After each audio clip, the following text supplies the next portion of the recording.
This story begins on a rainy night on a battlefield. On top of the mountain of corpses was Qin Feng, who despite being under the effect of accelerated aging 100 times, had still managed to clear the ruins of the ancient god. A woman holding a dagger praised Qin Feng for being impressive and decided to take the divine artifact called Eye of Judgment. Qin Feng, injured and on the brink of death, asked his sister Qin Xiaoyu why she was betraying him. Coldly, Qin Xiaoyu made it clear that Qin Feng was nothing more than an adopted child whom her parents took in. She did not consider him her brother since he did not share the same blood as her. A blonde man named Song Fei appeared and mentioned that Qin Feng had turned out to be useful. Resting his hand on her shoulder and holding the divine artifact, he smiled and thanked Qin Feng since without him, Qin Xiaoyu and he would never have obtained the divine artifact. To completely drain Qin Feng's lifespan in one go, he had worked hard to obtain the soul-stealing blade that was now embedded in his body. He asked if Qin Feng liked his farewell gift. Qin Feng had raised Qin Xiaoyu after their parents passed away, supporting her in school, and even after the game descended upon the world,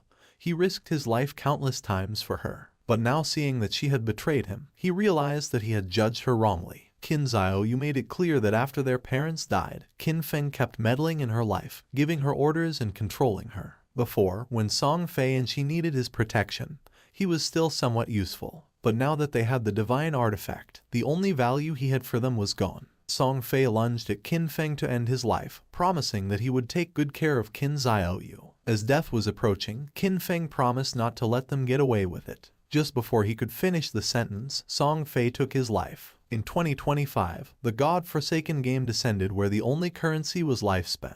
Dying caused a loss of lifespan, while killing monsters granted lifespan. Players could spend lifespan to bring their in-game abilities into the real world. The strong could crush tanks with their own hands, cut airplanes with a sword, and even withstand nuclear explosions with their own bodies. From that moment on, the world changed drastically, and chaos spread. He fought to survive with his sister, enduring countless hardships, barely managing to enter the top 100 of global powerhouses. After overcoming endless dangers and narrowly escaping death countless times, he finally managed to conquer the ruins of the ancient god and obtain the divine artifact called Eye of Judgment. At last, he had the qualifications to reach the top, but who would have thought that the price of his success would be betrayal by his only family? All his efforts in life were nothing more than an interference, and all his struggles only paved the way for another's success. If he could live again, he swore to fight only for himself. But then something happened, and Qin Feng opened his eyes. Surprisingly, he was in his room. He quickly sat up and realized that this was the real world. He was confused since he remembered having died, but once he turned on his phone he saw that it was the year 2025. When looking out the window, he saw the beautiful city, realizing that he had been reborn 9 years ago, the day the God-forsaken game descended to Earth. The next day, his sister, Qin Xiaoyu, kicked open the door and upon seeing that Qin Feng was at home drinking coffee, she got angry and asked why he wasn't answering her calls. She kicked the trash can. Qin Feng remembered that on the day the Forsaken game descended, he and Qin Xiaoyu had a big fight over Song Fei. On the wall were the posters of Song Fei. Before the game descended, Song Fei was a somewhat famous underground idol, and Qin Xiaoyu was his obsessed fan. Song Fei seemed glamorous on the surface, but in reality, he was a complete scoundrel who had deceived many of his fans to take their money and take advantage of their bodies. And to prevent Qin Xiaoyu from being scammed, Qin Feng always forbade her from associating with that guy. But in the end, our boy was accused of controlling her life. Pointing at Qin Feng with her finger, Xiaoyu asked if he was deaf, saying that it was his fault that Song Fei had lost first place this month, threatening him that if Qin Feng did not give her money to help Song Fei rise in rank, she would get angry. Just then, with a cold expression, Qin Feng gave her a strong slap on the face, making her fall to the ground. Her cheeks swelled, and blood began to flow from her nose, and her eyes filled with tears. She could not believe that Qin Feng had hit her. With a piercing gaze, Qin Feng made it clear that he neither had the desire nor the time to argue with her, warning that if she kept barking, he was going to break her mouth. He threw the credit card over her head and said that this was the money their parents had left behind, and no matter how difficult the situation had been all these years, he had never touched a single cent. For the sake of their parents, he decided not to lower himself to her level, but he made one thing clear: from today on, he did not have a sister like her. Xiaoyu began to cry and could not help but get angry. In his past life, to protect Xiaoyu, Qin Feng lost too many opportunities, too many secret treasures and dungeons that required risky exploration, which he gave up. He took out some sleeping pills and using water swallowed them. He was curious, and without this burden, he was going to go far. This time he decided to use his understanding of the game from his past life to get ahead of everyone. And from now on Qin Xiaoyu was on her own. And as for Song Fei, our boy decided to take his head personally. Qin Feng fell asleep and appeared in the choice hall. He had missed this place since the first time he came here. He was so nervous that it took him several hours to complete his career choice and leave.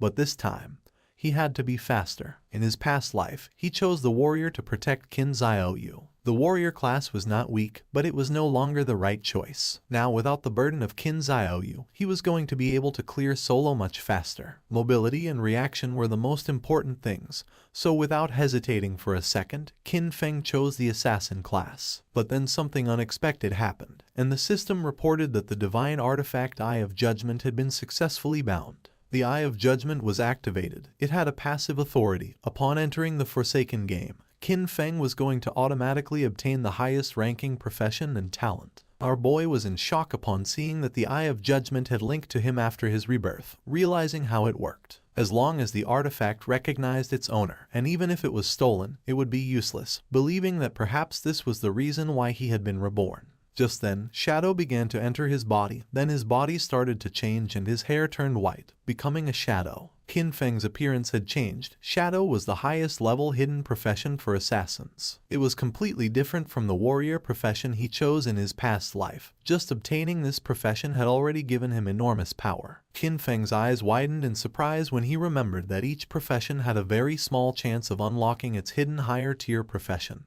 and the authority of judgment actually made this probability a certainty. The system activated, informing that the authority of judgment was the most genuine and ancient primordial authority in the universe. Its power surpassed rules and order. Temporarily, Qin Feng could not activate this authority actively since he did not possess divinity, but its passive effect was active. This revelation left our boy in shock. In his past life, it was not until the 7th year after the God-forsaken game descended that a powerful player managed to leave God's abandoned realm and reach the realm of order. Only then did humanity learn about the existence of the power of order. But in fact, even years later, no one obtained the power of order. Qin Feng never expected to achieve this. Now at the beginning of his journey, he had already obtained the primordial authority that surpassed order and rules. As long as he could leave God's abandoned realm and reach the realm of order to obtain divinity, he could activate this authority, now having another goal in this life. Now that the profession selection had been completed, the system asked him to enter his game alias. Qin Feng hesitated for a moment but then chose Shadow since his profession had been born from the shadow. Qin Feng was teleported to the god's abandoned realm. This was a ruined land, full of countless monsters. He had to be careful since the monsters were ready to tear him apart and steal his lifespan.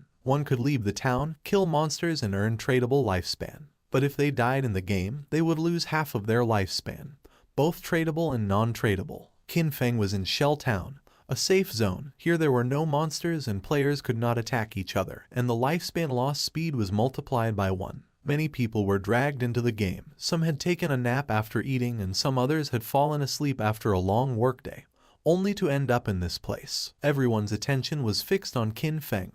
No one knew what profession he had, nor why it looked so different from theirs. Seeing the dagger, some realized that he was an assassin. Soon, powerful figures from various countries were going to appear one after another, reconfiguring the order of this world. If Qin Feng wanted to get ahead of them, then he couldn't wait since practice waits for no one. Just then, 3 men and an archer were teleported back to the town. You see, if during the monster hunt players died, they would return to the town. The players were furious and panicked since the wild monsters were too strong.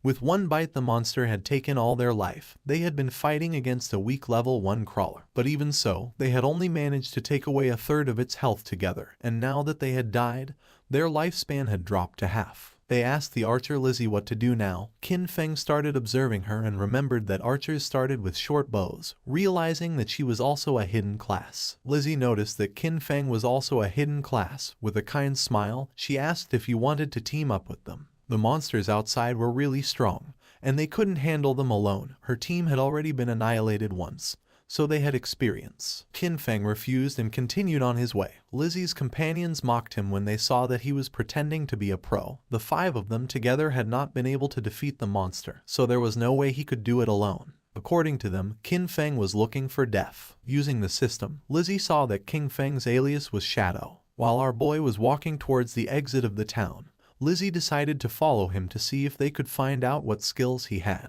She couldn't help but smile since maybe they could get new information about monsters and see how Qin Feng died. The land abandoned by the gods was a too unsettling and dangerous place. Lizzie and the others began to secretly follow Qin Feng. She did not know why she had ended up here, but with years of experience in online games, she quickly formed a group. However, the first monster they encountered outside of the town annihilated them. She knew that this monster was not an enemy that a level 1 player could defeat. Lizzie's friends were furious since Qin Feng's initial weapon was different from the group's assassin.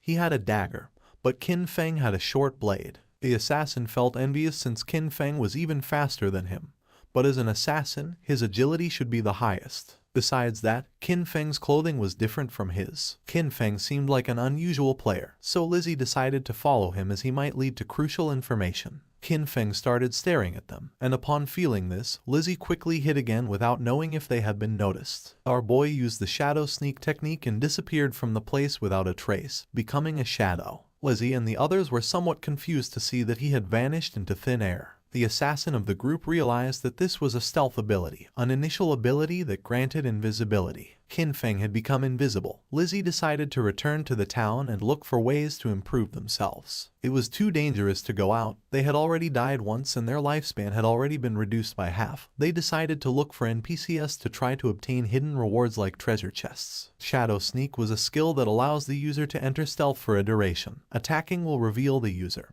and the first hit after breaking stealth deals increased damage. Stealth Mastery doubles the duration of stealth and increases the level of stealth by 1. As expected, the Shadow class was extraordinary. The stealth of a normal assassin at this level would be easy to detect, but the Shadow class had its own stealth mastery, which made it impossible for anyone, even monsters, to notice Qin Feng in the early stages of the game. Our boy couldn't help but think that Lizzie and her friends were naive since the beginner town had nothing that could really improve your strength. It was just a refuge for players. In this forsaken game, weak players were nothing more than prey for monsters. A few seconds later, Qin Feng's stealth came to an end. For now, the duration wasn't very long. Luckily, the cooldown started as soon as he activated stealth. In just a few more seconds, he would be able to disappear again. The status window of Qin Feng appeared. His codename was Shadow, and his class was also Shadow. He had a non-tradable lifespan of 75 years and 0 tradable lifespan, strength of 13 points, constitution of 13 points, agility of 18 points, and spirit of 15 points. All players started with base stats of 10, and the different classes granted additional bonuses. The warrior class he had chosen in his past life only gave him 3 points in strength and constitution, but this time, the Shadow class had granted improvements to all stats, and agility had increased by 8 points. He still had 5 free attribute points to assign. Most players use their points on strength or spirit to increase physical or magical attack power, but that was a big mistake. Without losing a second, Qin Feng assigned the 5 points to agility, now being 23 points. This statistic was key since in the early game, no matter how one allocated their stats, the monsters would always deal overwhelming damage to the players, and the only way to kill monsters without taking damage was to increase agility and boost speed. Then something caught Qin Feng's attention. There was a monster behind a tree. It was a level 1 crawler with a normal grade, but it was evolving. Qin Feng became alert upon noticing that it continued absorbing lifespan. He quickly realized that this monster had been the one who had annihilated that group of 4 players. The crawler felt the presence of Qin Feng. It was somewhat injured because it had lost part of its HP. The monster attacked, but Qin Feng dodged it with a jump. When monsters killed players, they could obtain their lifespan, and if they absorbed enough, they could evolve. Qin Feng activated Shadow Sneak and unsheathed his short blade, and just before the crawler could get close, he disappeared into the air. While the crawler was trying to see where he had gone, Qin Feng appeared above and using Stealth Break Strike, landed on top of the monster and forcefully stabbed his short blade into its head, causing 174 damage, killing the monster and gaining 10 experience points. He did not expect to be able to kill the crawler in a single blow, but then he remembered that attacking the nape of a crawler triggered a critical hit. Just then, a system window appeared informing that the skill Backstab allowed doubling the damage if the attack came from outside the enemy's vision. This explained why the crawler had died in one hit. The skill Backstab had stacked with multiple abilities, creating a terrible damage multiplier. Qin Feng stared at the corpse in silence. He remembered when he played as a warrior. Even a critical hit barely did 40 damage, and he had to fight for centuries just to kill a crawler, almost dying in the process. Once the monster died, it dropped a shining orb that was the lifespan. Qin Feng clenched his fist and absorbed the lifespan, gaining 3 days of tradable lifespan, and 54 years and 155 days of non-tradable lifespan. 5 people had died, each losing at least between 20 to 30 years of lifespan, adding up to a total of more than 100 years. But since the crawler had absorbed it first, Qin Feng only obtained 54 years. For now, the non-tradable lifespan was not useful. But at that moment, the authority of the Eye of Judgment was activated, granting Qin Feng the talent called Infinite Evolution. By killing monsters solo, he had the chance to earn evolution points to upgrade skills. Every 24 hours, he would gain 5 evolution points, and defeating a boss-class monster alone guaranteed evolution points.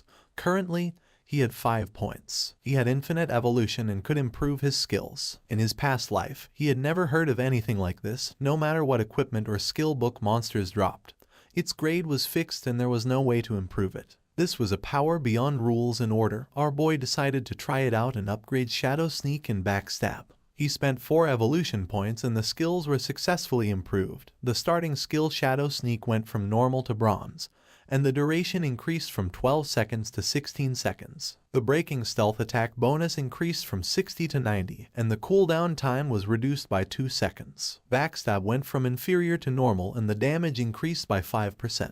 The Shadow Sneak now lasted 16 seconds, and with Stealth Mastery it doubled to 32 seconds. With such an extended stealth duration, he could now remain invisible permanently, and if his abilities had been improved earlier, he would have been able to eliminate even a full HP crawler in a single strike. Just then, a boy who was accompanied by a woman mentioned that this game was easy since even a scrawny guy like Qin Feng had taken down a monster alone. The woman praised him, thinking that with his physique he would be able to face 10 people. The boy began to smile and promised to protect her. Qin Feng noticed that there was a monster hidden in the tree. With a confident smile, the boy asked if he wanted to team up with them. Qin Feng sensed danger and disappeared using the Shadow Sneak. Seeing this, the boy thought that his muscles had intimidated him. A spider descended to the ground, making them panic. This was the level 1 and bronze grade monster nurturer. It attacked, ending their lives. Qin Feng remembered that the nurturer was a beginner boss with 16 OHP points. It was not something that a normal rookie could handle, and besides, it had many small spiders under its command. The nurturer began to feed and Qin Feng took advantage of this moment to check how strong his upgraded abilities were. Using the stealth break strike, Qin Feng stabbed his short blade into the spider's eye. It counterattacked, but Qin Feng reacted in time and after dodging the attack, he moved away and became invisible using Shadow Sneak. Our boy's attack caused 338 damage, and in the process, he received 9 damage. He had barely escaped thanks to his agility. Qin Feng had 130 HP points, and if the spider's attack had connected, he would have died instantly. He was impressed to see that his attack had dealt more than 300 damage to the boss. The nurturer enraged and in the process split the trees in the area in half. Qin Feng was aware that these monsters were intelligent, and that the spider would not just stand still taking hits. The spider was attacking indiscriminately to identify Qin Feng's location. Now even the small spiders were on alert, so he could not rush in recklessly. While the spider was distracted, Qin Feng took the opportunity to throw a rock, which hit its abdomen directly, causing 299 points of damage. Qin Feng grabbed another rock and his assumption was correct, realizing that his main source of damage came from the bonus of the skill Stealth Ambush Strike and the class skill Enhancement, so even by throwing rocks he could still deal solid damage. All he had to do now was wait for Shadow Sneak to come off cooldown, and then throw a rock. This way, the rock was going to activate the bonuses of Ambush Strike, Backstab, and Weak Point Attack. Once Shadow Sneak came off cooldown, Qin Feng threw another rock again, dealing 279 points of damage to the spider, and then activated Shadow Sneak again. His plan was simple: stay hidden until Shadow Sneak was off cooldown, and then attack again. At the same time in the town, the leaderboard was updated revealing that the player Shadow had killed the boss nurturer of bronze grade, being the first to reach level 2, rising to the list as number 1. The other players were in shock since most had died to mobs and could not understand how someone had already defeated a boss. Lizzie and the others were speechless upon seeing that Qin Feng had defeated a boss and ascended to level 2, while they could not even handle normal mobs together, believing it must be a system error. The woman and the man who were attacked by the giant spider spawned in the town and were in shock upon seeing that someone had killed the big spider, realizing that Shadow was the boy they had seen earlier in the forest. Back in the forest, the system announced that Qin Feng had killed the boss nurturer, obtaining 300 experience points and 2 evolution points. Additionally, Shell Town's level leaderboard was unlocked, granting our boy 1 reputation point. Qin Feng began to absorb the lifespan of the spider. The moment the big spider died, the small ones scattered, which was a waste. He couldn't help but regret it since he should have killed the small spiders first to gain more experience. He obtained 46 tradable lifespan and a new skill book called Greedy Hand of bronze quality along with a corrosive dagger, which had 35 damage points and 4 agility points. After learning the skill Greedy Hand, Qin Feng could use it on defeated monsters, granting a 20% chance to obtain an additional loot reward. Qin Feng was somewhat surprised as he did not expect a bronze boss to drop this god-tier assassin skill. This skill significantly increased loot acquisition. In the late game, defeating powerful bosses would have a 20% chance of producing extra loot. According to what Qin Feng remembered from his past life, there was a guy in the Godslayer guild who had average combat strength. But just because he had this skill, he became one of the most sought-after players. He even had a personal bodyguard who escorted him everywhere. Qin Feng's eyes widened in surprise, realizing that although the activation rate was only 20%, if he combined it with his unlimited evolution talent,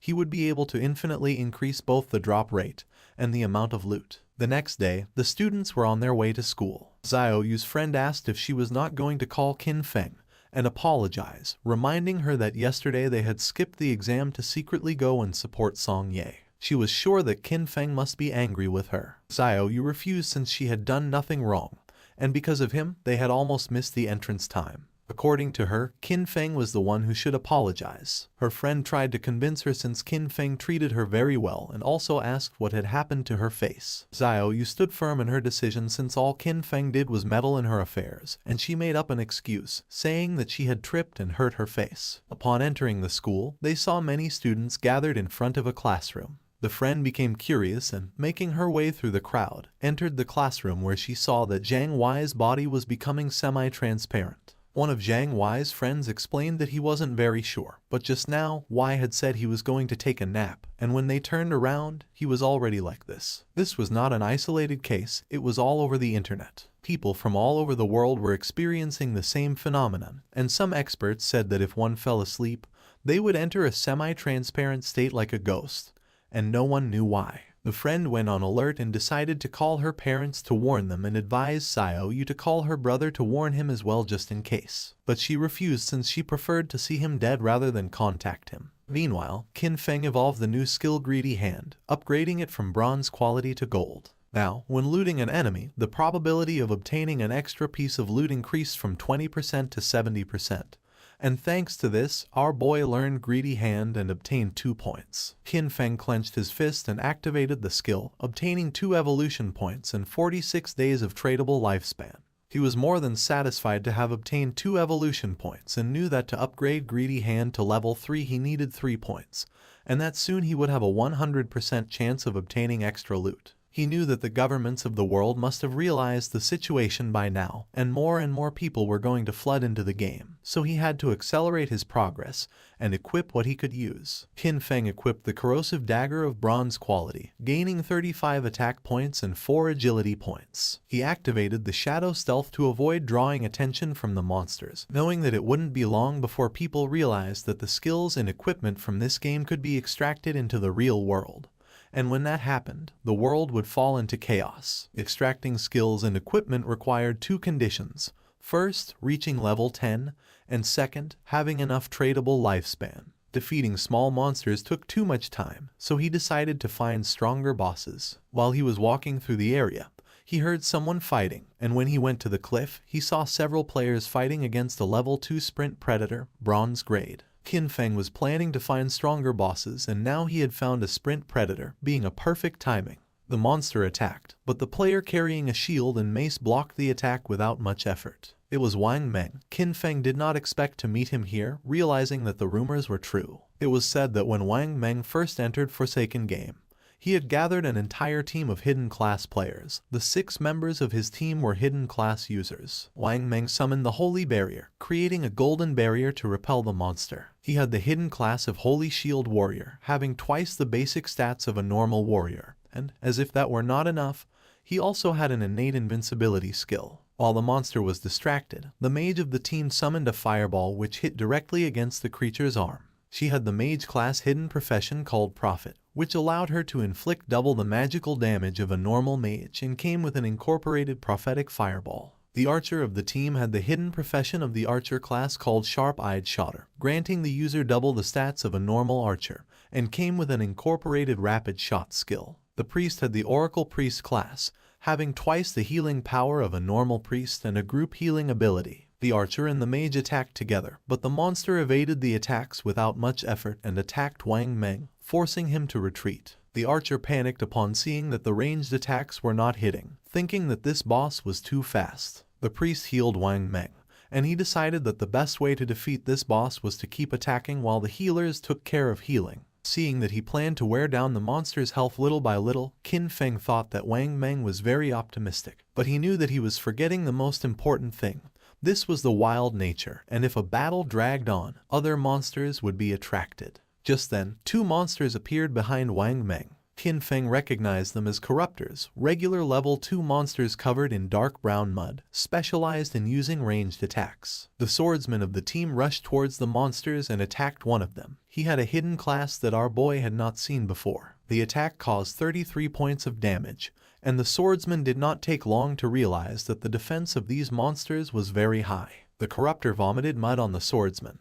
It was ground bind and now his movement speed had decreased. The other corruptor began to chase the mage, forcing her to flee with tears in her eyes. But just then, Qin Feng jumped in the blink of an eye, decapitated the monster, causing 441 points of damage, saving the mage and leaving everyone in shock. Our boy's attack was so powerful that he defeated the corruptor in a single blow. The mage became confused, not knowing who had done this and if someone was helping them. With the help of his sword, the swordsman stood up. He was in shock upon seeing that someone had eliminated a level 2 corruptor with a single blow. While on the other hand, for them to defeat a level 1 corruptor they had to join forces for 10 seconds. The corruptor tried to attack, but again, Qin Feng moved like lightning and decapitated the monster. The swordsman began to tremble with fear and asked if Li's eye had seen who it had been. She panicked and said that she had not seen it. Wang Meng stood up and asked them not to get distracted. Deep down he hoped that Qin Feng was on their side. Now only the sprint predator remained, and our boy was watching from a branch. As a reward for having killed 2 level 2 corruptors, he obtained 40 experience points, 1 evolution point,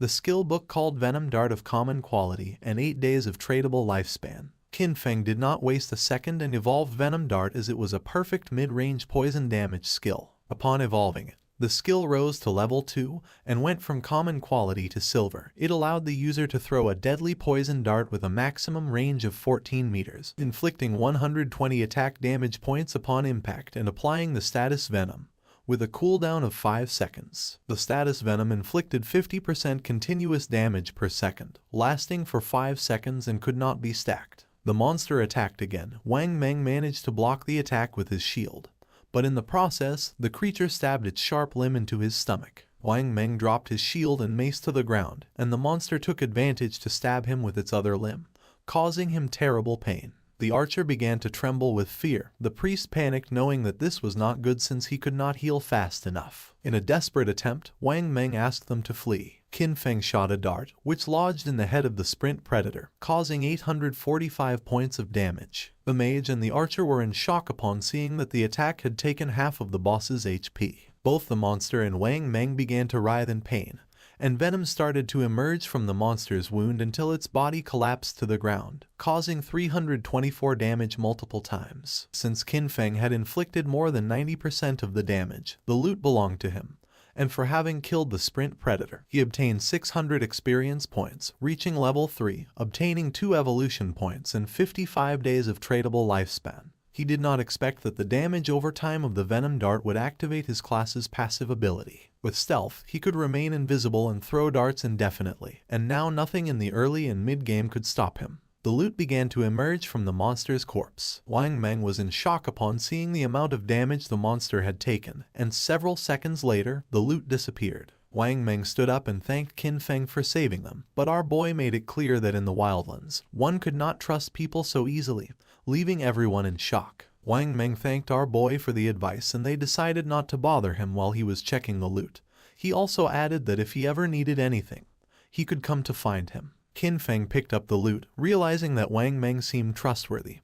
Plus, he had the backing of Daxia's government, which had many resources. Our boy decided to look for a stable sales channel to sell the unused loot. He used Greedy Hand, gaining 3 evolution points and 55 days of tradable lifespan, acquiring Sprint Predator's bronze quality leather greaves. Our boy equipped the leather greaves, obtaining 9 points in physical defense, 5 points in all elemental resistances, along with a 15% cooldown speed. This had been a great loot, since he still had many other class gears and skill books, and once his bag was full, he decided to return to the town and exchange everything for lifespan. His eyes began to shine with confidence since this time his growth was 100 times faster than in his last life. Not far from the area, another team of players was being attacked by more monsters, and seeing that the number of monsters was increasing, they decided it was better to flee. But before they could do so, another much larger monster appeared, and just before the players could escape, the monster attacked with sharp vines, killing them all. The players respawned in the town and couldn't help but feel frustrated since the monsters always appeared in groups and fled when they had low health. It was said that players had to be level 3 to leave the game, but this seemed like an impossible task. Some players thought they needed more people since a team of 3 players was not enough, believing they should form groups of 6 or 10 players. The other player argued that this was not going to work since he had seen a team of 10 be surrounded and wiped out. Plus, too many people were going to attract a boss, and recently, a group of 40 had activated some curse master and it had annihilated more than 30 of them in one single strike. Lizzie's team also spawned back in the town. If the players did not reach level 3, they were going to be trapped inside the game forever. They had all ended up here after falling asleep, so in other words, only their consciousness was inside the game, and if they could not get out, their real bodies were going to starve to death. Lizzie was frustrated because she did not know why the game was so difficult. Her friend panicked since they had already died 3 times and their non-tradable lifespan had dropped to less than 10 years, and at this rate,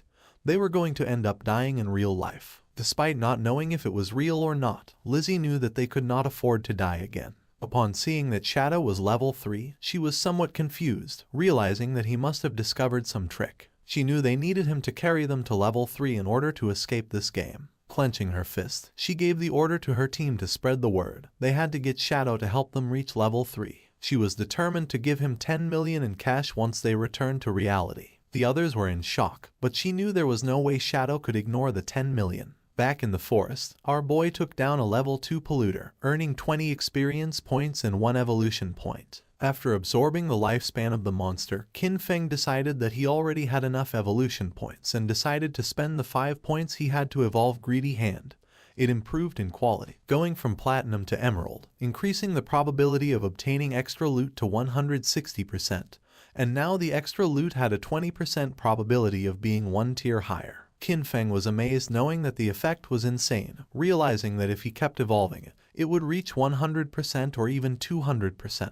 It was raining, and something caught Qin Feng's attention. It was the monster called Curse Master which was wandering through the forest. This monster was a bronze tier boss and was consuming vital force to advance to a silver tier boss. For Qin Feng, it was normal that this boss had annihilated a team of 40 men. For now, our boy had a full inventory, so even if he killed the monster, he wouldn't be able to pick up the loot, so for now, he decided to mark this place on the map. The boss's evolution took some time, so he thought about emptying his inventory first and coming back later. In the town, the news that someone was offering 10 million for Shadow, the number 1 player on the leaderboard, to help them level up quickly had spread everywhere. People were dying, losing lifespan, so the rich had already started looking for a way to escape, meaning that the commoners were doomed. While people were chatting, Qin Feng appeared in the town, leaving everyone in shock. Using the system, he activated the market stall option, making the system announce that he was selling equipment and skills, with the stall available for only 10 minutes. The players were in shock upon seeing that he was wearing 2 pieces of bronze tier gear,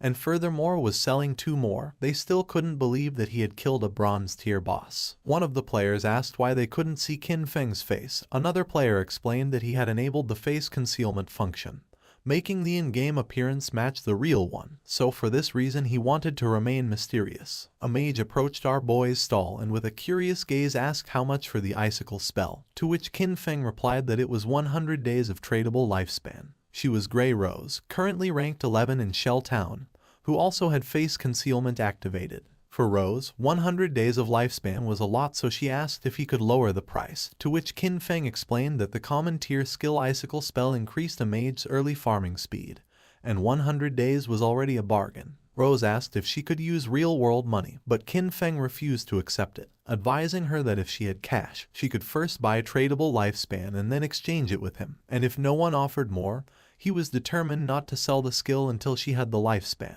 She started to ponder, and then using the team channel, she asked her teammates if this was a good offer. They had leveled up to level 2 so quickly thanks to her leadership, so they showed no objections. Moreover, with this skill, they would be able to reach level 3 even faster since the most important thing was escaping first. She asked them to transfer their tradable lifespan to her, promising to send them money when they returned. She handed over the 100 days of tradable lifespan to our boy. Seeing that all of her team members were level 2, Qin Feng realized that they must have killed at least 30 or 40 crawlers.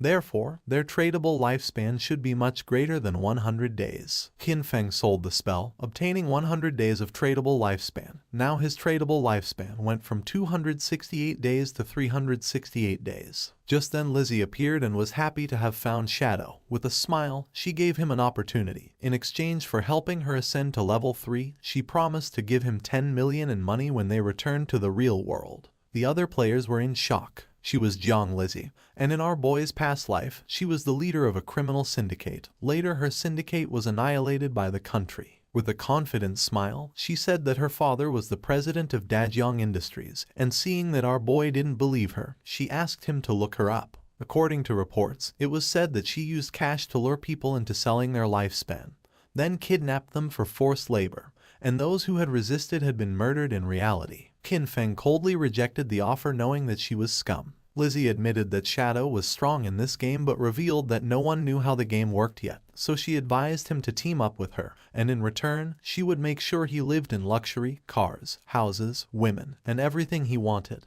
Qin Feng did not change his mind and asked her to stop blocking his business. He better than anyone knew that cash was worth nothing. And soon, the only universal currency was going to be the tradable lifespan. Lizzie became arrogant and made it clear that if this were the real world, she would have given him a good lesson. With a murderous look, Qin Feng made it clear that if she said another word, he was going to kill her until her lifespan reached 0. Lizzie and her friends felt the pressure and without losing a second, they ran away from the place. A few minutes later, our boy sold the last item from his stall, the Gleam Robe of Tier Bronze. Now he had a total of 546 days of tradable lifespan, now that he had sold everything.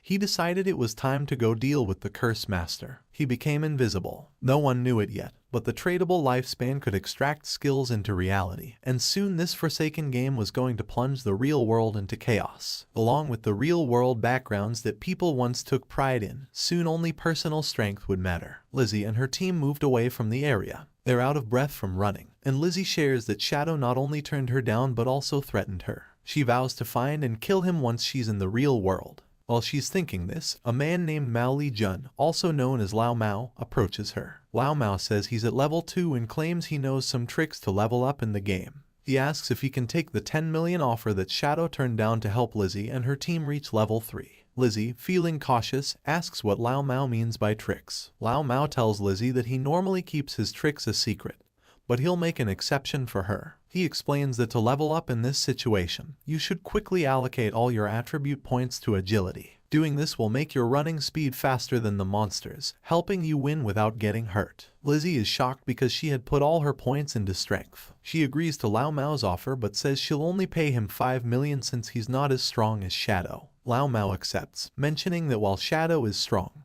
it was odd for him to turn down such a big amount of money. Meanwhile, Qin Feng arrived at the place he had marked earlier on the map. Still in stealth mode, he notes that the monster has advanced to the silver rank, and the gray fog around it shows it's still evolving. he activates his Venom Dart ability, knowing that the monster's evolution to gold rank will take 7 or 8 hours. Not wanting to wait, he launches the Poison Dart, which hits the monster for 659 damage due to his stealth strike. The poison then continues to harm the monster at 219 points per second. He quickly jumps at the monster, using his Shadow Sneak skill, understanding that the silver boss monster's health is 2 or 3 times that of a bronze level 1. Suddenly, the monster starts gathering a massive amount of magical energy in its hands, making it grow larger. Qin Feng figured he just needed to hit the monster with his Venom Dart skill 2 or 3 times. But suddenly, the monster unleashed a powerful attack, destroying the surrounding area. He explains that this monster is a magic-type boss, with skills that deal a lot of area damage at once. After launching the Venom Dart, he quickly retreated and barely escaped the attack's range. Still invisible, he realized that with his current health and defense, he wouldn't survive if he took the monster's attack directly. As the battle continued, the monster started charging another big attack. Its massive form turned toward him, but he stayed calm, moving carefully across the battlefield while watching his cooldown timer. His hidden shadow ability wasn't ready yet, so he needed to wait for the boss to show a moment of weakness. The plan was simple: wait for the right moment, strike precisely, and disappear before the monster could hit back. Moments later, the creature stumbled, briefly distracted. This was the chance. Without waiting, he moved forward, using his Venom Dart skill. The attack hit perfectly, dealing 659 damage. Almost right away, the venom started working, draining the monster's health by 219 damage per second. Seeing the danger, the monster tried to escape, but Qin Feng wasn't going to let it get away. He followed closely, his eyes focused and determined. The monster was nearly defeated. Its attempt to run away was useless. In a swift movement, Qin Feng vanished and reappeared on the creature's head, slamming it into the ground. The system quickly confirmed his victory. He had defeated the silver-ranked boss. A stream of notifications appeared before him. He gained a total of 1,800 experience points, and leveled up from 3 to 5 instantly. He also received 4 evolution points and a surprising 124 days of tradable lifespan. He chuckled, noticing how a single boss kill boosted him 2 levels and gave him extra evolution points. As the monster's body turned into loot, he used his evolved skill, Greedy Hand. The air shimmered as a system screen confirmed the loot was collected. The rewards were even better than he expected, with another 4 evolution points and an extra 124 days of tradable lifespan, doubling his gains. The generous rewards made him smirk. 2 extra bonuses right away were impressive. He realized the silver-ranked boss had given him a total of 12 evolution points and 372 days of tradable lifespan. Just as he was taking in his rewards, another system prompt appeared, revealing an unexpected bonus. The secondary effect of Greedy Hand had kicked in, upgrading one of his looted items from silver to gold rarity. He looked at the notification with interest. A gold tier item. It made sense why Greedy Hand was considered a Jade level skill. It could enhance loot beyond its original quality. His focus then turned to the scattered loot. 7 or 8 pieces of gear had dropped, but he only had 10 slots left in his backpack. He sighed, realizing that running back each time he defeated a boss would waste a lot of time. He knew that a storage ring or something similar would have been perfect to solve this problem. Just as Qin Feng was about to check out a specific item among the loot, the scene suddenly shifted back to the Shell Town. There, the mage from Wang Meng's team appeared in a flash of light, her face showing relief. She was finally back, all thanks to Wang Meng. As the rest of the team followed, they thanked him, admitting that without his leadership, they wouldn't have reached level 3 and returned safely. But Wang Meng brushed off their praise, saying their progress was due to everyone's hard work. The mage, however, couldn't let go of a lingering regret. She sighed, wishing she had managed to add Qin Feng as a friend in the forest. She thought maybe it was because she had been covered in mud at the time. Her teammate reassured her with a playful grin, saying that with her new outfit, she looked great, and surely the mysterious player wouldn't reject her again. As they chatted, a system announcement echoed through the town. The leaderboard had been updated. Shadow had reached level 5. The news shocked the players in town. Someone couldn't believe how Shadow had jumped from level 3 to 5 so quickly. The only explanation was that he must have defeated a powerful boss monster. Another player mentioned that just 10 minutes ago, he saw Shadow casually selling gear in the town square, and now this. Another guy said that his sister had just turned 18, and if Shadow liked her, it would be a big win for their family since having Shadow's help with leveling up would be a game changer. His friends quickly dismissed the idea, reminding him that Shadow wasn't interested in 10 million cash, so he wouldn't be interested in a matchmaking proposal. Back at Wang Meng's camp, his team was starting to worry. They had just celebrated reaching level 3, only to find out that Shadow had already moved far ahead. But Wang Meng stayed calm. He told them to put their worries aside for now. They needed to log out, return to reality, and warn their families and friends about this dangerous game.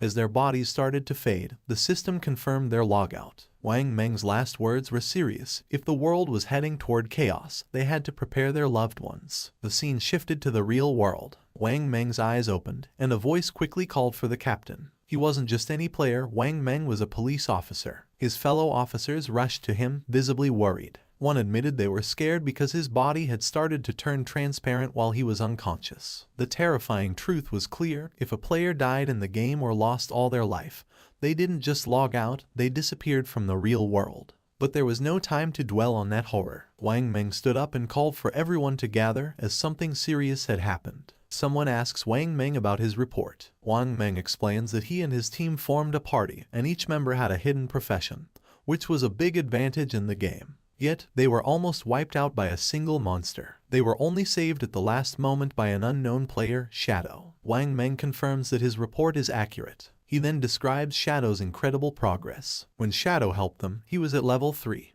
But by the time Wang Meng and his team reached that level, Shadow had already moved up to level 5, a huge jump of 2 levels. This news worries the higher-ranking officers. One of them asks the obvious question: does this mean Shadow is now the strongest player in the world? How did he level up so quickly? The speculation starts, and Wang Meng suggests that maybe Shadow defeated a high-level boss monster or did something equally impressive. Another officer, curious about the details, notices an inconsistency. According to Wang Meng, Shadow was already at level 3 when he saved them. If that was true, why didn't he log out like the rest of them? Could it be that Shadow had no close family or friends waiting for him in the real world? A female officer comes up with a daring idea. She thinks Shadow might be a transmigrator, someone who shows up suddenly and gets stronger fast, as if destined for power. She says that transmigrators are often orphans, which might explain why Shadow hasn't come back to reality. Her words make the room go silent, and realizing the weight of what she said, she blushes with embarrassment. A senior officer, not impressed, calls her NEU and tells her to stop making jokes during a serious talk. He dismisses her idea, saying she's been reading too many novels. Then, shifting back to the main subject, the officer shares some crucial information. Secret reports from the higher-ups reveal that researchers are studying a worrying pattern.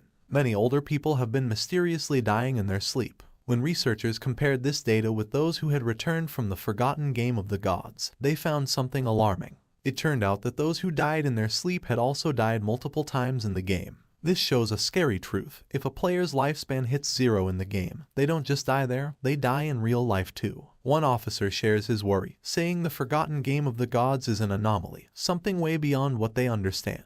The head officer agrees, suggesting that they might be facing an invasion by unknown beings from higher dimensions. The room goes quiet as everyone takes in this heavy thought. Without delay, the head officer moves on to urgent matters. He tells everyone that the higher-ups, probably the government, have given an emergency order. All officers must form vanguard teams based on their locations, enter the forgotten game of the gods, and gather as much information as they can. This is no longer just a police issue. The government is setting up a special force to handle this unique crisis. He highlights the global scale of the problem. Every nation is rushing to explore and understand this new reality, and falling behind would mean losing international standing. For national security, they must gather information at all costs. The head officer then announces his decision. NEU will be the captain of Team 1. She accepts the role without hesitation. Wang Meng is appointed as her vice captain, and they are given the power to pick their team members. Wang Meng nods, understanding how important their mission is. The head officer then turns his attention to Shadow, the mysterious player Wang Meng met. Based on Wang Meng's story, Shadow doesn't seem to have bad intentions. Because of this, the head officer orders NEU and Wang Meng to try and befriend him. Their goal is to find out who Shadow really is and work with him. He explains why NEU is in charge. Her deep knowledge of games and stories makes her the best choice to investigate someone like Shadow, whose abilities and actions seem almost like those in myths. The head officer hopes that NEU and Wang Meng can make Shadow an ally, someone who could represent them in the game. If they succeed, they will get access to vital information that could give them a strategic edge. The other police officers are tasked with keeping public order and stopping any mass panic. With that, the meeting ends. As the sun sets and casts a golden glow over the city, the officers get ready for the challenges ahead. The next day, the scene shifts to a high school where the protagonist's younger sister sits at her desk, lost in thought. Around her, students chat excitedly about recent news. A small group nearby talks about a surprising discovery. Chang-wai, the student whose body had started to vanish, has reached level 3 in the game and logged out safely. One of the girls shares that Chang-wai revealed something important. If several people from the same district fall asleep at the same time, they will all end up in the same starter village in the game. This news stirs both excitement and worry among the students. Another girl, alarmed, insists that this won't work. She feels she must bring her parents into the game. They have no gaming experience, and she's scared something might happen to them if they enter unprepared.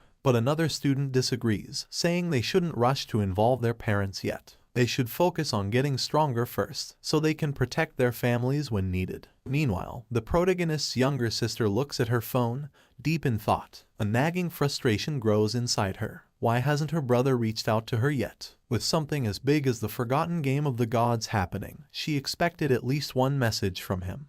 But there's been nothing. He hasn't checked on her or even apologized for hitting her earlier. That was completely unlike him. In the past, whenever they argued or she upset him, he would always find a way to make peace. But today, there was only silence. No apologies, no attempts to make things right. Even their parents had never laid a finger on her, yet he, her brother, had struck her. Still upset, she tries to justify her actions. All she did was skip class to see Song Fi's concert. Was that really such a big deal? She pouts, deciding that unless her brother calls and apologizes at least 1,000 times, she will never forgive him. Her annoyance quickly turns into excitement as she starts talking about Song Fi. Looking back, she's glad she went to see him yesterday. Once the forgotten game of the gods takes over, she might not have many chances to go to his concerts. A dreamy look appears on her face as she remembers last night, thinking about how close she was to him during the show. She pictures Song Fi on stage and can't help but gush over how amazing he was. Then, she realizes something. If everyone enters the game world while sleeping, that means Song Fi will too. Her face turns red as she imagines meeting him in the game.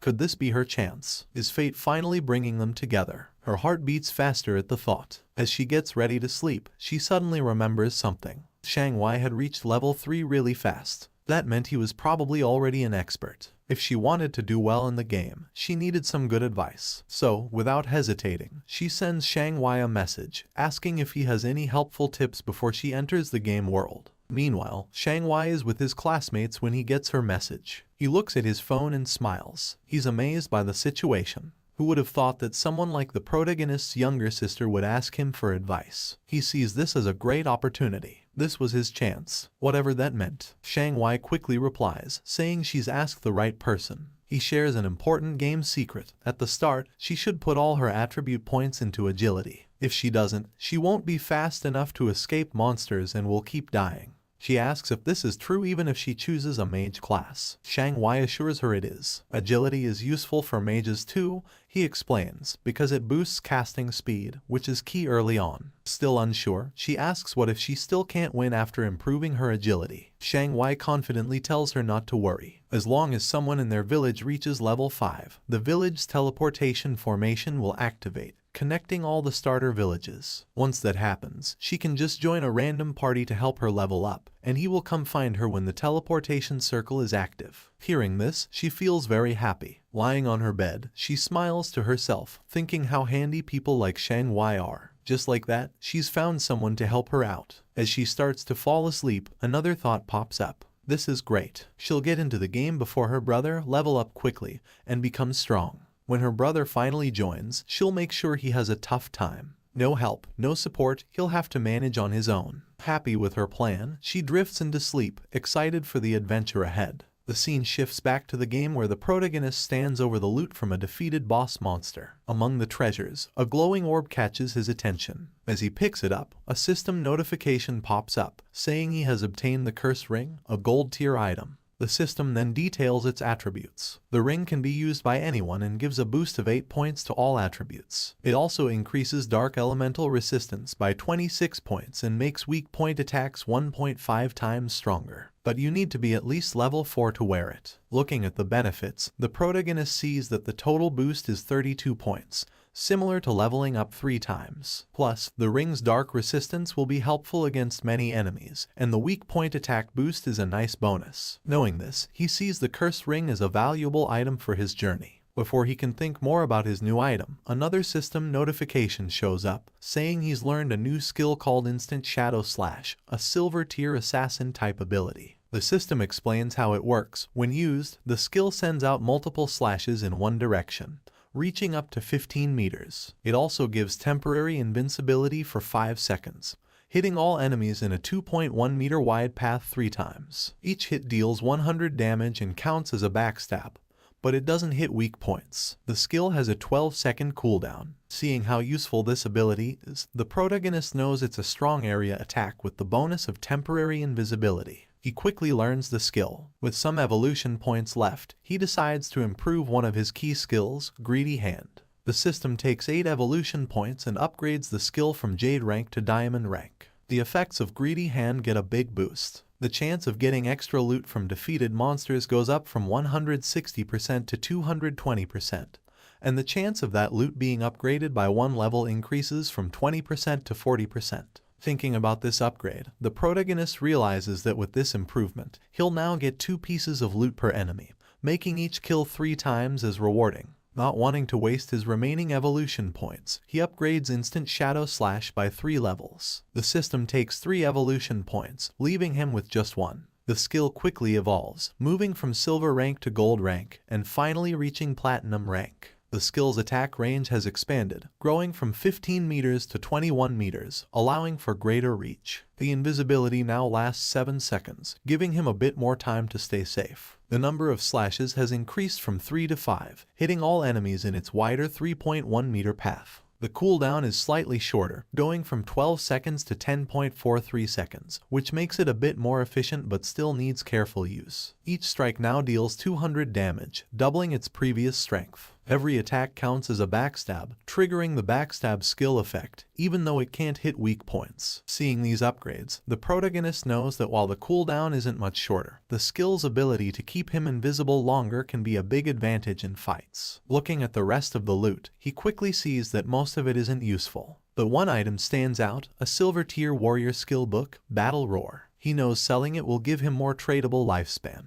Just as he finishes checking the loot, he notices something moving. Turning around, he sees 3 huge creatures coming toward him. Without delay, he recognizes them as level 4 limb crawlers, ugly and dangerous monsters. Instead of being scared, he sees this as a great chance to try out his improved skill. He quickly activates Instant Shadow Slash. In a flash, he becomes a blur, launching a series of fast slashes that cut through the creatures with ease. The limb crawlers are torn apart before they can even react. As the dust settles, a system notification pops up, confirming their defeat. The system records his win, giving him 80 experience points and an extra 5 days of tradable lifespan as a reward. Standing in the aftermath, a dark, intimidating aura surrounds the protagonist. He calmly thinks about his new power, realizing that his ability to defeat enemies has greatly improved. He thinks about a strategy, figuring that if he uses his poison dart skill with Instant Shadow Slash, he could win battles before they even start. Checking his tradable lifespan, he sees he has 618 days, but to bring his game skills and gear into the real world, he needs at least 900 days, or about 2.5 years. With that goal in mind, he plans his next steps. First, sell all the valuable items in his inventory. If things go well, he might reach the required lifespan sooner. Once he hits level 10, he can finally connect the virtual and real worlds. The scene shifts to the protagonist heading back to the starter town, invisible thanks to his latent image skill. Moving quietly, he hears a conversation nearby. A man congratulates a woman on reaching level 3 and reminds her of a promise. Watching them, he sees that it's Lizzie and Lao Mao. Their talk reveals a deal they made before. Lao Mao had agreed to help the Lizzie reach level 3 so she could log out of the game, in return for 5 million in cash. Now that she's reached her goal, Lao Mao is expecting his payment. Lizzie reassures him, asking if he really thinks her father's company, Do Young Industry, can't spare such a small amount. She tells him she'll log out and handle the transaction in the real world. Before leaving, she gives Lao Mao her phone number and tells him to contact her after he logs out. She then makes another offer. She wants to buy all of his tradable lifespan, offering 10,000 in cash for each day's worth. Lao Mao eagerly agrees, excited about the money he'll make. With a smug look, he remarks on how foolish King Fen was for turning down Lizzie's offer, saying they can talk more about the deal when they meet in reality. Unseen by them, King Feng moves silently between them, hidden in plain sight. Lao Mao, unaware of King Feng's presence, dismisses the importance of lifespan in the game. He thinks there's no need to worry since he can gather lifespan just as easily as in-game currency. For him, turning game achievements into real-world money is the best strategy, and he feels clever for figuring this out. The scene shifts to the starter town, where King Feng stands in front of the teleportation gate. As he stretches out his hand, the gate glows with bright blue energy. As the light grows stronger, a system window appears, congratulating him for activating the teleportation formation in Shell Town and awarding him 1 reputation point. The system explains that he can use the teleportation gate once a day for free, but using it more will cost tradable lifespan. However, since no other teleportation gates in the game are active yet, it's not useful right now. King Feng thinks about the teleportation system, knowing it's a two-way setup. Just activating one side doesn't help. Another player in a different starter town needs to reach level 5 and activate their gate for it to work. He remembers that in his past life, Song Fi was in Firefly Town. To stay ahead, he sets up an altar that will alert him as soon as someone activates the Firefly Town gate. He's not just waiting, he's getting ready. The moment that gate is active, he'll be prepared to face Song Fi. As he moves deeper into the city, his thoughts are on his main goal. While teleporting between towns is important to most players, he knows the real challenge is still ahead. His true aim is to reach level 10 and enter the God's Abandoned Realm, where he can finally activate his authority. Only then will the real challenge of the God-forsaken game begin. A bit later, he sets up his shop, and a system notification appears, letting all nearby players know that he's selling equipment and skills, but only for 10 seconds. It's a first-come, first-served chance. A reaction is immediate. Players get excited, rushing toward him and calling him an expert. Some say they've been waiting for this moment, saving up tradable lifespan just for this. One player proudly mentions he has saved up 150 days worth, while another remembers that the last time King Feng set up shop, he sold an icicle spell, which helped Gray, the buyer, climb to second place in the rankings. Another player, thrilled, discovers a silver tier skill book called Battle Roar, a warrior-only ability, and decides to buy it without a second thought. A system notification pops up, confirming the Battle Roar skill book has been sold for a huge 300 days worth of tradable lifespan. The players around are stunned. One questions if a single skill book is really worth that much. Another player dismisses him, explaining that Battle Roar greatly increases a warrior's ability to farm monsters. With this skill, the 300 days of tradable lifespan can be earned back in less than 2 days, making it a very smart buy. Understanding the value of what King Feng offers, the rest of the players rush forward, desperate to buy anything before it's gone. In just a few seconds, everything is sold out. Looking at his system window, King Feng checks his earnings. In just 1 minute, he gathered 650 days of tradable lifespan, bringing his total to 2,174 days. But he's still not satisfied.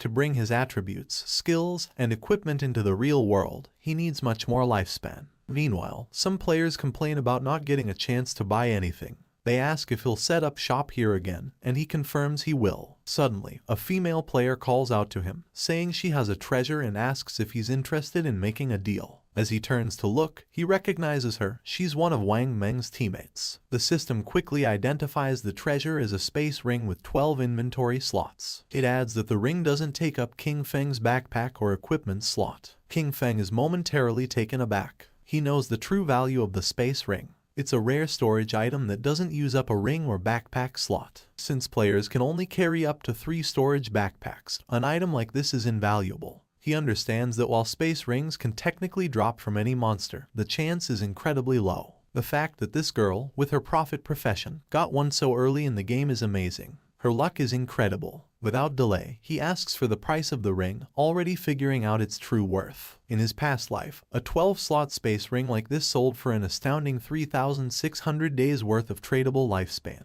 But instead of asking for lifespan, the girl surprises him with her offer. She doesn't want his lifespan at all. Instead, she asks him to add her as a friend and team up with her to defeat a boss monster. King Feng agrees right away, and a system notification pops up, confirming that player Big Plum has accepted his friend request. As they leave Shell Town, King Feng asks Plum about the boss monster she needs help with. Plum explains it's a gold tier boss, but she didn't catch its name because it was too far away. She says it's located on a worn-out boat in the swamp. King Feng is surprised. Could it be the Golden Ghost ship? He knows this ship is a rare special boss that can show up at any level. Its appearance rate is very low, but when it appeared in the past, it caused big guilds to fight fiercely over the strong gear it dropped. Just spotting this monster could start a big battle. But from what Plum says, he thinks this version of the Golden Ghost ship is probably around level 5, making it the easiest to beat. Still, he wonders how Plum found such a rare boss so near the starting town. His mind races as he tries to figure it out. The Space Ring, her link to Wang Meng's team,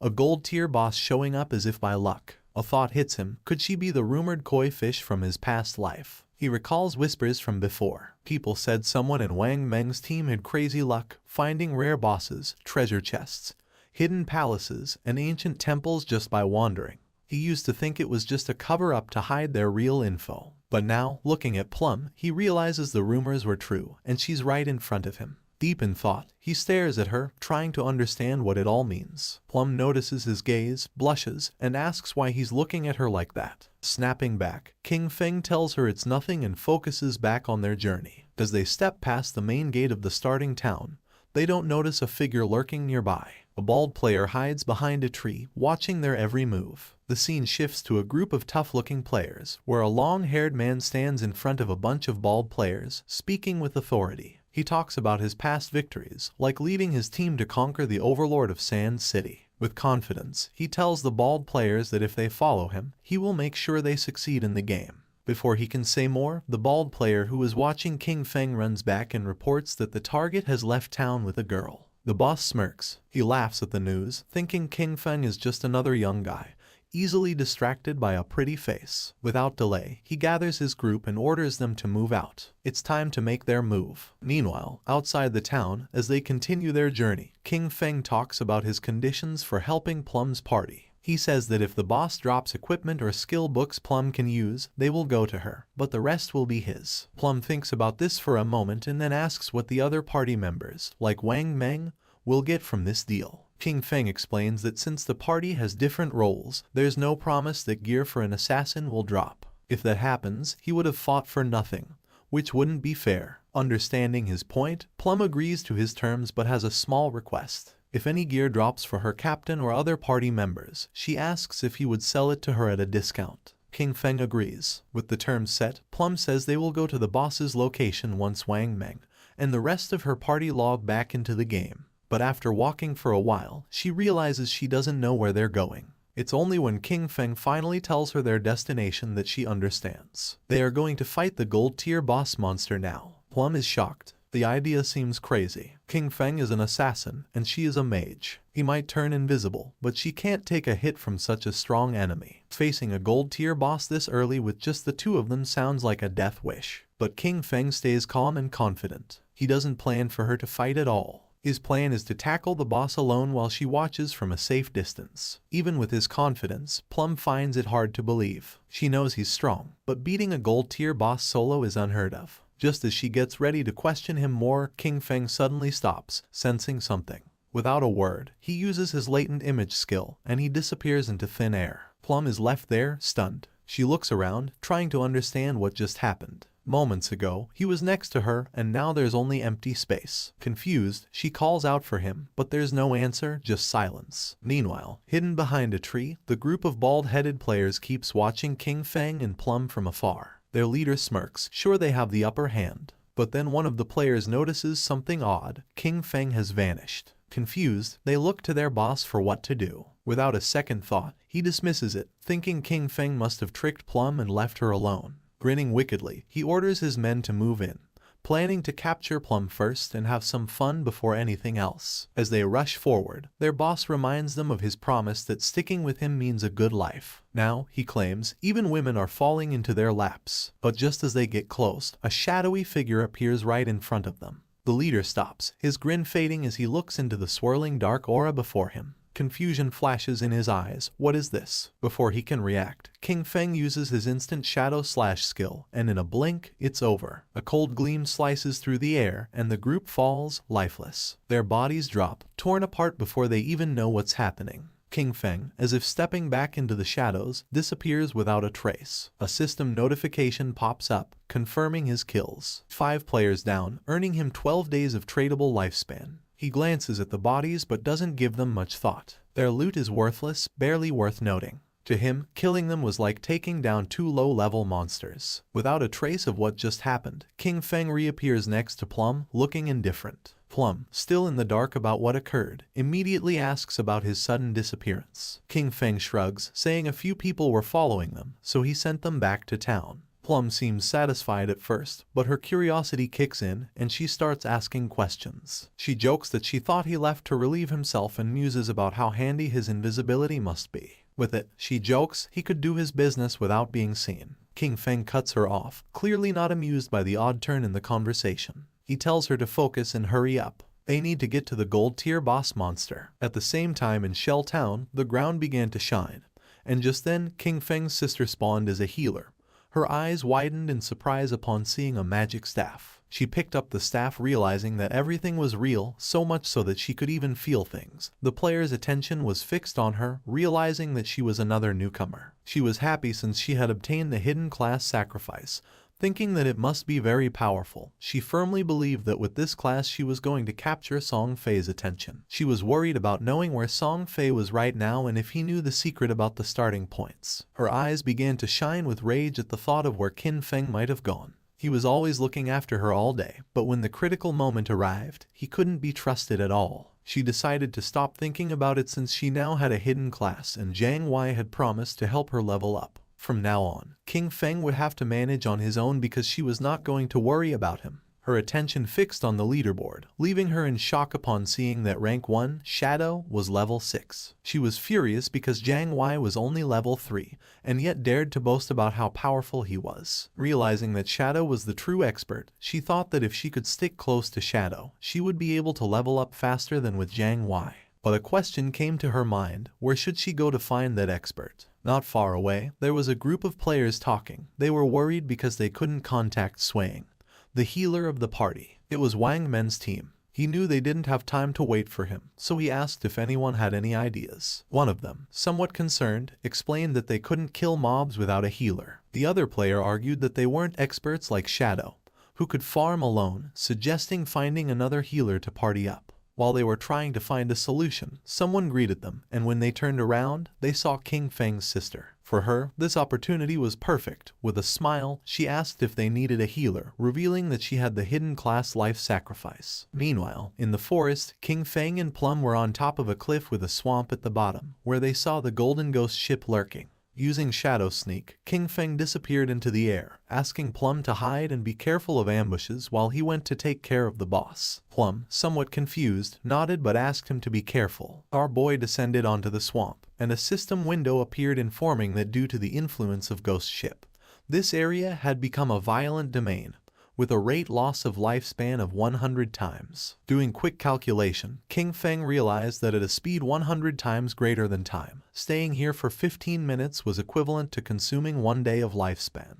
For him, this kind of violent temporal domain did not have a great effect. The system detected that the Golden Tier Ghost Ship was a level 5 boss, and then something unexpected happened. A timer of 45 minutes and 25 seconds appeared. King Feng was somewhat surprised to see that there was a time limit to defeat special bosses like this, but he felt fortunate since there were still 45 minutes left. It was more than enough time to kill it. Using instant shadow slash, King Feng moved like thunder, attacking the boss with powerful slashes, causing a total of 15-0 damage. While the boss was trying to understand what was happening, King Feng deactivated Shadow Sneak and launched a Venom Dart, which hit the ship's bell directly, activating Critical Hit and Stealth Break Strike. While the poison was causing continuous damage, King Feng distanced himself from the boss. To climb at the Golden Ghost ship, there were some challenging points. First of all, many people did not know what its weakness was and believed it had to be its skeletal body, or the ship. But in reality, the weak point was the Ghost Fire Bell located at the tip of the ship.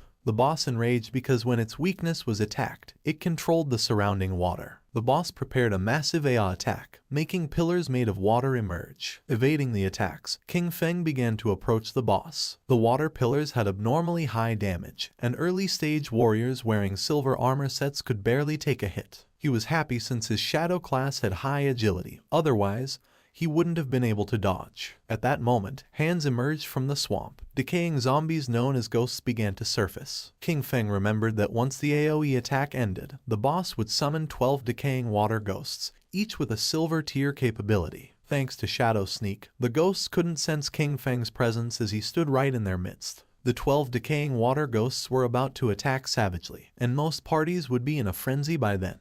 And as if that weren't enough, the Golden Ghost ship would summon a decaying water ghost every 3 minutes. If you weren't fast enough in dealing with them, their numbers would only increase more and more, resulting in total party elimination. But since he had been invisible from the start, they wouldn't be able to detect him. He just needed to find the perfect angle. Using instant shadow slash, he started moving quickly and destroying all the ghosts at once. While our boy was taking care of the monsters, Plump was watching from the cliff. She was trembling and red, realizing that this was the power of the ranked 1 expert, Shadow. To her, he was too powerful since he appeared and disappeared without a trace. In the blink of an eye, he had already taken more than half of the boss's health without even giving it a chance to counterattack. But to her surprise, King Feng communicated with her through chat and, calling her by the nickname Little Black, revealed that he was going to die in a while, leaving her in shock. With a confident expression, King Feng said that there was nothing to worry about and the only thing she had to do was wait for him to revive. Plump panicked as she thought our boy had the advantage,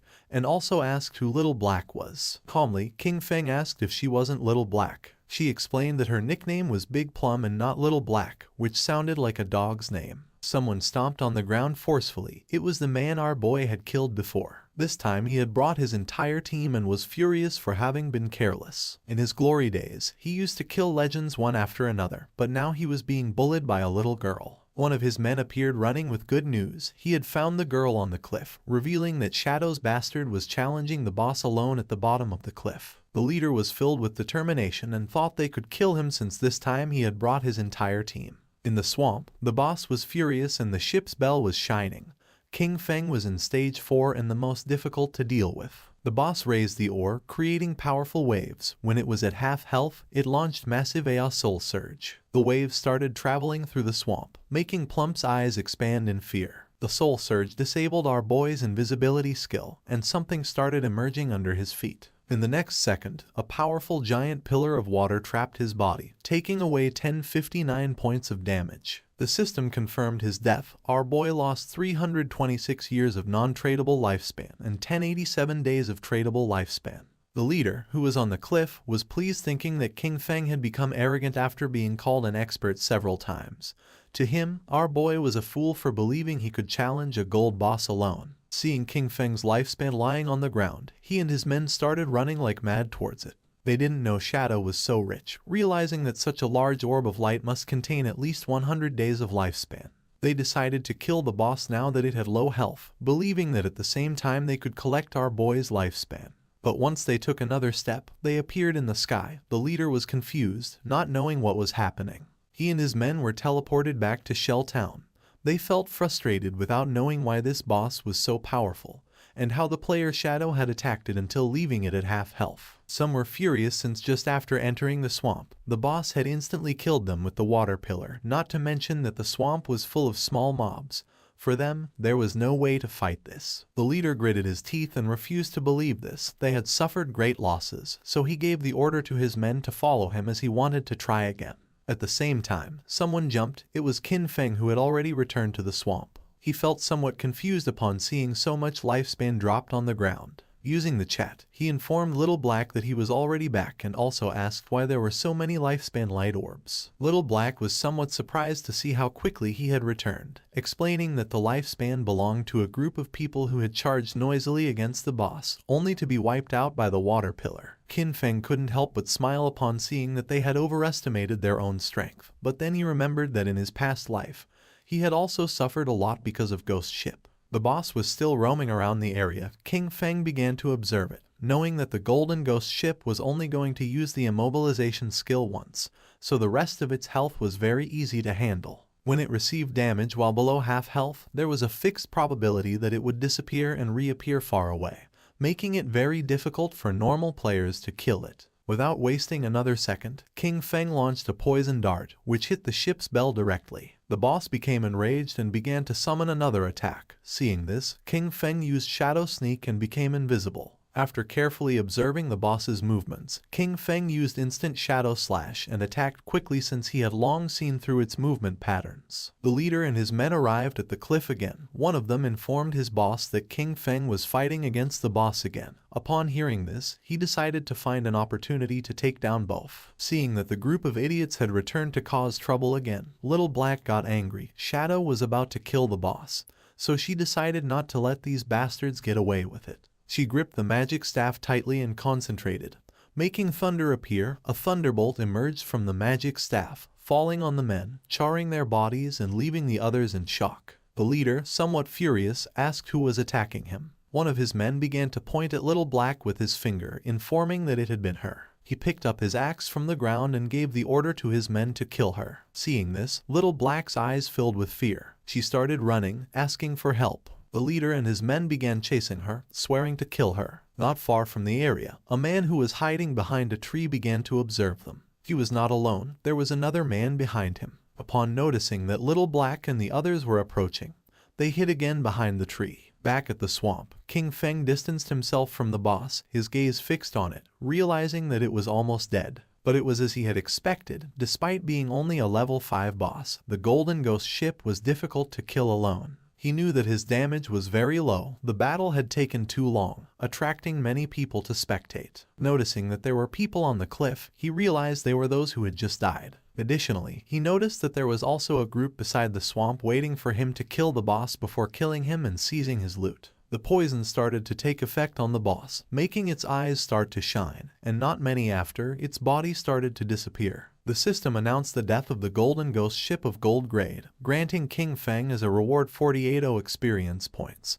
He ascended to level 8, obtaining 7 evolution points and 216 days of tradable lifespan. Our boy activated Shadow Sneak. It had been a good dream, but it was a shame that it had miscalculated. A general system notification sounded everywhere, revealing that the player Shadow from Shell Town had been the first on the server to kill a gold grade boss, receiving 3 reputation points. The notification caught the attention of all the players in the area. No one knew who Shadow was or why he was so strong. Others were furious since the first person to kill the gold grade boss had to be from Han City. In Shelltown, Wang Men looked at the system notification with confusion, as it had only been a short time since Shadow was fighting against the bronze boss by himself. Only a short time had passed and he had already killed a gold boss solo. He did not know why the difference between Shadow and the others was so great. King Feng's sister's eyes began to shine with determination.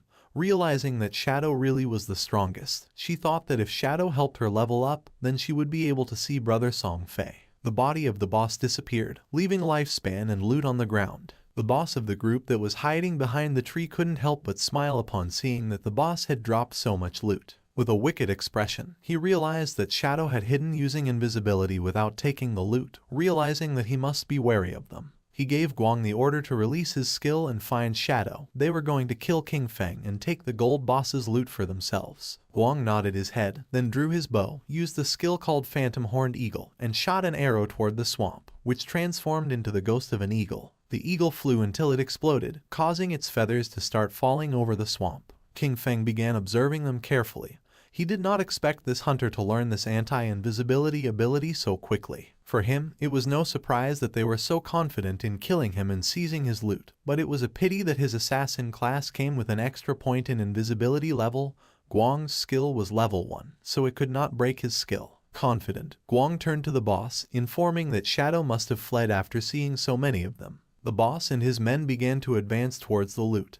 Deciding to protect the loot first, he asked his men not to be careless and to prepare for battle at any moment. The ownership of the boss's loot was 5 minutes. After the time ended, the loot was going to be theirs. A proud smile appeared on their faces, but just then, Shadow began to emerge, making their eyes widen in fear. Just before they could react, King Feng moved like thunder, taking everyone down. Now that the atmosphere was quieter, King Feng's attention focused on the loot. But then a question came to his mind: where had Little Black gone? He decided to forget about it and find her later. For now, he had enough evolution points to upgrade Greedy Hand, so he decided to upgrade the skill before obtaining the loot. Greedy Hand went from being diamond quality to epic. It could be used on monster corpses, having a 220% to 300% probability of obtaining an extra loot drop.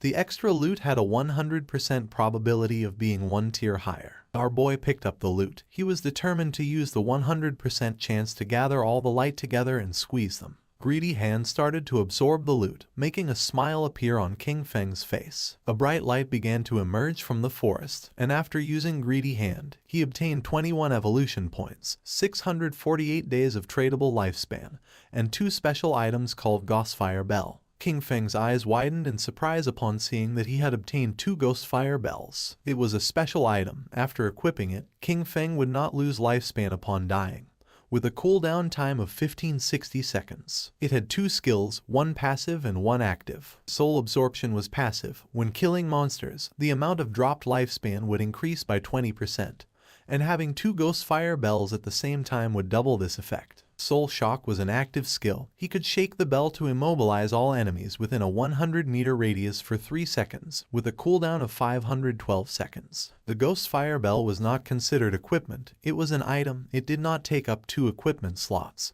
and 2 Ghostfire Bells only occupied 1 inventory slot, making it very convenient. While he was distracted, Little Black contacted him through chat asking him to come save her. Shadow became alert and asked with a worried expression where she was. King Feng, somewhat worried about knowing where Little Black was, the only thing he heard through the voice chat were her screams asking them not to come near her. Little Black was very scared since the leader and his men had already cornered her. They praised her for having strong resistance, but revealed that there was nowhere to escape, advising her to come over calmly, promising that they were going to make her feel so good that she would ascend to heaven. She clenched her fist, and when she looked back she saw that she was at the edge of the cliff, determined not to give these bastards the kill. Without thinking too much about it, she threw herself backward off the cliff, leaving the leader and the others in shock. Her body began to descend rapidly until it forcefully hit the ground, causing her terrible pain and making a pool of blood appear. Her body began to disappear and turn into lifespan. The leader peeked over the cliff and felt somewhat confused upon seeing that she had really jumped,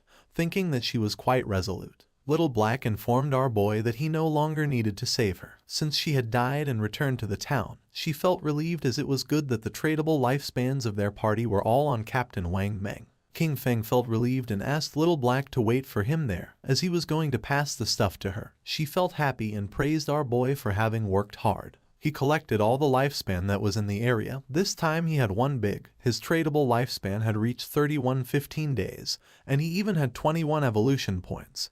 He decided to use the points and evolve Greedy Hand. A system window appeared, informing that the skill Greedy Hand had already reached epic. It required 10 times the evolution points to keep evolving.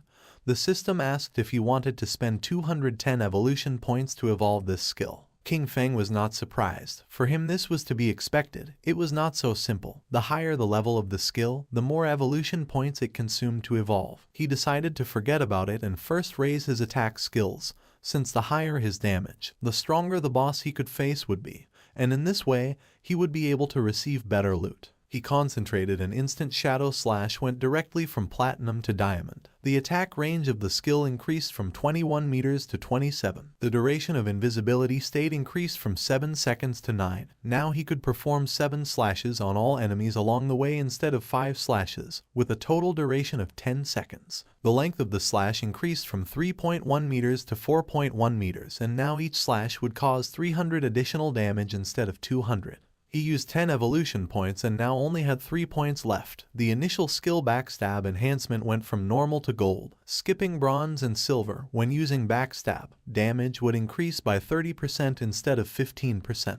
King Feng was happy, since after evolving Instant Shadow Slash twice, its damage had doubled. Even if he was not in stealth mode, and without breaking the stealth, he could inflict 3,000 points of damage. And if the stealth was broken and Backstab was performed, the total damage of 7 slashes could reach between 6,000 and 7,000. Using the system window, our boy started analyzing his skills. He remembered that the gold tier boss dropped from 2 to 4 silver equipment, with a small chance of dropping gold equipment. Now, due to the effects of Greedy Hand, he had received 11 gold equipment and skill books, 2 platinum equipment, and 1 platinum skill book. This loot was not bad at all since 3 of them could be used by assassin types. Among the equipment was the Ghost Ship Dual Blades of Platinum, an assassin class weapon with a damage of 136 points, agility of 22 points, attack speed of 24%, armor penetration of 17 points. The requirement to use this weapon was to be level 5. The unique effect of this weapon was that each normal attack would inflict damage twice. King Feng equipped the 2 daggers. The effect was not very useful, since basically he always used his skills to deal damage. But the base attack of this weapon was quite high, and it also had 22 agility points. The attack speed was also going to increase the skill casting speed, reducing the recovery time, so it was not totally useless, and as for the armor piercing properties, the benefits were also quite high. Then, our boy equipped the Ghost Fire Leather Armor of Gold Tier with a physical defense of 25 points, fire element resistance of 50 points, damage block of 14 points, granting 419 health points, and the requirement to use this equipment was to be level 5. He was amazed since leveling up had not increased his constitution. His current health was 350 points, and this equipment had actually added 419 health points directly. When he put this on, most players now wouldn't even be able to break his defense. Using the system, he decided to make his defensive equipment invisible, and use the starting appearance of the assassin class. This way, others wouldn't be able to see his equipment with their eyes and would have to enter the game interface to check. This wasn't over yet since there was still one last piece left. Upon checking the inventory, he saw that it was a skill book. It was called Ghost Shadow Blur of Gold Tier, an assassin class skill. It had a passive, it granted 15% dodge rate, and dodge activation granted immunity to all damage. King Feng was happy to have finally obtained an assassin survival skill, but then he remembered that this skill was very weak because it was very difficult to increase the dodge rate in this game. And if one spent effort to raise the dodge rate, the other attributes would be low. And if the dodge was not activated, it would be very dangerous. Our boy's body began to shine since he was different from the rest. He could evolve skills infinitely. While increasing the dodge rate, he would not sacrifice other attributes, so there were only benefits for him. King Feng started to move away from the area and decided it was time to return. The remaining loot consisted of warrior, priest, and archer items. He could sell them to Wang Meng with a 10% discount, and although they couldn't afford them now, he was sure that with Wang Meng's personality, he would sell them on credit. This great upgrade was all thanks to Little Black. Without this koi, he wouldn't have been able to find a level 5 ghost ship to attack, so he decided to thank her. King Feng passed by a tree and just at that moment, the leader, who was furious, and his men appeared. King Feng noticed them, and they did too, and their faces turned pale. With eyes full of fear, they started running upon seeing Shadow. As expected, King Feng was not going to let them escape, so he used Shadow Stealth, and while the skill was activating, he let out a sigh. Just before they could take another step, King Feng moved like thunder and finished off all the subordinates. Upon seeing this, the leader panicked and ran with all his strength, but King Feng was not going to allow this. Our boy appeared in front of him and deactivated the invisibility skill. The leader's face touched King Feng's,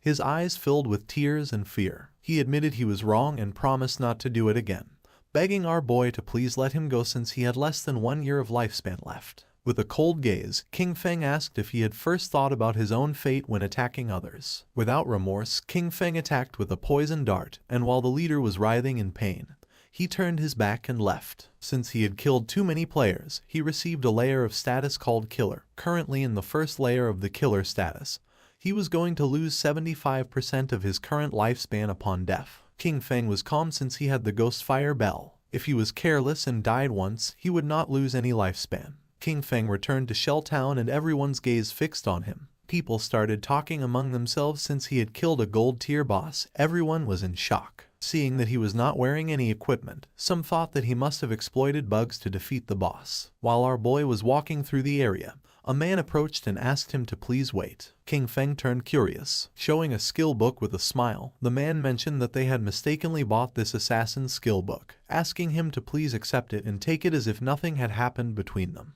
The system identified the skill book. It was a common tier called Impale. It was a single target skill. Upon hitting, it added 20 attack points and caused stun for 2 seconds, with a cooldown of 22 seconds. King Feng took the skill book and his eyes widened in surprise since it was a control skill. After taking the book, he went on his way, and the man and the others on theirs. One of the men, furious, told Xian Shao that they had been killed by King Feng. For him, it was too cowardly to have to give a skill book to him. The other man nodded since no one treated them like that. The other man decided to use each of their connections to gather people, with everyone contributing. Even a single spit from each of them could drown King Feng, so there was no reason to fear him. With a serious gaze, Xian Shao made it clear that Shadow was growing so fast and leveling up by himself, so he must have a great secret. He wanted to find him in real life and kidnap him, since not only would they learn his secret, but they could even make him their slave to collect lifespan for them. The man praised Xiao Shao for this great plan.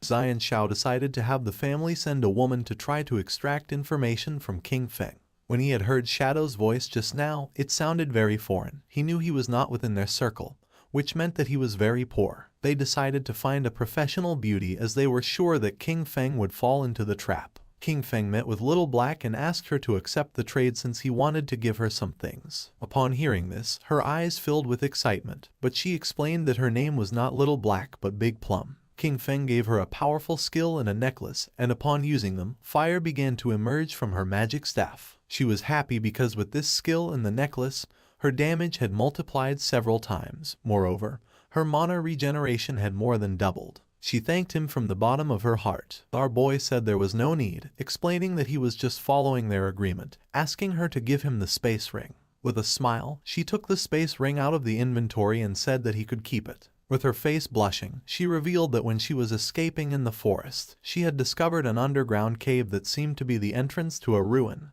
asking if he was interested. King Feng was somewhat surprised, since first it had been the Golden Ghost ship and now it was a ruin entrance, realizing that it was really beneficial to be friends with this girl. The sincerity was mutual. If he had not given her 2 equipment of gold, maybe she would not have told him this information. With this space ring, his inventory had finally reached 27 slots. King Feng asked where Wang Meng was, promising that once he sold them the things, he would go to the ruins she had mentioned to take a look. She extended her hand, revealing that the captain and the others had gone to train the new priest, so they were not going to return soon. Using the map, she marked the entrance of the ruins, explaining that there was a stone slab on the ground behind the bushes. She moved the slab aside and hid inside while fleeing, but she had only walked a few steps in when she heard screams from within. She was so terrified that she ran out, otherwise, those guys would not have caught her. King Feng disappeared and decided to head to the ruins right now and trade with Wang Meng when he returned. Little Black was somewhat confused. Our boy left Shell Town and entered the forest. Originally he wanted to find some place to grind to level 10. But since there was a ruin, there was no need to grind. Mainly there were 3 types of ruins that appeared in a beginner's town. They were tombs, cursed ruins, and temples of faith. No matter what type of ruin it was, the small mobs were all bronze tier. There might even be some silver tier monsters. For him they were a sea of lifespan and evolution points. Following the location that Little Black had marked on the map, King Feng arrived at the entrance of the ruin. Without wasting time, our boy entered, remembering that there were mainly 3 types of ruins that appeared in a beginner's town: tombs, cursed ruins, and temples of faith. There was not much to say about the tombs.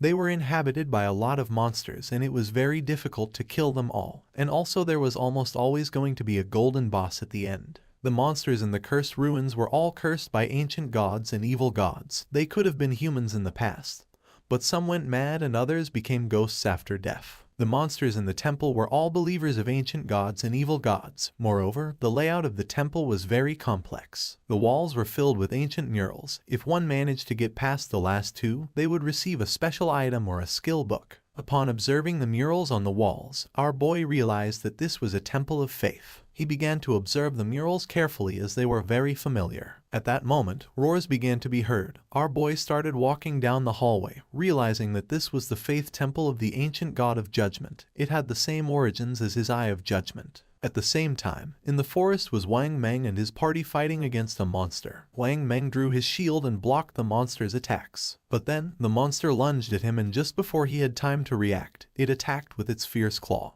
causing Wang Meng's body to fly through the air, inflicting terrible damage on him. Seeing that the captain was injured, the party's archer panicked and gave the order to the healer to heal. King Feng's sister was paralyzed with fear, not knowing what to do. With tears in her eyes, she tightly grabbed the magic staff and asked how to do that. While they were distracted, the monster jumped and prepared to attack. Seeing this, the party's swordsman drew his sword and gave King Feng's sister the order to use her skill. But instead of obeying, she fell to her knees on the ground, dropped her magic staff, and began crying in fear. The monster attacked again and Wang Meng's party was eliminated and they were teleported to Shell Town. Wang Meng and his men were furious. Little Black, who was in the area, greeted them and with a smile asked why they were back so soon, explaining that the expert Shadow was still not back so they couldn't buy equipment now. The archer, who was furious, started pointing at King Feng's sister and said he had never seen someone as stupid as her. She didn't know how to dodge monster attacks, nor how to use her skills. Xiao started to cry, not knowing what to do. Little Black stood in front of her and with a confused expression asked the archer why he was so fierce, explaining that she was a beginner,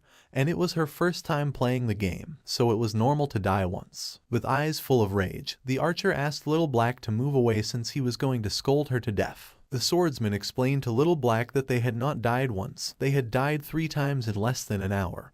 Upon hearing this, Little Black's eyes widened in surprise. With a smile, she began to show the necklace that King Feng had given her. She decided to go with them, revealing that she had just received 2 good things from the expert. She was very powerful now, and believed they were not going to die once she was there. Wang Meng stepped forward and gave the order to everyone to stop arguing.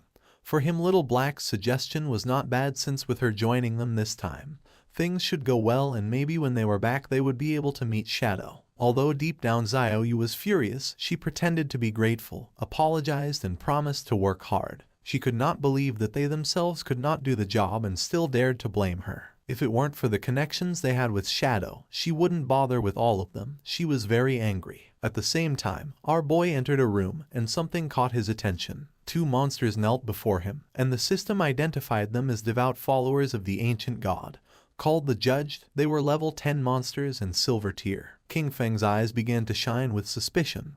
Without wasting another second, with a determined expression, he attacked the monsters using instant shadow slash. Our boy became invisible and when he turned around he saw that he hadn't taken much health from them. Even after breaking his stealth and backstabbing them, they had only lost a small portion of their health. For him, this was to be expected. They were level 10 silver bosses, and the health of these 2 devout followers together was already greater than that of the gold tier Golden Ghost ship. Just then, something caught our boy's attention, making him turn curious. The monsters knelt before him again. He was somewhat confused since the monsters were kneeling once more in his direction. It was strange since he was still in stealth. He didn't know if they had sensed the eye of judgment on him, nor if this was the reason why they weren't attacking him. King Feng questioned whether they knew the way and asked them to guide him. The monsters raised their heads and began to roar. King Feng realized that they had been corrupted, decomposed and had gone completely mad. They had turned into wild beasts that only knew how to steal lifespan from humans. At that moment, the eyes of the monsters began to shine.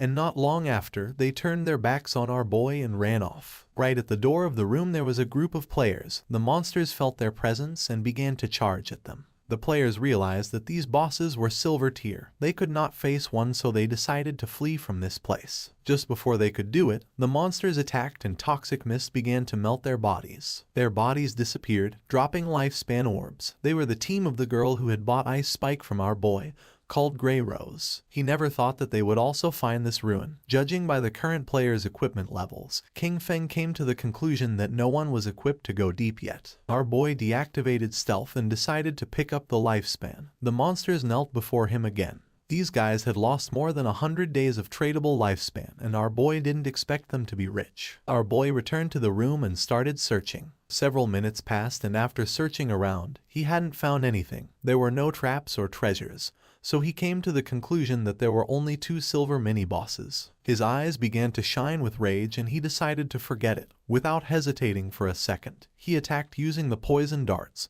which embedded themselves in the heads of the monsters. As a reward for having killed 2 silver tier bosses, he obtained 4,000 experience points and ascended to level 9, obtaining 4 evolution points and 188 days of tradable lifespan. King Feng used Greedy Hand and the bodies of the monsters began to disappear. He felt happy since the epic tier Greedy Hand was absolutely insane. He got 32 evolution points, 1504 days of tradable lifespan, 4 gold tier items and 10 silver tier items. He extended his hand, making a pendant appear. He was happy since he had obtained a gold tier item for assassins. It was the Pendant of the Faithful, an assassin class accessory. It was going to grant 15 agility points and 20% cooldown reduction, with the unique effect of summoning a silver tier devout follower to fight for you with a cooldown of 6,000 seconds. King Feng clenched his fist. This necklace had good stats. The 20% cooldown reduction was going to lower the cooldown of his stealth skill from 22 seconds to 19. The cooldown of poison darts dropped from 4.35 seconds to 3.75 seconds. That of instant shadow slash went from 10 seconds to 8. Grinding had become much more efficient, since all his other gear required being above level 8. No one else could use this yet, so he decided to keep it for now and sell it later. Just when King Feng was about to leave, the ground started moving. Our boy became somewhat curious, and when he turned around, a small pillar emerged. His eyes began to shine with joy, since after eliminating all the monsters, the mechanism had been activated. King Feng examined the pillar carefully, realizing that it was a hidden mechanism. Not long after, the mechanism of the pillar was activated, and a platform appeared under our boy's feet. A door that was on the ground opened, and little by little the platform began to descend. It was a lift. Once the platform descended several meters, the door began to close. Several minutes later, it stopped. King Feng felt as if he had descended 300 or 400 meters. This place was dark and seemed gloomy. King Feng's attention was fixed on it. Thanks to his knowledge, he realized that this was the maze hidden beneath the temple. He knew there was a certain chance that a hidden maze would appear in the ruins. He had explored many of them in his previous life, so he knew there were countless traps in the maze. But as long as there were people acting as cannon fodder, there was no danger in exploring them, only that it would take a lot of time. With a confident gaze, he took out the pendant. With his current attributes, if he activated any trap, he would die. But luckily he had this thing, which allowed him to summon a silver tier devout follower to fight for him. He extended his hand and used the power of the pendant to summon a devout follower, making a zombie appear on the ground. Pointing toward the hallway of the maze, our boy gave it the order to go scout. The devout follower stood up and began walking toward the hallway. King Feng crossed his arms and couldn't help but feel happy, since it was easy to explore with a lackey scouting ahead. But there was still a chance of danger, so he decided to evolve his dodge passive first just in case. He used 11 evolution points, and his ghost shadow blur went from gold tier to epic tier, increasing passive dodge rate from 15% to 75%. Now dodge activation was going to grant immunity to all damage. 75% dodge rate was already very high. He had just enough remaining points to evolve instant shadow slash to epic tier. Using 13 evolution points, King Feng evolved his instant shadow slash from diamond tier to epic. The range increased up to 30 meters and the duration up to 12 seconds. Now he could perform 9 slashes instead of 7 with a cooldown time of 8.8 seconds. The width of the slashes increased up to 5 meters and the damage increased from 300 points to 400. King Feng's eyes began to shine, since to evolve from epic to legendary it required 10 times the evolution points. The higher the starting tier of an item, the more profitable it was to evolve it. For example, if a skill was of epic tier at the beginning, evolution to legendary tier was the first evolution, so it only required the base evolution point of 1. Since the target for evolution was legendary tier, it required 10 times the points, and 1 times 10 were 10 points. This also meant that if he only obtained an epic skill, he could quickly evolve it to legendary tier, then mythical tier, ancient tier, and immortal tier. But if a skill was normal tier at the beginning, then to evolve it to epic tier, it would need to be evolved 7 times. And by the time it reached the 10 times point, it would need hundreds of points. But the good thing was that, no matter in which tier the skill started, he could spend very few points to evolve it to epic tier. In other words, from now on, all his skills were going to be at least epic tier. He had 11 evolution points remaining, and he could only evolve the starter skill, Shadow Sneak. He used 8 points and the skill went from silver tier to platinum. The duration of the skill increased from 16 seconds to 24, and the attack that broke stealth increased by 90, going from 120 to 50. Cooldown went from 26 to 22 seconds. He had the attribute that reduced the cooldown speed by 35%, and for this reason, the final cooldown for Shadow Sneak was 16.3 seconds. The cooldown was still too long, and the stealth breaking attack was a bit low. He knew he needed to swap this skill in the future. While walking through the hallway, the devout follower stepped on a slab, activating a trap, and then a giant rock fell on top of it, crushing its body. Its body transformed into light. Now that the summon had died, he decided to wait for the cooldown before resummoning. This maze was complex and dangerous.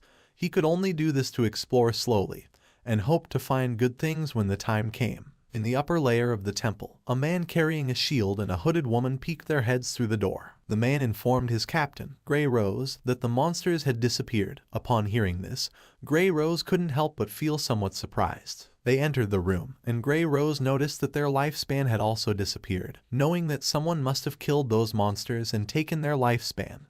But she didn't know who. The man mentioned that only the expert Shadow could kill 2 silver tier bosses. Grey Rose thought he was right but felt relieved since they wouldn't have to die again. She put her hand on her chin and remembered that when they had come here, they had seen a person who seemed to be communicating with the monsters. She didn't know if it was Shadow, nor if he had a skill that could enchant the bosses. If that was the case, he had an incomprehensible and terrifying power. At the same time, in the second layer of the temple, King Feng's devout follower died again by activating another trap. In front of our boy there was a long path leading to a door King Feng had explored for 3 hours, and this should be the end of the maze. And based on his previous life experience, using human lives to explore would kill at least hundreds. Using the pendant, King Feng summoned another devout follower again. It started walking ahead and King Feng began following closely behind. King Feng gave it the order to open the door. Following our boy's command, the monster began to use all its strength but was unable to open it. It got to the point where its body began to tremble. King Feng's eyes filled with suspicion upon seeing that the monster could not open the door. Then, he approached and touched it with his hand. By doing this, little by little the door began to open, leaving King Feng in shock. A wave and a curtain of smoke began to emerge from the other side of the door. Our boy began to sweat, knowing that this was not good. On the other side of the door, there was a room full of pillars, and in the center there was a chest covered with thorny vines. King Feng entered the room, and upon observing carefully he noticed that the chest was full of thorns. It was locked, and next to it there was an NPC. The NPC was a woman who had the lower part of her face bandaged. The system tried to detect her stats, but it was unable. King Feng's eyes widened in surprise when he saw that there was no information about her. It was the first time he met such a mysterious NPC. The woman began to whisper in a strange language, and then she knelt down and her body transformed into light and began to disappear. King Feng started to observe her closely, not knowing why she had disappeared. Then, the thorns that were on the treasure chest also began to disappear. King Feng did not lower his guard since even though he could not see the information of that mysterious woman, he knew that she must be related to the Eye of Judgment. The chest began to shine golden, and our boy noticed that it contained epic tier items, but he knew he had to be careful since there was a chance he would encounter a mimic or a trap. Pointing at the chest, King Feng gave the order to his summon to go open it. Following the order, the monster opened the chest and a bright light began to emerge from it. King Feng's eyes widened in surprise as he realized it was a skill book, a godly skill for assassins containing passive and active effects. The chest contained an assassin-type skill book of epic tier called the Stole of Mercy. It had the passive effect of 100% weak point hit correction, and weak point damage multiplier doubled. The chest also contained an active skill called Slit Throat. Shadow's next attack was going to inflict Slit Throat, causing 100% of that attack's damage per second for 3 seconds, with a cooldown time of 60 seconds, but thanks to his skill the cooldown dropped to 44.4 seconds. King Feng noticed that the passive ability doubled the hitbox for the enemy's weak spots, but the most ridiculous part was the active skill, Slit Throat. If his next attack dealt 300 damage, the debuff would cause 300 damage per second for 35 seconds. The total damage would be 12 points, which is 3 times the original damage. King Feng began to read carefully. Skills like Instant Shadow Slash landed multiple hits, but Slit Throat only counted the first strike. Also, this skill was only of epic tier, so it only needed 10 evolution points to upgrade it to legendary. This loot had been a great harvest since his burst damage had just increased several times. King Feng began to move toward the exit. Knowing that it was all thanks to Little Black, he decided that it was time to return and sell the leftovers to her party. Using the chat, he asked Little Black to tell Wang Meng to return to town, since he had items to sell him. Upon knowing that Shadow had finished exploring the ruins, they decided to return now. Once King Feng arrived back at the starter town, his eyes widened in surprise. A crowd of players were waiting for his arrival. All wanted to add him as their friend. Some even offered to be his followers, promising to cheer him on. The chairman of the Runding group from the city of Zhonghai had come to formally invite Shadow to join their corporation. King Feng even had fans from Firefly Town who had come to greet him. Players from different towns had come to form teams with King Feng. Seeing this, he realized that the teleportation gates from other towns had started activating. Finally, he could go to Song Fei's Firefly Town. Without wasting another second, Qin Feng disappeared without a trace, becoming a shadow. Using his invisibility skill, Qin Feng began to move away from the area and the players started fighting among themselves, thinking that he had left because they kept bothering him. Qin Feng reached Little Black and caught her attention. Raising her hand, she informed her captain that the expert's shadow had arrived. Something caught Qin Feng's attention. It was none other than his sister, Qin Xiaoyu. She began to show a kind smile. Many questions came to Qin Feng's mind. He didn't know how she had managed to get into Wang Meng's team, knowing that Wang Meng's crew could be destroyed because of her. He knew he had to be careful, since everyone knew that Shadow existed now. He couldn't reveal his true identity. He still couldn't use his powers in real life, and with so many eyes on him, even a kitchen knife could kill him right now. Xiaoyu couldn't help but blush as she could tell how powerful he was just by looking at him, realizing that compared to him, Wang Meng's party was like trash. She thought that if he carried her, then she could reunite with Song Fei in a matter of days. Using the system, Qin Feng explained to the captain that this equipment was perfect for their party's classes. Moreover, the skill books could increase their combat power. Our boy set an initial price of 22 days of lifespan. For Wang Meng this was very expensive, since they were all silver and gold tier. For now they could not afford it. Qin Feng said that there was no problem since they could pay him later. Wang Meng was sincere and thanked him, not knowing how to repay him for helping them. If ever Qin Feng needed them in the future, he only had to say the word and they would do their best to help him. The swordsman of the party put on a golden helmet. According to him, Shadow was awesome. He could not believe that he was getting gold tier equipment so soon. Wang Meng also equipped the equipment, obtaining a gold tier skill, with which his DPS had tripled. He could not avoid crying since Shadow even let them buy on credit, realizing that he trusted them. Wang Meng began to inspect his inventory but did not find anything for priests, leaving Xiaoyu somewhat confused. The archer was furious since she was lucky to leech EXP from them. Xiaoyu approached Qin Feng and introduced herself as the priest of Wang Meng's party and asked if he had any equipment for her. The system informed our boy that the player, Little Graceful, wanted to add him as a friend. Xiaoyu's eyes widened in surprise. Qin Feng began to stare at her with a cold gaze and disappeared without a trace, leaving poor Xiaoyu in shock. With a confused expression, she asked where Shadow had gone. Wang Meng explained to her that he probably just hadn't gotten any priest drops this time, and that maybe next time he would bring items for her. The archer revealed the harsh truth. Qin Feng had intentionally ignored her. For Little Black, Shadow was very cool as he appeared and disappeared like a dragon. Qin Feng walked away from them, knowing that he currently had a gold tier priest staff in his bag, and also a gold tier priest skill book. But there was no reason why he would give such precious things to Qin Xiaoyu. As he progressed, he would have tons of unused equipment and skill books. Selling them individually wasted too much time. But Wang Meng's backing with the authorities was perfect for bulk buying of him. He could not allow Xiaoyu to affect his cooperation with the authorities. He needed to quickly find a priest for Wang Meng's team to replace her. His eyes began to shine with seriousness when he thought that he needed to find Little Zhu quickly. Gu Yixu, the former manager of the Godslayer Guild in his past life, she was a hidden class priest called White Avian Priestess, which came with a white bird that could heal and apply buffs. She was the only priest he knew who could defeat epic tier bosses alone. She was his powerful ally, and compared to her, Qin Xiaoyu was complete trash. Qin Feng activated the gate, remembering that Little Zhu was also from Firefly Town, just like Song Fei, being perfect. If Qin Feng could find Little Zhu, he was going to put her on Wang Meng's team. Using the gate, he traveled to Firefly Town. Qin Feng arrived at Firefly Town, a place very different from Starter Town. While he was walking through the area, he heard two players who wanted to hurry back. Since the silver boss was below half health, they couldn't let someone steal it, as they would have died in vain. One of them cursed Song Fei since that bastard brought many fangirls with him, knowing there was no way to compete with him. Nor did he know how some minor celebrity had so many brainless fans. Qin Feng had just arrived and had already found clues about Song Fei. Following the players, he reached a valley. This was the level 5 area, called Wailing Valley. The monsters in this place were Emberfians and the Shackles. After walking a bit, he started to hear players fighting. When peeking his head out, he saw a group of players attacking a two-headed monster with its body surrounded by flames. Qin Feng knew that this twin-headed Emberfiend was a silver tier boss, and noticed that the situation was somewhat chaotic since many players were attacking each other. When observing closely, Qin Feng saw a group of players, and among them was the bastard Song Fei. Two players stood in front of Song Fei's team and drew their weapons. One of them had been ambushed by Song Fei, and his lifespan had been stolen by him.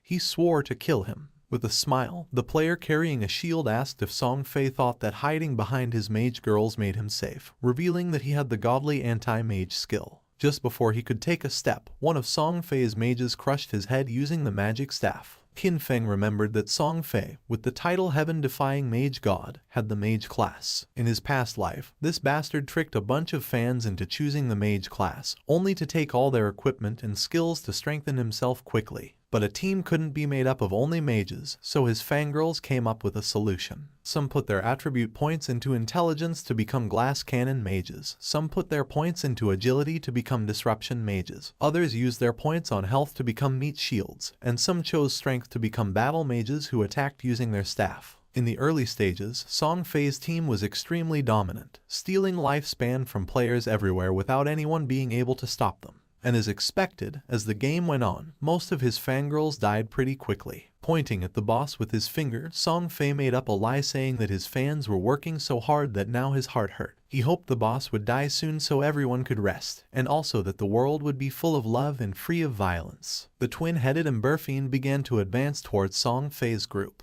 One of Song Fei's fans explained that this was not hard for them since the one who was trying the hardest was him. According to her, he worked so much that he shouldn't have to endure all this. She started pointing at the monster and decided to kill it so it wouldn't hurt their beloved Song Fei. Song Fei's fans began attacking the monster by casting spells. They were willing to defeat it so that Song Fei would become king, swearing to follow him no matter where he went. The monster opened its mouth and launched a burst of fire towards Song Fei, putting him on alert. But just before the burst of fire could get close, one of his fans stepped in the way, taking the attack fully. Song Fei took the girl's hand and began to show a sad gaze, while the woman's body was disappearing. With tears in her eyes, she swore to do anything for him. The chubby girl tightly grabbed her magic staff and told the others to get angry since if they killed this ugly monster, brother Song Fei would be able to ascend to first place in the ranking.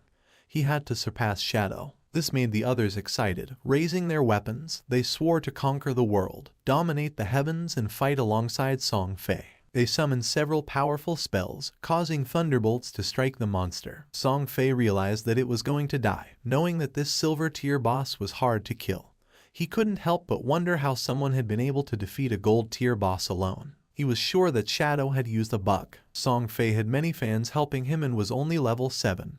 He didn't know how Shadow leveled up so fast. A smile spread across his face since once he defeated this silver-tier boss, he was going to level up to 8. He knew that Shadow had been stuck at level 9 for a long time, so he decided to take the opportunity to surpass him and become the #1 player of the God-forsaken game. Just then, a hand surrounded by Shadow grabbed Song Fei by the mouth. In the blink of an eye, Qin Feng decapitated Song Fei, and using instant Shadow Slash, cut his body into pieces. Blood began to emerge from the mouth of the bastard Song Fei. His fans went into shock, and just before they could take another breath, Qin Feng attacked again. Moving like thunder, he cut the bodies of the fans and of the boss into pieces. A system window appeared, informing that the boss had been defeated and granting him 15 experience points. The boss fell to the ground and its body began to transform into lifespan. The players were in shock since they couldn't believe that Shadow had killed the boss with a single strike. A single attack from Shadow did thousands of points of damage, while theirs only did 100 points of damage. Shadow was 10 times stronger than them. The corpse of the boss transformed into orbs of lifespan, and Qin Feng deactivated his stealth skill. The smartest players realized that it had been an AoE attack. They couldn't believe that a single attack had killed Song Fei and all his gang of fans. Upon observing closely, they saw Shadow and remembered that he was the one who had achieved the first global kill of the gold-tier boss. They decided to leave and let Shadow have the loot. They began to cheer for Shadow for having avenged them by killing Song Fei's gang. Qin Feng knew that they were only afraid of being attacked, and that's why they could only join forces to attack him. In his past life, he would not have hesitated to kill them. At the same time, Song Fei respawned again in Firefly Town. The system reported that he had been killed by Shadow, and he lost 1106 days of tradable lifespan, and 18 years and 113 days of non-tradable lifespan. Song Fei panicked and realized that Shadow had come to Firefly Town. He couldn't believe that out of the hundreds of starter towns in Zhonghai City, he had come to his to steal the kill. His fans also respawned again. The chubby girl felt confused to see that Song Fei had also died. The other girl was furious since she didn't know why Shadow had killed them. The other thought that Shadow wanted to steal the silver tier boss. According to them, he was evil for taking advantage of Song Fei being distracted to launch a surprise attack. Just then, an archer approached Song Fei and with a nervous expression asked if she could join his team, revealing that she had the skill called Eagle Eye, and she could detect invisible enemies. Song Fei's fans told the girl to get lost since he had said he only wanted mages in his party. The chubby girl thought her efficiency at killing monsters was too low, and she would only affect Song Fei's progress in the ranking. Song Fei extended his arms and explained that although she was an archer, she could be part of his family since he believed that love could fill everything. He took the woman's hand and with a kind expression mentioned that he had felt her strong emotions. It didn't matter if she was an archer. He decided to let her join his team, swearing they would strive together to level up. Having Song Fei so close made her blush and tears of joy began to flow from her eyes. An assassin appeared and mentioned that she could also become invisible, swearing that she was going to make Shadow pay for having killed him. The mage revealed that she had learned a new AoE skill and could freeze Shadow. Song Fei extended his arms, making it clear that his family was full of love. Any girl who wanted to join his team was welcome. The girls began to cry with joy and swore to stand by Song Fei forever. According to them, Shadow had no honor for having attacked their beloved Song Fei by surprise. They promised that he was going to pay the price. As soon as they found Shadow, they were going to let Song Fei kill him so that he could learn what happened when someone messed with Song Fei. The attention of two players focused on them. They didn't know what Song Fei wanted to do now, but they were aware that someone had killed him out there, being very satisfying. They remembered that there were many girls protecting Song Fei, so they didn't know how he had been killed. But then they realized it must have been Shadow. According to them, Shadow was incredible, and seeing the girls crying for Song Fei, they thought these girls were not right in the head. A smile spread across Song Fei's face as he was confident that with so many people as witnesses, when he defeated Shadow, everyone would know that it was useless to be strong if one fought alone, especially being an assassin. According to him, Shadow was a soft assassin who had dared to challenge a great and noble mage like him. At the same time, Qin Feng picked up the loot using Greedy Hand, obtaining 16 evolution points, 217 days of tradable lifespan, 6 pieces of silver tier loot, and 1 piece of golden tier loot. Qin Feng decided to evolve the skill Graceful Liberation, consuming 10 out of 19 points. The skill went from epic to legendary. The passive effect Weak Point Attack Correction went from 100% to 200%, and the weak point attack multiplier was doubled. The active effect also improved. The next attack was going to trigger Throat Slit effect, causing 150% attack damage per second instead of 100%. With a duration of 3 seconds, the cooldown of the skill went from 30 seconds to 18.5. The weak point hit correction had increased by 100%, reaching 200%, which equaled doubling the target's weak point. If it was amplified even more, half of the enemy's body would be considered a weak point. He feared that even his Shadow Slash could deal weak point damage. The initial epic level skill, with 0 evolution points, could evolve to legendary. However, to evolve it from legendary to mythical, it required 100 times more evolution points. It needed 200 points to evolve from legendary to mythical. According to this pattern, the epic level Greedy Hand was going to require 210 evolution points to evolve, and when it reached legendary, evolving it was going to require 34 points. He had 9 evolution points left, so he decided to evolve Backstab Enhancement. Qin Feng spent 8 points and the skill Backstab Enhancement went from gold to platinum, and the damage of the passive effect increased from 30% to 40%. A silver tier boss, plus the group of players, had given him a total of more than 14 days of tradable lifespan.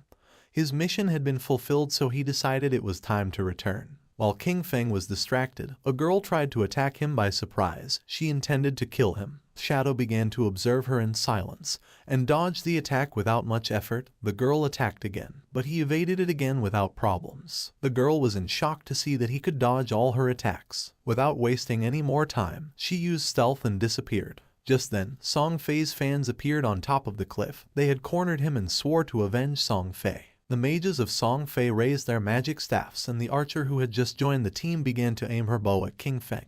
They were furious and swore to avenge Song Fei. Qin Feng used stealth and disappeared into the air, becoming a shadow. Upon seeing this, the archer used her skill called Eagle Eye and made it clear that Qin Feng's invisibility was useless. Her arrow transformed into a ghost eagle until several seconds later it exploded and its feathers began to descend from the sky like drops of rain. The feathers began to fall on the assassin from Song Fei's party and her stealth was deactivated, making her visible. The chubby girl clenched her fist and felt happy believing they had detected King Feng. She gave the order to the others to use their most powerful skills and attack with everything. Following her order, Song Fei's fans used their most powerful skills to attack. A rain of powerful spells began to descend upon the assassin. Seeing this, she panicked and tried to tell them that she was not King Feng. It was already too late, as the spells hit her body directly, creating a great explosion. Instead of feeling sad, the chubby girl felt furious since she didn't care about this anyway because she wasn't a mage, and that showed that she didn't sincerely love Song Fei. According to her, this was a punishment from heaven for her falseness. She gave the order to the archer to launch the eagle again to find Shadow. The archer nodded with her head, but at that moment, King Feng took out the Ghostfire Bell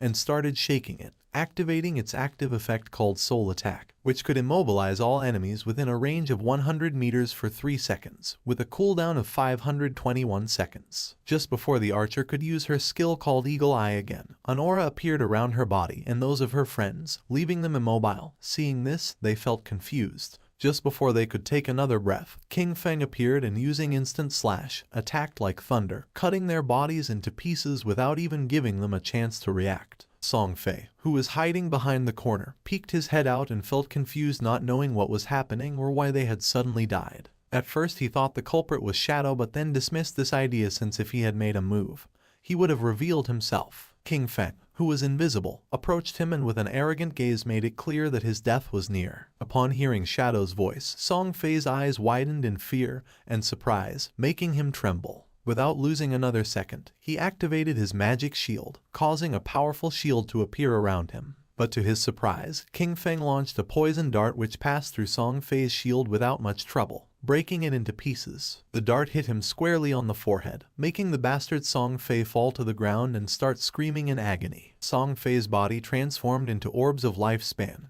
King Feng deactivated stealth and upon seeing that Song Fei had so much remaining lifespan, he realized that originally he had more than 2,000 days of tradable lifespan. Song Fei's body disappeared, leaving only lifespan.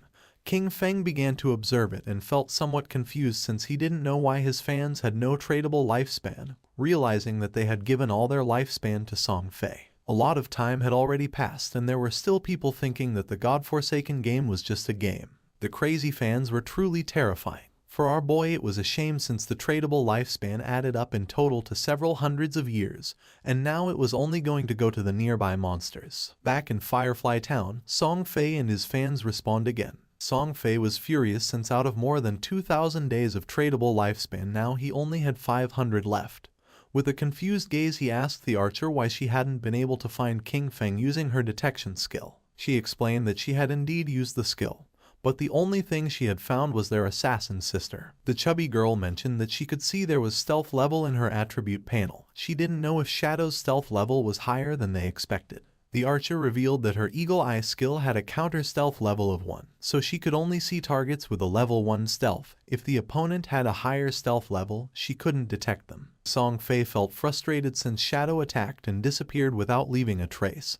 He didn't know how to defend against that. Touching his face, Song Fei thought that he had not offended Shadow, and now that he had also taken the boss kill, Shadow had no reason to come after him again.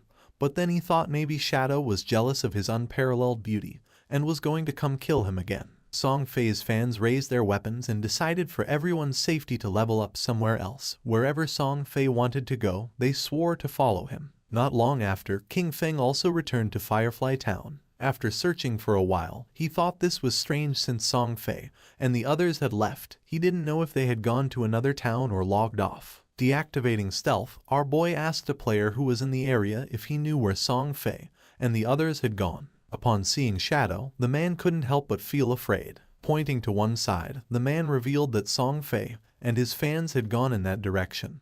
He begged Shadow to please kill Song Fei.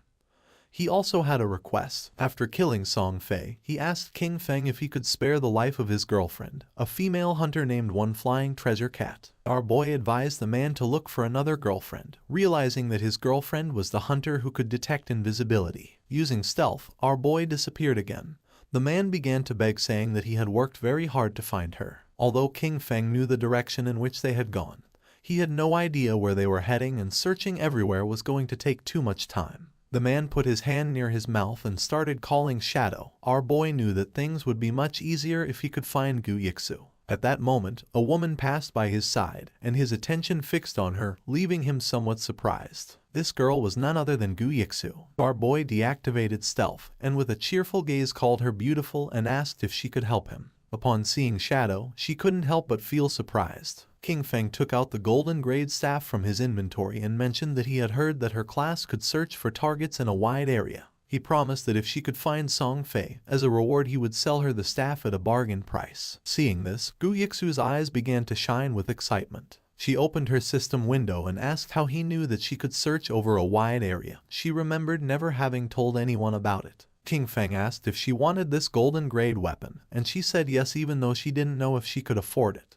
With a confused expression, King Feng asked if she didn't even have 500 days of tradable lifespan, revealing that the original price was at least 700 or 800 days. Upon checking her system window, she realized that she did have 700 days to buy the staff. Hearing this, our boy made a deal with her and handed over the staff. A system window appeared to confirm that the transaction had been successful. She took the staff and started drooling. Our boy gave her a gentle tap on the cheek so she'd stop drooling, asking her to hurry up. Upon hearing this, she blushed and nodded with a smile. Using the new staff, she began to use her powers and concentrated. Even though it was the first time she met Shadow, he gave her a strangely familiar feeling. Her owl began to fly around her, and she asked if Shadow wasn't afraid that she would take things and leave without helping him. With a serene expression, our boy asked if she didn't hate Song Fei. Seeing that he knew that she hated Song Fei, Gu Yixu's eyes widened in surprise. She didn't know if Shadow could be a friend of hers in real life, but his voice didn't seem like it. King Feng started to smile and decided that she should guess. She raised her hand and the owl began to fly. She was too lazy to guess. Just then, her eyes widened in surprise. The owl began to fly over the town,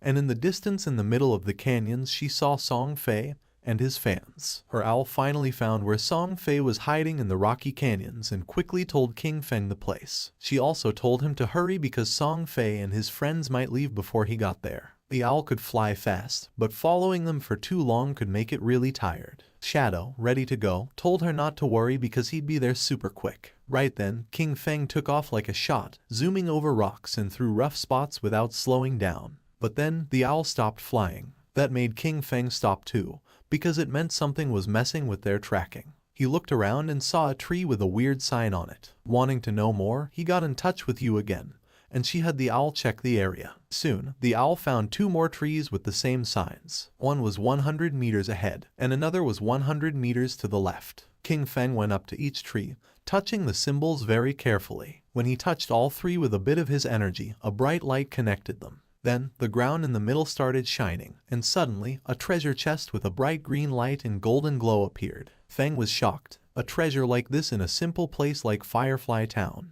He could hardly believe it. These treasures, left by ancient gods, were super rare and could pop up anywhere. Some brought monsters, some unleashed swarms of beasts, and some, like this one, had incredible treasures. You, watching through her owl, couldn't believe it either. That green chest could be worth 1,000 days of someone's lifespan, or over 10 million in real money. King Feng couldn't help but admire Yu's quick thinking. Back in his previous life, a year of someone's lifespan was worth 10,000 at the start, but it quickly jumped to 50,000 by the second day. Yu, still intrigued, started to take note of the symbols for later. A smart look was in her eyes. There was no telling what secrets her skills in tracking could uncover. Then, King Feng went ahead and opened the chest. Inside, there was a skill book with a dark aura called Curse of the Blossoms, a powerful emerald-level ability. This skill let cursed flowers grow from a defeated enemy, making their tradable lifespan drop to 0. It didn't have a cooldown period, but it had to be used within 15 seconds after someone died. Feng remembered how dangerous this spell was in his previous life. Every enemy he defeated could turn into an advantage. If he managed to defeat Song Fei again and watched over the body for a short time,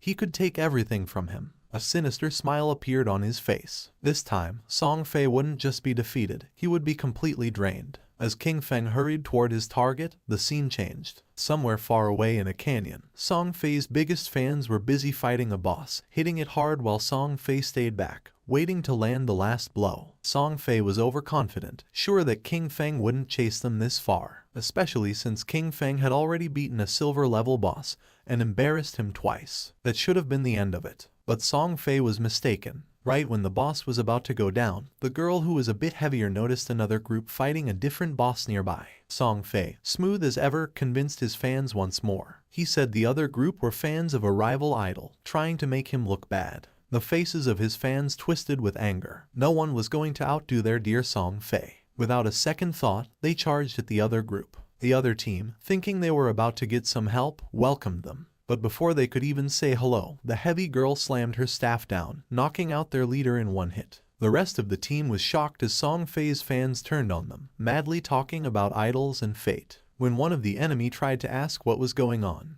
they were quickly shut down by a spell. Then, in a strange turn, the fans started spouting odd poems, talking up Song Fei like he was some kind of god. After they took out the other team, the girls made way for their golden prince Song Fei to finish off the boss. Song Fei kept up his act, pretending to be grateful and showering them with thanks that didn't mean a thing. He made up stories about almost getting caught in an ambush and called them heroes. His words made them all blush and giggle. They were totally caught up in his make-believe world. But that was the end of it. At the same time, Shadow appeared at the edge of the canyon. Song Fei felt something wasn't right and got a cold feeling down his back. But by the time he turned around, it was too late. Feng's sword moved through the air like it was meant to punish, striking in an instant. Song Fei's head was cut off in one smooth motion, and his body fell to the ground. This time, Shadow didn't just leave after the deed was done. He knelt down next to Song Fei's body and used the Curse of the Blossoms. A big red flower grew right out of Song Fei's chest, its petals moving like they were alive, sucking away the tradable lifespan from the young troublemaker. The fangirls watched in shock, not able to make sense of what was happening right in front of them. Then, the scene changed, and Song Fei was back at Firefly Town's portal, feeling confused and annoyed, still not getting why Shadow was always after him. In his confused way of thinking, he decided it must be jealousy. Maybe Shadow was upset about all the attention from the fangirls, or perhaps one of those girls was someone Shadow had feelings for. Song Fei convinced himself that Shadow's constant showing up in Firefly Town was part of some complex revenge scheme. While he was lost in his wild guesses, a system alert popped up, scaring him with the news that his tradable lifespan was going down fast, much more quickly than just from dying. At first, he thought it was some kind of penalty for dying too much, but before he could really figure it out, his fan club started showing up at the portal as well. The heavier mage girl was among them, out of breath, telling Song Fei about the creepy red flower that grew from his body, clearly taking away something important. Song Fei quickly figured it out. The cursed flower and his disappearing lifespan were Shadow's doing, thanks to a scary new ability. The realization hit him hard, and he suddenly ordered his fans to log off. He knew if they kept losing to Shadow, their tradable lifespan could drop to 0, which meant actual death. Still acting the leader, he called them his family, promising to step into the real world to extend their lifespan, and come back with new gear bought with the lifespan they had saved up. The girls, still totally under Song Fei's spell, were all in, imagining their big return to beat Shadow with new power. Even as Song Fei disappeared from the game, anger and frustration warped his face. He wasn't ready to see this as a loss. After working for 2.5 years to get to where he was, he couldn't stand the thought of being taken down by some unknown player. In his mind, with enough money, he could crush any obstacle. He just needed some time. Back where the fight had happened, red flowers were everywhere, each one growing from a fallen player, quietly taking away the tradable lifespan from Song Fei's fans. With Shadow's relentless attacks, his rank as a killer had jumped to level 4, making the loss of tradable lifespan upon death a staggering 96.8%.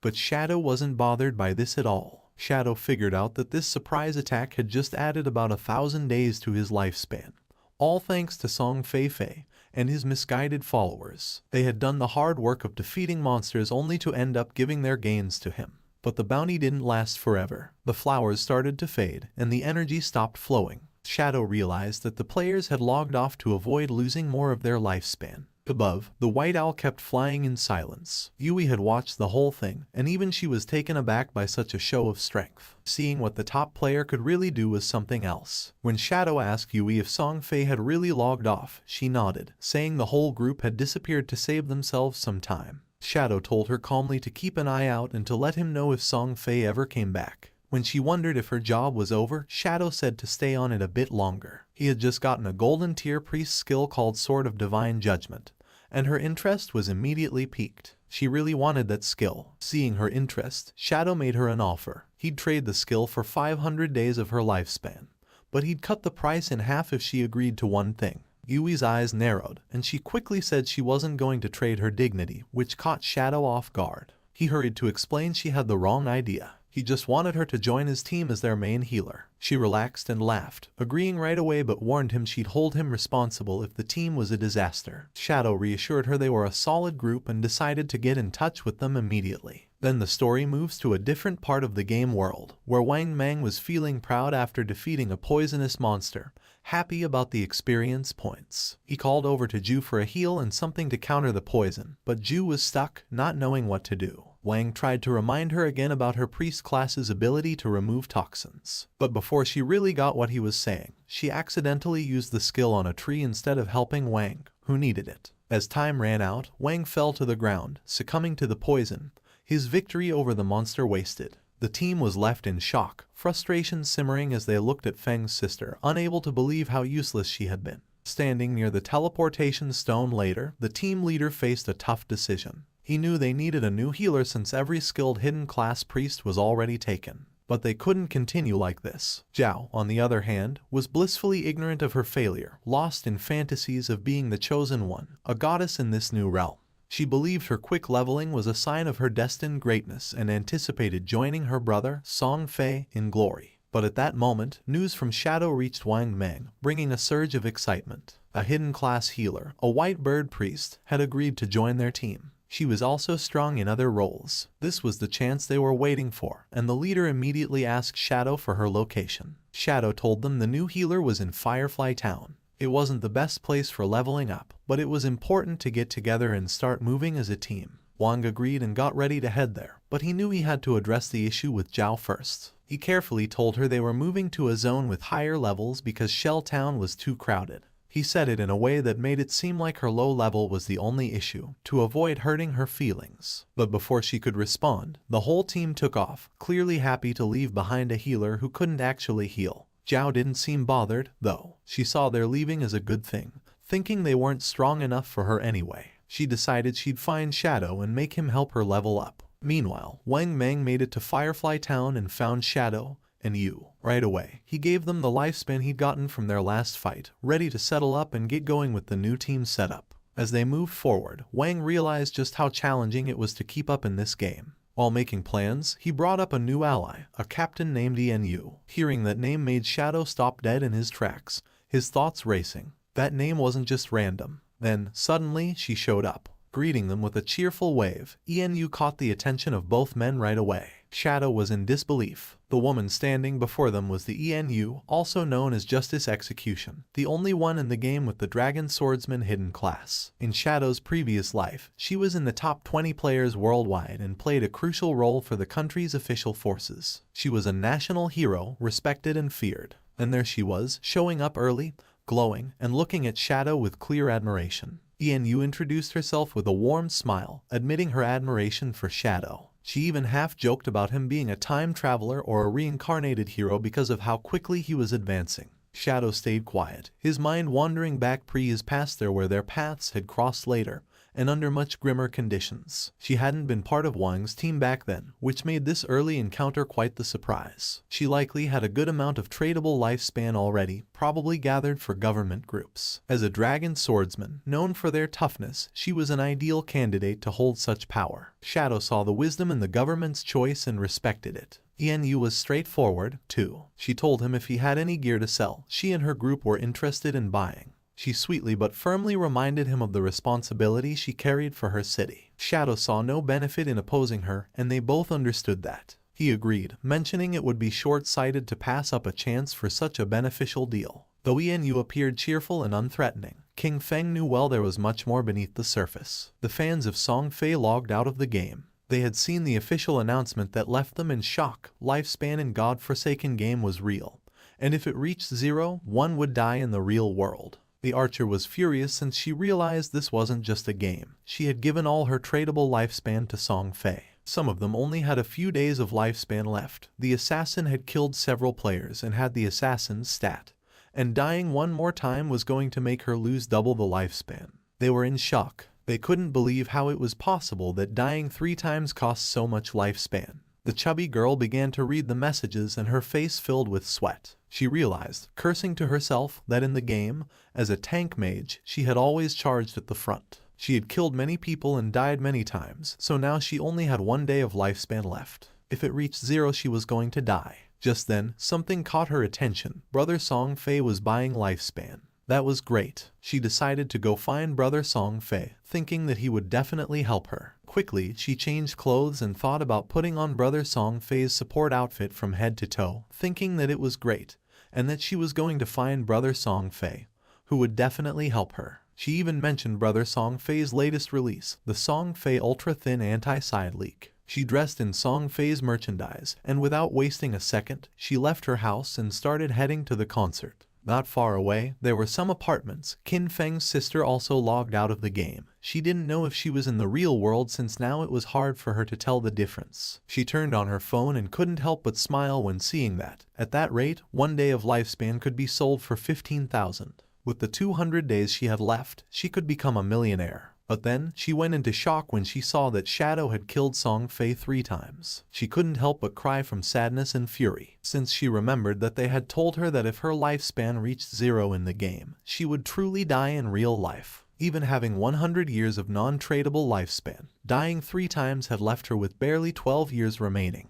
Then she remembered Brother Song Fei and wondered why Shadow had killed him. According to the group chats, Shadow, despite being surrounded by dozens of people, had managed to kill Song Fei 3 times. To her he was something so terrifying and incredibly strong. The chubby girl started sending messages through the chat, saying that Brother Song Fei needed help at this moment. She asked any sister in Zhonghai City to go find her to sell their tradable lifespan to her. She also revealed that Song Fei was at Dajiang Plaza at that moment and that the exchange rate for lifespan was 1 to 10,000.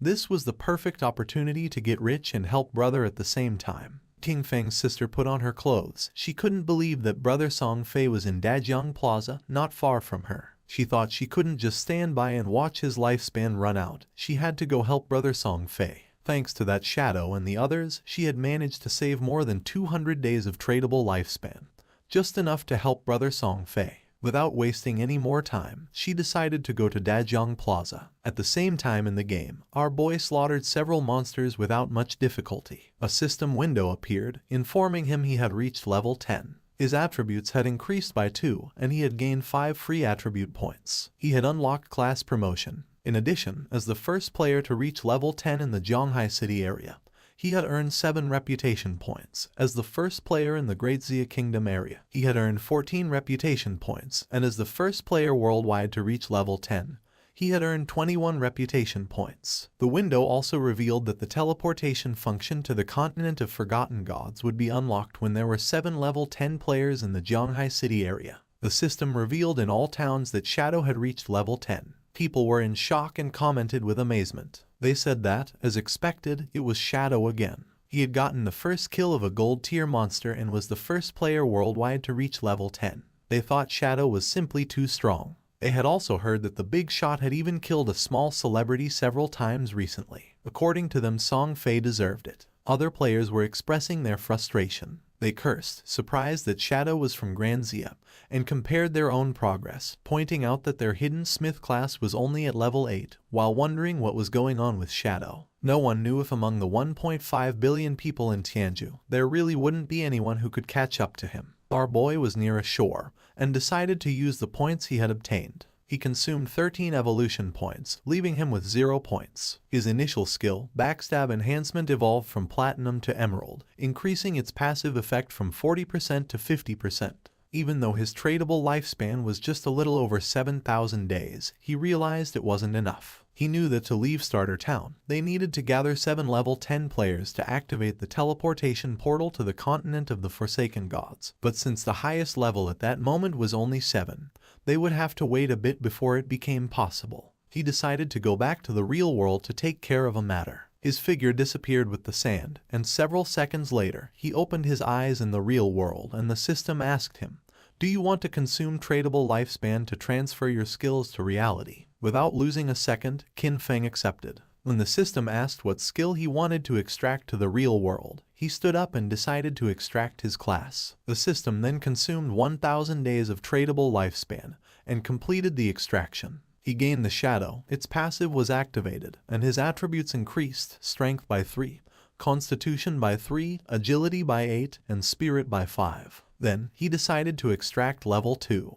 The system informed him that he had successfully extracted level X2, consuming 2,000 days of tradable lifespan in the process. His level in reality immediately increased to level 3, and his stats received a boost: strength plus 4, constitution plus 4, agility plus 14, and spirit plus 4. The system reported that he had consumed 900 days of tradable lifespan and extracted the skill Shadow Step of Platinum tier. It also informed him that he had consumed 2262 days of tradable lifespan and extracted the skill Venomous Dagger of Silver tier. He was happy since he still had 1292 days of lifespan left and for now could not extract other skills. He had only paid the price to extract a low tier skill, but had obtained the Shadow Step of Platinum tier, being a beneficial deal. He couldn't help clenching his fist and feeling furious when thinking about Song Fei. Now his base stats were double those of an average person, and his agility had reached 32 points, surpassing the human limit. With unlimited invisibility and the poisonous dagger that could be thrown up to 14 meters, he could definitely find an opportunity to finish off Song Fei. King Feng started browsing on his phone and was surprised to see that Song Fei was aggressively buying lifespan. He wondered if Song Fei planned to enter the game and then go after him. He saw that this bastard was in Dajiang Plaza and calculated that being about 7 or 8 kilometers away, at his current speed he could get there in just over 10 minutes. Just then, his hand began to tremble upon seeing a message from Hu Qinbin, the arrogant and powerful company supervisor. Hu Qinbin was furious upon seeing that after growing wings, Qin Feng wasn't even answering the phone. She knew that the young lady had taken an interest in him and this was his big chance. She couldn't believe he didn't want to cooperate. Qin Feng decided to block Hu Qinbin, and while he was walking, he threw the phone and began to turn invisible, thinking that those people would soon realize what the true Forsaken Gods game really was. After a few hours, at Dajiang Square the Song Fei concert was taking place, which was full of girls. Among them was also King Feng's sister. On stage was Song Fei sitting next to a blonde woman. With a smile, she mentioned that she had heard he had been killed 3 times by Shadow in the game. She told him not to worry because she was already sending people to investigate Shadow's true identity. With a curious look, Song Fei asked how the investigation was going, and she revealed that she had already sent someone to Firefly Town to make contact with him. They would offer him an amount he couldn't refuse. When he came into the real world to collect the money, they would catch him, and when they did, they would make sure brother Song Fei could vent his anger properly. Upon hearing this, Song Fei couldn't help but smile and asked her to make sure to let him know when the time came. Then he asked if she had heard that her Dajiang Corporation had already used that method to control several players and make them work for free for her. Hu Qinbin couldn't help but laugh, since according to her, they were all idiots, so weak that they couldn't accumulate much lifespan. For her it was much better to be on Song Fei's side, since so many women voluntarily gave him their lifespan, and were even willing to die for him. Song Fei started laughing maliciously. A man who was among the audience began shouting and demanded that they all stop recklessly selling their lifespan to others. Turning to Song Fei, he added that Song Fei knew full well that lifespan was tied to life and death, yet he was still brainwashing his fans and aggressively buying up their lifespan.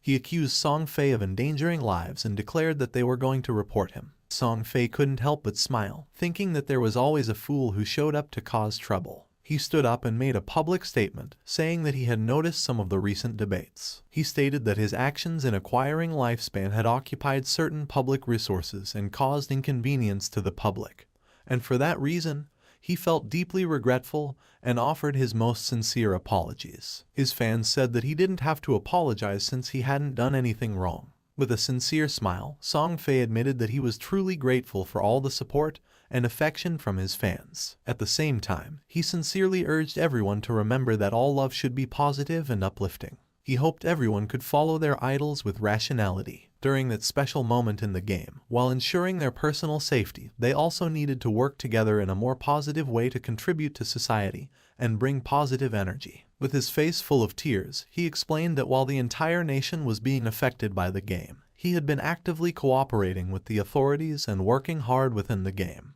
That was the reason why he had used his personal wealth to acquire lifespan, hoping to become a quality idol in the game, someone worthy of liking. He had done this to give back to his fans, hoping that everyone could gain something outside of the game and live a happy, peaceful, and safe life and work together for a better tomorrow. But he never expected that it would cause so many problems for everyone. His words made all his fans unable to avoid crying. He apologized to everyone for having caused them trouble. This made everyone feel sad.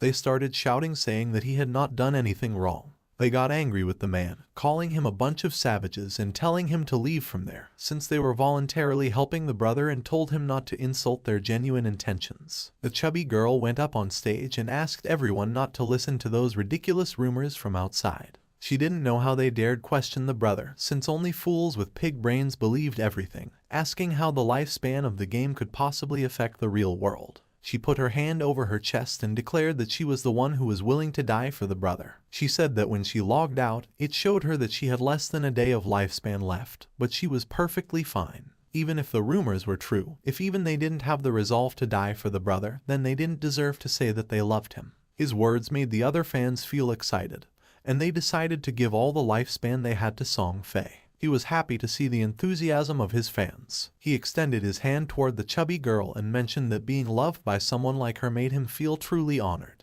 The chubby girl, in turn, was crying and willing to die for him. Just then, something flew out and went through Song Fei's head, leaving everyone in shock. Song Fei began bleeding from the mouth and his hair started falling like leaves. Song Fei's body fell on the shoulder of the chubby girl, making her eyes fill with fear. She fell on her butt to the ground and started screaming. She didn't know what was happening. Once it was revealed that Song Fei was dead, all his fans panicked. The guards began to escort Hu Kibin, and she couldn't help but cry and scream. She said that she had seen it, that when Song Fei died in the game, his body was surrounded by an orb of lifespan, and that they should leave immediately. She knew that the person who killed Song Fei clearly did it using a skill from the game. She wondered, horrified, if the skills from that game could really be used in the real world, and how that was possible. She thought about the actions, killing Song Fei instantly, becoming invisible and collecting lifespan, and concluded that the only person who could do that was Shadow. Just then, a dart pierced her head as well,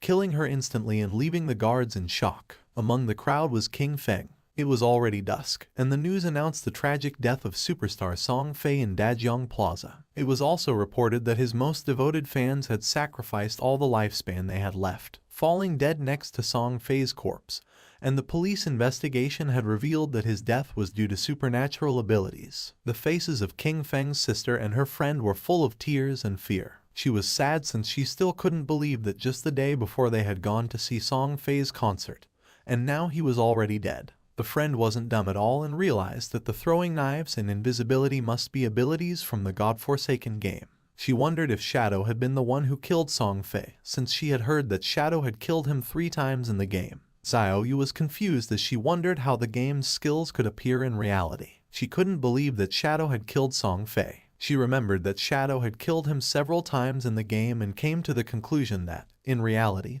the only one who would kill Song Fei would be Shadow. The throwing knives and invisibility weren't those an assassin's skills. It had to be. The killer was Shadow. Her brother had been killed by Shadow and her world was already left without light. If Shadow could find a way to use the game's skills in reality, then she would get close to him, approach him. No matter what it cost, she would become stronger. From that day on, she would have only one goal. They stopped the taxi and got out. Her friend was somewhat confused and asked if she was okay. Xiaoyu's eyes were full of rage because all she wanted was to kill Shadow and avenge her brother Song Fei. At the same time, our boy was quietly eating noodles in a restaurant. In the godforsaken game, although players were invincible in reality, they still consumed energy and, if they got hungry, they still needed to eat. Just then, his phone started ringing, and when he unlocked it he saw that he had a message. Someone informed him that Fat Hu was furious. He had blocked his phone and WeChat, and if King Feng didn't go soon, he would be expelled and wouldn't receive his salary for that month.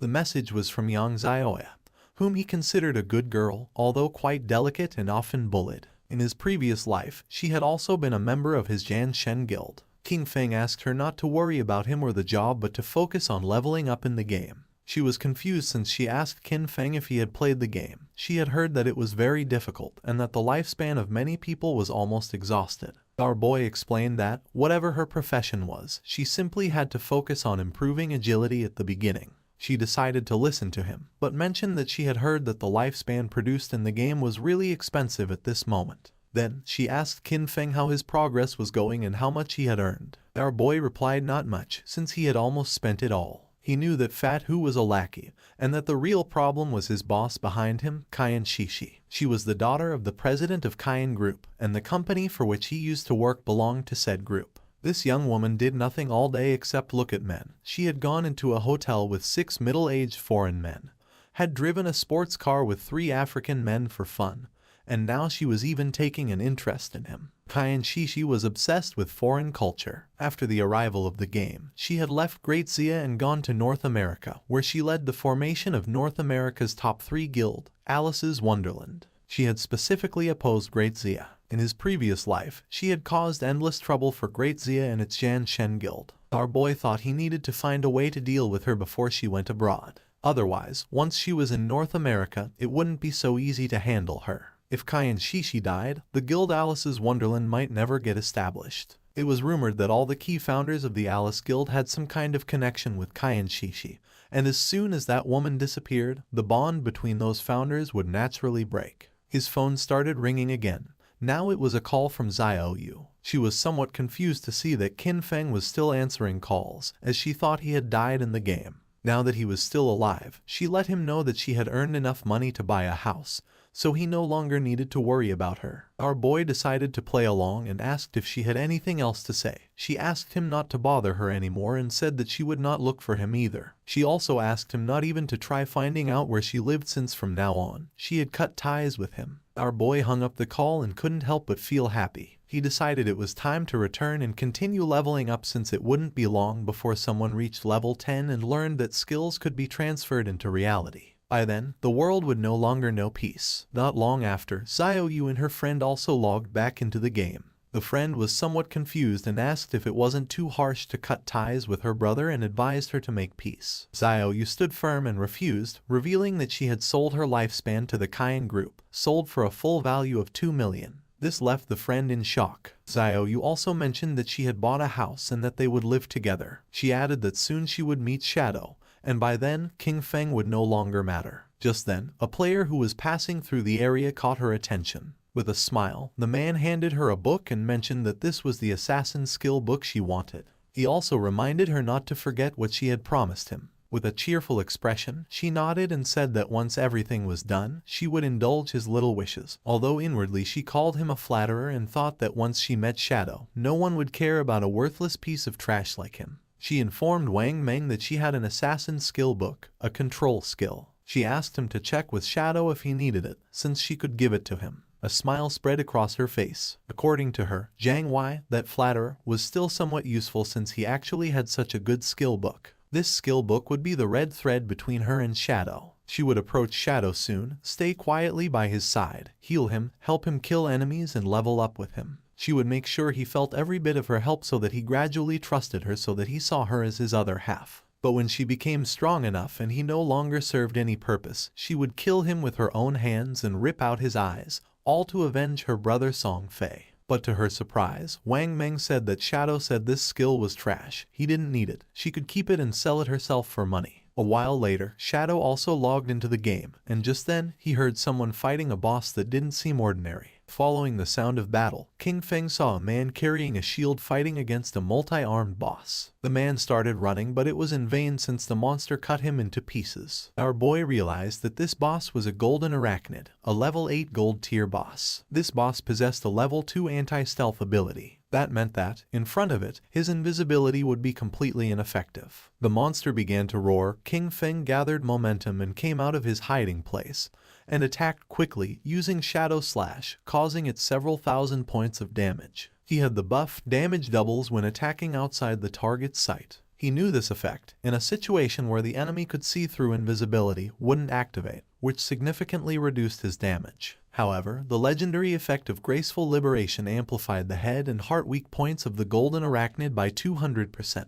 Out of the 9 strikes of Shadow Slash, 3 were judged to have hit the target's weak points, dealing 3 times the weak point damage, which directly made up for the lost damage. It was truly a legendary skill, and he had to thank Xiao Hai for that, as she had helped him find that Faith Temple. A mage was watching the battle. According to her, Shadow's damage was insane since a single skill had reduced Golden Arachnid's health bar by 1/6. King Feng attacked with a venomous throwing knife, which stuck into the monster's head causing 1,783 points of damage. Venomous throwing knife was still only silver tier, and its damage was already falling behind. He still needed to advance his profession to gain a higher level of invisibility. To King Feng's surprise, the monster lunged at him and prepared to attack. Seeing this, the mage panicked, but King Feng's eyes began to shine with confidence. The monster attacked, but he dodged the attacks without much effort. The mage and her friend were in shock, wondering what kind of speed this was. They noticed it wasn't just the speed. His reaction was incredibly fast, and he seemed to know the boss's attack patterns too well. In terms of speed, he was almost on par with the boss. He dodged each one of its attacks as if he had fought against this boss countless times. In his previous life, he had been with Qin Xiaoyu, and she couldn't even protect herself, much less heal him. Over time, he had developed this skill, since a warrior not only needed to withstand blows, agile movement and evasion skills were also essential. His eyes began to shine with fury, as that was also the reason why he had been able to reach the world top 100 with just an ordinary warrior class. He attacked the boss with a series of slashes, and now its life had dropped to less than half. Our boy became invisible, and thought that compared to special bosses like the Golden Ghost Ship, which had unavoidable attacks, dealing with the Golden Arachnid was much easier. The mage was in shock to see that the boss was fleeing. King Feng was not going to let this happen, so he drew his dagger and slit the monster's throat. A system window appeared informing that he had killed the level 8 gold tier boss and obtained 64 experience points, 7 evolution points and 497 days of tradable lifespan. King Feng used Greedy Hang and obtained 21 evolution points and 497 days of tradable lifespan. He was happy to see that a gold tier boss had given him 28 evolution points and almost 2,000 days of tradable lifespan. But to his surprise, another system window appeared, granting him the Blacklight Shield, an assassin skill. Its active effect converted all dodge rate into a damage-reducing shield for 8 seconds, had a cooldown of 60 seconds, and required level 8. The conversion rate detailed that every 20% dodge rate converted into 1 layer of damage reduction shield. The shield would disappear or the dodge rate would return to normal once the duration ended or the shield was broken. He couldn't believe that a skill book like this had dropped. He considered that, combined with the 75% dodge chance from the epic skill Phantom Blur, Blacklight Shield could provide 3 layers of a damage reduction shield, and with this skill, he could take down many bosses without taking any damage. He spent a total of 6 evolution points. As a result, the Blacklight Shield was upgraded from Platinum to Epic tier. Its duration increased progressively from 8 to 10, then to 12, and finally to 14 seconds. Furthermore, its conversion rate improved, so now every 10% of dodge chance was converted into 1 layer of damage reduction shield, an improvement from the initial 20%, then 15%, and then 12%.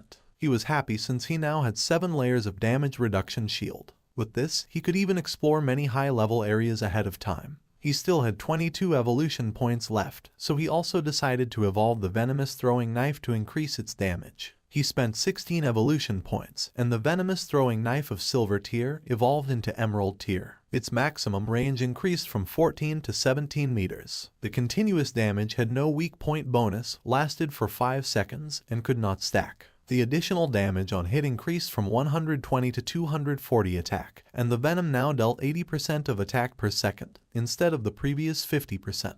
He was aware that evolving venomous throwing knife 3 times had at least doubled its damage. With a base cooldown of only 5 seconds, it could continuously output damage, making it no weaker than Shadow Slash, and he had gotten 2 assassin class gear pieces, so he would equip them right away. He also obtained the Agile Ring of Platinum tier, an assassin class accessory that provided plus 20 agility, plus 20% movement speed, plus 20% attack speed, and plus 20% cooldown speed, with an equipment requirement of level 8. Additionally, he got the heavy red leather gloves of gold tier, an assassin class armor that provided plus 18 physical defense, plus 15 to all elemental resistances, plus 12 constitution, and plus 588 HP, with an equipment requirement of level 6. With these two pieces of equipment, his cooldown speed was now at 55%.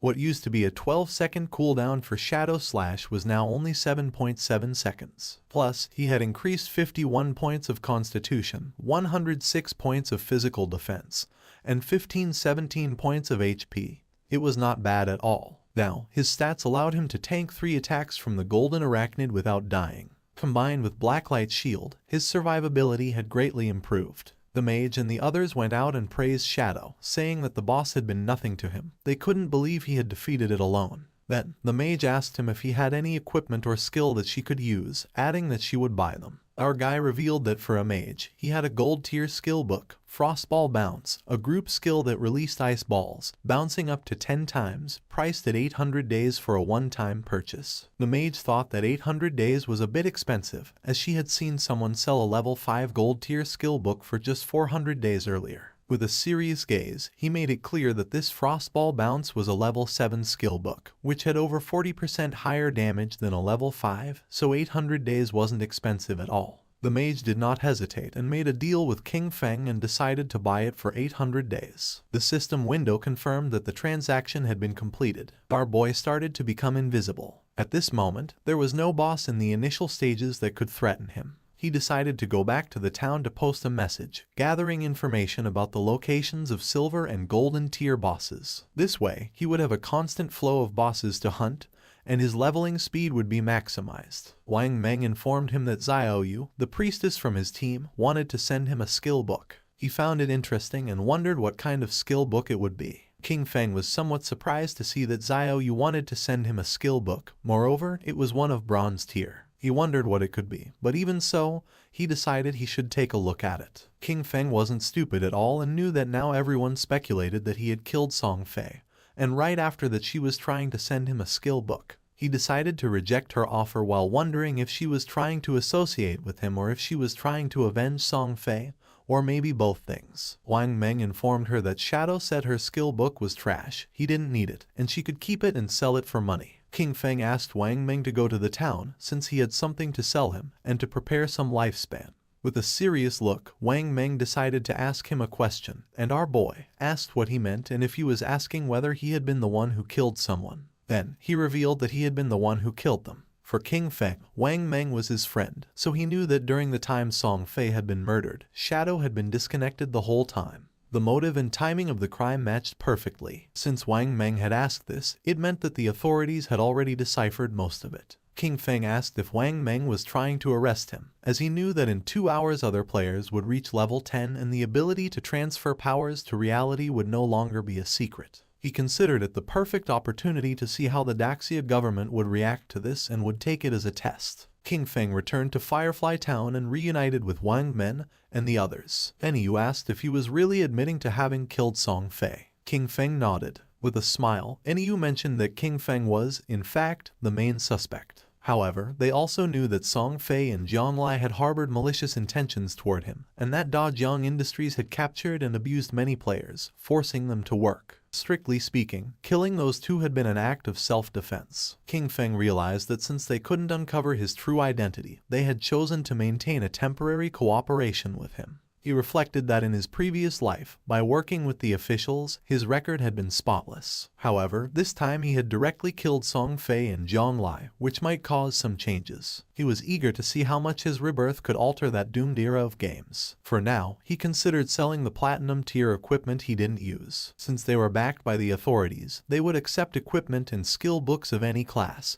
and most importantly, they possessed enough resources for the transaction to be worthwhile. Our boy opened the system window. Upon seeing what it contained, the others couldn't believe that he possessed platinum tier equipment and skill books. They exclaimed in astonishment, wondering if Shadow had just achieved the first kill of a platinum grade boss. However, they immediately dismissed that possibility, as there had been no global announcement about it. Our boy mentioned that his luck had been decent. He had found a few treasure chests, and Xiao Zhu could confirm it. Even he himself had obtained an emerald tier skill book. The mage confirmed that she herself had seen King Feng open that emerald chest. Little Black couldn't help but feel jealous upon noticing that King Feng called her Xiao Zhu, but when it came to her, he simply said you. Our boy decided to call her Little Blackie instead of Little Black, and this made her angry and she asked him to better call her Little Black. Wang Meng let out a sigh, since according to him, people really couldn't be compared with each other. And you felt jealous since it was true that they had barely managed to defeat a silver grade boss, while Shadow casually opened platinum and emerald tier chests. King Feng revealed the prices of the items. The Platinum Grade Archer Skill Book at a fixed price of 2,500 days. The Platinum Grade Berserker Weapon at 1,500 days. The Platinum Grade Mage Skill Book at 3,000 days.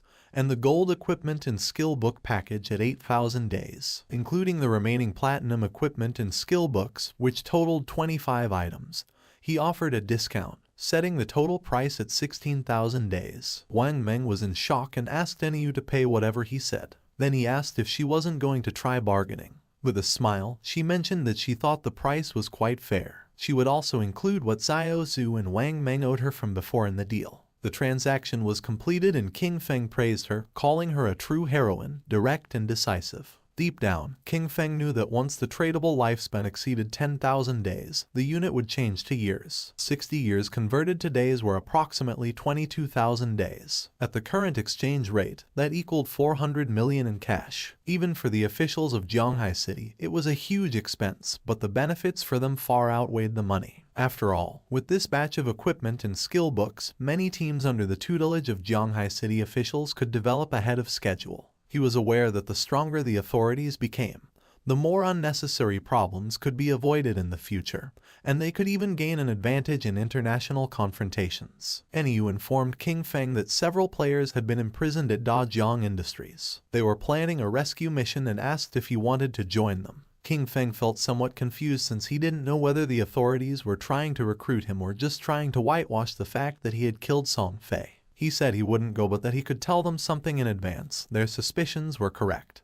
He had indeed used game skills to kill those two, leaving everyone in shock. King Feng made it clear that, while in the game they reach level 10, they could consume lifespan to extract skills from the game into reality. Niu realized that for this reason, Dajiang Industries was also buying lifespan at that time. Once their people reached level 10 and extracted skills from the game, their rescue mission would face even greater resistance. King Feng was glad that she had understood and decided it was time to leave. Not long after, he transformed into Shadow and disappeared from the place. With a serious look, Niu gave Wang Meng the order. From that moment on, they should level up separately. She explained that their 6-person team already had high levels, and when they stayed together, they defeated small monsters with a single blow due to excessive damage. However, if they separated, each leading a team, they could greatly improve their overall leveling efficiency. Wang Meng nodded his head, and Niu mentioned that everyone should reach level 10 first. Then, she told him to log off for a moment to report that intel. 2 players who were in the town noticed that Shadow was setting up a stall again,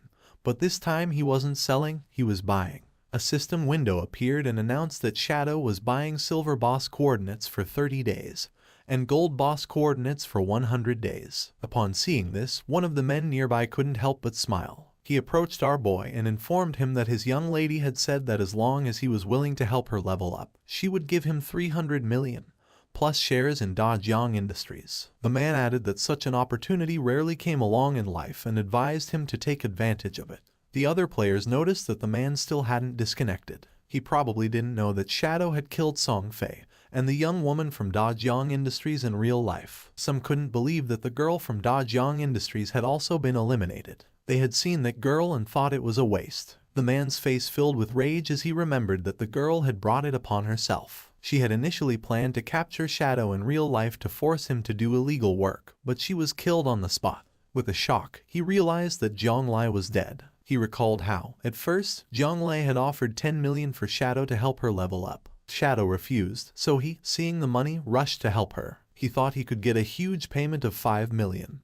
but when it came time to collect the money in real life, they knocked him out. When he woke up, he found himself locked in an unknown basement. They whipped and abused him every day, forcing him to earn lifespan for them in the game and lure more people in. He never expected that Zhonglai had already been killed by Shadow. With a bitter laugh, he thought that hateful woman got what she deserved with a good death. He used to mock Shadow for being stupid, but it turned out the real fool was him. Upon seeing his expression, King Feng realized that he must have helped her tie up quite a few people. The man got nervous and refused, then mentioned that he had been forced to do it and decided to leave. King Feng knew this guy was trash and decided to let the officers take care of him. Two players approached King Feng and revealed that they had the coordinates for a silver boss, offering them for 30 days, and proposed closing the deal. Someone arrived in the city and everyone's attention turned to them, realizing it was Ace of Spades. It was said that she was Kayan Shishi, the heiress of the Kayan group in reality. They warned each other to stay away from her since she had killed quite a few players, and to be careful because she might try to steal their lifespan.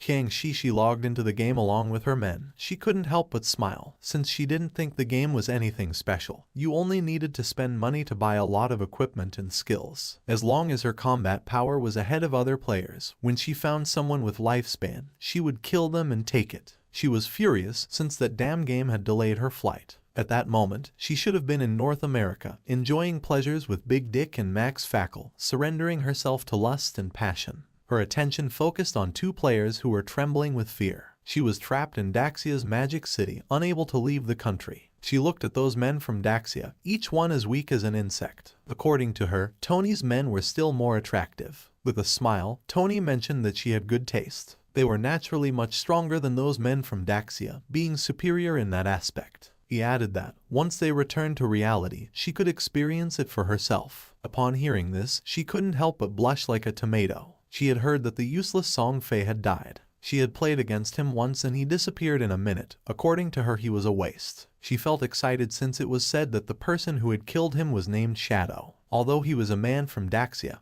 he was still #1 in the world. Maybe she could get to know him. Upon learning that Shadow had been capable of killing Song Fei, she deduced that murdering an ordinary person would be even easier for him. She believed this was a good opportunity to get to know him. She informed her men that she would disconnect to make a call and send someone to contact Shadow. She claimed that although Shadow might not be interested in cash, he definitely wouldn't reject 3,000 days of lifespan. To obtain this, all she would need was to kill an ordinary person with a simple flick of the finger. Internally, she chuckled softly, promising never to forget the expression on Qin Feng's face when he rejected her, and stated that soon, Qin Feng would die. At the same time, in the forest, a player killed a monster and its body transformed into lifespan, while a healer was healing him from the monster's attacks. The man was exhausted and asked Xiaoyu that next time she healed him, not to be so extreme, since he was about to meet his great-grandmother. Xiaoyu turned her back on him and asked why he was being so fierce, adding that he wasn't dead.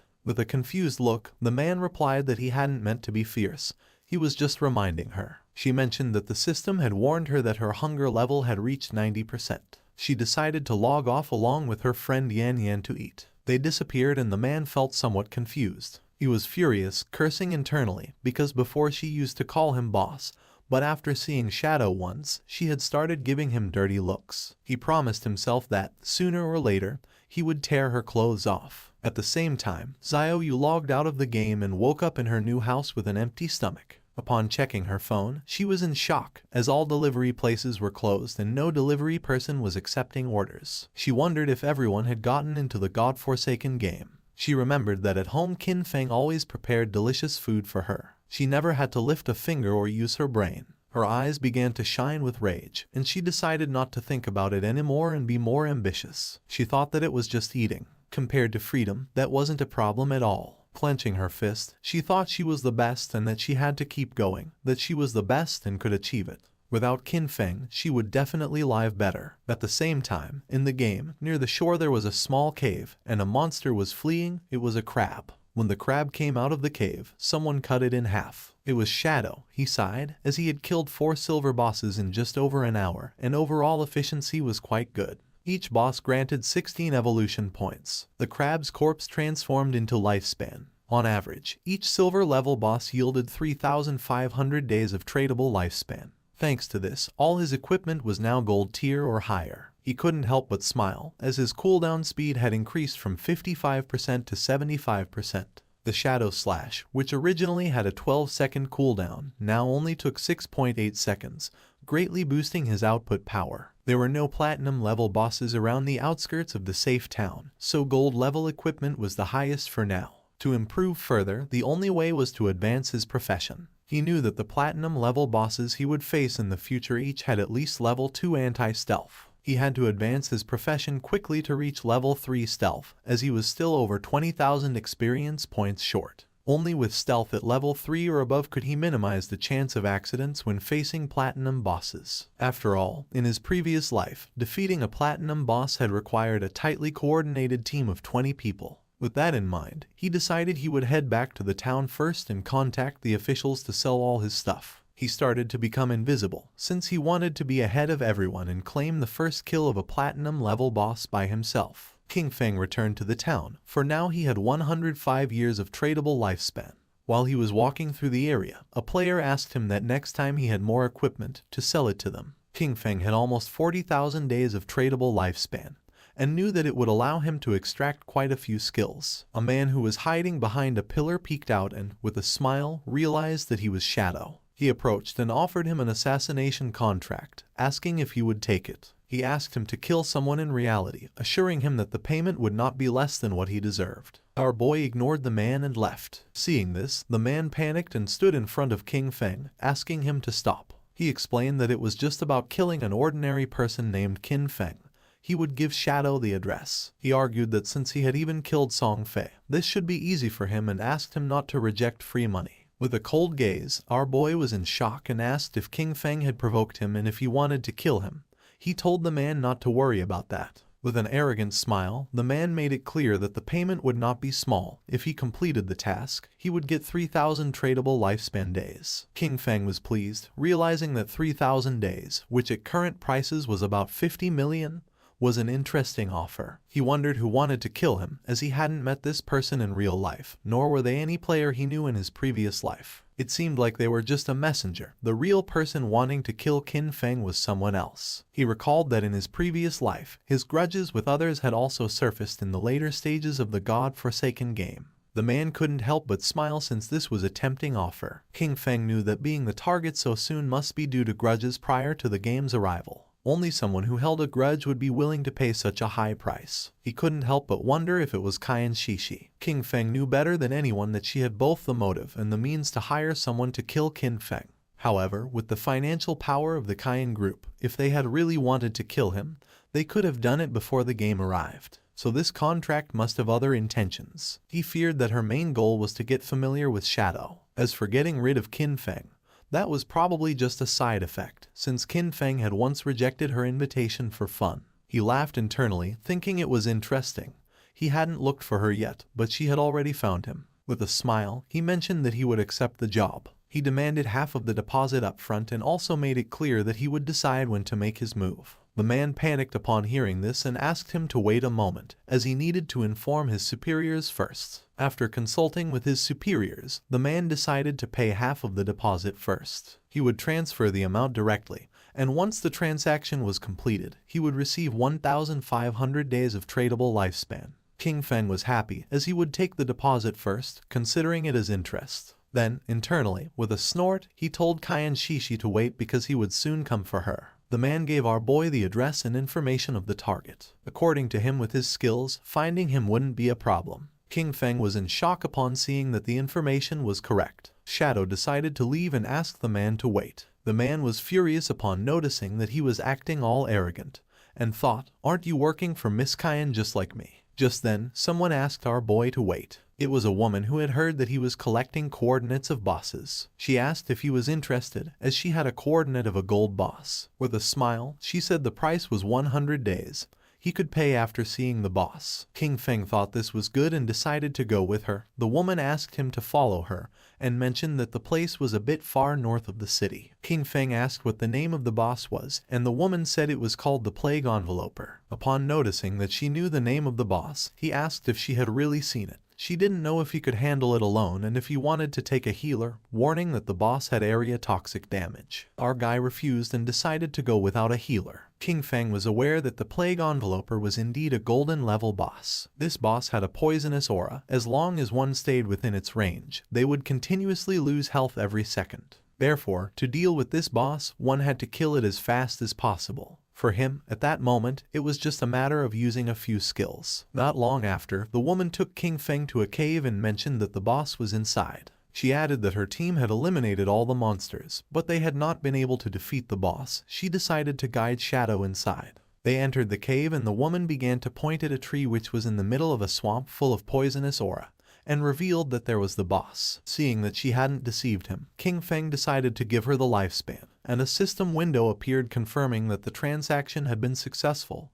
He had traded 100 days of tradable lifespan. He remembered that this kind of poison damage could be evaded. In this case, his Ghost Blur's 75% evasion would be really useful. With her face full of sweat, the woman mentioned that there was something she needed to remind him. In reality, it was a trap. As soon as he started fighting, someone would come to kill him. She remembered that they had level 2 anti-stealth items. For King Feng this didn't matter much, but the woman revealed that they had told her to pretend to stop them as part of the plan and to use that opportunity to get close to him. In the end, they wanted her to find a way to discover his real-life information. Our boy began staring at her.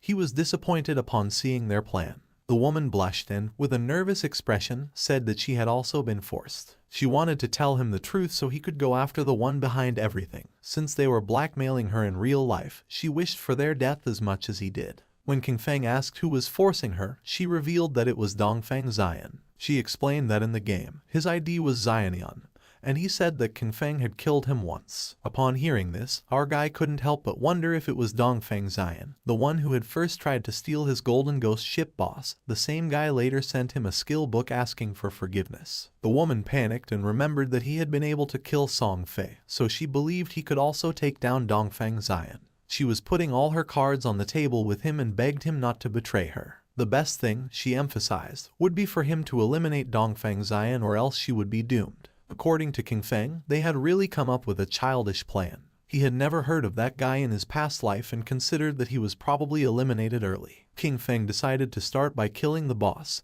since he knew he could massacre a passing dog. King Feng became invisible and jumped off the cliff, asking her to go along with their plan. She should let her people get close, and he promised to take care of the rest. The woman panicked and thought everything was lost. They were doomed. According to her, Shadow was surely going to die. She remembered that previously Dongfeng Xian had led 3 teams, 18 people in total, to fight against that boss, but they had been annihilated in half a minute. While King Feng was descending upon the boss, she revealed that the continuous poison damage was too high. They hadn't even managed to reduce the boss's health by 5%.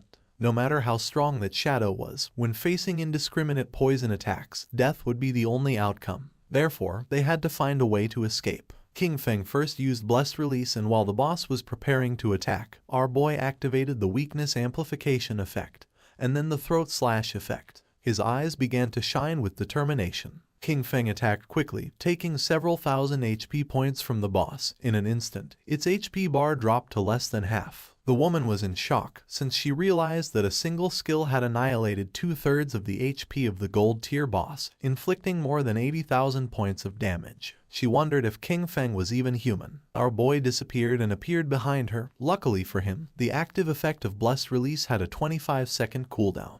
With a 75% cooldown speed boost, the final cooldown was 14.3 seconds. He decided he wouldn't kill the boss yet. He would wait for Dongfeng Xian's people to come and die, and meanwhile, wait for his skills to cool down. Not long after, Dongfeng Xian and his men entered the cave with the intention of killing Shadow. With an angry gaze, the leader made it clear that if anyone tried to stop them, they were going to kill them mercilessly. The woman drew her sword. King Feng was somewhat annoyed, since out of all the people, it was this guy again, and now he was also involved with Dongfeng Xian. He wondered if their plan, which consisted of Snowy pretending to block this group, would really work. He didn't know if Snowy's combat power was really that strong. More than 10 people were rushing in, and he wasn't very sure if she could really stop them. Snowy used her powers and summoned a golden shield. Seeing this, Shadow understood why they had chosen her to act. With this defense, there really weren't many who could break through it in the early stages of the game. The men began to attack the shield. King Feng knew that she had encountered an ancient god's blessing in the wild and had gotten a golden level treasure chest.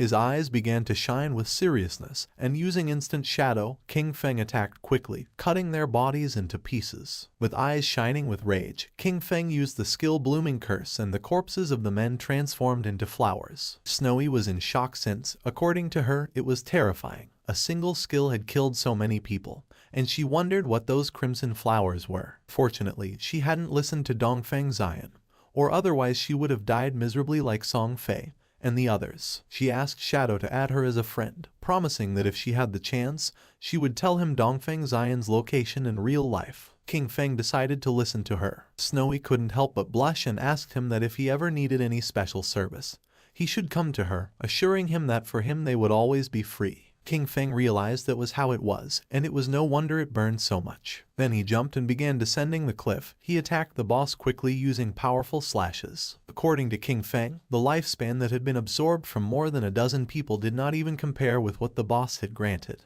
He remembered that after all that, instead of dedicating themselves to farming safely, they went out to cause trouble, and therefore deserved to die. He turned around towards Snowy and asked if there was any problem. She said no and decided to leave. King Feng used Greedy Hand and felt happy, since it had been a long time since he had seen an assassin's skill book. Finally, another one had appeared. This skill book was called Darkest Hour of Platinum Level. It was an assassin-type skill that unleashed a burst of dark light from his blade, blinding all enemies within range. It had a cooldown of 60 seconds, required level 10, a range of 20 meters, and a base duration of 10 seconds. The higher the target's spirit stat, the shorter the duration. King Feng clenched his fist and decided to learn it. He unsheathed his dagger as he knew that as long as he blinded the enemy, he could still trigger double damage even if he wasn't in stealth. With this, no matter how high the boss's anti-stealth level was, it wouldn't affect his damage output. This dagger was the Plague Blade. It was an assassin-type weapon that granted 216 attack points and 42 agility points. Furthermore, it increased the weak point attack multiplier by 0.3.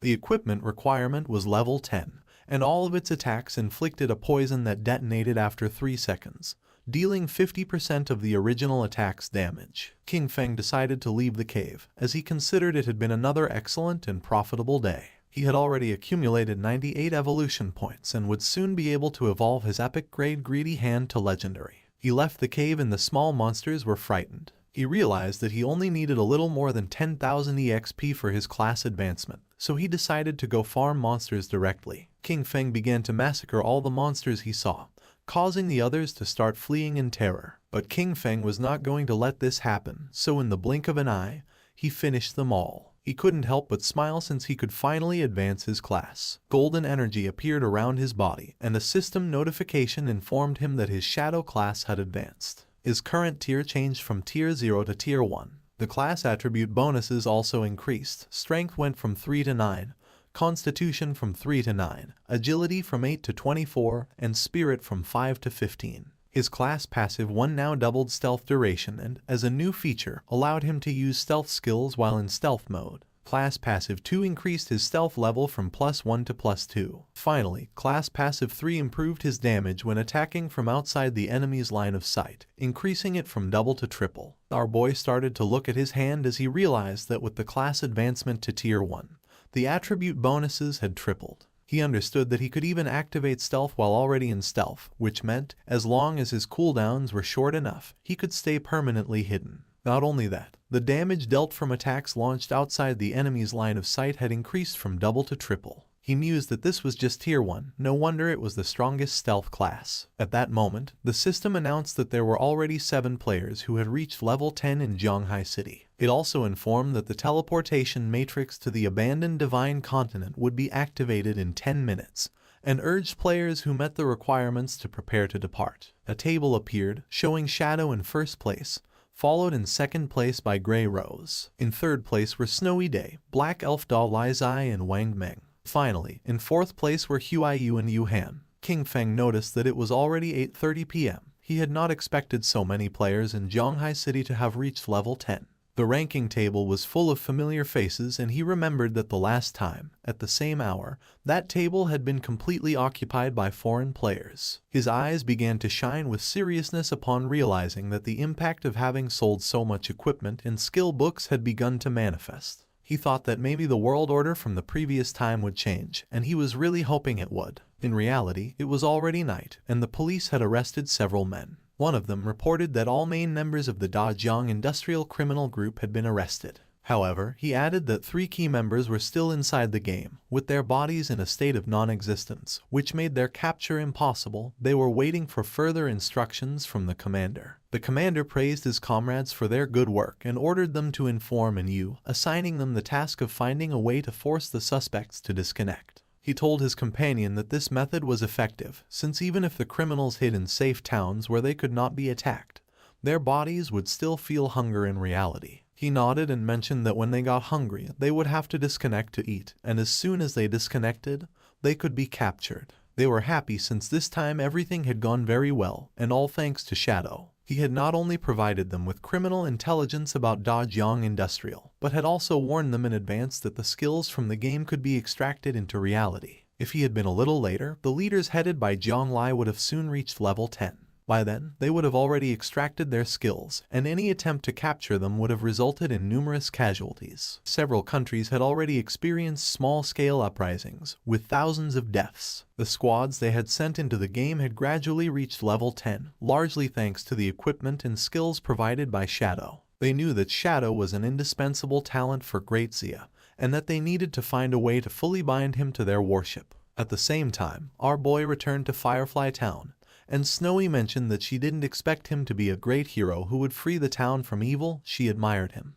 King Feng asked what she was rambling about and told her that if she had something to say, just say it. She stuck out her tongue and, with a smile, told King Feng that he didn't need to be modest, since the authorities had already made the news public. She explained that Dajiang Industrial, along with Song Fei, had orchestrated the kidnapping, detention and murder of players, and that the reason he had to kill Song Fei and Jiang Lai was under official orders. King Feng remained silent. He could not believe that the authorities were clearing his name, and he could not help but think that, surely, they were doing it to facilitate future cooperation with him. When King Feng asked if she had already discovered Dongfeng Xian's location in the real world, she mentioned that he had not yet disconnected and asked him to wait a little longer, assuring him that she would send him the information as soon as she obtained it. King Feng began to walk through the city. He considered that everything else could wait. The urgent task was to head first to the Divine Abandoned Continent. He noticed that quite a few people were already using the teleportation arrays of the town. However, no one had yet been able to use the continent's teleportation array. Using the teleportation matrix of the town, he decided to go to the Divine Abandoned Continent, since he considered that the current areas of the town were only beginner zones and that the real game began upon arriving at the Divine Abandoned Continent. The players who were nearby went into shock. They couldn't see anyone and wondered who had just teleported. One of them exclaimed that it obviously had to be Shadow. Another, confused, commented that he possessed level 2 anti-stealth and questioned how it was possible that he couldn't see him. Quickly, someone else snapped at him that he was an idiot, explaining that it simply meant Shadow's stealth level was higher than 2. Several seconds later, our boy appeared in the Divine Abandoned Continent, and just as he expected, everything was exactly like in his past life. This place was empty. There wasn't a single player in sight. While our boy was exploring the area, a monster with glowing eyes started staring at him intently. They were the familiar ruins of Zhanghai City. When players from different cities arrived at the abandoned Divine Continent for the first time, they appeared in the ruins of their own cities. The location of these urban ruins matched perfectly with their real-world geography,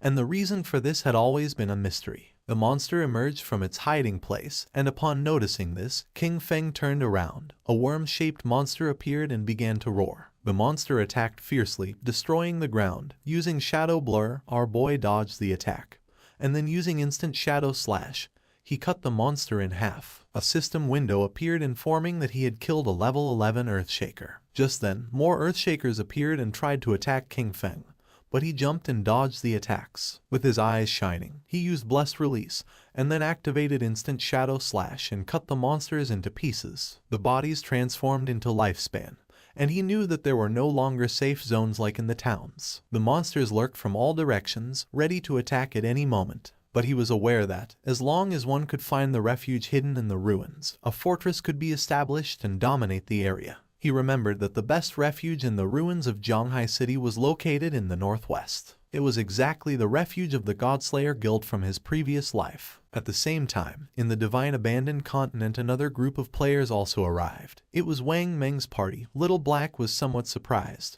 While Wang Meng did not know why this place looked like the ruins of a modern city. For them, this place was very familiar. Little Black began to point toward the tower and asked if these were not the ruins of Jiangnan City. Gu Yixu replied that yes, and confirmed that she was right, adding that the towers of Jiangnan City were still standing. Little Black began to look around the area, since she had heard that someone had said they had seen Shadow teleport here, and she was insistently wondering where he was. Gu Yixu asked her to stop searching, adding that he could turn invisible. At that moment, 2 earth shakers emerged from the ground. Seeing this, Wang Meng drew his shield and warned everyone that they were being attacked by monsters. Gu Yixu used her skill called Elven Blessing. The monsters attacked quickly, but Wang Meng blocked the attack using the shield, and thanks to her enhancement he was able to withstand the attacks. Gu Yixu asked Wang Meng to be careful, warning him that the ordinary monsters hit harder than the silver tier bosses around the starting town. The party's archer used the skill called Binding Shot and shot an arrow toward the monsters. In the blink of an eye, the arrow created energy ropes which wrapped around the bodies of the monsters. With a smile, he mentioned that these monsters were vulnerable to control, and therefore he would keep them immobilized and unleash all his damage to finish them off. Little Black raised her magic staff into the air and summoned a prophetic fireball. 2 flames of fire struck against the monsters. The earth shakers died and their bodies began turning into lifespun. Wang Meng asked Xiaoxu to send her owl to fly high and explore the surrounding terrain. She nodded and her owl began flying around the area. She reported that there were monsters everywhere, a lot of them, and that the noise from the previous fight had already attracted some in their direction, which were heading directly towards them. She added that she didn't see any nearby safe zone and asked the captain what to do now. Wang Meng was in shock upon seeing that there was no nearby safe zone. The archer panicked, wondering what kind of lousy continent this was and how it had suddenly turned into a survival game. Little Black asked Xiaozu to try to find Shadow, explaining that he had arrived about 10 minutes before them and shouldn't be far away, and assured that if they found him, they would be safe. At the beginning, she couldn't see any human figure nearby, but then she started to see Lifespan. She observed a huge cluster of bright lights toward the northwest and realized that those were the rewards from the defeated monsters. She deduced that it must be Shadow's work, who probably had a full inventory and that's why he hadn't picked up the loot. More monsters emerged from the ground and began to charge towards them, and Yu started to run and asked everyone to hurry up. Now that Shadow had cleared all the monsters from that place, it was safe, and if they followed the glow of the rewards, they would find him. The captain asked everyone to stay alert, maintain formation and not fall behind, adding that they would fight while retreating. At the same time, not far away, more earth shakers emerged and prepared to attack. But someone moved quickly and cut their bodies into pieces. It was Shadow. He knew that even without the active effect of graceful release, the total damage of Shadow Slash could still reach 20 to 30,000, which meant an instant kill against those mobs. That place was, for him, basically a farming paradise. A few minutes later, he arrived at the hideout. He began to observe the place, as he knew that beneath those ruins lay a massive underground palace, which had taken a long time to be discovered in his previous life. That subterranean palace alone had over 1,000 resting rooms and dozens of large halls. It was the largest hideout in Zhonghai City and the base of his guild, Godslayer. Before being taken over, the hideout had been like a dungeon filled with numerous traps and monsters, as well as a guardian boss. The larger the hideout, the stronger its guardian was. He entered the hideout and remembered that in his previous life, after founding the Godslayer Guild, he had gathered 3 squads, 18 elite members in total. All of them had reached level 15 and were fully equipped to the teeth. Even then, they barely managed to conquer this palace. He began to descend down the stairs toward the bottom of the ruins. A system window confirmed his arrival at the hideout. This place was full of monsters and was known as the Land of Soul Purification. His eyes began to shine with confidence since he knew that being alone he was going to be able to conquer this place. A system window appeared informing that if he defeated the area guardian, he could claim ownership of that region. The monster's attention fixed on King Feng, and they all lunged at him. Our boy remained calm and drew his dagger, realizing he was facing a level 12 gold tier mob, an elemental spirit. Just before the monsters could attack, King Feng used his skill called Darkest Hour, and then used Shadow Flash Slash and massacred the monsters in the blink of an eye. King Feng began to move quickly and started cutting into pieces all the monsters he encountered, making their bodies turn into lifespan. He could not help but feel joyful since, as long as the enemies were blinded, all his attacks would receive a damage increase. Even his basic attacks were enough to finish off those level 12 monsters in one hit. Despite the fact that the 15 monsters in the hall had been eliminated, the soul cleansing grounds, however, still contained dozens of halls and thousands of small rooms. A slight smile appeared on his face. It was, indeed, a massive task. He began to carefully observe the lifespan, and judging by the number of monsters in the hideout, he realized that after eliminating all the monsters, it would be enough to evolve Greedy Hand once more. King Feng began to look toward the ground and his eyes started to shine with seriousness. He knew that after clearing all the monsters from each area, the Guardian would appear. Not long after, two players who were in a bookstore teleported to the Divine Abandoned Continent. The man was somewhat confused since he didn't know if this place was real. He wondered if they were really on the Divine Abandoned Continent. For the girl this was strange, and she wondered why this place felt so familiar. Upon observing closely, they realized that these ruins were simply Chaoyu. When exploring the place they arrived at the ruins of Mountain City, and a few hours later they arrived at the ruins of London. The man was in shock, and he wondered if it could be that people from different regions were all transported to the ruins of the city they originally came from. According to the girl, this was strange, and she wondered if it could be that the geographical locations of the cities corresponded exactly to the real world. While they were distracted, something began to approach them, making them go on alert, and when they turned around, they saw several Earthshakers staring at them with glowing eyes. They panicked and decided to flee. The monsters began to attack and they began to flee the area. At the same time in the Zhonghai ruins the ground was filled with lifespan, and not far away were Wang Meng and his team hidden under some rubble. Wang Meng stuck out his head and, seeing that there were no monsters nearby, suggested that they first take a moment to recover. And you couldn't help but blush since for her shadow was impressive. She had believed that they were strong enough, but in the end, they could only cower trembling under the shadow of the boss. Wang Meng coughed and asked her to watch her words. She felt somewhat confused and asked if that wasn't an accurate description. Little Black stuck out her head and mentioned that, fortunately, Shadow had cleared that area, since otherwise, with so many monsters, they probably all would have died. She added that she was a little curious about where exactly they would reappear if they died in this place. While Gyixu was controlling the owl to explore the area, Wang Meng reached out to An Yu and suggested that the six of them should postpone exploration for the moment, proposing that they wait until all members of their team reached level 10 before moving forward together. She nodded her head. Yixu's owl was flying over the area and she observed that the monsters were really falling like flies. But she wondered why Shadow had stopped there, since it was as if he had disappeared right in that place. She also noticed that there was a lot of loot, and part of it was gold tier. She really wanted to go pick it up. With a serious look, Wang Meng decided to contact Shadow to see if he still wanted those things. At the same time, our boy cut one of the monsters into pieces. The area was filled with lifespan orbs.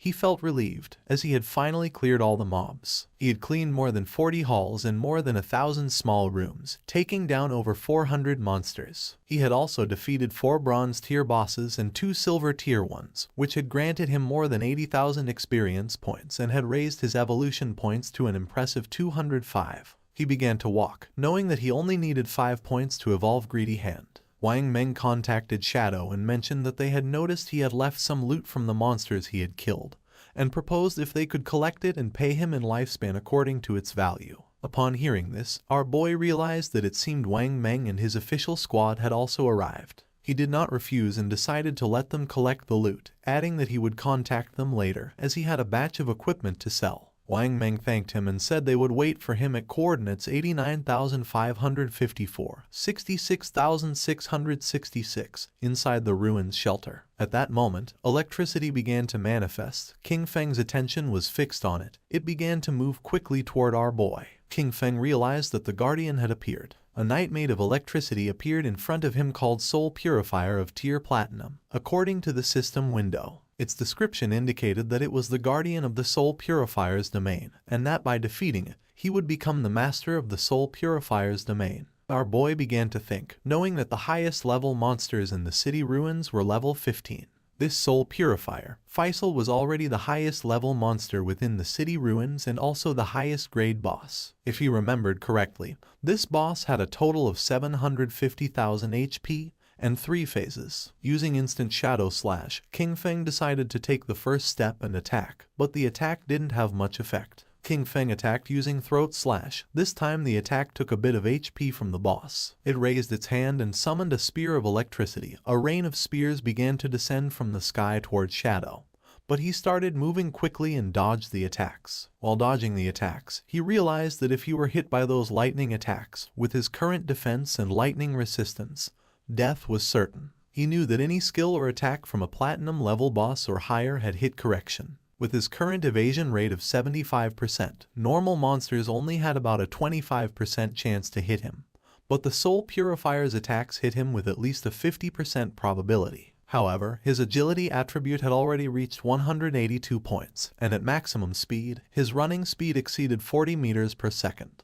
Therefore, as long as he paid close attention, he could easily dodge before the lightning struck him completely. His eyes began to shine with rage because last time, he had barely survived with his guild, relying on the priest's shield and luck. He attacked with all his strength since this time he would give the boss no chance. The boss had already lost a quarter of its HP, as the throat-cutting damage from Graceful Release, combined with Shadow Slash and the burst from Plague Blade, had directly taken off 250,000 HP from it. He knew that next, the boss would enter the second phase. The boss began to summon balls of electricity, and King Feng knew that the Soul Purifier would enter an invincible state, continuously generating lightning orbs and bolts. He was aware that in this phase, the priority was to destroy the 3 lightning orbs first, or else the boss would go into a frenzy. King Feng began to remember his past. In the previous life, his team had once been annihilated under the frantic damage of the boss. After that, Qin Xiaoyu had thrown a huge tantrum and had flatly refused to continue fighting. So, for the second attempt, he hadn't taken her and they had cleared it in one go. Using venomous flying darts, he attacked the orbs, knowing that each time a lightning orb was destroyed,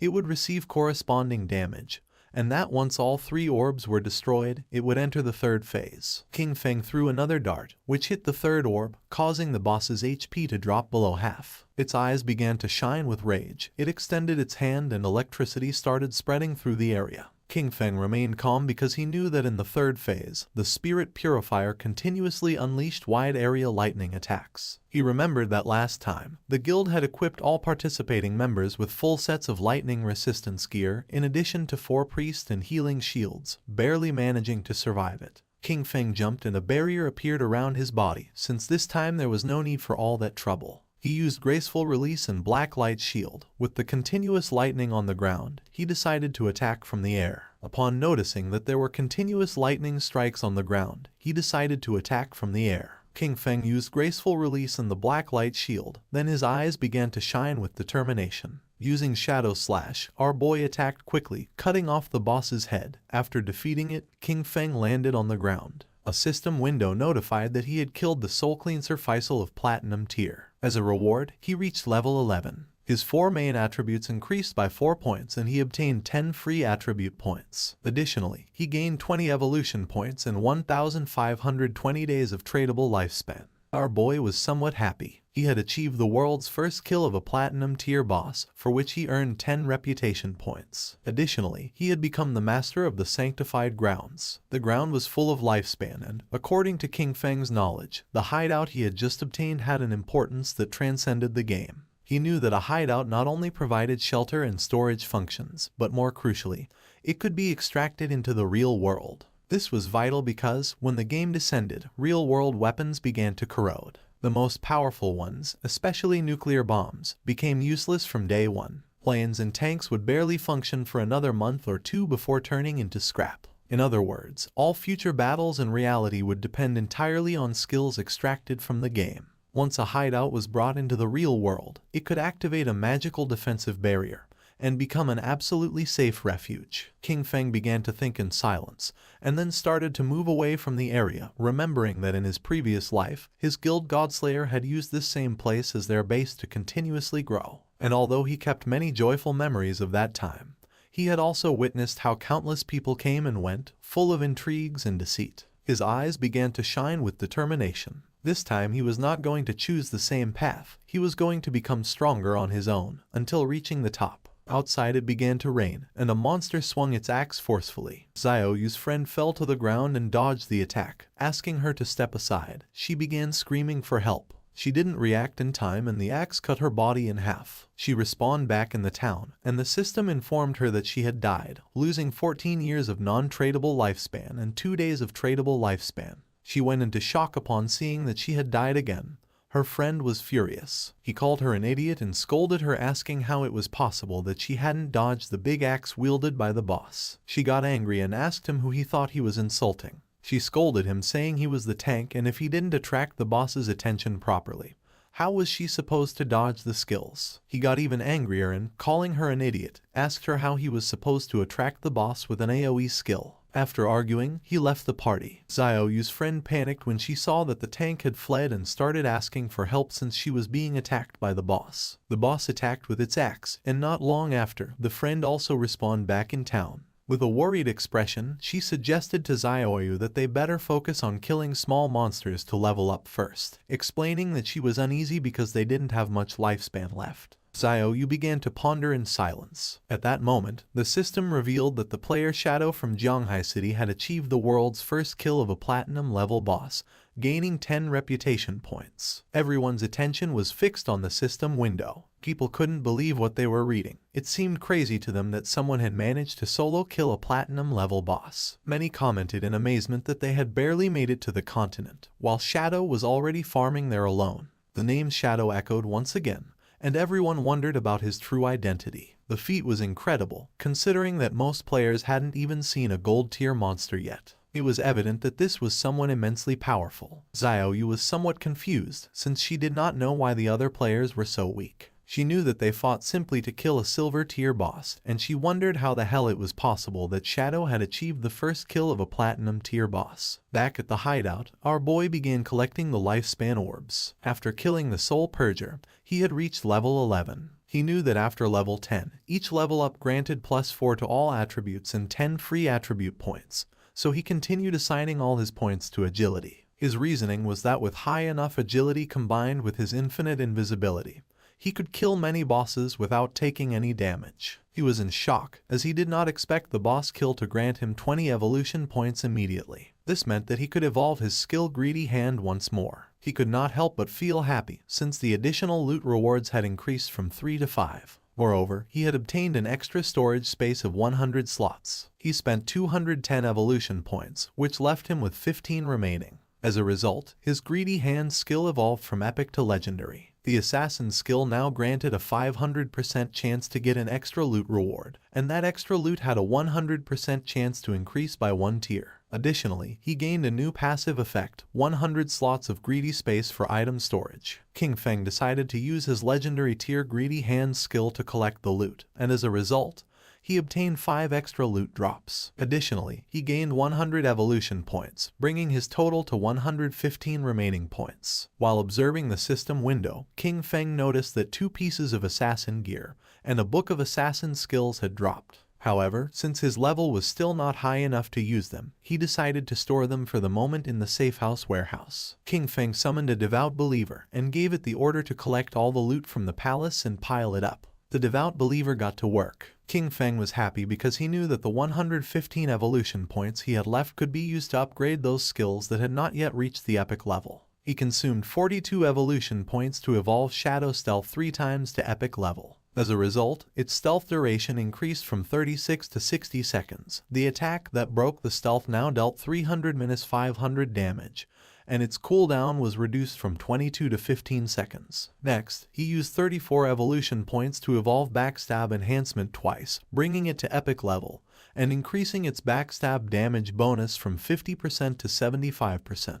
He then consumed 6 evolution points to evolve Darkest Moment through Platinum, Emerald, and Diamond to reach Epic. The ability now unleashed a burst of dark light that blinded all enemies within its expanded range of 50 meters. Its base duration increased to 16 seconds, though it would be shorter against targets with a higher spirit attribute. Finally, he spent 33 evolution points to evolve Bloom Curse 3 times to the legendary level. The skill could now be used on player corpses within 60 seconds of their death and gain new effects. It could simultaneously absorb 50% of the target's remaining non-tradable lifespan, and also absorb scattered non-tradable lifespan light spheres. Any corpse drained by Bloom Curse would cease to exist. His eyes widened in surprise upon realizing it could absorb the non-tradable lifespan orbs. He remembered that in many high-level areas and in the rage zones of special bosses, the lifespan was depleted at a speed hundreds or thousands of times faster, and this consumption affected first the non-tradable lifespan. Snowy contacted King Feng and congratulated him on the first kill of the platinum-level boss. She also revealed that she had good news: the Eastern Sage had just logged off. She mentioned that she had heard that his clan was gathering at the Jiangnan Hotel,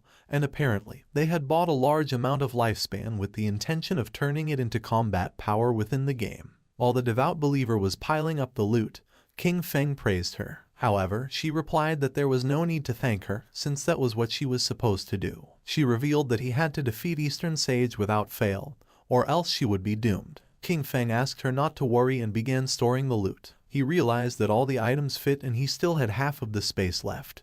Thinking about how truly useful the 100-slot backpack was, he decided to go look for Wang Meng and sell everything to them. Upon seeing that Shadow had returned, Anyu's and Little Black's eyes widened with joy. Anyu got excited and started running toward him.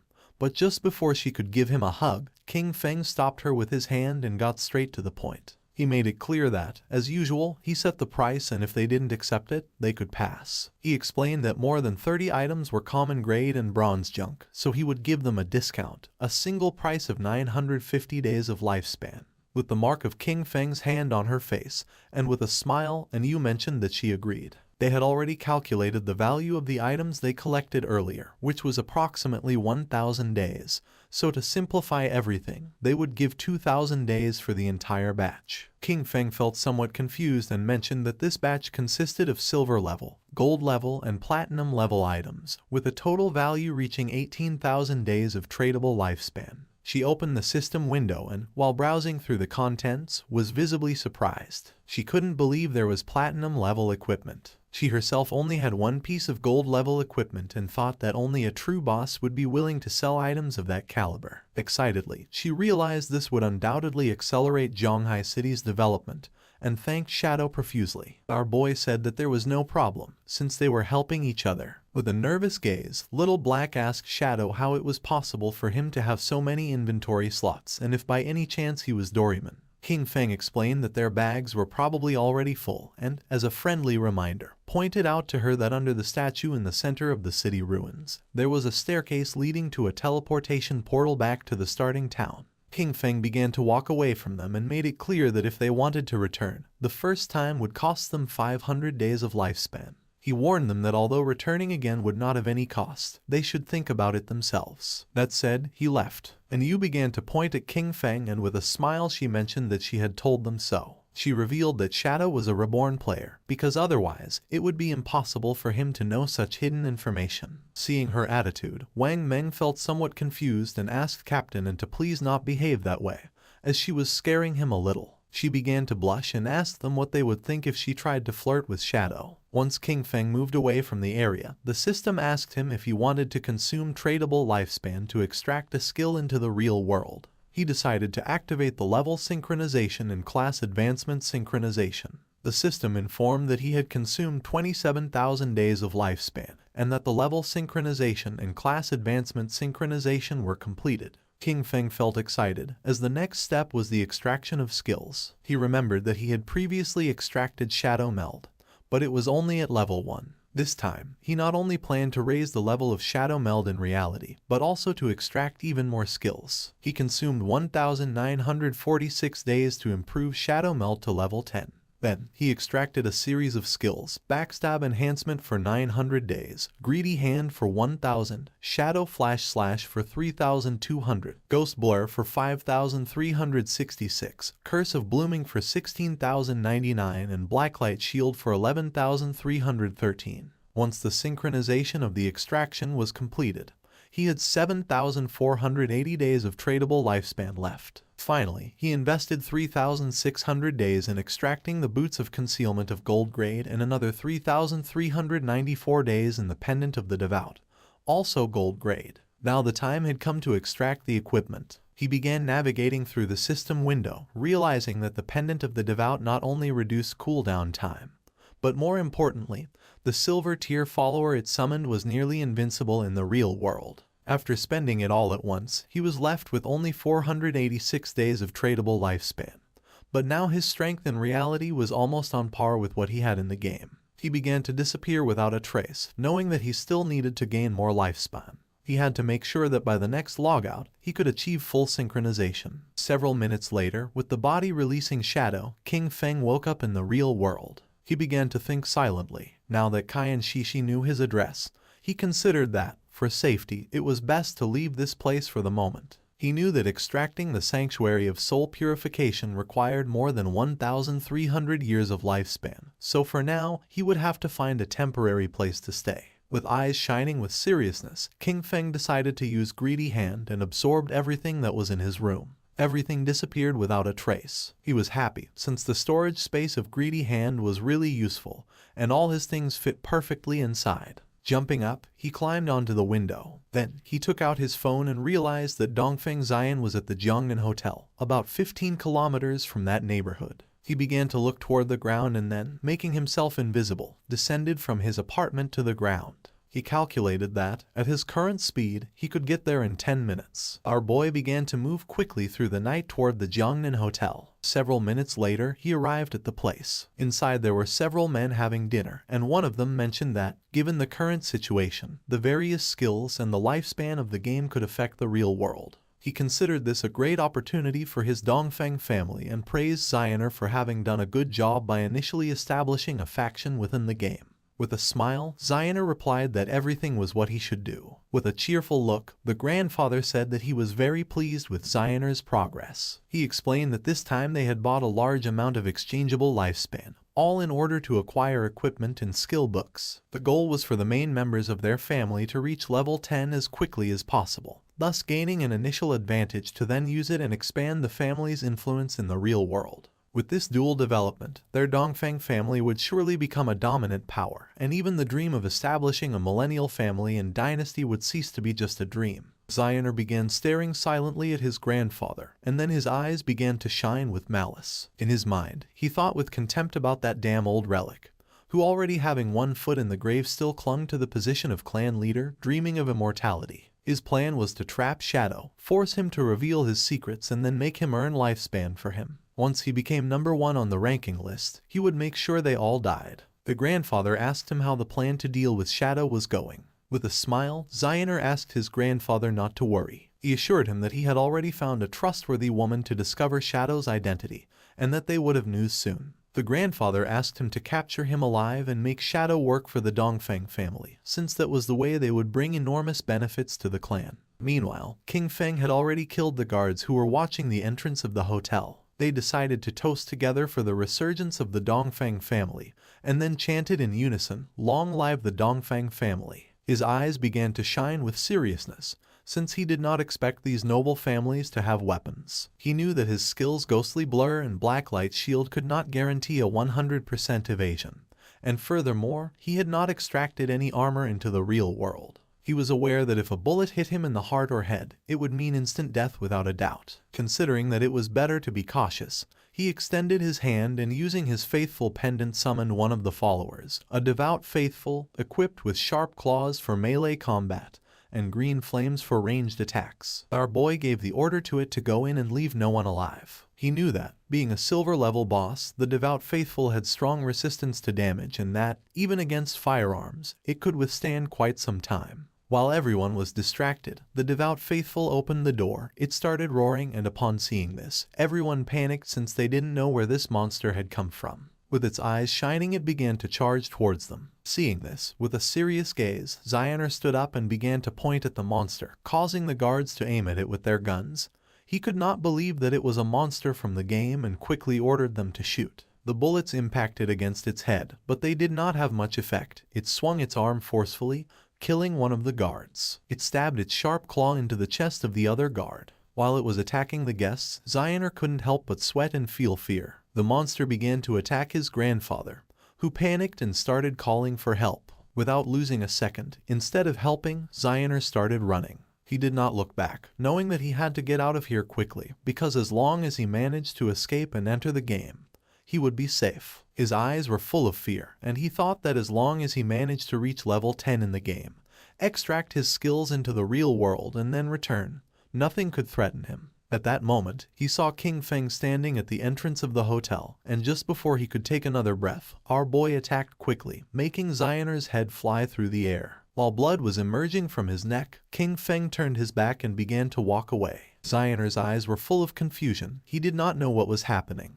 Not long after, flowers began to emerge from his body. King Feng began to observe them carefully, and the system revealed to him that he had absorbed 27,000 days of tradable lifespan and 482 years of non-tradable lifespan. His eyes began to shine with joy, as it had been a truly great loot. Xioner's corpse turned into flowers, and King Feng was happy, since this time, the skill blooming curse had truly proven its worth. It had not only erased all corpses and traces of blood, but also extracted every last drop of lifespan from Xioner. As a result, his non-tradable lifespan had accumulated up to 2,327 years. Thanks to this, he would no longer feel so much pressure in the future when entering the rage zones. Not long after, someone shouted alarmed, urging others to call the police, as gunshots and screams had just been heard coming from the private room. King Feng became serious, and just at that moment, several police officers began to run toward the room, remembering that this was the room where the Dongfeng family was having their meeting.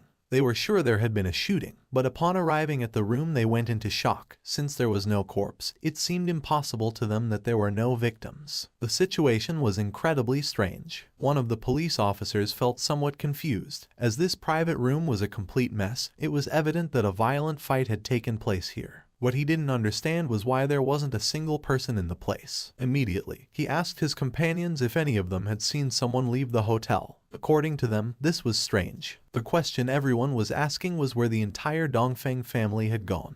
It was as if they had completely disappeared, and they thought it best to call the investigation unit. Meanwhile, King Feng had already left the hotel. King Feng began to move away from the hotel. His next target was the Cayenne Corporation. However, its main headquarters had already moved to North America before the game descended. At this moment, only the CEO's daughter, Cayenne Shishi, was trapped in the Demon City area, and he needed to eliminate her before she left the country. The distance from Zhanghai City to Demon City was nearly 300 kilometers. If he traveled on foot, it would take him 2 or 3 hours, and that was too much of a waste of time. King Feng got ready to sleep, knowing that he needed to find a way to get a mount. Our boy returned to the godforsaken game and stood up upon realizing that there were still some silver and gold tier bosses left in the ruins, and decided to go farm them. Captain Anu contacted Shadow and informed him with great enthusiasm that she had excellent news. She explained that Xiao Hai had just found the entrance to a tomb, but a gold tier vengeful spirit was guarding it and they couldn't defeat it. King Feng was somewhat surprised to hear this and asked how she had found the entrance to a tomb. Captain Anu revealed that, on their way back to the starting city, they had taken a slight detour to avoid some small monsters. While walking, they suddenly noticed that someone was missing. After searching for a while, they finally discovered that Xiao Hai had fallen into a pit. It was a special tomb area where team chat did not work. By following him into the pit, they saw a level 12 gold boss that began chasing them. Luckily, they ran fast enough to escape. She informed him that they were now back in Shell Town and that if he wanted to go to the tomb, she could give him the coordinates. King Feng knew that a true lucky charm was indeed a lucky charm. That someone could find a tomb just by taking one wrong step while walking through the ruins of the city was an incredible coincidence. He was aware that tombs, like faith temples and curse ruins, were wild random events and very rare. He asked the captain to give him the coordinates, and Yu sent him the coordinates revealing that the tomb was near the ruins of Shell Town. King Feng thanked her and mentioned that if he obtained something he couldn't use, he would sell it to them without hesitation. He couldn't help but think about how truly clever Yu was. King Feng's attention was fixed on a well. He was somewhat confused to see this and wondered if this was really the access point. With such a large well, it seemed incredible to him that someone could simply fall in by accident while walking.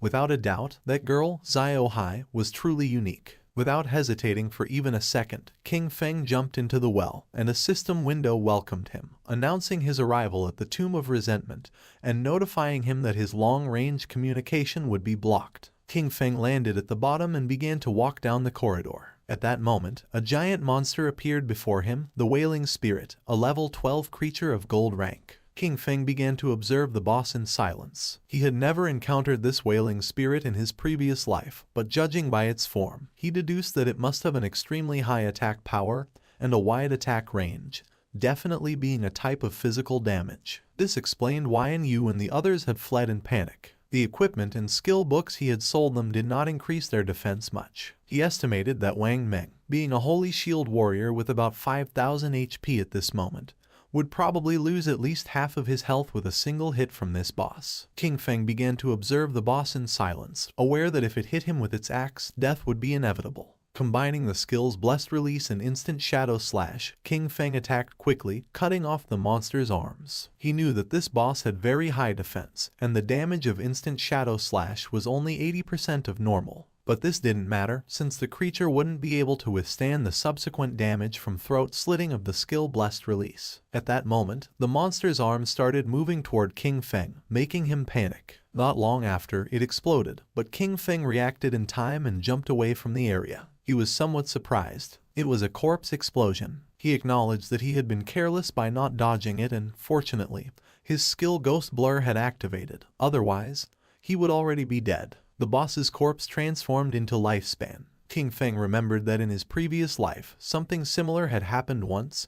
They had killed an unknown boss. A team member had approached excitedly to loot the corpse, but it exploded and annihilated him instantly. Some teams had even been annihilated by boss corpse explosions, although this mainly happened with platinum level bosses and above. He did not expect a gold level boss in this tomb to self-destruct in that way. Using Greedy Hand, he picked up the loot. A series of system notifications informed him that, for having killed the resentful ghost, a gold-level boss, he had gained 10 days of tradable lifespan and 20 evolution points. Additionally, he obtained the skill book Night Ring Blades of platinum level. Thanks to the use of Greedy Hand, he got an additional 63 days of tradable lifespan, and the resentful leather armor of platinum tier. He was somewhat surprised because he had obtained a piece of equipment and a skill book that he could actually use. According to the system, the Dark Night Ring Blade was a platinum tier assassin skill. It imbued the blade with dark power, dealing dark elemental damage to all enemies within a 5-meter radius and adding 500 points of dark elemental attack. Its cooldown was 10 seconds, reduced to 5.7, and the required level to use it was 11. King Feng was happy, as this was exactly the elemental damage skill he needed for the assassin class. Since the shadow class had higher spirit attributes than strength, its magic attack power surpassed physical. This perfectly explained why elemental skills like Dark Night Ring Blade suited him so well, and he understood that he should focus more on enhancing his spirit stats to maximize this type of damage. He had 9 points in strength, 9 in constitution, 24 in agility, and 15 in spirit. Phew! King Feng decided to advance the skill to epic level to see the result. Immediately, he consumed 6 evolution points, leaving him with 36 remaining.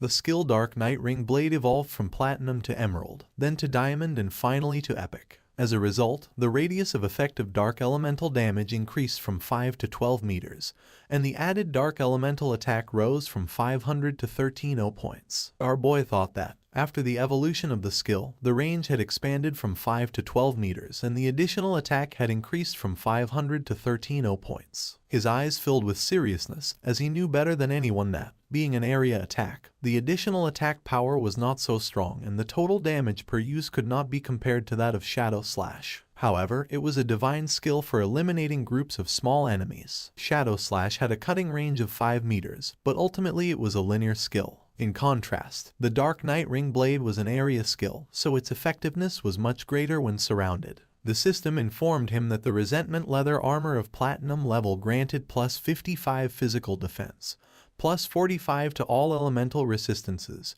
plus 42 damage block and 777 points of health. The level requirement to equip it was 11. Additionally, it possessed the Resentment effect, which granted him 30 points of base attack power after being attacked. King Feng began advancing toward a giant door, knowing that the resentment effect did not have much impact. However, the base defense, resistances, and block on this leather armor were very high, so he could replace the Golden Ghostfire leather armor level 5 he wore. In total, the rest of the loot added up to about 20 items, and selling them all would bring him more than 10,000 days of lifespan.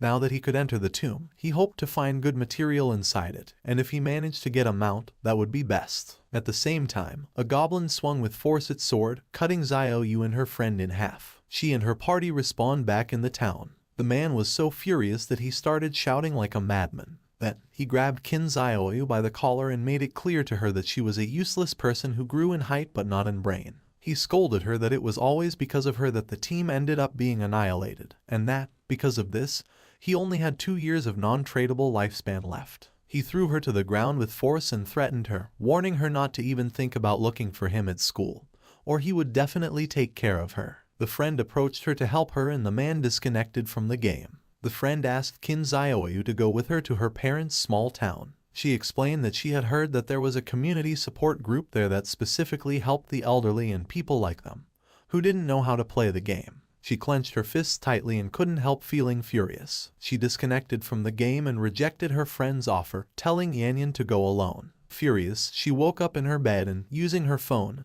asked Hanhin if he could help her level up. With a smile, Hanhin did not refuse, but he set a condition. In exchange for raising her 1 level, she would have to accompany him for 1 night, as he wanted to see how the popular goddess of the school behaved in bed. She was furious and called him an ugly monster. She scolded him for thinking himself capable enough to try to take advantage of her and ordered him to leave. Then, a smile spread across her face. She told Hanhin that, actually, she had always liked him too, but that she hadn't accepted his confession earlier because her brother, Kin Feng, was controlling her. Now that she had cut ties with him, they could finally be together openly and without worries. He didn't fall into her trap. He called her an idiot and asked if she was trying to kill him with laughter. He pointed out that, if she had already cut ties with her own brother, who knows what she could do to him next. Finally, he ordered her to get out. She started contacting everyone. First, she reached out to Sharp Young Master, inviting him to her house to keep her company and, by the way, help her level up. However, he recognized her immediately and mocked her, boasting that he was now a platinum-level talent and had plenty of women, before ordering her to get lost. Then, she tried her luck with Brother Xiao Ma, telling him that she was bored and waiting for him in Shell Town. The response was just as curt. He reminded her that everyone knew how she had deceived Jiang Wei and threatened to hit her with his new skill. She was sad and desperate. She cursed those men, thinking that not one could be trusted when it really mattered. In her desperation, she lamented that she only had 2.5 years of non-tradable lifespan left and didn't know what she was supposed to do. Her eyes were full of tears. She felt alone. She thought of King Feng and then remembered that he definitely would not ignore her. He must have a way to solve this, and she had to go back and find him to confirm it. It was night and, several hours later, she arrived at King Feng's apartment. For a moment, she thought that once inside she would find Kin Feng, apologize with some kind words, and that he would definitely forgive her. However, almost immediately she rebelled against this idea. She had done nothing wrong.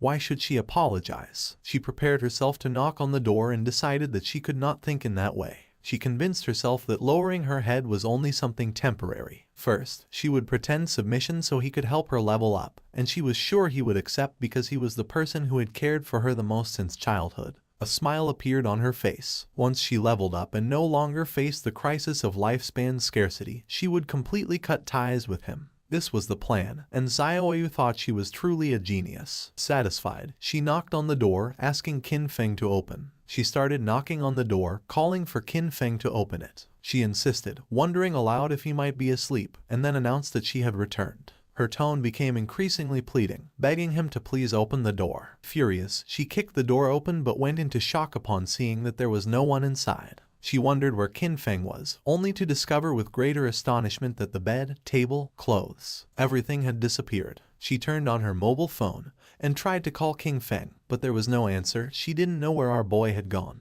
At the same time, in the depths of the grudge tomb, King Feng was massacring all the monsters. Not long after, he realized that he had reached the end of the tomb. King Feng summoned a devout follower, remembering that along the way he had annihilated more than 200 minor monsters and several bronze and silver level bosses. Thanks to this, he was about to reach level 12. In front of him was the final coffin and, knowing that once opened, the ultimate boss of the tomb would appear, he hoped it would be platinum level. It began to push the coffin. King Feng's attention was fixed on it, and not long after, something strange happened. Evil energy began to enter its body through the eyes and mouth. The system informed our boy that his devout follower had been annihilated. King Feng realized that this was Death Miasma, a gold-level boss. He cursed his luck for having run into this disgusting thing, as he knew that this boss had no physical form, which made it completely immune to physical attacks. He remembered that in his previous life, someone released this boss, and it ended up spreading to a nearby base. Countless unsuspecting civilians were killed or injured. Being possessed by this was practically a death sentence unless a teammate helped dispel it or one belonged to one of the few classes that could use special invincibility type skills to survive. The eyes of our boy began to shine with seriousness, and he decided to use the Dark Knight Ring blade. Shadow began to spin around his body. Thanks to this, he was able to see the true body of it, which was hidden inside the miasma. Using the dagger, King Feng attacked the true body and a system window appeared, informing that he had killed the gold tier boss, Death Miasma. King Feng knew that the strength of this boss was clearly above platinum level, even though it was classified as gold tier, and its drops were only of gold grade. Fortunately, the skill he had recently learned, Dark Knight Ring Blade, was one of magic damage. The corpse transformed into Lifespan Orb, and using Greedy Hand, King Feng picked up the loot. He sighed. After all the effort it had taken to clear this tomb, he hoped that it would drop gold tier loot. King Feng obtained the rare item called Mount Bell. He was in shock upon seeing this. Our boy was happy since the boss had really dropped a mount. This showed him that Lin Liu's famous Koi luck was not just a simple rumor, it was a completely real fact. According to the system description, the Mount Bell, Ghost Night Wolf served to summon a level 11 Ghost Night Wolf. This creature could assist in battle and also be mounted, requiring the user to have a minimum level of 11 to use it. King Feng remembered that the Ghost Night Wolf was one of the fastest mounts that could be obtained in the early stages of the game. The Ghost Night Wolf was level 11, and its grade was gold. It possessed 148 strength, 155 constitution, 135 spirit, and an impressive 191 agility. The mount would gain experience alongside its owner, growing stronger over time. However, if its bell were traded, the creature's level would reset to its initial state. Its abilities were also noteworthy. Dash. When mounted, it increased movement speed by 245%. Nightwalk. At night, it allowed the mount to remain permanently in level 1 stealth. Attacking would break this effect but added 120 reveal damage, and it took 60 seconds to re-enter stealth. Pounce. It allowed the mount to pounce on a single target 3 times in succession, with each hit dealing an additional 267 physical damage, on a 12-second cooldown. Wolf Howl. It granted allied units a bonus of plus 35 attack, plus 35 physical defense, and plus 35 all-element resistance for 18 seconds, with a 600-second cooldown. King Feng knew that it was not just a mount, but also a battle pet. The fact that it also included a stealth skill made it an immense gain. It was night, and mounted on the Ghost Night Wolf, King Feng emerged from the ruins and began heading to his next destination. His plan was clear: reach level 15 and accumulate enough lifespan to be able to extract the mount. Once he disconnected from the game, he would go directly to Magic City to eliminate Kaian Shishi, cutting off any future threat at its root. King Feng passed by Zhanghai Coliseum and remembered that it covered an immense area and had 2 additional underground levels, forming a complex labyrinth. The place was full of monsters, which made it the perfect site for him to level up quickly. Taking small jumps, the Ghost Night Wolf climbed on top of the Zhanghai Coliseum wall, which was full of powerful monsters, who began to stare at our boy. The Ghost Night Wolf made a jump. King Feng and his beast began to descend from the sky towards the monsters. King Feng's eyes began to shine with determination.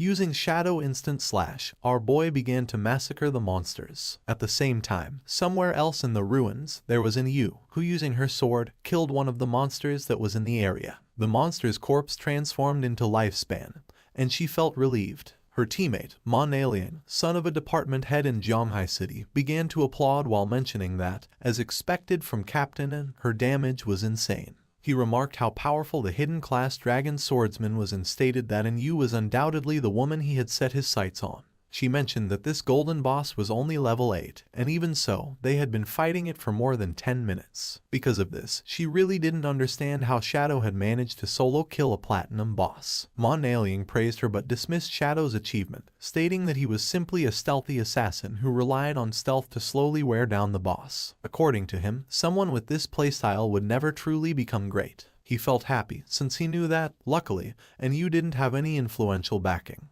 With his status as the son of an official, subduing her would be a piece of cake. and Yu asked if a mediocre archer like him wouldn't be even more suitable for the task of slowly wearing down a boss. MANHWAEDIT fell on his butt to the ground and explained that he was an upright person and wouldn't stoop to doing something like this. With a serious expression, he revealed that he had heard that Shadow had a terrible character and was a ruthless killer in the real world. He also mentioned that he knew a hunter from the Metropolitan Police who already possessed level 3 anti-stealth skills. He suggested finding a way to set him up, discover Shadow's identity in the real world, and afterwards, take control over him. He argued that someone like Shadow could only be trusted if he worked for his organization. Otherwise, incidents like those of Song Fei and Zhang Lai would keep happening. He was tired of cleaning up Shadow's messes, and Yu and Wang Meng looked at each other and started laughing at MANHWAEDIT.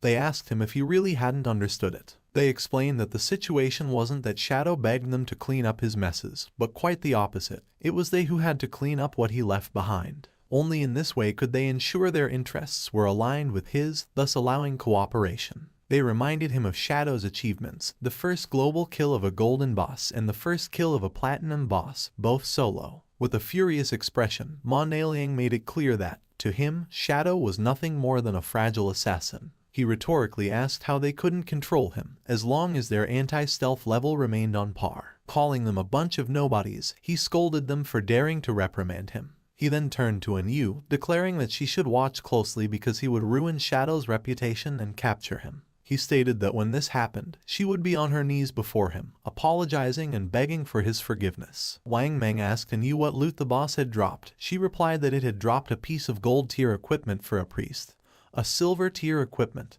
and a silver tier skill book. She started touching her chin and remembered that Shadow usually sold them several pieces of gold and even platinum equipment. This made her wonder how many bosses he had actually killed, or if his talent was treasure hunting and all these items came from opening chests. With a serious look, Wang Meng revealed that he was a little worried, and Yu couldn't help but feel somewhat confused. Wang revealed his concern, bringing up the case of the Jiangnan restaurant, the incident in which the entire Dongfang family was murdered during a gathering. Then, he raised an unsettling hypothesis. If Shadow had been responsible for this, were they still supposed to clean up his messes? Wang admitted that he still didn't understand Shadow's personality, and expressed his fear that he might actually be a ruthless serial killer in real life. She knew about this case. The superiors were taking it very seriously, and everyone was speculating whether it was related to Shadow. With a confident smile, she explained that, even if this case had really been the work of Shadow, she would still choose to cooperate with him. She stated that, although the superiors refused to clean up his messes, she would personally support him. Wang Meng was somewhat confused, and when he asked the reason, she simply replied that the real question was who wouldn't want to support Shadow. Their subordinate appeared and reported that in the area ahead they had found a place similar to an arena, but all the monsters inside were already dead. With a serious gaze, he revealed that there were bodies everywhere. He didn't know which party had been strong enough to clear all the monsters from the arena. Then Yu felt happy and decided to go to the arena. Upon seeing her behavior, Wang Meng felt even more confused. They arrived at the Zhanghai Coliseum and saw a lot of lifespan lying on the ground. They were in shock as they realized the incredible amount of loot. There must have been hundreds of minor creatures there, and this led them to wonder which party was so strong to have achieved such a feat. Captain Yu was confident that Shadow had been here. With this in mind, she suggested they search the surroundings, as they might run into him. MANHWAEDIT questioned why she was so sure it had been Shadow. Captain Yu responded that the reason was simple. He was number 1 on the leaderboard. Their party was right behind on the leaderboard, and since they couldn't achieve something like this, it had to have been Shadow. MANHWAEDIT was furious and revealed that he also had invisibility, and could do the same. It would just take him more time. That's all. With a smile, Captain Yu communicated with Shadow, and upon noticing that he had cleared so many monsters, she thought that he surely had a lot of gear and skill books that he didn't need, so she proposed that he sell them to them. At that moment, MANHWAEDIT's eyes widened in surprise. King Feng mounted on the wolf appeared behind him. He fell on his butt to the ground upon seeing the wolf, while on the other side, Captain Yu felt excited and asked where King Feng had gotten a mount. King Feng revealed that thanks to the coordinates Little Black had given him, he had obtained the mount. Upon hearing this, Little Black couldn't help but blush and she said there was no need to mention it. King Feng decided to make a deal with Captain Yu. He proposed that she take all these items from the ground as part of a package, clarifying that the conditions would be the same as always. She mentioned that she understood if she wasn't satisfied, she didn't have to buy. She already knew it. Shadow's prices were always fair. While they were talking, Mon-alien couldn't help but feel furious. His eyes widened with rage. He felt humiliated by Shadow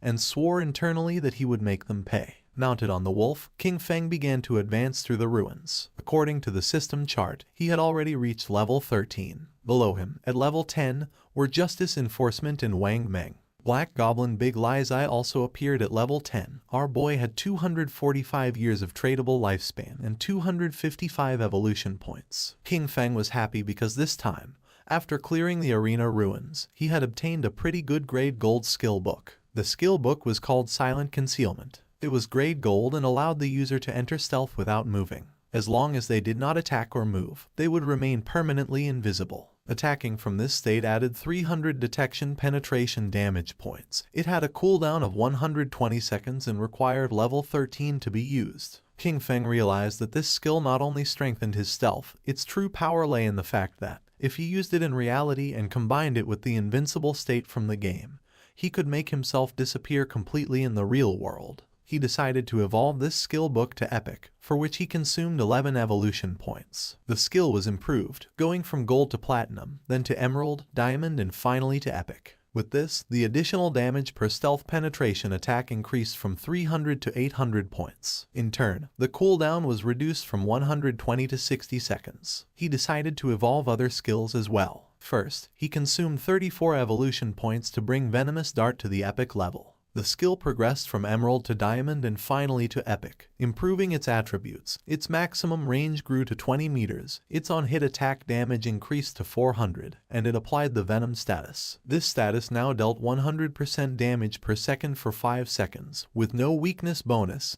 and did not stack. Next, he invested an impressive 200 evolution points to elevate Graceful Release to the mythic level. Evolving from legendary to mythic, its weakness attack bonus soared to plus 300%, and its weakness attack multiplier was doubled, while its level remained at 5. Its active use now applied the Throat Slash effect, dealing 200% of the attack's damage per second for 3 seconds, and its cooldown was slashed to just 15 seconds.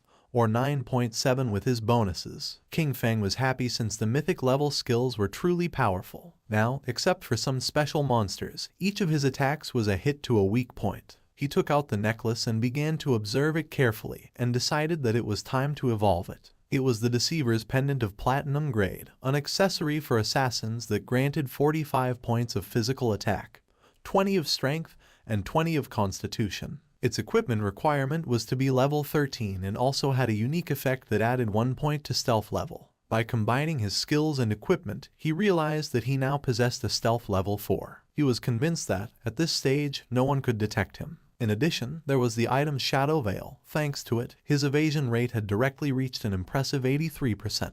It was the gold tier Shadow Veil, an assassin-type equipment. It granted 5 points of constitution, 5 of spirit, and a 32% evasion rate. At that moment, a small explosion occurred. King Feng decided to stop to find out what was happening.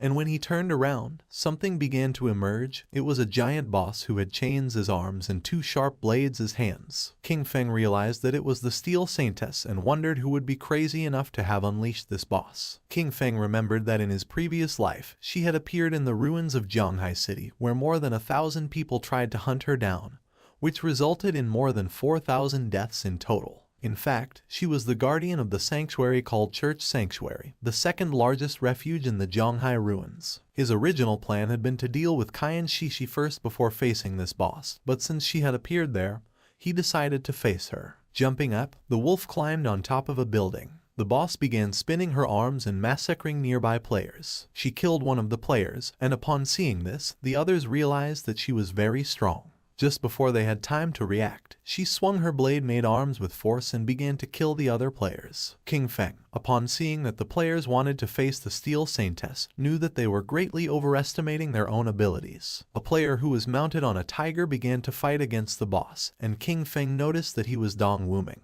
also known as Chen Wuming, possessor of the hidden class Paladin. It was about an old friend of King Feng, with whom he had fought for 9 years in his previous life without a clear winner. This man was cunning and deceitful. Whenever he was about to lose, he managed to escape with some dirty trick. King Feng remembered that in the past life, the Steel Saintess was defeated by Chen Wuming's guild, the Knight's Sanctuary. This gave rise to the saying, West/God, East Sanctuary, since each one controlled respectively the western and eastern regions of Zhanghai City ruins. The Guild Knight's Sanctuary, when recruiting its first members, made them sign a very harsh contract that guaranteed their safety but with a tax rate on their lifespan of up to 50%. Most of the members became black slaves, basically forced to work for the higher-tier players of the guild. King Feng's eyes widened with joy. For him, this was simply perfect. He made the firm promise that, this time, Chen Wuming would not escape. The boss began to spin her arms forcefully in circles, and while she was distracted, King Feng, using invisibility, landed near her. His eyes began to shine with evil intent, and without wasting time, he used the Dark Knight Ring Blade and in the blink of an eye killed the players who were nearby. Wrapped in red aura, our boy began to spin quickly, killing all the players. Upon seeing this, Chen Wuming was in shock. Upon realizing it was Shadow, he asked why he was killing his people, stating that they had no grudge against him. King Feng appeared behind him and, with a murderous gaze, replied that it was because he didn't eat beef. Upon hearing this, Chen Wuming's eyes widened in fear. With a cold and arrogant expression, using instant shadow slash, King Feng killed Chen Wuming. Then, he extended his hand and used the skill Blooming Curse. Not long after, the players respawned back in their town. Chen Wuming was furious since he didn't know what Shadow not eating beef had to do with them. His subordinate panicked since his lifespan had reached 0. Chen Wuming knew this must be the work of a skill from Shadow. He decided they would gather their people to counterattack.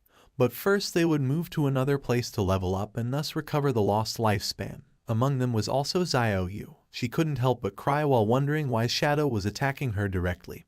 Her lifespan was about to run out completely. The system informed King Feng that his skill, the Flower Bloom Curse, had absorbed from Xiao Yaoya 4 days of tradable lifespan and 1 year of non-tradable lifespan. King Feng couldn't help but feel happy upon realizing that she was also in Chen Wuming's party. His eyes widened with excitement. She had just absorbed this small amount of lifespan, a clear sign that she was already desperate. Because of this, she had chosen to join the Knight's Sanctuary Guild as a black slave. For him, this was something she well deserved. At that moment, the boss tried to attack Shadow, creating a smoke screen. Once the smoke cleared, it could be seen that he had dodged the attack using ghostly blur. He knew that in the first phase this boss wasn't very difficult to deal with. The boss was somewhat confused. The chains that formed her arms began to tense. Not long after, her arms began to spin. She didn't know what was happening. King Feng's eyes began to shine with seriousness. He knew that she only limited herself to swinging her chain swords repeatedly, performing some directed or area physical attacks. King Feng appeared above her and decided to use a combination of Blessed Release and Plague Blade.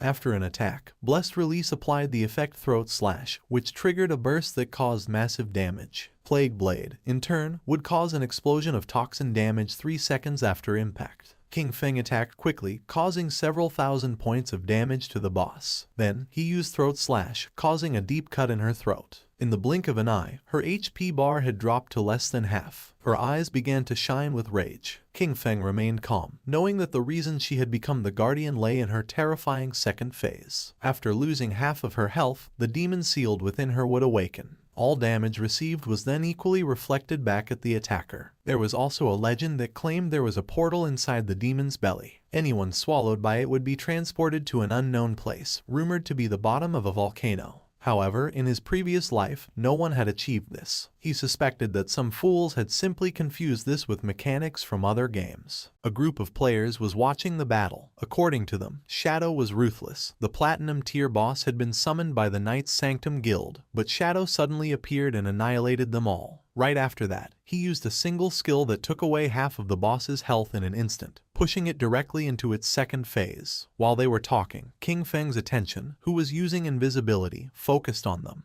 His eyes began to shine with seriousness. He was aware that the Steel Saintess had a weakness in her second phase. When she launched an attack, the damage reflection effect disappeared momentarily.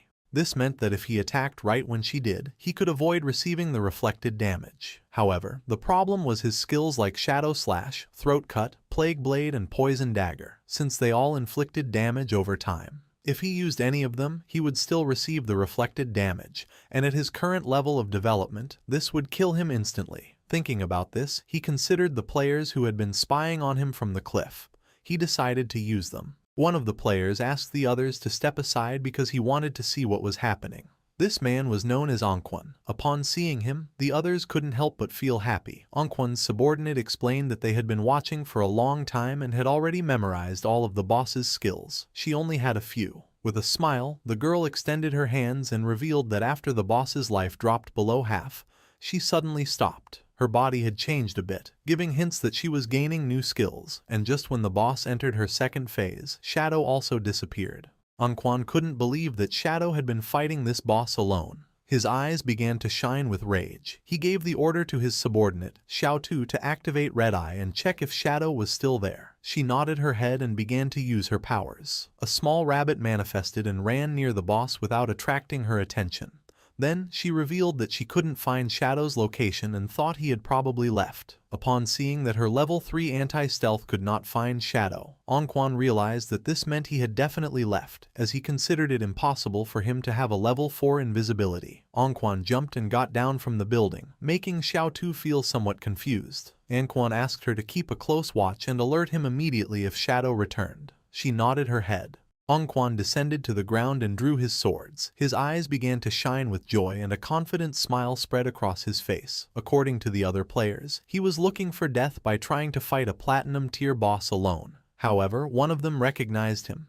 He had seen him in the starting town defeat a gold tier boss without receiving a single scratch. It was revealed that his class was Soul Warrior, which granted him 100% dodge when rolling, and he was the famous player known as Safety First. It was also rumored that he had been a top-level global streamer in Souls-type games, with ultra-fast reflexes. The boss's attention focused on him. She attacked using her sharp blade-like arms. Luckily, Anquan reacted in time and slid across the ground, narrowly dodging the attack. The boss grew arms made of energy, and when she tried to crush Anquan, he rolled again, dodging the attack once more. When the boss tried to catch Anquan, he rolled again and moved away from her. His subordinates began to praise him, amazed by his incredible skill and the calmness with which he dodged. They highlighted his discipline in not letting himself be carried away by the greed of an extra hit, considering his performance simply brilliant. With a smile, one of them mentioned that he was truly amazing, perfectly dodging each attack from the boss. This seemed incredible.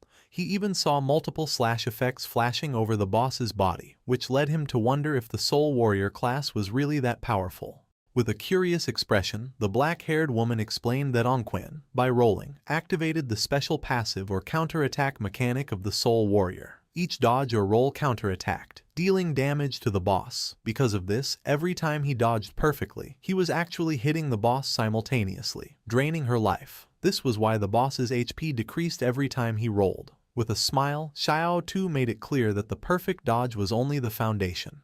What truly set Anquan apart was his devastating offense. His attacks struck with force and precision, turning defense into an unrelenting assault. His skill combo and timing made him not only untouchable but also lethal. Defense kept him alive, but it was his offense that ended fights quickly. The boss was desperately trying to catch Anquan.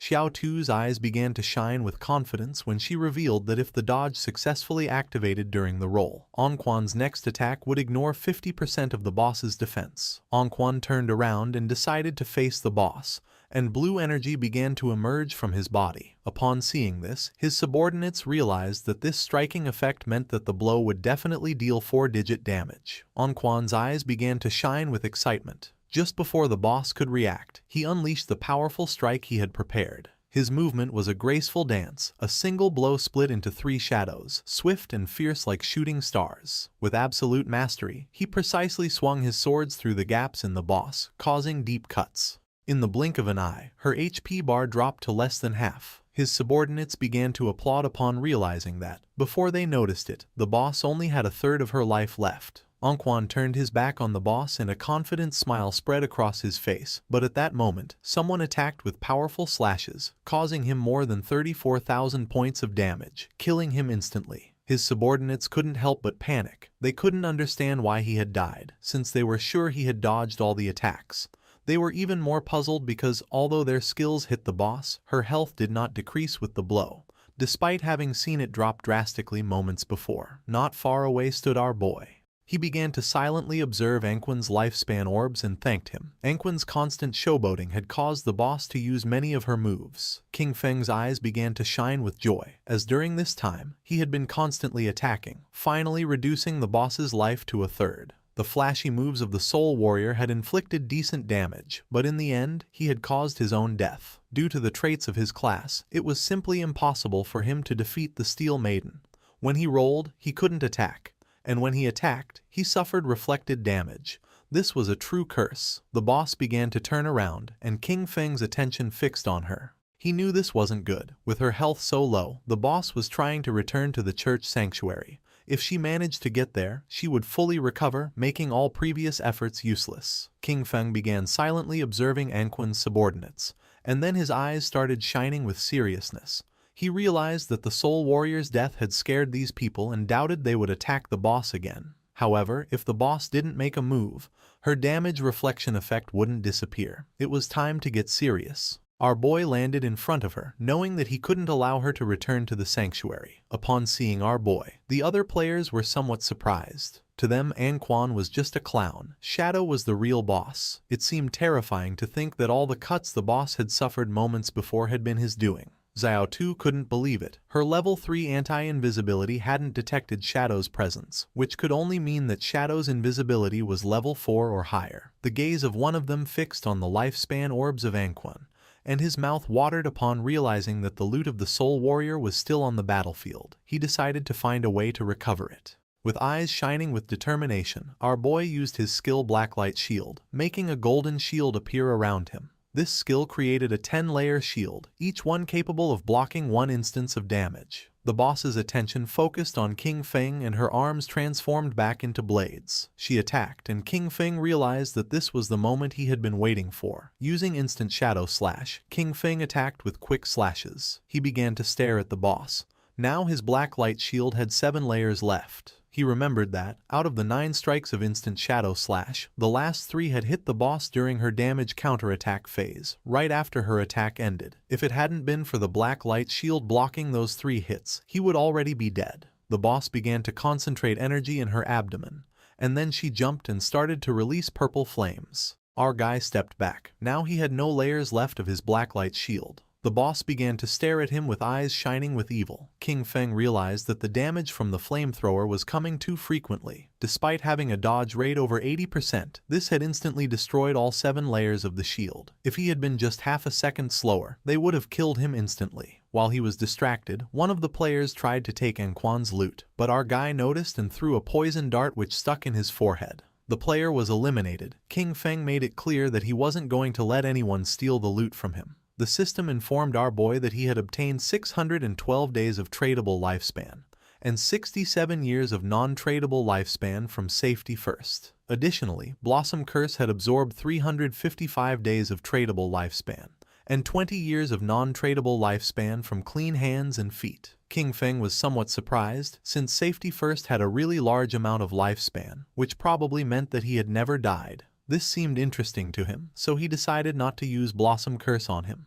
The boss started roaring, but King Feng remained calm. He knew that he would have to rely on the black light shield and the normal shadow slash to slowly wear her down. She attacked with force, but King Feng moved out of the range of the attack, causing her hand to hit the ground. Although the efficiency was low, it was relatively safe. While King Feng and the boss were fighting, Xiao Tu was watching the battle. She was somewhat surprised by Shadow's incredible ferocity. She wondered what kind of skills he possessed. Before, she hadn't understood how he had gotten the first kills, but now, seeing him in action, she was completely convinced of his power. Our boy's eyes began to shine with determination and he decided to give the final strike. King Feng moved quickly, cutting the boss's body into pieces as if it were nothing. The system confirmed that he had killed the Steel Maiden, granting him 48,000 experience points, 120 evolution points and the Church Sanctuary key. The other players were in shock. They couldn't believe that Shadow had really soloed the boss. For them, this was precisely the reason why he was number 1 on the leaderboard. King Feng picked up the loot using Greedy Hand. He obtained a piece of assassin-type leather armor of emerald level, the Black Flames gift-piercing leather armor. It granted 95 points of physical defense, 120 points to all elemental resistances, 77 points of damage reduction, and 77 points of constitution. Its special effect, Black Flame's Gift, applied a stack of the Black Flame status when attacking or being attacked, up to a maximum of 5. Each stack reduced the target's defense and elemental resistance by 7%, although a note clarified that the weakening effect was lower against bosses of Emerald level or higher. Our boy felt happy since this single piece of Emerald tier equipment provided better defense than what others got with a full set of armor. Additionally, it came with the Black Flame's Gift effect, which weakened the target's defense and elemental resistance. This made it much more useful than what had been dropped by the Soul Purifier earlier. He also obtained the skill Assassin's Instinct of Emerald tier. It granted him the ability to partially perceive the silhouette of invisible units and gave him 2 points to the anti-invisibility level. King Feng decided to upgrade the skill.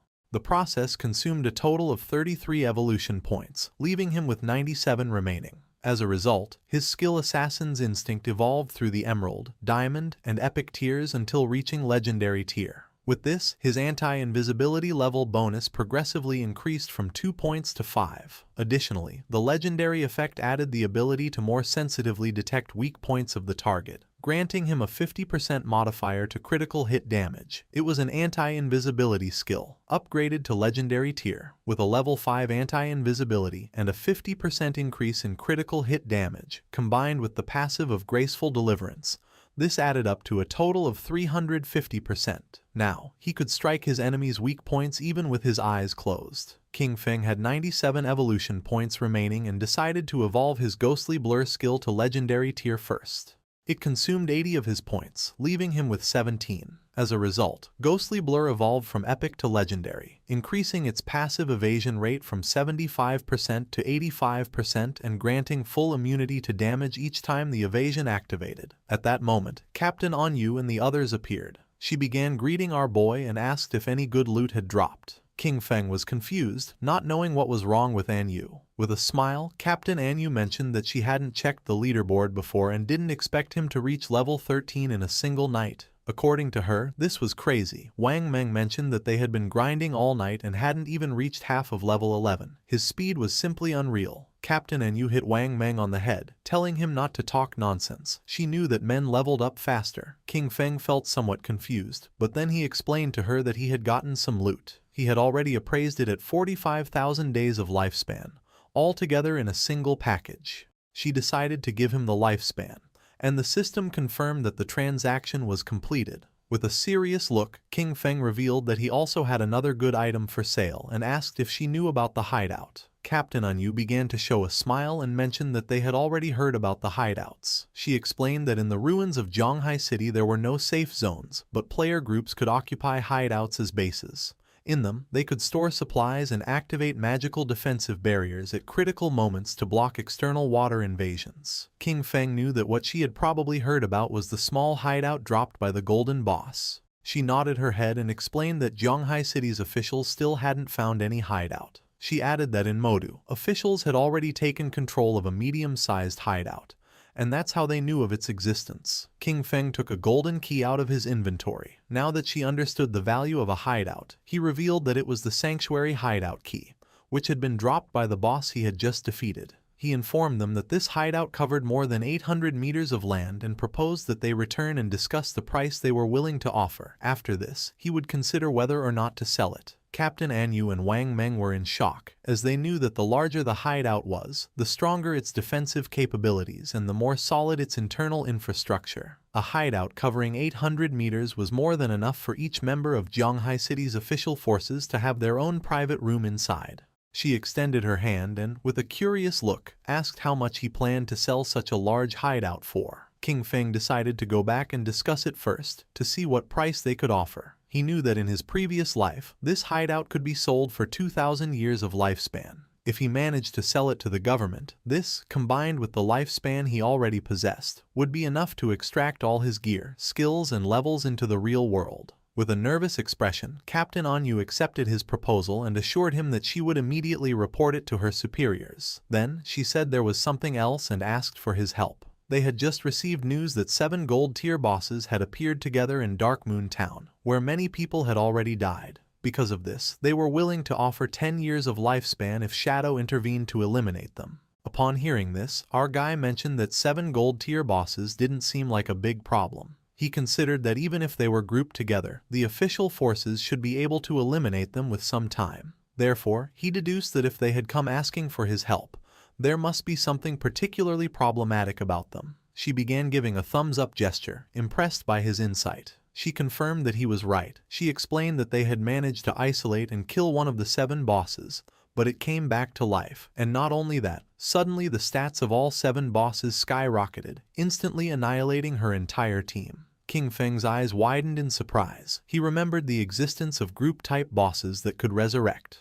This led him to suspect that they might be puppets created by the Cursed Slate, one of the ancient god slates. If it really was an ancient god slate, then it was something he couldn't let go. He decided to go now and asked her to send him the coordinates. She wished him good luck. According to our guy, Yu was quite genuine. The loot from 7 gold tier bosses could be sold for 40 or 50 years of lifespan, and she had even offered him an additional 10 years as a reward. Honestly, this was very generous. Mounted on the ghost night wolf, King Feng began to move through the ruins, passing by a statue, and his eyes widened in surprise. Not far away, there was a group of players hitting a girl. It was Xiao Yu, King Feng's sister. With a smile, the woman gave her a strong slap on the face, accusing her of being a slut who tried to seduce the guild leader even though she had just joined. Xiao Yu, whose face was full of bruises, began to cry.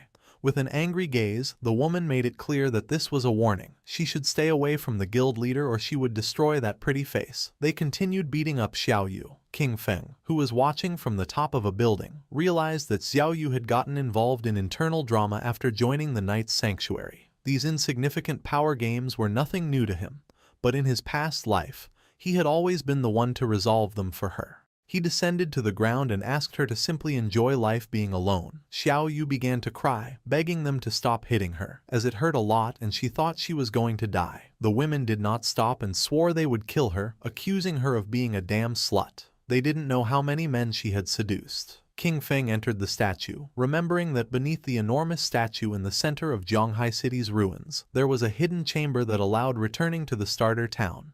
Information that very few people knew. In front of our boy, a magic circle appeared. He knew that teleportation wasn't free. The first trip cost 500 days of lifespan, the second 1,000 and the third 2,000, doubling with each use. Over time, the starter town would evolve into a higher level zone where minor monsters would transform into bosses and hidden treasures would appear. An example of this was the ancient god slate on this occasion, an item he couldn't let slip away.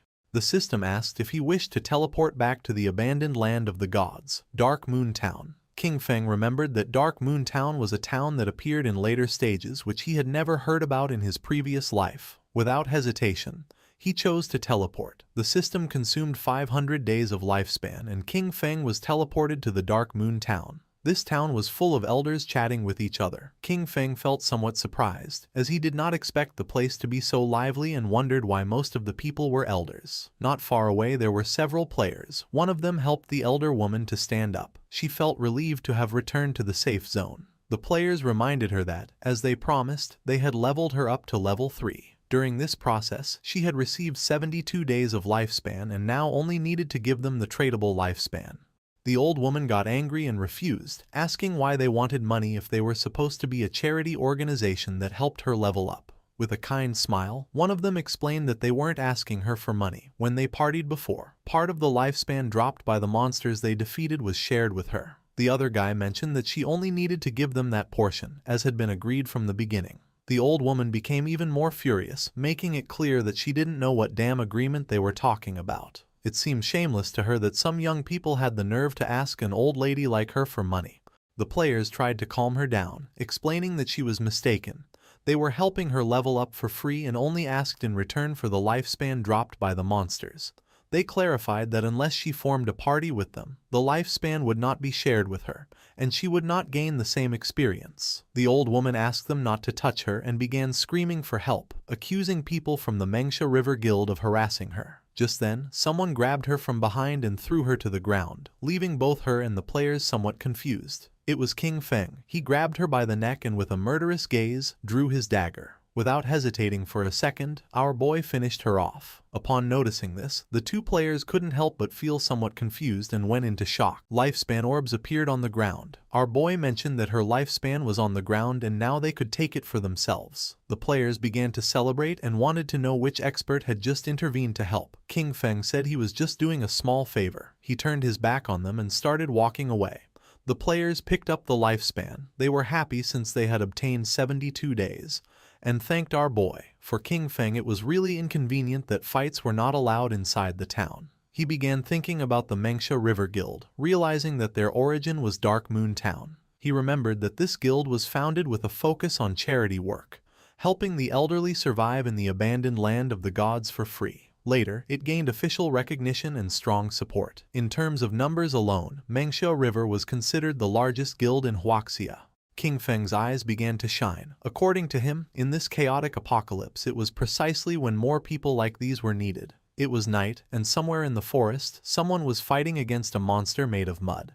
They were two mages. One of them asked her friend called Mother to use Lightning Strike. She obeyed and began to charge her magic staff. Not long after, a thunderbolt descended from the ground and struck the monster. The swordsman of the party decided to take advantage of this opportunity and cut the monster in half. Its corpse began to transform into orbs of lifespan. He felt relieved for having defeated the monster. The girl praised them, saying they were the best. The player named Mother mentioned that if they listened carefully to other people's tutorials, they could also defeat small monsters. They started walking through the forest and the boy asked Yanyan if her good friend Xiaoyu had really joined the Guild Knight's Sanctuary, since he had heard that it had very high membership fees. She nodded her head and added that she had invited Xiaoyu to join the Guild Mengsha River with them. With a sincere gaze, she explained that she had told her that Mengsha River was a charity guild, where many people like them who were not good at games helped each other, and there were even experienced players guiding them. But she didn't want to join. The other player remembered that Xiaoyu was already level 10, since she had been leveled up by people from Knight's Sanctuary. She added that she had heard that this guild's membership contract bound its members for 3 years. Once signed, they became their slaves during all that time. The boy knew that, even if they had raised her to level 10, they were only treating her as a tool, nothing more. According to the player, if one didn't have skills, the best thing was to kill small monsters in silence and slowly accumulate lifespan and experience. Just like they did, limiting themselves to killing small monsters, retreating to ask for help when encountering a boss. Yanyan let out a sigh. She knew that Xiaoyu believed herself special, since after all, she had a hidden class and, in that sense, was certainly stronger than them. At that moment, a rain of invisible arrows began to descend upon them. They didn't have time to react and the arrows pierced through the player's body, taking away 1200 HP points. The man's corpse transformed into lifespan. Yanyan panicked since this man was her father, and her mother couldn't help but cry. The archer who had shot the arrows couldn't help but smile, as he had eliminated him instantly with a single skill. The masked men asked him to stop talking nonsense, claiming that it was impossible for the Mengsha River Guild to have experts, since they were just trash. They wondered what kind of player with skill would want to carry those elders, insisting that they were all scum. They approached Yanyan and her mother. With a smile, the archer asked them to hand over all the lifespan they were carrying. Yanyan could not help feeling afraid. She knew that the authorities had officially forbidden killing people in-game and remembered that the attackers were risking becoming wanted criminals. The archer began to point at her with his finger and a smile, making it clear he didn't give a damn about the authorities. He decided to stop chatting and gave them 3 seconds to hand over the lifespan. The player named Mother obeyed. Yanyan, however, stood firm, telling her mother not to even think about it. She asked her to quickly ask for help on the guild channel while she held them off. Upon seeing this, the archer gave the order to his men to attack. They had to kill the older one and keep the young one alive for fun. The masked men rushed at her, but just at that moment, a wolf appeared and bit them. Yanyan felt somewhat confused as she didn't know what was happening. The archer's eyes filled with confusion. Just before he could take another breath, someone attacked quickly, cutting off his head. It was none other than King Feng. While the wolf was devouring his subordinates, our boy began to observe the archer's head in silence. He soon realized that he was Shadow. The archer and his subordinates respawned back in the town. He was furious, and his men too. They wondered if the cause was the killer status, but even with it, there was no way that their lifespan could be completely drained. They were in shock, not understanding how all their lifespan had disappeared and why such a large amount had dropped, ready to be traded. They started running toward the forest, knowing that if this continued, they were going to die. They had to kill monsters quickly to get some lifespan. At that moment, a strange energy appeared, and not long after, a sword made of energy descended upon them.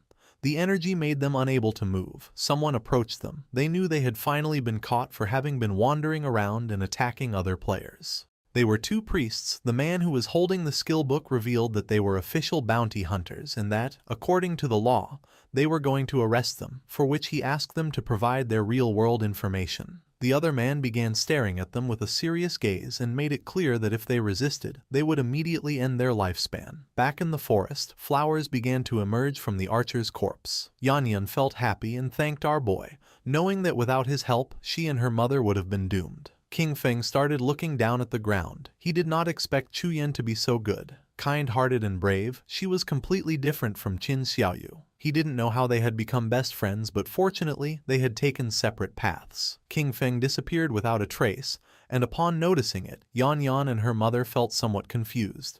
Yan picked up the lifespan orb and her eyes filled with confusion since she didn't know if it was her father's lifespan.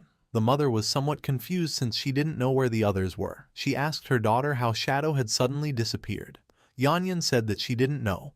The only thing she knew was that he was the #1 shadow boss in the world. Somewhere else in the forest, there was another group of players. They remembered that Captain and Yu had said that Shadow would arrive in a few minutes, but almost half an hour had already passed and they wondered what he was doing. With a curious expression, one of them asked the other if Shadow could defeat the bosses that were inside. The other player said he doubted it, since, after all, these bosses could revive. He found it incredible that he had dared to accept the mission, considering they were bosses that revived infinitely. Our boy, who was invisible, passed between them. King Feng began to move away from them.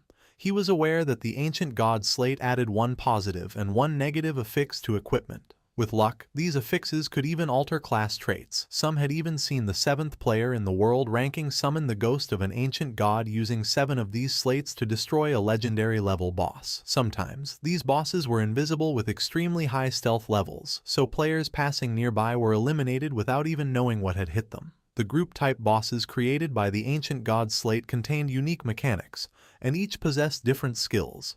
King Feng saw several monsters with eyes shining with malice standing. Sometimes, these bosses were invisible, with extremely high stealth levels, and players were eliminated without even realizing what had happened. Other times, the real boss was actually a summoner-type sorcerer, hidden somewhere nearby. In these cases, the boss that players faced simply respawned endlessly. According to current information, once killed, the bosses would revive. And each time, all of them would gain a stackable berserk attribute. Official sources said that killing even just one triggered resurrection and berserk state. But what if they were all killed at the same time? Would they still revive? It was something worth trying. King Feng decided first to equip the follower's pendant and use a devout follower to make a test. Our boy summoned a devout follower. It started to charge towards the bosses and attacked, taking more than 1,400 points of HP from them. The eyes of one of the bosses began to shine with rage. It turned around and not long after, the body of the devout follower exploded. The bosses didn't even pay attention to the poor devout follower. King Feng's eyes widened with seriousness, realizing that all of them were level 10.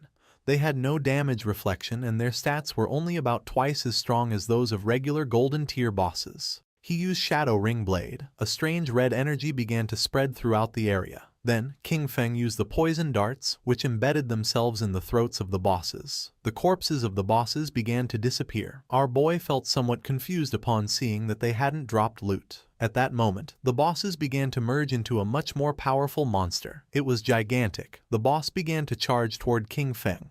He went on alert, knowing that eliminating them simultaneously had been the right move and that now they had entered the next phase. Then, he noticed the symbols covering this giant boss's body. The boss attacked, but our guy dodged the attack. He immediately recognized the symbols on its body as ancient god script. By deciphering the individual words, disaster, sky, ancient, tuo, wu, god, sea, and reorganizing them, he translated them to reveal the true name of the boss, Uthos, the calamity ancient god. As little by little the boss was getting closer, King Feng became confused because he didn't know how to proceed. Then he wondered if he should attack different parts of the boss in order of the characters. After all, it wasn't for nothing that he had invested a great amount of personnel and resources studying ancient god script to overcome the ancient god ruins. King Feng slipped and attacked the symbol that the boss had on its leg, then attacked the symbol on the arm and then the one on the chest. Poison began to emerge from the body of the boss. It opened its mouth and began to roar in agony.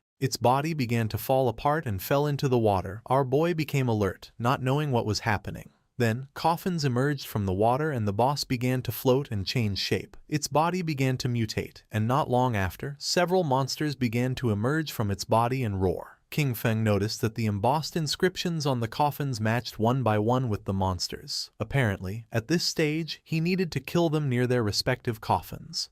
He could already see the ancient god's slate. This seemed like its final phase. The monsters began to charge toward our boy.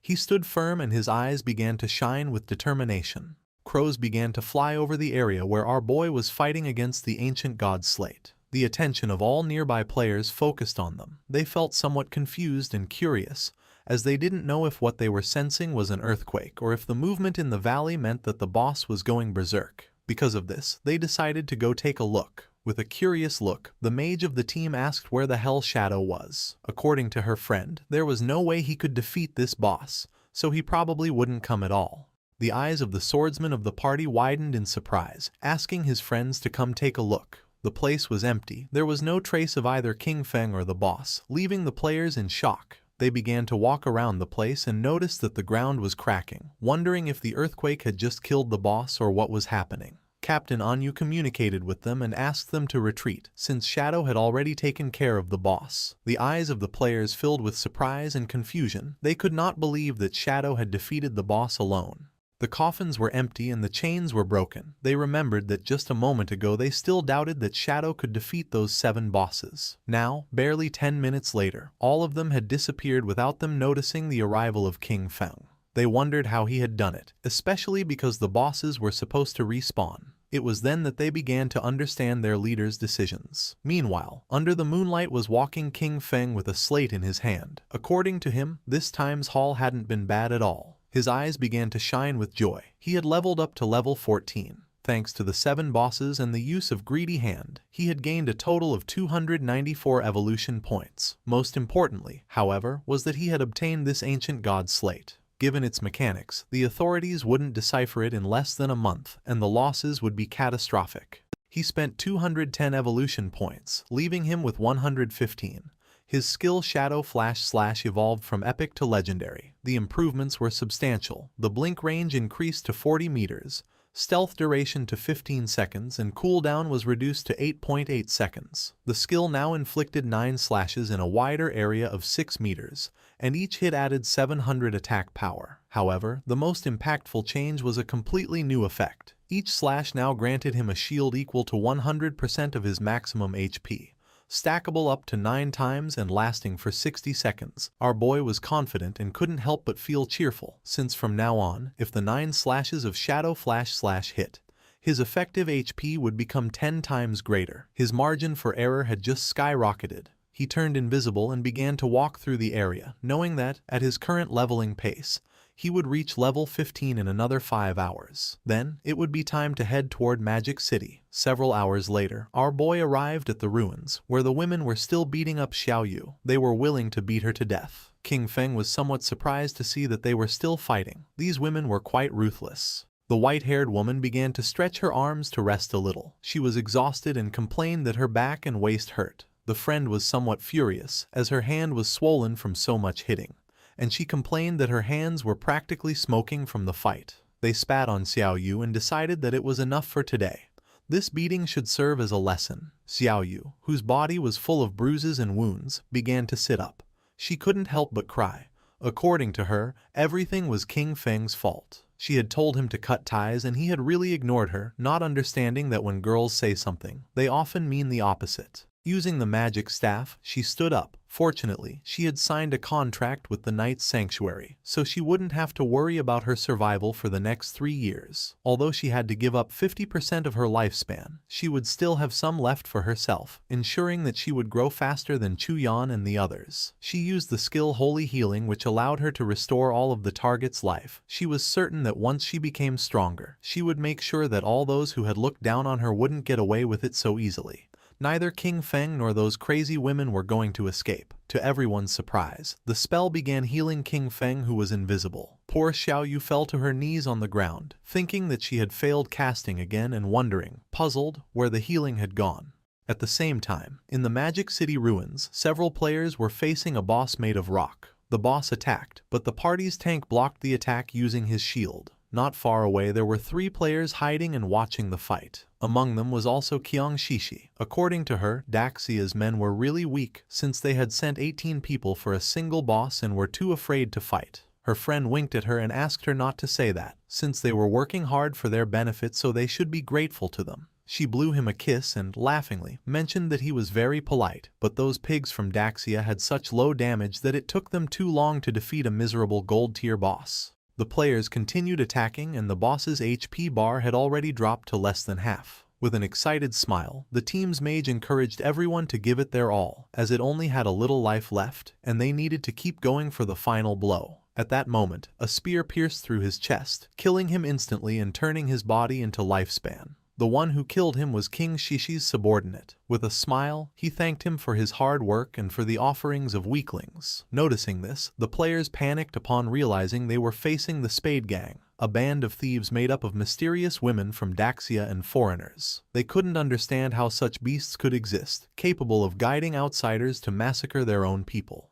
They began to charge at them, and the leader asked his men not to be afraid and to attack all together, since they were only a few people. Noticing that they were trying to resist, Qiang Shishi promised to massacre all the pigs of Daxia and warned them to prepare to die. Her subordinate drew his double hammers and used the skill called Thunderous Tremor, creating a small earthquake which caused the players to become trapped in the ground. She drew her daggers, moved like thunder, and in the blink of an eye, killed the players. She couldn't help but mock them. As for her, Daxia's men really were just a bunch of useless fools. Her eyes began to shine with malice, realizing that Daxia's authorities had already reported their information. However, this was useless, as in her view, all of Daxia was nothing more than a garbage dump full of filth. Her friend mentioned that they were just ordinary players, so there was no way they could compete against them, being backed by capital. While the corpses were transforming into lifespan orbs, she explained that although their true identities had not been exposed, for safety, they should leave Daxia as soon as possible and head to North America. She began looking at the ground and decided that then they would form a guild dedicated to hunting the Daxia pigs. The black man thought this was a good idea, but the other man questioned what name they would give to the guild. She began to show her dagger and decided to call their guild Alice. She fell to the ground and began imagining herself surrounded by black men. She decided that it was enough for today. It was time to disconnect and celebrate the founding of Guild Alice with a big party. With a smile, Captain Enyu began to wave at our boy and proposed to discuss together the prices of the hideout, informing him that they had already arrived. King Feng asked how much, and she mentioned that 1,500. According to our boy, this was too low. Captain Enyu admitted that she knew that 1,500 was too low, so she had fiercely debated and managed to get the big boss to raise the price to 2,000. King Feng agreed to make the deal for the statue in the center of the ruins. He knew that Enyu was smart, even so she tried to offer him a low price. A while later, our boy arrived at the statue and saw Captain Enyu along with several knights. She blushed and with a smile mentioned that she had too much lifespan on her, so the high command didn't feel safe and had organized a military escort for her. King Feng's eyes began to shine seriously. He knew this was nothing, since the authorities still didn't know his true strength and those guys only knew 1 or 2 moves. King Feng handed over the key, and the system informed him that the transaction had been successful. He had lost the church sanctuary hideout key, and in exchange had gained 2,000 years of tradable lifespan. After making the deal, King Feng decided to leave, and Captain Enyu said goodbye to him. The knights were somewhat confused upon noticing that she was willing to pay 2,000 years of lifespan just for this. She clarified to them that they didn't understand. This was a hideout that could house hundreds, even thousands of people, and no one but Shadow would be generous enough to give it up.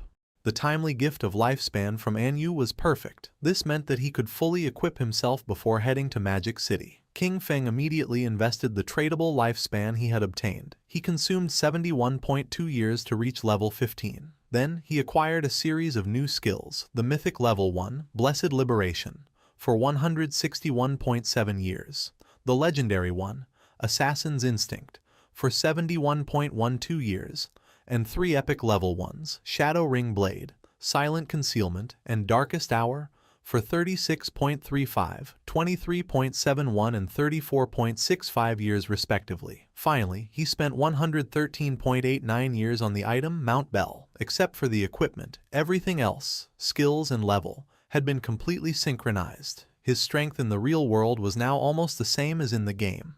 The system alerted him that his hunger level had reached 90%. He hadn't eaten in a long time, so he decided to disconnect to take care of his hunger first. King Feng disconnected from the game and woke up in a cage at the Hoi Lun Hotel.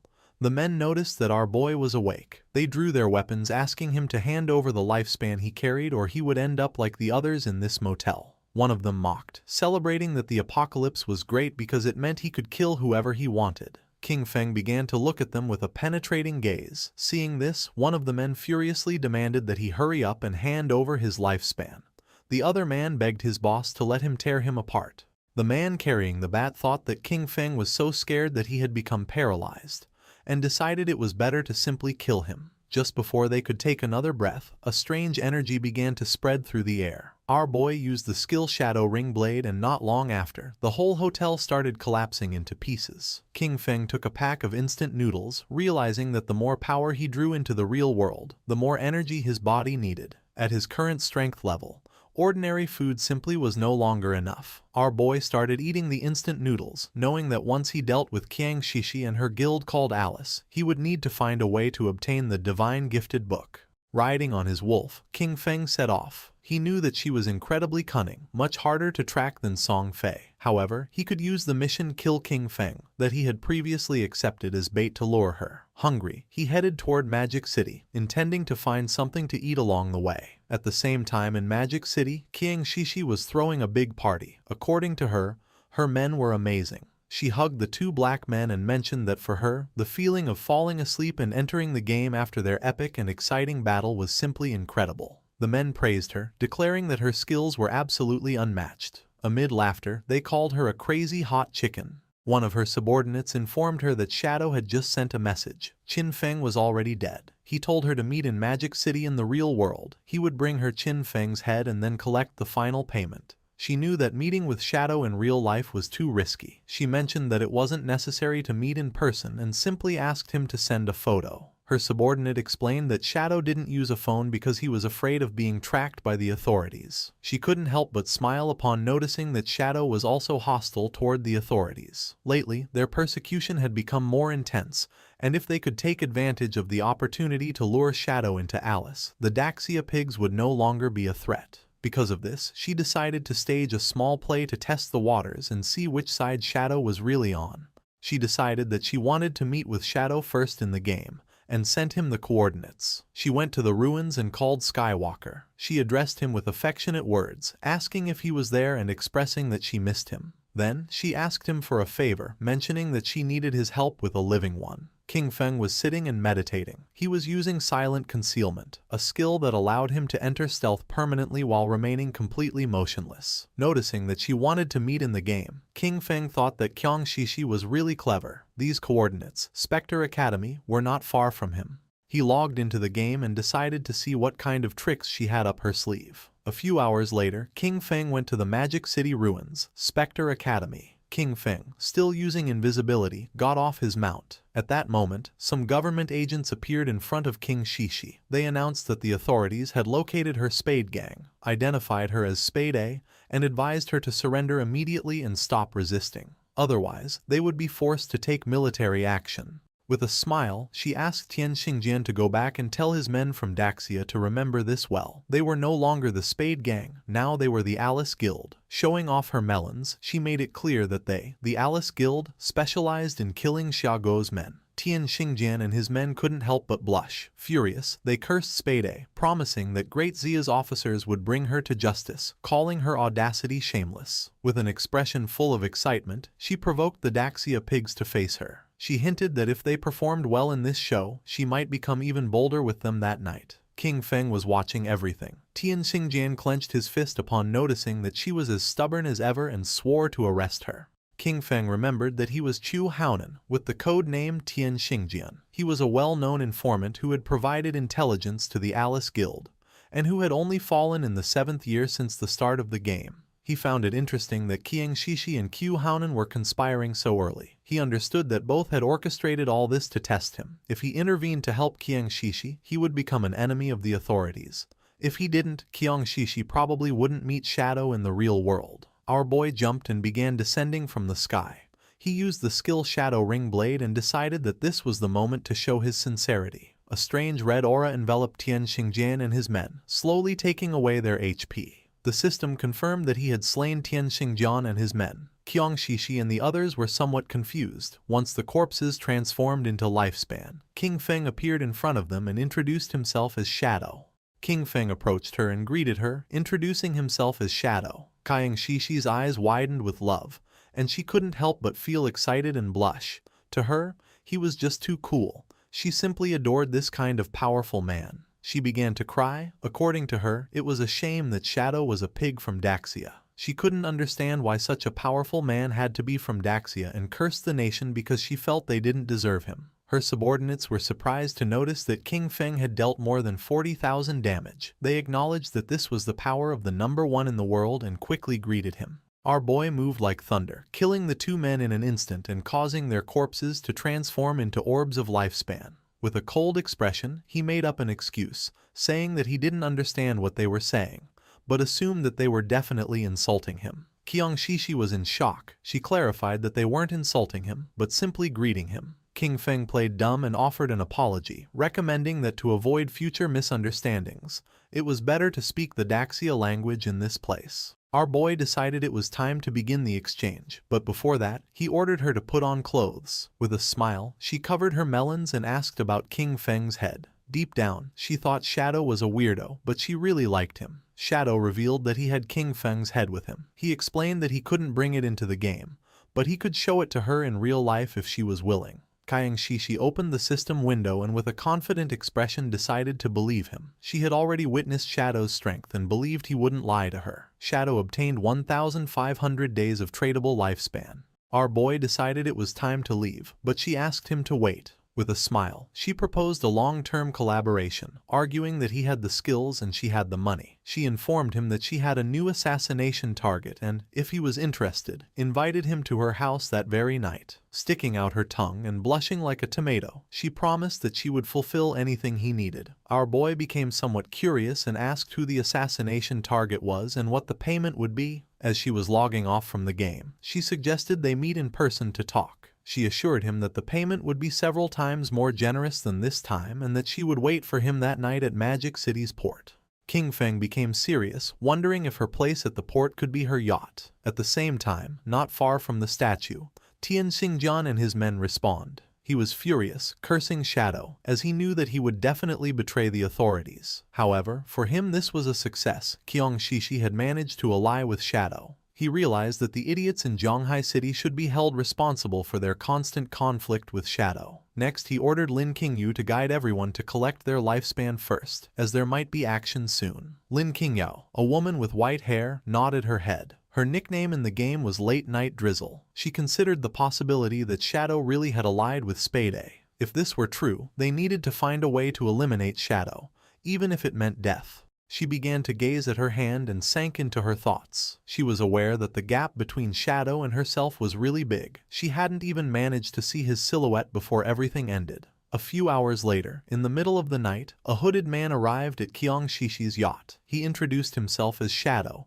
and mentioned that he had come to find Spade. Upon noticing that Shadow had arrived, the guards recognized him. They informed him that they had been waiting for him and were ready to set sail, inviting him to come aboard. Shadow remained silent. It was nighttime and the yacht was sailing in the middle of the sea, far from the cities. While Shadow was distracted, Kyung Shishi appeared with a glass of wine. She wore an elegant red dress and offered him a glass, commenting that they were finally meeting. She didn't expect him to be so mysterious even in real life. Shadow got straight to the point and asked her who she wanted to kill. She approached Shadow and with a mischievous smile told him there was no fun in getting straight to the point. She suggested that with such a beautiful night and such pleasant company, they should leave boring matters for later. Instead, she invited him to have a drink and toast to the lovely evening they were spending together. Shadow took the glass of wine and without hesitating for even a second, took a sip. Kyung Shishi couldn't help but feel cheerful, and not long after, Shadow sat on the sofa. Kyung Shishi sat next to him and grabbed his arm, smiling as she questioned whether he was already feeling the effects, revealing that the drink contained her special secret recipe.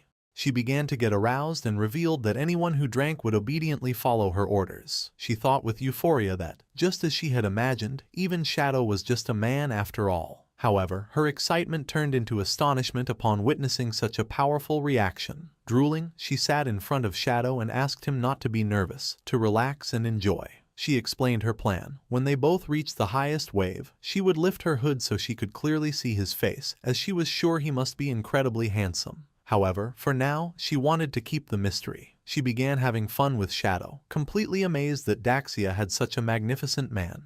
This made her understand why he was Shadow. A burning heat overwhelmed her as she marveled at the incredible experience. Feeling how a scorching heat consumed her, she urged him to continue, shouting that she was ready and for him to come out until finally reaching climax. At that moment, something strange happened and green flames emerged from Shadow's body, burning Kyung Shishi. She went into shock, feeling a scorching heat as she wondered if this was fire. Someone appeared next to her and grabbed the protective crystal pendant that she wore around her neck. They did not expect her to have such a good item that had saved her life. It was the protective crystal pendant of gold tier, universal accessory, whose unique effect granted the wearer a shield layer of damage immunity every 300 seconds. It was none other than Qin Feng, with his body emitting a suffocating aura and a penetrating gaze.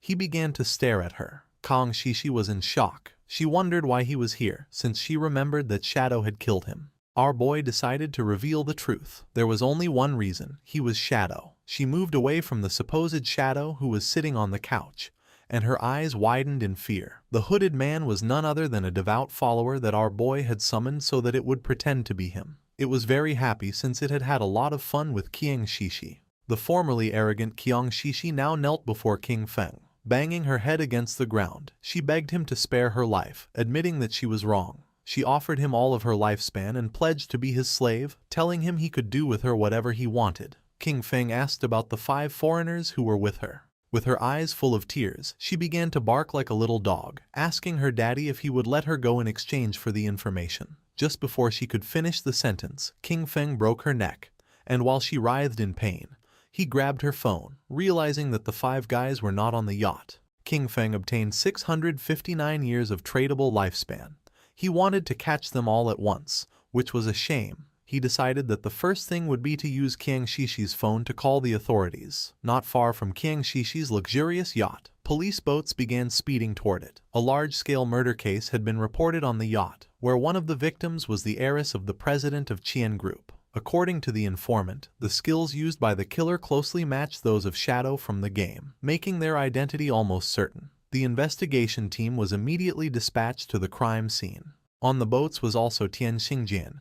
He knew that Shadow lacked all law. He considered that such a gratuitous murder was a direct provocation against the laws of his country. Once on the boat, he would use search skills on the corpses, and as soon as Shadow's location was confirmed, they would open fire with full force to ensure that the target was eliminated. He would definitely avenge his Shishi. The police boats surrounded the yacht in a matter of seconds.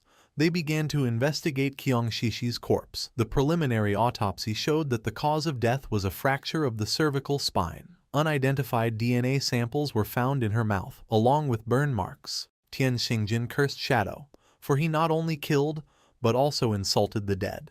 He touched her corpse and used the skill called Last Words of the Deceased. By touching the body, the skill allowed him to obtain the location of the killer for 5 minutes. He, Tian Xingjian Qiu Haonan, swore that he would make sure that the culprit was brought to justice. His eyes widened in surprise. He went on alert, drew his pistol, and warned his men to be careful since Shadow was right there. He began to order an all-out attack towards 6 o'clock. Just before he could turn around, a powerful venom dart pierced his head, leaving the others in shock. His corpse fell next to Qiang Shishi's. Lin Qingyu did not lose her composure. With an expression full of determination, she summoned a group shield and began shooting, accusing Shadow of having killed the investigator, and asking him if with that he was trying to become an enemy of the authorities. King Feng asked them not to be nervous. He explained that the reason he had killed Ku Haonan was because he was a traitor who leaked official information to Qiang Shishi in exchange for benefits. As for the evidence, he indicated that it should be on his phone. They were free to investigate thoroughly. One of the police officers turned on Ku Haonan's phone and informed Captain Lin that, indeed, they had found communication records between Captain Q and Qiang Shishi on their phones. It was then revealed that Qian Shishi was the player known in the game as Black Ace. Captain Lin Qingyu did not believe it and decided to see it for herself. She grabbed the phone, but the officer panicked, asking her to wait a moment. She felt confused and wondered what this was that she wasn't allowed to see. Her eyes widened in surprise when she saw a photograph of Ku Haonan and Qiang Shishi kissing. She couldn't help but blush like a tomato when she opened the photo gallery and saw all the private photographs of Ku Haonan and Qiang Shishi. The police officer got nervous, saying that he had already warned her. She realized that Shadow's words were all true. She finally understood. The last time Shadow had killed them in the game, it had only been a show for Qiang Shishi to see. Shadow had gained Qiang Shishi's trust in order to later find her and take care of her in real life. Afterwards, he informed the authorities, luring and killing Ku Haonan. With one move, he had helped the officers solve two big problems. The police officer asked her why she kept staring at the photos so intently. She realized how terrifying Shadow was. She understood that, if he were hostile to the authorities, the consequences would be unimaginable. She remembered that just a few moments ago she had shot him. Although he probably wouldn't care or hold a grudge, she was worried that this could cause problems between him and the authorities. With a grateful expression, she thanked him for his help and apologized for having shot him earlier. Without hesitating for even a second, she shot herself in her own leg, causing the police officers to panic, but she asked them not to worry. With eyes full of tears, she told Shadow that she had returned the favor and asked him to please continue cooperating with the authorities. One of the police officers decided to help her stand up and told her there was no need to be so cautious. She mentioned that they didn't know Shadow's personality, and that, in any case, it was better to be safe than sorry. King Feng was using his invisibility skill and observing everything. He recognized Late Night Drizzle, whose real name was Lin Qingyu. She had shot herself to avoid becoming his enemy. This was what one would expect from the future leading figure of Magic City's official forces. At the same time, in the game, not far from the ruins, several monsters appeared. The player carrying the shield began fighting them and asked Xiao Yu to heal him. She raised her friendly staff and activated a healing skill, but she was so clumsy that she healed one of the monsters instead of her own ally. The monster bit the player, and he, in shock upon seeing that she had healed the wrong target again, called her as useless as always. Her skill began to heal the monster, while the other devoured her friend. Not long after, both were eliminated. Both respawned again, and with tears in her eyes, Xiao Yu wondered how it had happened since she hadn't seen anyone. She concluded it must have been Shadow and questioned whether the reason he always attacked her was because he had discovered that she wanted to avenge brother Song Fei. He gave her a hard blow to the head, calling her an idiot and asking why Shadow would waste time attacking her. He explained that they had been annihilated by the Platinum Boss, Headless Assassin, Shero, and questioned whether she had even noticed the system notifications. Xiao Yu now had a bump on her head. With a furious expression, the man revealed that the boss had been provoked by her misdirected healing skill. Then he swore that if the guild leader assigned her to his group again, he would kill himself on the spot. At that moment, the boss descended near them, causing the man to panic. While a strange aura was emerging from its body, the man turned his back on Xiao Yu and began to flee from the place, realizing that the boss had followed them. Xiao Yu's eyes widened in fear, realizing this was not good. It was night and somewhere in the city there was a mansion. Someone threw a plate with fruits to the floor. It was a red-haired woman, who was on a call. She was furious. She declared the officers on the other side of the line useless. This was a golden opportunity to kill Shadow and they were simply giving up. She didn't care about their excuses. Shadow had massacred her entire Dongfang clan and their blood could not be spilled in vain. After having been infiltrated in the government for years, they had proven completely useless at the critical moment. She demanded that, no matter what it cost, they make Shadow pay for what he had done. Behind her there was a boy holding a whip. She reminded him that Shadow had killed his father-in-law, asking him why he was hesitating. Behind the boy was a wounded woman, with eyes shining with evil and confidence. The boy revealed to his mother that he had a plan to kill Shadow. The mother felt curious and asked her son Nantian what his plan was, reminding him that the godforsaken game was only accessible to adults over 18 years old, and that he still could not enter. Nantian's eyes began to shine with confidence as he explained to his mother that, although he could not enter the game, he could still use his brain. Since Shadow liked killing people, his plan was to send some people to provoke him and lure him into his father's fireworks factory. They would prepare everything in advance, and when Shadow appeared to kill them, they would detonate the entire factory. In this way, tens of thousands of fireworks would become his funeral pyre, allowing the whole world to witness his death. And even if the plan failed, there would be no way for Shadow to trace it back to them. A smile spread across the mother's face, realizing that they hadn't done a bad job creating him. Then, turning to Chu, she snapped that even her son was more useful than him. Chu did not object and mentioned that the matter should be kept secret. The official stance toward Shadow still focused on winning him over, and besides, his older and second brothers would not support them doing this. Upon hearing this, the mother hung up the call and decided she would take care of it herself. She approached her son, began observing the tied-up woman, and asked her son why he kept refusing to hand over his lifespan. Nantian apologized, started touching his cheek, and while blushing admitted that he had lost control for a moment and had accidentally killed her. At the same time in the godforsaken game, more precisely in the ruins of Magic City, the boss that had chased Xiao Yu and her friend attacked quickly, and just before they could escape from the place, it moved like thunder, cutting them into pieces, killing them instantly. Xiao Yu was in shock. She couldn't believe how fast this boss was. Not long after, their bodies transformed into orbs of lifespan.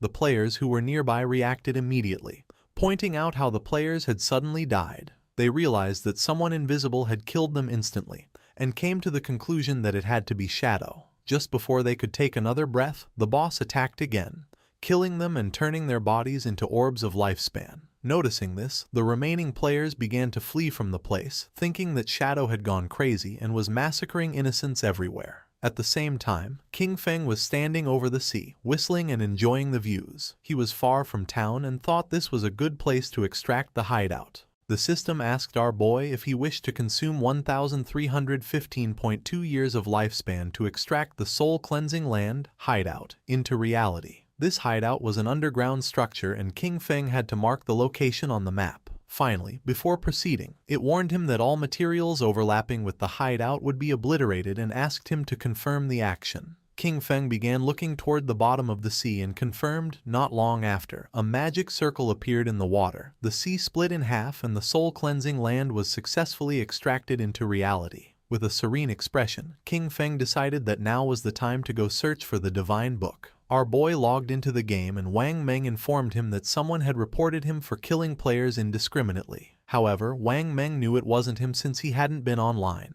Upon investigating, he discovered it was a platinum-tier boss attacking players named Headless Assassin, Xiaoluo. Her stealth level was extremely high, no one could see her. Because of this, Wang Meng asked if he could take care of the situation. In the ruins of Magic City, the boss was massacring all the players in the area, leaving only lifespan orbs. Ongqun, who was hiding behind the rubble, couldn't help but feel fear, wondering what kind of divine boss she was, since not even his level 3 anti-stealth could detect her. Last time, the Iron Saintess had been overshadowed by Shadow, and he was very upset. With a confident smile, he revealed that the only problem was that he couldn't see the boss. Otherwise, he could have contained her by himself. He claimed that even if Shadow appeared, he would be powerless against this headless assassin, Xiaoluo. Yanyan panicked and asked Ongqun to lower his voice so as not to attract the boss. Then she suggested heading first to higher ground since the view would be better from there. Ongqun began to move stealthily, but in the process he stepped on a banana peel lying on the ground. Poor Ongqun slipped and fell to the ground, not knowing who had thrown that banana peel.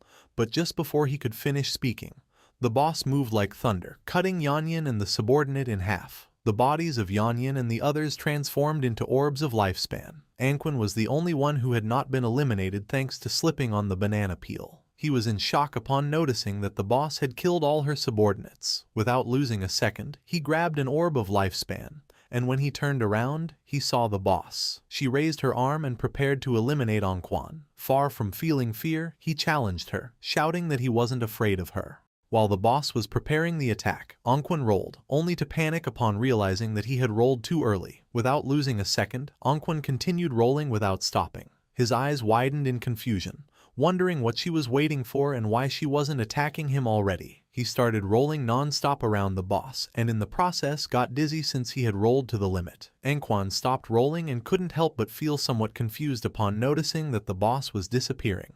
He was so dizzy that he could barely see clearly. After charging the attack, she used the technique anti-stealth strike and attacked the dizzy Anquan, who didn't have time to roll again and received the attack directly. In an instant, his body transformed into lifespan. While the boss was distracted, Shadow began to emerge. Out of nowhere, King Feng appeared above her and using his skill True Anti-Stealth Strike forcefully stabbed his dagger into her back, dealing more than 28,000 points of damage and killing her instantly. He was so fast that she didn't even have time to turn around or feel his presence. He couldn't help but feel somewhat surprised upon noticing that this boss's name was Xia Lu. A few minutes before King Feng appeared, all the members of the guild who were in the city ruins began to point at poor Xiao Yu, blaming her for having miscast a spell that activated the headless boss. They claimed that the boss had noticed her and followed her to the respawn point. Xiao Yu's eyes were full of tears and sadness. She explained that it hadn't been her intention.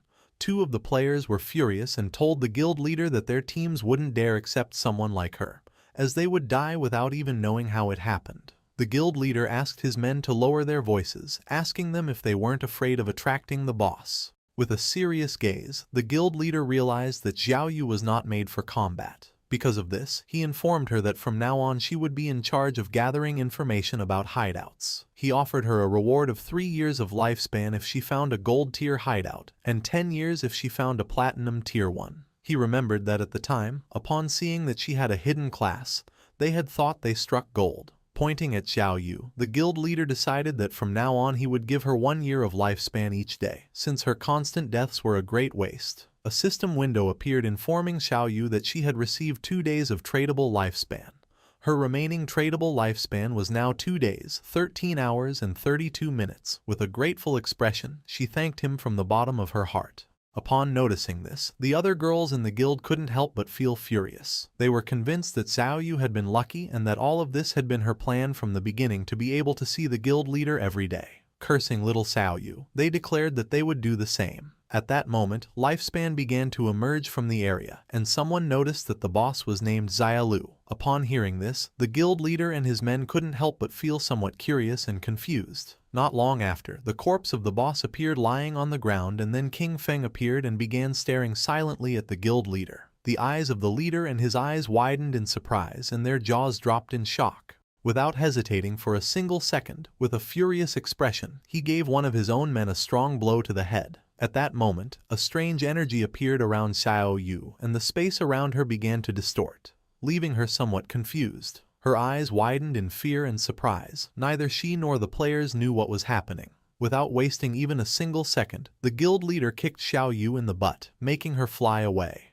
Xiao Yu's body began to float in the air. She couldn't help but scream and ask for help. At that moment, 3 headless bosses appeared around her. Upon noticing this, King Feng's attention was fixed on her. Anquan and the others, who were watching from a corner, panicked when they noticed 3 bosses. They soon realized that there were actually 4, and then 5, as one of them had just been instantly eliminated by Shadow. This made them understand why they felt like they were everywhere. There were many clones. With eyes full of tears and a desperate expression, Xiao Yu began to ask for help. Then she saw Shadow and thought she was saved. She reached out her hand to King Feng and begged him to save her, calling him Brother Shadow. Upon hearing the word brother come from the mouth of the person who had betrayed him, King Feng's eyes began to shine with rage. Just before the bosses could attack, King Feng used his new Shadow Dash, moved quickly and in the blink of an eye, cut the bosses and poor Xiao Yu into pieces. Xiao Yu went into shock, not knowing why Shadow had killed her. The system informed our boy that he had killed headless assassin Xia Lu and Xiao Yu, obtaining 48,000 experience points, 20 evolution points and 1,520 days of tradable lifespan. While the orbs of lifespan were falling from the sky, King Feng turned his back on Xiao Yu and coldly said that she was unlucky. King Feng used greedy hand to pick up the loot. He realized that, in addition to the 1,520 days of lifespan from the boss itself, It had also dropped a bunch of light orbs. They were the non-tradable lifespans that the boss had just absorbed from other players and had not yet digested. Captain Anyu and Wang Meng appeared. With a smile, she greeted our boy, offering to buy him the items if he didn't need them. King Feng felt somewhat surprised to notice that Captain Anyu and Wang Meng were everywhere. With a serene gaze, our boy mentioned that they had arrived just in time, as he knew another place with good loot. If the price was right, he could take them. He told Wang Meng and the others to go with him, but Anyu could not go. Captain Anyu felt somewhat furious and confused, asking why she couldn't come with them. Shadow began pointing at Wang Meng with his finger and clarified that, to be precise, women could not go. She began to blush and, showing her sensual body, asked the boss why. Accusing him of being discriminatory, she expressed a feigned sadness, admitting that she had even planned to seduce him, but did not expect that he actually liked men. King Feng gave her a gentle knock on the head and then revealed that outside the ruins of the city's north gate, there was a tower of divine authority. He explained that after completing the challenge, valuable rewards could be obtained. However, the NPCs inside despised women. If there were women in the team, the difficulty would increase tenfold. Little Black said goodbye to King Feng with a smile and wished him good luck, while her friend began to show a smile full of admiration. Furious, Captain Anyu turned her back on them, declaring that the NPCs were sexist and trash, and vowing that she would kill them as soon as she leveled up. Then, she told Xiaohei that they should go explore the nearby mountain to kill some mobs and vent her frustration. King Feng asked Wang Meng and his men to follow him, and the system informed them that Shadow had sent a party invitation. Wang Meng's subordinate was nervous since it was the first time he teamed up with the great boss. However, Wang Meng scolded him for his nervousness, reminding him that this was an opportunity to learn from the great boss's movements. In an instant, King Feng had moved away from them.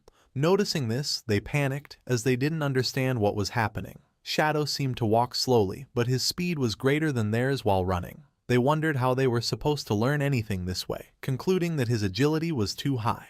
When examining his system inventory, King Feng noticed that more than 20 items had dropped, and 2 of them were usable by assassins. The first item was the Forest Bone Blade of Tier Emerald, an assassin weapon. It offered an attack power of 388,125 with armor penetration, and increased strength by 39 and agility by 48. The requirement to equip it was to be level 15. Its unique effect doubled movement speed for 5 seconds upon dealing damage, and while this effect was active, it granted a 30% evasion rate. King Feng unsheathed his new Forest Bone Blade, and his eyes widened with joy upon noticing that the attack power was almost 80% higher than the 216 points of the Plague Blade. Additionally, it added armor penetration, strength, and agility. This weapon was not bad at all, definitely worth equipping. The second item was the skill Shadow Blade, of Platinum tier. It launched a Shadow Blade condensed from dark elements, inflicting dark element damage to a single target within a range of 20 meters, with an additional 600 points of dark elemental attack. Upon impact, it dispelled a random buff up to Platinum tier. Its cooldown was 12 seconds, reduced to 6.49, and required level 14. Our boy decided to evolve this skill and raise it to legendary tier. Although the dark element damage to a single target was somewhat low, he considered that the effect of dispelling buffs was quite useful. The evolution consumed 56 evolution points, leaving him with 219 remaining. The skill Shadow Blade went through the Platinum, Emerald, Diamond, and Epic tiers, until finally becoming legendary. This increased its added dark elemental attack to 1,500 points and allowed it to dispel a random buff of up to legendary level. Its cooldown was reduced to 7 seconds, 3.78 effective. Finally, the skill obtained a new legendary effect.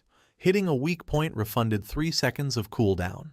Holding his newly upgraded blade, King Feng felt joyful. He realized that as long as he struck a weak point, this skill would return 3 seconds of the cooldown. For him, this meant that the effective cooldown would be only 0.78 seconds. Our boy came out of his thoughts, and when he turned around he saw that Wang Meng and his subordinate had disappeared from the place without a trace. At the same time, about 2 kilometers behind King Feng, Wang Meng's subordinates were gasping heavily and exhausted. They complained that Shadow moved too fast and no one could keep up with him, until one of them told their captain that he couldn't continue. Wang Meng grabbed one of them by the feet and started dragging them, asking them to stop talking nonsense. King Feng and the others arrived at the Tower of Divine Authority, which was located in the middle of a forest. It was so tall that you couldn't see the top from the ground. Our boy informed Wang Meng and his men that this was the place. Once inside, an NPC would present them with a challenge. He warned them that this NPC was really despicable, because the better their performance, the more expensive his items would become. With a serene expression, he advised them to only use 1% of their strength. He told them to do their best, since they only needed to defeat a gold-tier boss. When our boy turned around, he saw Wang Meng and his men lying on the ground and trembling from exhaustion. No one could keep up with King Feng. With his face covered in sweat and gasping heavily, Wang Meng gave a thumbs up and told our guy not to worry, as he guaranteed the success of the mission. While King Feng was walking toward the door of the Tower of Divine Authority, he asked them to make sure to use team chat at all times so that the NPC could not hear them. He explained that once they overcame the challenge, they would be able to buy great items from the NPC and assured them that they would not be disappointed. King Feng and the others opened the door of the tower. Wang Meng and his men couldn't help but feel surprised when a hooded NPC who was floating appeared before them. He warmly welcomed them as friends of Blue Star and assumed that the arrival of the Forsaken Gods had already made them uneasy. He revealed that this was the Tower of Divine Authority, and that, if they completed the challenge, they would be allowed to trade with him.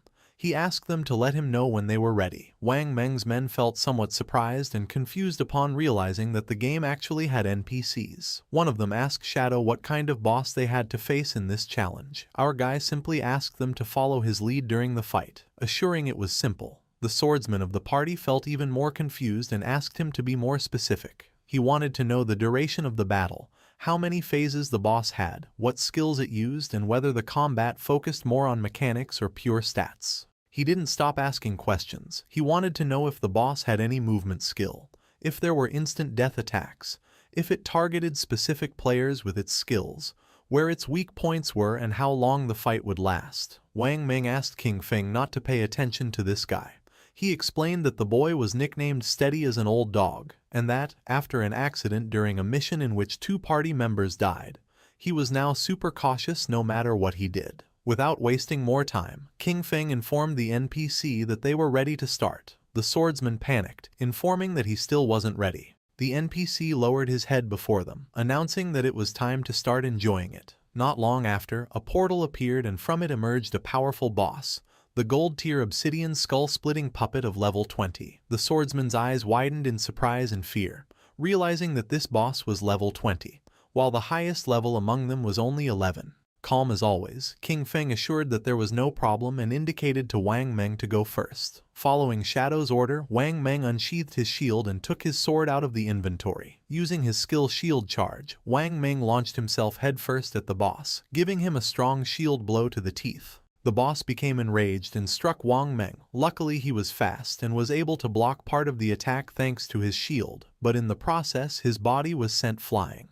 King Feng moved like thunder and grabbed Wang Meng, preventing him from crashing into the wall. The swordsman and the archer were somewhat confused upon noticing this and felt somewhat worried for our boy. King Feng began staring at the boss. He told the archer not to worry about it and to use the skill Starshine Shot. Then, he ordered the swordsman to use triple ground slash. Both nodded their heads. The archer fired a rain of arrows at the boss, causing him terrible pain. And taking advantage of its lowered guard, the swordsman moved like wind and attacked with precise yet powerful slashes. The boss opened its mouth and started to bleed, then it became enraged and struck the ground forcefully. A powerful aura appeared around its body and then a strange black energy began to form around the swordsman. Noticing this, King Feng realized that the boss had entered berserk mode. He warned them that he would take care of it and that everyone should stay away from the black oil. The swordsman began to crawl away from the energy, while on the other side, the archer narrowly dodged one of the attacks. King Feng jumped into the air and threw his shadow blade at the monster. The attack was so fast that the boss had no time to react, and the blade hit him right in the face, causing more than 4,500 points of damage. Far from calming down, it started to roar, but King Feng used a skill to dispel the berserk state.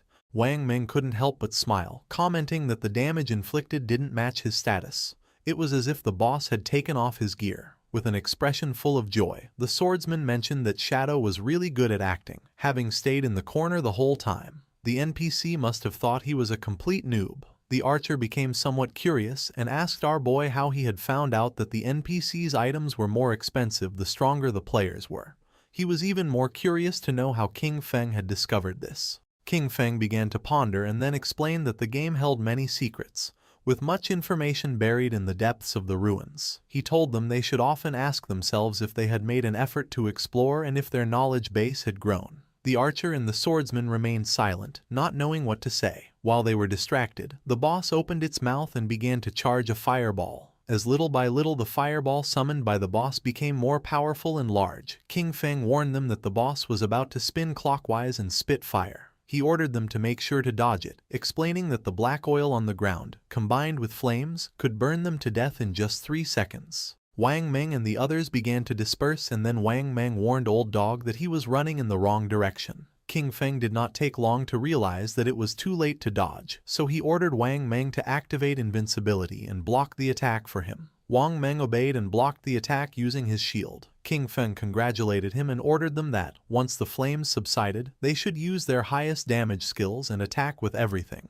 The archer unleashed a rain of arrows. The swordsman jumped and prepared to attack, with Wang Meng closely following to block any attack from the boss. The combined attack worked, and just before the boss could take another breath, Wang Meng and the others dealt more than 25,000 points of damage, killing it instantly. The system congratulated them for having defeated the level 20 Obsidian Skull Splitter Golem. Wang Meng and the others felt somewhat relieved and happy. King Feng did not lower his guard, remembering that the complicated part of this boss was that, once its HP fell below 70%, it entered a berserk state. While the effect dissipated, its strength was approximately the same as that of a silver-tier boss. The NPC reappeared in the sky and congratulated them, informing them that they were the first players from Blue Star to overcome his trial. While the items were materializing, the NPC began to laugh, revealing that now, as long as they offered their lifespan, they could trade with him for the divine gifted tome. The NPC used his powers and his name appeared above his head. He was called Vickley. Upon noticing this, the swordsman couldn't help but feel somewhat surprised, as the man actually had 6 fingers. The eyes of the NPC began to shine and his gaze fixed on the swordsman.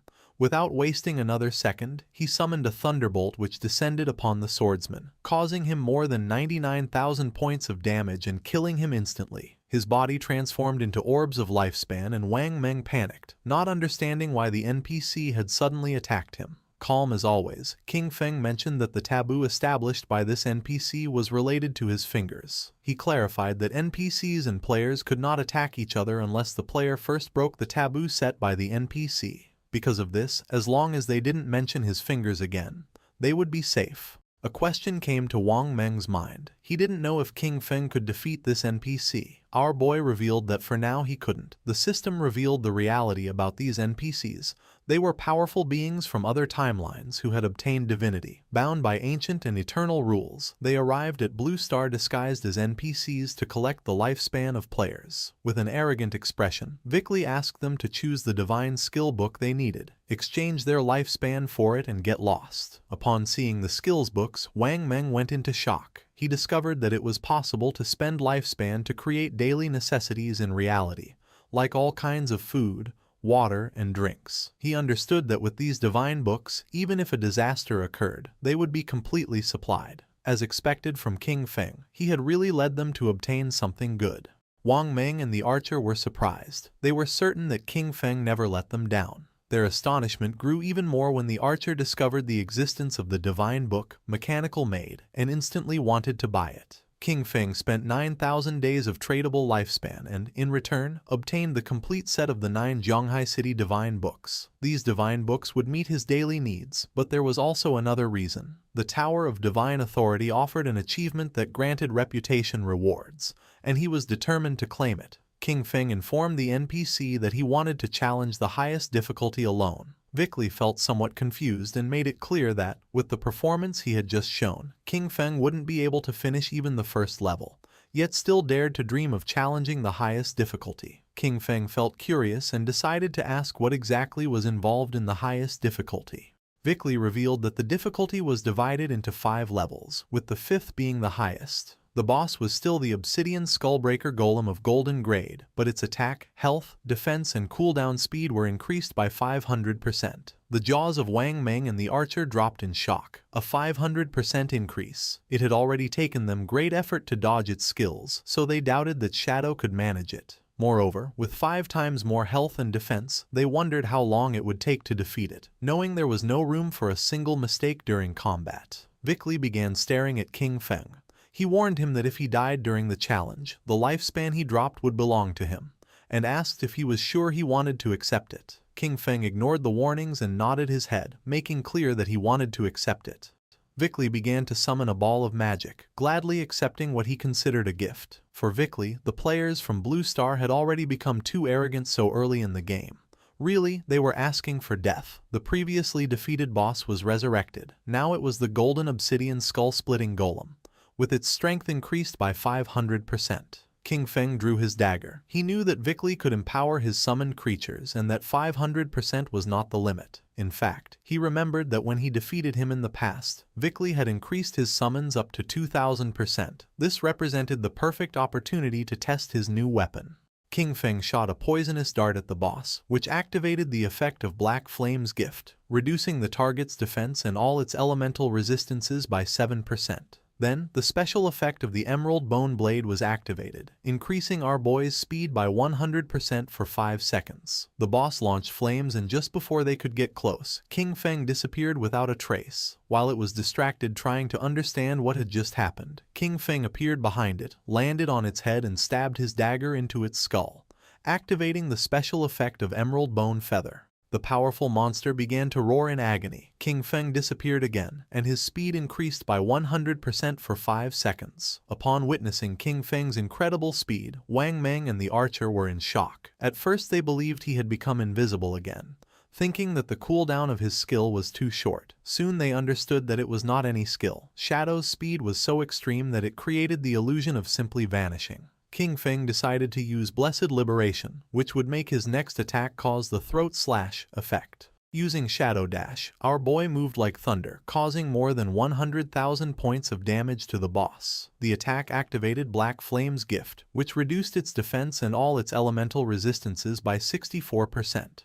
Despite having used his most powerful skills, the monster's HP had barely dropped. King Feng was happy because he knew this was due to the buff granted by the ancient god's stone tablet. Without this item increasing the stacking limit of Black Flame's gift, each hit from Shadow Dash would have only inflicted, at most, about 18,000 points of damage. Wang Meng was in shock upon noticing that a single strike had taken away a third of the boss's health and wondered what skill King Feng had used. It was the first time that the archer clearly saw King Feng's attack. It seemed like an instant shadow slash to him, but the version he knew of this skill only had 3 strikes. Meanwhile, Vickley was watching the battle in silence, wondering how someone could be so strong if the game in Blue Star had just begun and what level of talent he possessed. The eyes of our boy were shining with joy. It was time to activate Throat Slash, a skill that inflicted 200% of the damage of the last attack per second. Blood began to emerge from the boss's body. It began to roar in agony as its HP bar dropped. In a matter of seconds, the monster lost its life and its body transformed into orbs of lifespan.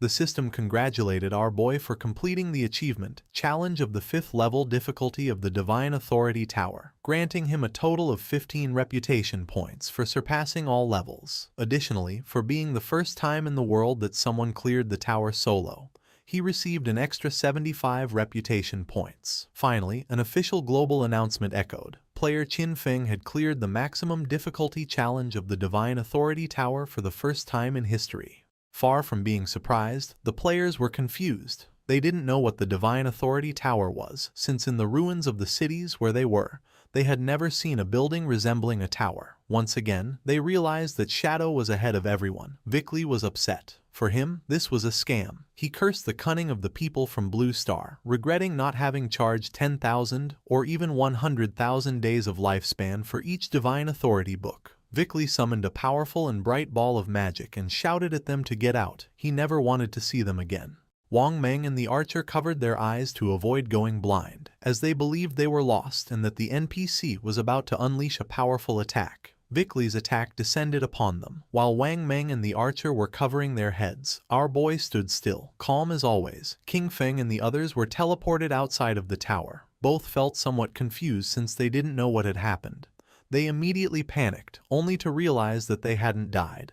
They had simply been teleported out of the Tower of Divine Authority. King Feng reminded them that they had no reason to worry since, as he had told them, the NPCs could not attack them. Now that he had gotten what they wanted, King Feng decided it was time to finish and mentioned that he was going to log off to eat. Wang Meng thanked King Feng for having guided them and asked him to take them with him if another opportunity like this came up. Our boy nodded and the archer said goodbye to him. King Feng woke up in reality, in his hideout. The system extracted the 9 divine gift books, a process that consumed 90 days of his tradable lifespan. Our boy decided to consume 106 years of lifespan to buy luxury furniture, daily necessities, cooking ingredients, and a multi-purpose mechanical maid. A maid with dog ears appeared in front of him. After introducing herself, she informed him that she could help take care of everything in the house and that she was there to serve him in anything he needed. Lying down on the luxury sofa, our boy gave the order to immediately begin a complete cleaning of the hideout.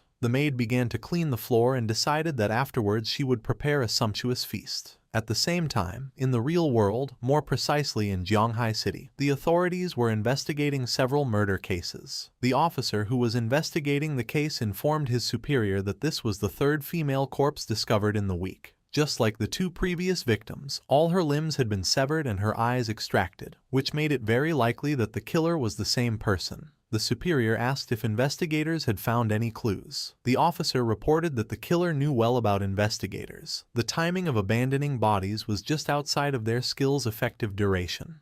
Upon hearing this, the superior gave them the order to ask Anu how much time was left for the researchers' professional advancement. They could not delay any longer. They had to catch this killer. The police officer who was next to him nodded his head. The officer asked them to wait a moment, and the superior asked if he had found anything. His eyes began to shine with seriousness when he realized that Shadow's connection and disconnection times matched exactly with the moments of the girls' deaths. The superior began to ponder, since the simple coincidence of schedules was not enough to prove anything. The officer mentioned that, despite this, he believed they could start the investigation from this angle. He added that there were already rumors pointing at Shadow as the killer, and that authorities were covering it up out of fear of his power. The superior waved his hand. He reminded Xiaoma that, even though Shadow had embarrassed him in front of Anu, he could not allow his personal feelings to interfere with the work. He assured him that the technology department would support him 24/7 to solve the case as soon as possible and bring justice to the victims. That said, the superior began talking with another police officer. Meanwhile, Xiaoma started to gaze at the ground and his eyes filled with rage. King Feng logged into the game and began contemplating the castle in silence, which was located in the ruins of Demon City. He remembered that this place was the Academy of Evil Spirits, a platinum-tier hideout. Although it wasn't very hidden, it was said that its protective barrier was the strongest in all Huaxia. The system informed him that he had consumed 2.74 years of tradable lifespan to create the guild Shadow. His plan was simple: take over this hideout and register it under the name of the guild in order to obtain a sanctuary in the Magic City ruins. King Feng jumped. The sanctuaries could teleport between each other, which would make traveling back and forth between Magic City and Zhonghai much easier from now on. Using invisibility, King Feng entered the hideout and began walking through the place silently. Several minutes later, he realized that, despite having reached the 3rd underground level, the deepest one, he had not encountered a single monster. This indicated to him that someone, or perhaps a group of rather strong people, had already been there. At that moment, someone shouted that she had nowhere left to run. King Feng became curious, and when he peeked around the corner, he saw several men surrounding a woman. With eyes full of fear, she asked them not to come any closer. They were on a bridge and had her cornered, with a river of lava behind her. With a smile, one of them told her not to worry, as they wouldn't kill her. For now. He explained that Madame Dongfang wanted them to take her so that her son could show her some love. He demanded that she reveal her location in the real world, warning that otherwise they would kill her repeatedly until her lifespan ran out. Furthermore, he made it clear that suicide wouldn't help her since members of their guild, Shura Hall, were waiting for her at the respawn point. With a smile, the orange-haired man suggested making a deal. He reminded her that she had killed Madame Dongfang twice in the game, estimating that because of this she must have taken at least 30 years off Madame Dongfang's lifespan. The woman remained silent, lost in her thoughts. He advised her to give them those 30 years of lifespan and then play with the 3 of them for a while, promising that in return they would let her go. With eyes full of tears from fear, she asked what exactly it was that they wanted to do. They began to smile, and then one of them pulled down his pants, causing the poor woman to panic. With a mischievous smile, the man with orange hair revealed that this was how they played.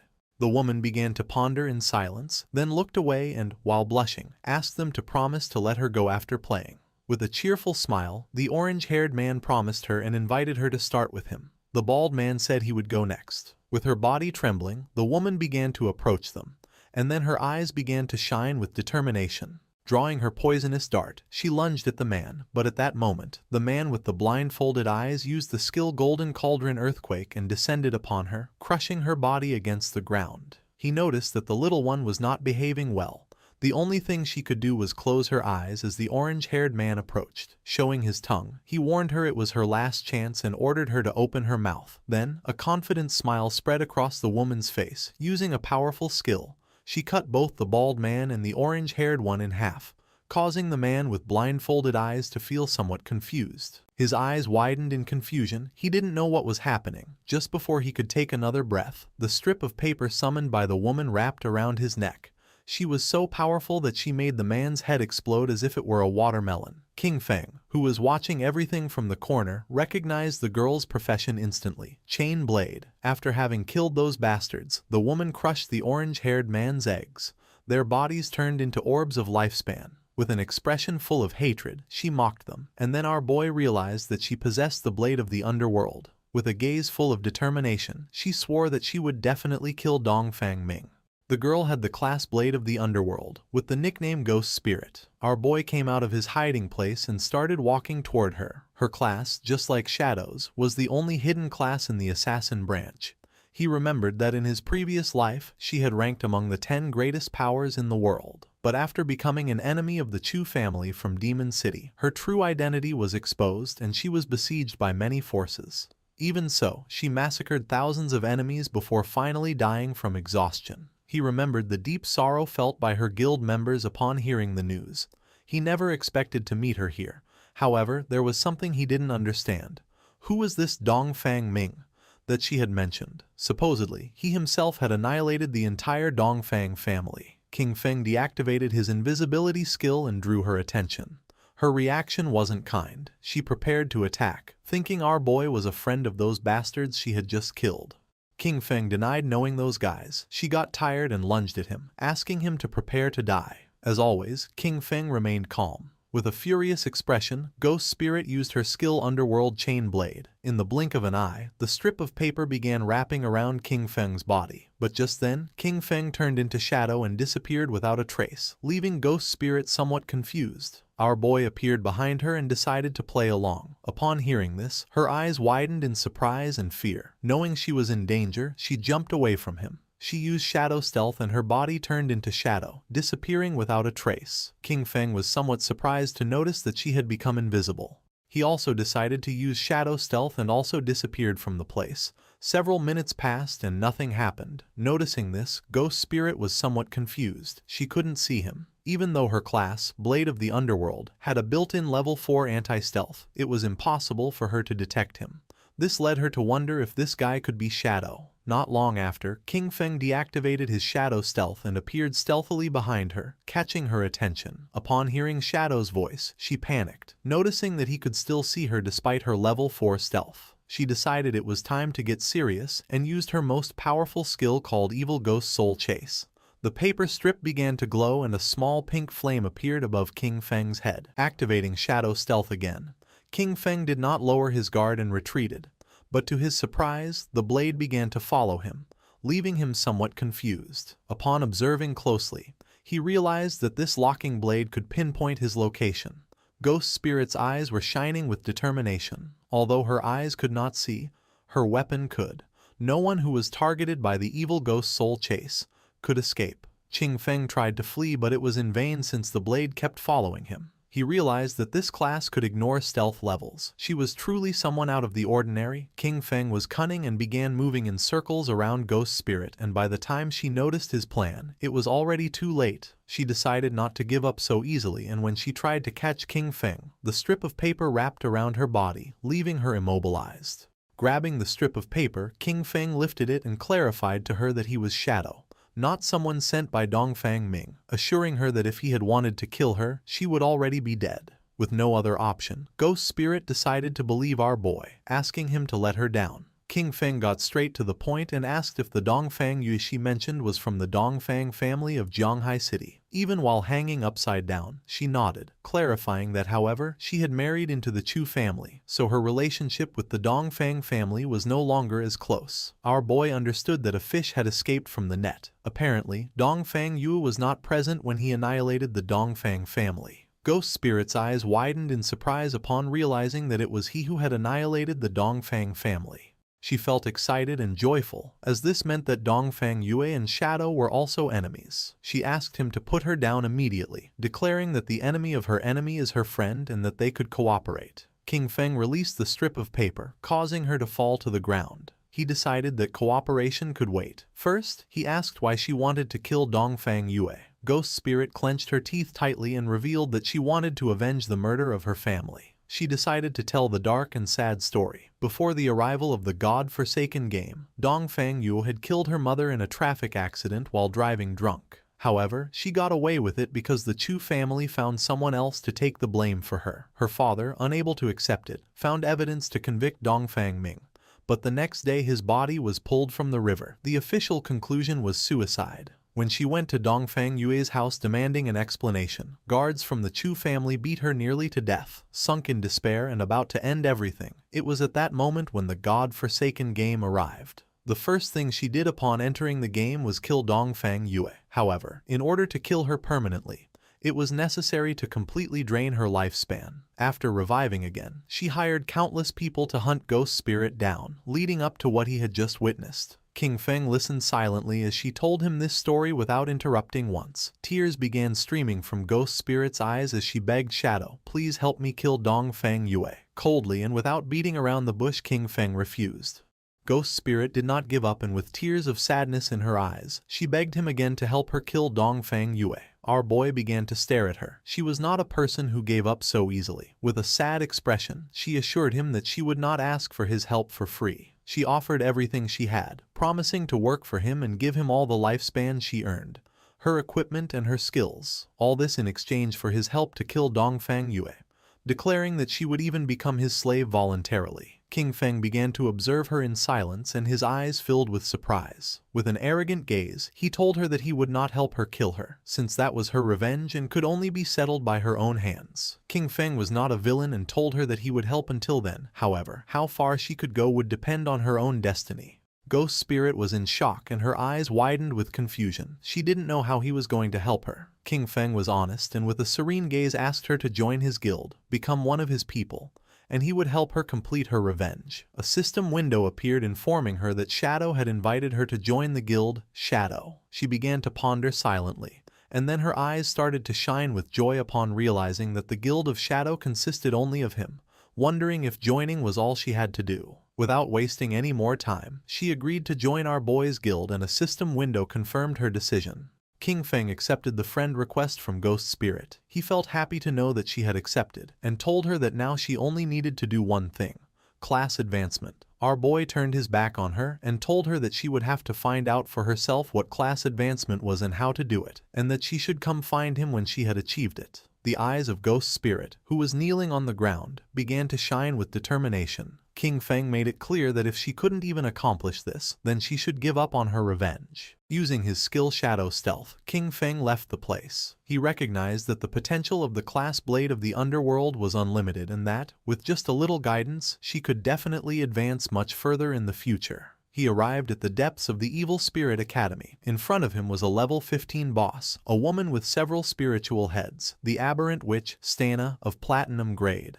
Upon close observation, it didn't take him long to realize that she was the guardian of the Evil Spirit Academy. In the blink of an eye, King Feng jumped and used his skill, Dark Knight Ringblade, against the boss, causing 26,000 points of damage and activating Weak Point Strike. He descended to the ground, remembering that in the first phase, only one of the 4 heads of the boss would activate and she was immune to physical damage. Because of this, he could only use his elemental skills, which inflicted slightly less damage. He summoned his Shadow Blade and his eyes began to shine with confidence, as he had the Pale White Bone Blade, which increased his movement speed, and his skill, Shadow Blade, also reset its cooldown when hitting a target. King Feng began to summon hundreds of shadow blades and then attacked the boss, causing them to pierce one of her spiritual heads, dealing more than 200,000 points of damage. This turned him into a mobile Gatling gun of fire attacks. Not long after, her golden head exploded into pieces. Shadow did not lose his composure, remembering that in the second phase, 3 heads would activate simultaneously. Her eyes began to shine with rage, and her gaze fixed on our boy. Not long after, the heads started firing bursts of energy from their eyes, while she danced, unleashing indiscriminate attacks around her. But for King Feng it wasn't complicated. Without much effort he dodged the attacks and then stabbed his shadow blades into the boss's head, dealing more than 200,000 points of damage. While she writhed in pain, King Feng descended to the ground and turned his back on her, ending the show. He threw his last shadow blade, causing the boss's body to explode, creating a great explosion. The system notified that he had killed Aberrant Witch Dostana, gaining 50,000 EXP and obtaining the Evil Spirit Academy's hideout key of Platinum tier. His eyes widened in surprise when the system revealed that he could now advance his class. King Feng decided to advance his class and a shadow began to surround his body. His class shadow advanced from Tier 1 to Tier 2, and with this, his attribute bonuses increased. Strength from 9 to 27, Constitution from 9 to 27, Agility from 24 to 72, and Spirit from 15 to 45. This class advancement tripled the bonuses of his attributes, resulting in a massive increase in his strength, constitution, agility, and spirit. As a result, all of his combat stats, including attack power, defenses, and resistances, were noticeably improved. His non-tradable lifespan exceeded 4,510 years, while his tradable lifespan was over 566 years. He also obtained his 4th class passive, which allowed him to attack without breaking stealth status and still apply the stealth break attack bonus. Our boy's attention fixed on the golden key and his eyes began to shine. The attribute bonus of the class had tripled and attacking no longer broke stealth. The Tier 2 shadow was something that completely changed the rules of the game. Several minutes later, outside the Evil Spirit Academy, someone returned and Ghost Spirit panicked upon noticing that they dared to come back. They were the same men she had eliminated before. Now there weren't just 3. They had brought all the members of their guild. With a smile, the bald man mentioned that last time he was careless because he didn't know she had a chain blade. With a confident gaze, the orange-haired man revealed that this time he had called everyone from his guild, the Shura Palace, to see where she could run now. The bald man lunged at her, ready to attack, making it clear that he wouldn't be as soft as last time. Ghost Spirit panicked, knowing this wasn't good. Using his skill Earth Slash, the bald man descended to the ground and tried to attack using his axe, but luckily she reacted in time and dodged the attack. With a confident gaze, she used Shadow Stealth, but right at that moment someone threw a flash grenade which exploded in front of her, creating an intense and blinding flash, forcing her to stop using the skill and cover her eyes. Taking advantage of the moment, the bald man gave her a kick. Stepping on her head, with an arrogant smile, he made it clear that he was going to give her a real lesson. Ghost Spirit was not going to give up. She took out a small green vial, but just before she could use it, the orange-haired man stepped on her hand and caught it. Upon observing closely, he noticed that it was suicide poison. Its effect consisted of losing half of the lifespan and returning to the respawn point. The man was amused that she had such a fierce personality. He began to show his tongue and couldn't help but feel excited, since he liked her personality too much. Ghost Spirit's eyes widened in fear. Then he began to lick her cheek. The man's eyes widened in surprise when a system window appeared, informing him that the Grade Platinum Sanctuary, the Evil Spirit Academy, now belonged to the guild, Shadow. The barrier was active and all personnel who did not belong to this guild would be treated as intruders. The system began eliminating the intruders from the place, causing a powerful thunderbolt to strike the men. In the blink of an eye, their bodies turned into orbs of lifespan. Her eyes widened in surprise upon realizing that the Evil Spirit Academy was a sanctuary and that it now belonged to her guild. This meant that, within minutes, Shadow had killed the Guardian and obtained the key. King Feng also obtained the Jade Tier Aberrant Witch's Ring. This ring, usable by all classes from level 14, increased all attributes by 22 and cooldown speed by 30%. Its unique effect increased the area of effect of skills by 25% and area damage by 10%. As if that weren't enough, he also got the Platinum Grade Virulent Poison Trap. This platinum-grade skill, for the assassin and hunter classes, allowed him to place a trap with level 5 stealth. Enemies who triggered it would receive 500 additional poison damage, a 50% slow for 5 seconds, and continuous poison damage equal to 100% of his attack power. He could place a maximum of 3 traps, each with a 4.65 second cooldown and a duration of 3,600 seconds. He was satisfied, as 2 items an assassin could use had dropped. He considered the ring to be quite good. His instant Shadow Slash and Dark Knight Ringblade skills were both area of effect, so this represented a huge improvement for him. His eyes began to shine with joy, as he also had 363 evolution points, just what he needed to evolve his Backstab Enhancement skill to Legendary. He consumed 340 evolution points, leaving him with 23. His skill, Backstab Enhancement, evolved from Epic to Legendary. The passive effect now increased damage when attacking from behind from 75% to 100%. Furthermore, the Legendary effect made it so that while in stealth, all his damage was considered a backstab attack. King Feng was pleased as the combination of the constant backstab damage bonus and the permanent stealth from his advanced class massively improved both his damage output and survivability. Just then, Little Black contacted our boy, informing him that she had found other ruins and asking if he wanted to go take a look. When King Feng asked where she was, she replied that she was in the Zhanghai City ruins. She explained that on the stones around the temple entrance, there were murals very similar to those in the ruins of the beginner's village. Shadow became a bit confused, asking why they hadn't explored it themselves. With the progress they had made, they should already be able to face a platinum-grade boss. She was honest, admitting that they had wanted to, but after clearing all the enemies to the end, a teleportation orb appeared. When they touched it, nothing happened. A system message indicated that only a fated person could enter, so she wondered if her boss might be that person. King Feng decided to go take a look. He told her to wait for him and to prepare her lifespan, as he would bring her the new equipment he had obtained. Besides, teleporting between the 2 shrines made the journey from the Magic City ruins to the Zhanghai ones much more convenient. Little Black also reported that the officials on the Zhanghai side didn't have enough lifespan, so he could sell it directly to the ones in Magic City. At the same time, she was on the outskirts of the Zhanghai City ruins. She was riding a white llama, which was eating grass. Not long after, King Feng appeared behind her, asking where the ruins were. Suddenly hearing our boy's voice, she and the llama were startled, and Little Black asked him not to scare her like that. He had done it on purpose, but he lied and promised to be more careful next time. Peeking her head over the cliff, she revealed that the entrance to the ruins was at the bottom. When our boy asked how they had discovered it, she replied that it was a long story. Little Black turned to the llama and explained that she had gotten a mount in this place, a little sheep. While playing with it, a silver-grade boss suddenly appeared, scaring them. Panicked, she fell off the cliff, but luckily got caught in a tree at the bottom.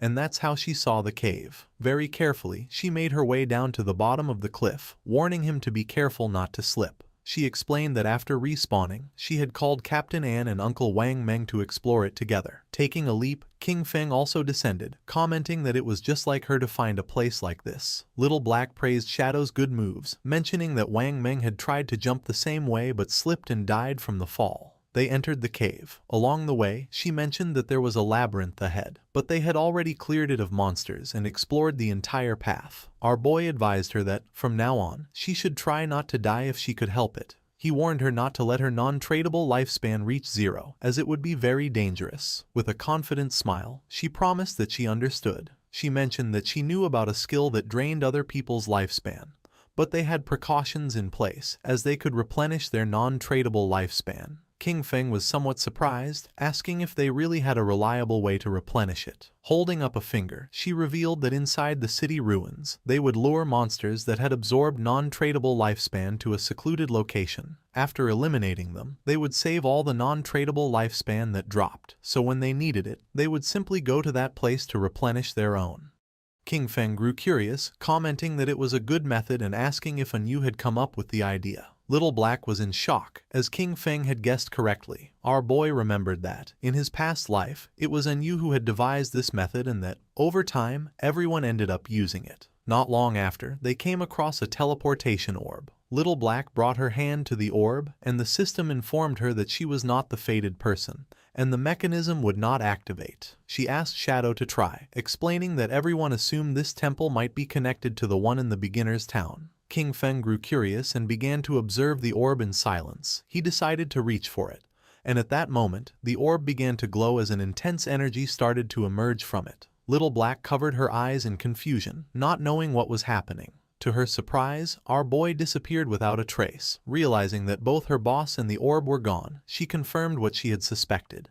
He really was the fated person. Meanwhile, King Feng found himself in the cave of the Ice Tide, where his remote communications were blocked. King Feng didn't let his guard down and activated his invisibility skill. The system assigned him a new mission: protect the Ice Tide crystal. His attention was fixed on the Ice Tide crystal. He recognized it instantly. He remembered that this object would erupt with an icy tide if it was hit by any attack. Looking closely, he noticed that monsters would emerge from the caves and would do whatever it took to attack the crystal. He understood that if he let them succeed, he would be dead. King Feng took the virulent poison trap from his inventory. To him, dying itself didn't matter. What was crucial was that the mission could fail. If that happened, he would never be able to return to this place or get the reward. He knew better than anyone that his only option was to evolve the virulent poison trap. After consuming the necessary evolution points, leaving him with 17, the skill went from platinum to epic. As a result, the trap's stealth increased from level 5 to 8. Enemies who triggered it would now receive 1200 additional poison damage and an 8-second slow. The slow's potency remained at 50%, and the damage per second was equivalent to 100% of his attack power. Additionally, the maximum number of traps he could place increased from 3 to 9, while the maximum duration remained 3,600 seconds. King Feng placed 3 traps right at the entrances of the caves, and the system informed him that the effect of the Aberrant Witch's Ring was activated, increasing the skill's area of effect by 25%.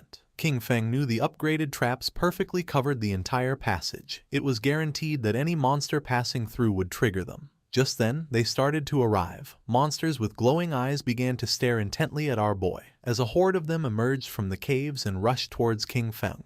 But just as they emerged, they triggered the trap. Thorny vines erupted from the traps, coiling around the monsters and dealing them over 100,000 points of damage. Dust rose from the ground, but King Feng remained calm. Just then, an arrow came flying. Noticing this, his eyes widened with seriousness. Just before the arrow could hit, King Feng summoned a shield, blocking the attack in the nick of time.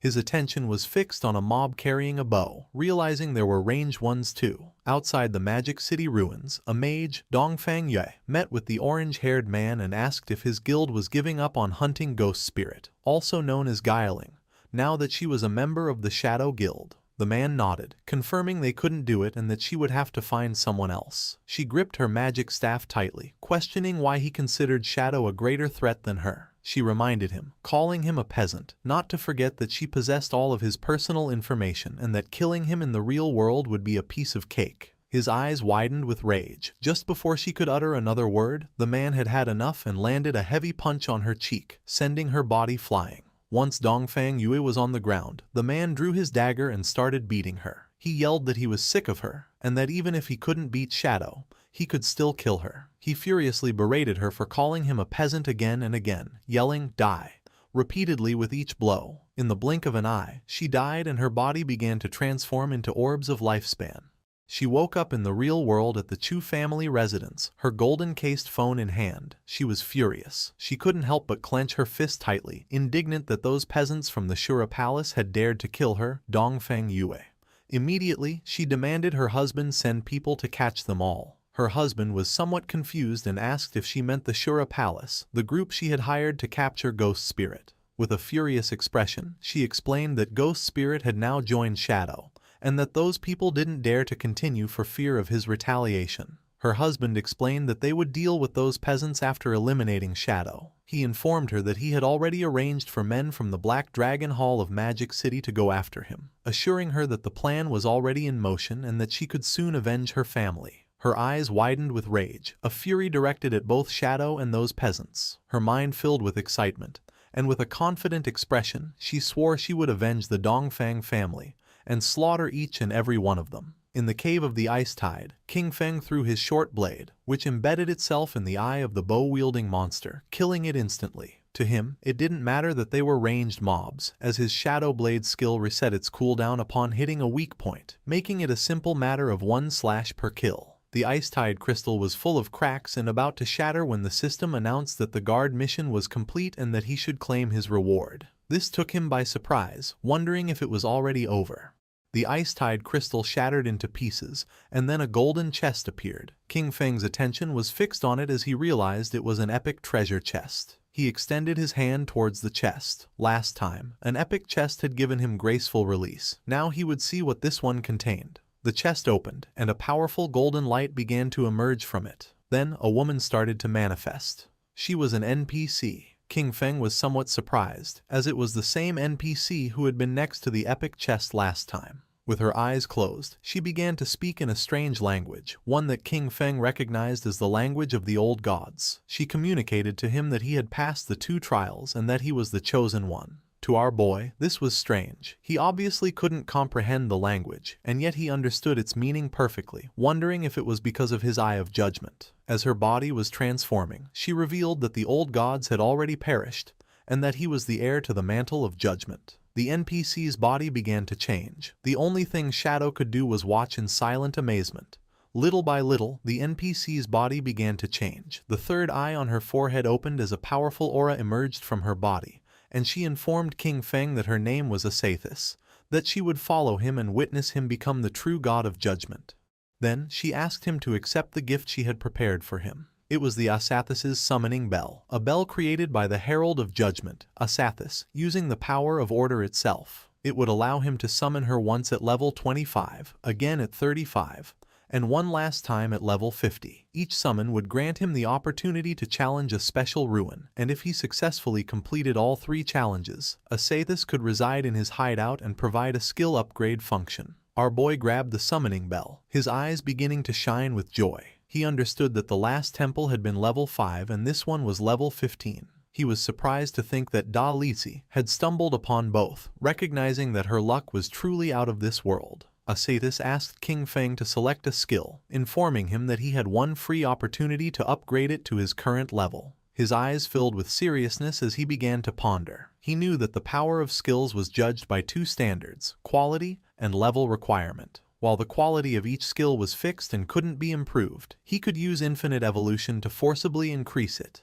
Even an ordinary skill like Shadow Lurk could be turned into a mythic grade if he wanted. On the other hand, the level requirement not only defined when a skill could be used, but also determined its overall power. In terms of stats, a level 5 Shadow Lurk and a level 51 were worlds apart. Obtaining high-quality, high-level skills was extremely difficult, but in the future, none of this would be a problem for him. All he had to do was consume lifespan to increase the level of any skill. With a confident gaze, he chose to upgrade his highest grade skill, Graceful Release. Asathis kissed King Feng's hand, fulfilling his wish. As a result, his mythic skill Graceful Release was upgraded from level 10 to 16. The weak point attack correction increased from plus 300% to plus 410%, and the attack multiplier on these points was doubled. Furthermore, its active use now applied a throat slit effect, inflicting 310% of the initial attack's damage per second for 3 seconds, with a cooldown of 6.97 seconds.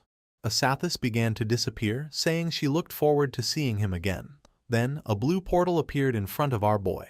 It was the portal to leave. Before leaving, King Feng turned around and reached out, noticing that there was still something left in the chest. He obtained the Epic Tier Baffich's equivalent exchange agreement. It was a pair of epic grade leg armor for the assassin class, requiring level 15. It granted 198 physical defense, all elemental resistance and damage block, along with 19.8% damage reduction and plus 19.8 whispering resistance. Its unique ability, Art of Equivalent Exchange, allowed him to sacrifice a piece of equipment or a skill book of up to epic grade to randomly receive another of the same level and grade for his class, with a 1-hour cooldown. He grabbed the skill book and his eyes began to shine with joy. He realized he could use it for the equivalent exchange to get good items. He still had a bunch of Jade-grade equipment and skill books in his inventory, and all of them could now be converted into items for an assassin. He decided it was time to head back, as the loot had been incredible and he really had to thank Little Black for this.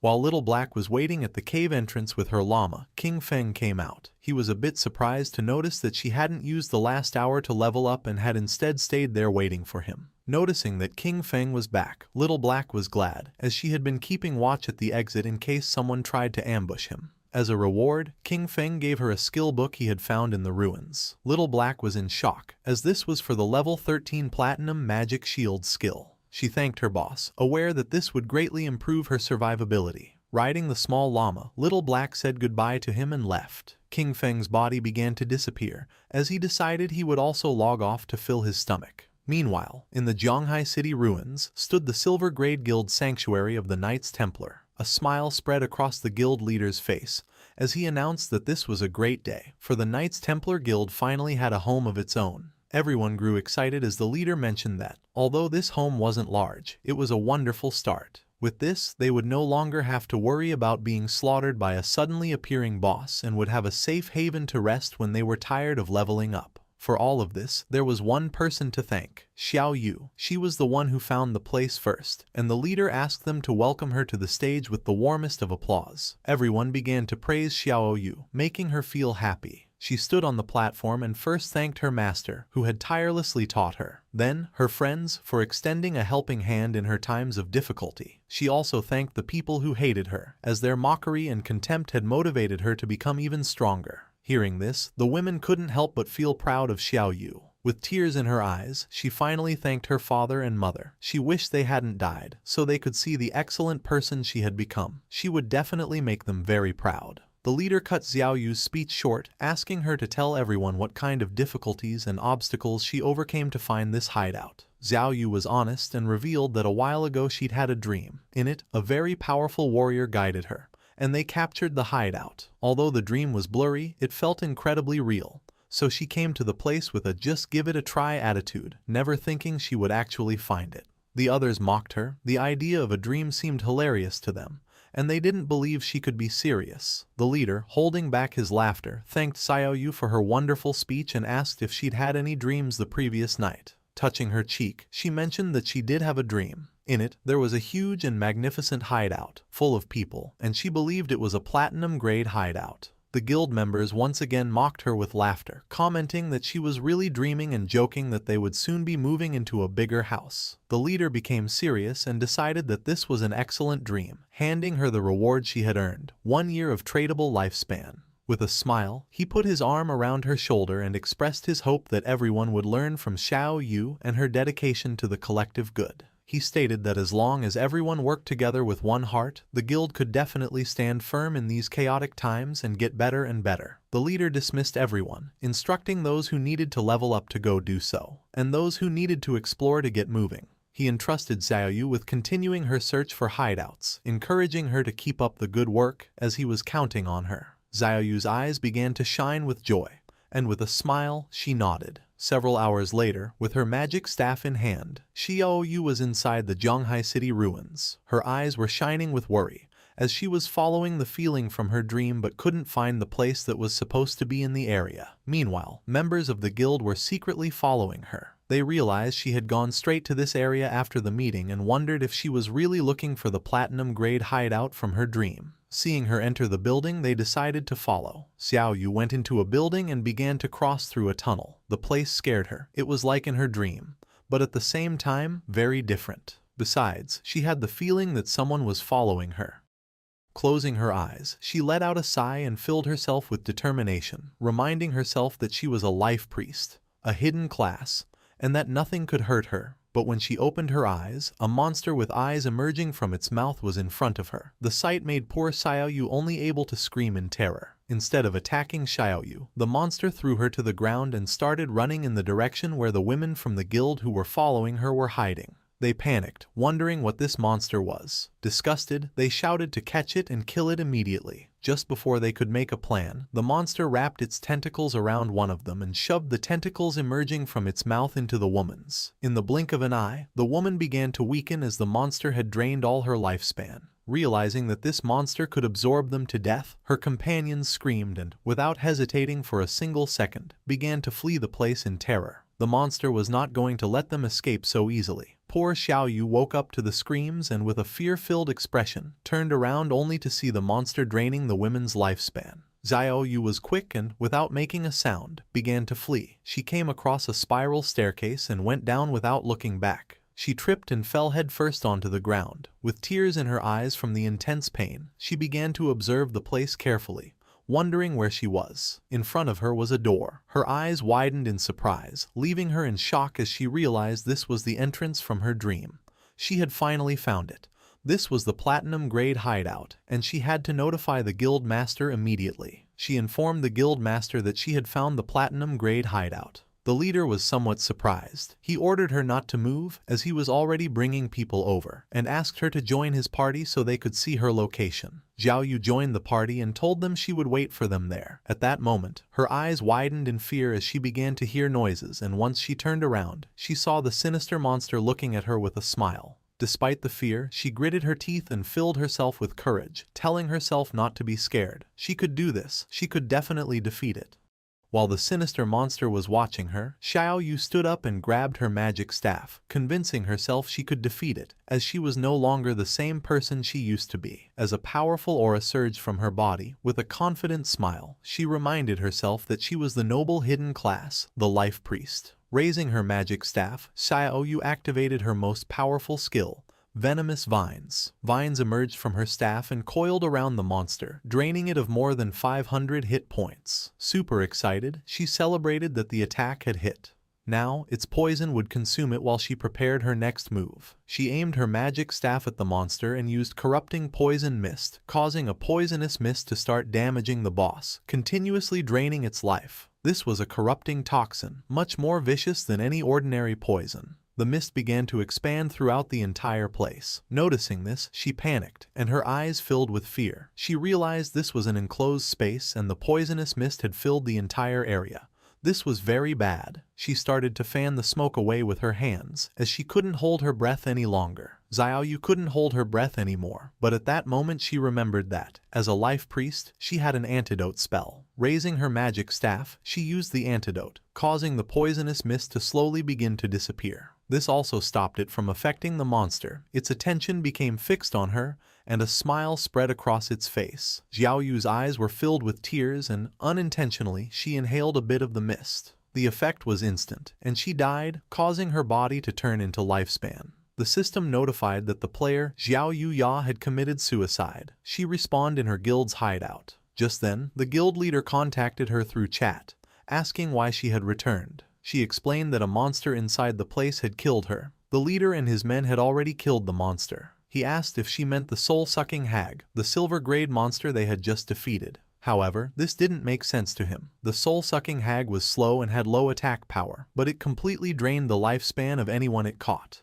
Because of this, he didn't understand how she had managed to survive. Hearing this, a smile spread across her face. She explained to the guild master that she had committed suicide in a moment of desperation, as she knew she would surely die if the monster caught her. The leader, surprised, exclaimed that she was incredible and had found the only way to survive. When the leader praised her, exclaiming that she was a true genius, she thanked him for the compliment and informed the guild master that she was on her way. She grew excited as she realized that, apparently, the 3 bitches who had been following her were dead for good. This is what happens when you mess with her. Qin Xiao Yu. A while later, Xiao Yu arrived at the hideout's door and explained to the guild master that the platinum-grade hideout was right behind this door. The leader patted her on the back, told her it was a good job, and promised her reward once they had secured the hideout. Then, he turned to his men and ordered Datu to take some men to clear the area and make sure no other players came to cause trouble. Datu nodded, assuring the guild master not to worry. He stated that they would eliminate anyone who dared to cause trouble,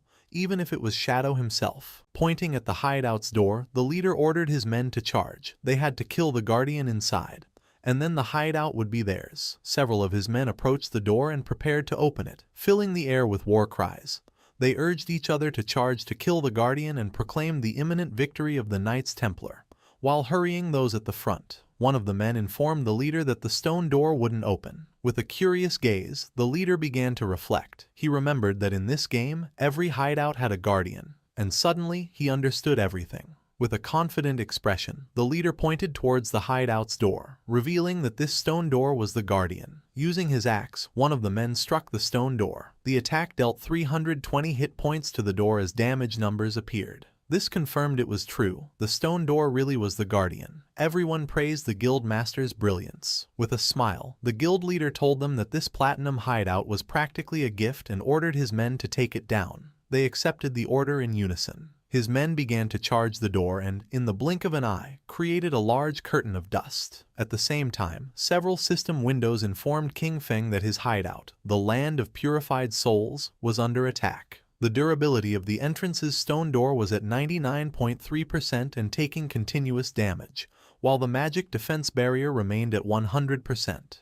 The system revealed that standard teleportation to his hideout had been blocked, offering him the option to use war teleport and indicating that this was the only use available for the day. King Feng's eyes filled with seriousness and confusion, as someone had found the entrance to the land of purified souls and was attacking the hideout. Riding his wolf, King Feng headed towards his hideout. He figured that with the invaders' attack power, it would probably take them a year to break down the door. Because of this, he would simply ride his wolf over to take a look. A while later, King Feng arrived on the outskirts of the land of purified souls. His eyes lit up as something caught his attention. Two men were chasing a woman, ordering her to stop and threatening to slaughter her if she kept running. A man carrying a spiked mace appeared in front of her, asking where she thought she was going. Just before she could take another breath, the man struck her hard, sending her body flying.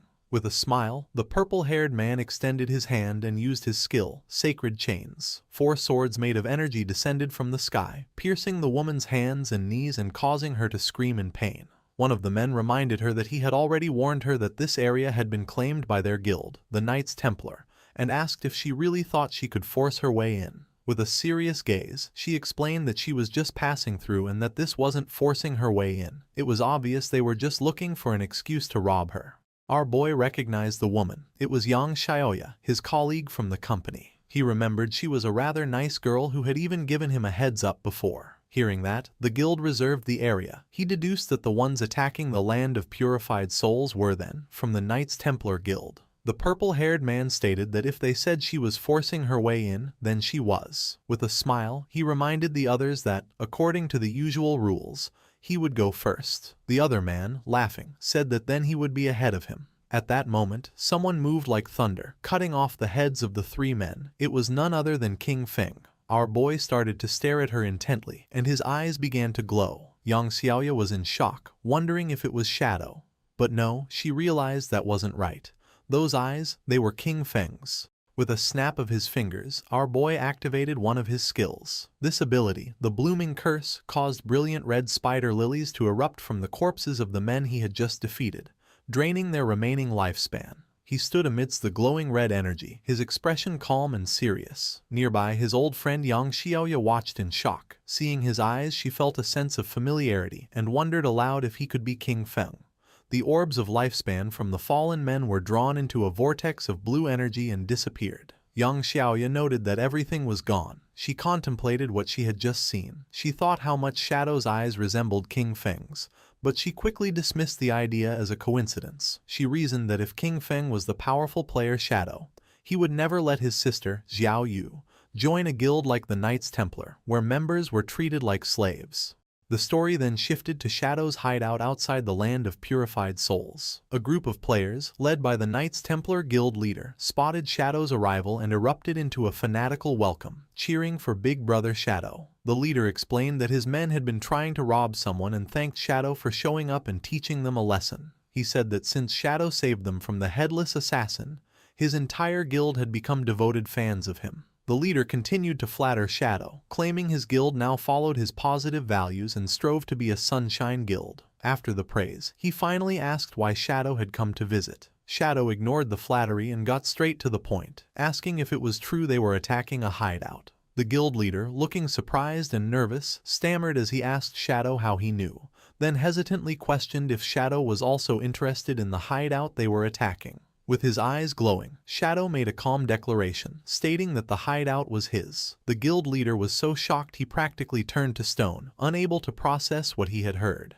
His subordinates were equally stunned, their mouths open in disbelief. The leader, sweating, tried to argue, pointing out that he heard Shadow's hideout was in Magic City, and a player could only own one. One of his men leaned in and whispered a crucial piece of information. If a player creates a guild, the guild itself can also own a hideout. Shadow confirmed this, stating coolly that he had hideouts in both Magic City and Zhonghai City. The terrible realization dawned on the group. They had been trying to invade the personal territory of Shadow, the most powerful player in the world. A wave of terror washed over them as they looked up, feeling as if the sky itself was collapsing. Meanwhile, Xiaoyu was in utter disbelief. With tears in her eyes, she couldn't understand how the hideout could belong to Shadow when he had never appeared in the dream that supposedly led her to it. The Knights Templar Guild leader, now faced with the hideout's owner, immediately began to grovel. He bowed deeply before King Feng, frantically explaining they had no idea the place belonged to him and begged to know how they could make amends. Shadow, looking at a holographic panel showing his hideout status, coolly pointed out that they had been attacking his gate for some time and the repairs would be expensive. With a cold look, Shadow stated his price: 500 years of lifespan. The guild leader screamed in shock at the astronomical figure, the stress causing him to faint dramatically as his subordinates cried out his name. One of the men cradled his unconscious leader and pleaded with King Feng, asking if he could reduce the price. Looming over them, King Feng coldly asked if the man knew the cost of repairing such a gate. When the subordinate admitted he didn't, King Feng told him to shut his mouth. A moment later, the guild leader woke up with a dazed expression. He muttered to himself about the outrageous cost, wondering what he had done to deserve this. Suddenly, his despair turned to rage. He lunged at Xiaoyu, grabbing her by the front of her robes. He furiously blamed her for the entire situation, shouting that she was trying to destroy him and their entire Knights Templar Guild. With a look of shame, Xiaoyu accepted the blame, quietly admitting it was all her fault and that she had dragged everyone into this. Turning to King Feng, she bravely took full responsibility. She told him to punish her instead, offering to do anything he commanded. Pledging her life to him, she swore to become his servant and give him all the lifespan she earned until the debt was repaid. Facing King Feng, Xiaoyu continued her plea, offering herself for any punishment he saw fit: beating, cursing, or abuse, as long as he spared her guild. The Knights Templar Guild leader and his men looked on, moved by her self-sacrifice. Ignoring her completely, King Feng's glowing eyes fixed on the guild leader. He spoke a single name: Chen Wuming. The leader, whose real name is Chen Wuming, was struck with pure terror. He stammered in disbelief, shocked that King Feng somehow knew his true identity. King Feng then posed a cold question to Chen Wuming, asking if he truly believed Xiaoyu was worth the 500 years of lifespan. At this, a twisted manic grin spread across Chen Wuming's face. In a shocking turn, he launched himself at Xiaoyu, unleashing a furious punch and screaming at her to die. As his fist sent her flying, he angrily accused her of causing them to invade King Feng's hideout and then having the nerve to play the hero. He revealed his jealous motive, screaming that she was just trying to get close to King Feng and become his servant, something she didn't deserve. With Xiaoyu lying unconscious, Chen Wuming got on his knees and resumed begging. He lamented that his plan to get close to King Feng had failed and pleaded for mercy, explaining his guild was small and could not afford 500 years of lifespan. He promised to do anything else King Feng asked. King Feng relented, offering a new deal. He told them to pay 100 years of lifespan up front. The remaining 400 years could be paid off by bringing him every member of their guild who had the killer status. Each person they brought would count as 1 year off their debt. Chen Wuming was overjoyed by this. He explained it would be an easy task since his guild had over 2,000 members, and this would also let him clear his own killer status. He immediately transferred the payment, and a system notification confirmed King Feng had received 100 years of lifespan. Asking King Feng to wait, Chen Wuming began to rally his men with the killer status to gather immediately. While the guild members assembled, King Feng decided to use his new lifespan. A system window appeared, asking if he wanted to spend 7 days of lifespan to repair his damaged hideout. He calmly accepted, and another notification confirmed the transaction was complete and the hideout had been fully repaired. Once Chen Wuming's guild members with the killer status were gathered, Shadow unleashed a devastating attack, a swirling vortex of dark energy that sliced through all 400 of them at once. A system notification confirmed the kills, and the ground became littered with glowing orbs of lifespan. Killing so many players with the killer status also reduced Shadow's own, lowering its level from 4 to 3. Chen Wuming, the Knights Templar Guild leader, clapped enthusiastically, Praising Shadow's efficiency, he callously remarked that the men who died were just troublemakers who had violated guild rules and deserved the lesson Shadow had taught them. Shadow then turned to the leader with a new proposition, telling him that his guild would now be responsible for guarding this hideout. Shadow explained this would be a perfect way to keep the guild's unruly members in line. He ordered them to guard the place in shifts, warning Chen Wuming he would be held personally responsible for any future attacks. Though he agreed, the leader cursed Shadow internally, realizing he was being forced to use his men as security guards. Just then, a new system notification appeared. His other hideout, the Evil Spirit Academy, was under attack. With its defensive barrier taking damage, he was prompted to use his single daily war teleport. Annoyed, King Feng decided to use the teleport to deal with this new threat. As he was enveloped in blue light, he wondered aloud who would be foolish enough to provoke him, especially since everyone knew the Evil Spirit Academy was his. Seeing Shadow disappear, Chen Wuming ordered his guild to pack up and leave. When a subordinate reminded him of King Feng's orders, the leader pointed to Xiao Yu, who was just beginning to stir. He cruelly declared that she would be the one to guard the hideout. He mocked her, saying this was exactly what she wanted. He ordered her not to move and to report any trouble, threatening to drain her lifespan if she failed. The scene shifted to the Evil Spirit Academy, a massive Gothic cathedral in the Magic City ruins. A group of men from the Magic City Black Dragon Hall were relentlessly attacking the main doors, trying to break the magical barrier. King Feng teleported directly into the fray, landing inside. Standing atop the high walls, he looked down at the attackers, puzzled. He had no memory of dealing with the Magic City Black Dragon Hall and wondered why they had made an enemy of him. Down below, the leader of the Magic City Black Dragon Hall rallied his men for a final strike. He commanded them to give him their power, and together they channeled a massive ball of dark energy. Unleashing the combined attack, the leader shouted, "Black Flame, Magic Dragon Break," sending a colossal blast crashing into the hideout's defensive barrier. The barrier cracked severely, its durability dropping to just 13%. The attackers celebrated, believing the gate was about to shatter. They cheered, excited about the hundreds of years of lifespan they were about to claim. Watching from above, King Feng realized these men were merely hired pawns. He considered who could hold a grudge against him and still be alive, quickly concluding it must be Dongfang Yue. Suddenly, the attackers were startled by a strange sound. Looking up, they saw a massive, ethereal dragon descending from the sky. A wave of energy washed over them, and they were paralyzed with fear. Their eyes swirling in a hypnotic daze. Unable to move, they could only watch as another guild member pointed frantically towards the sky.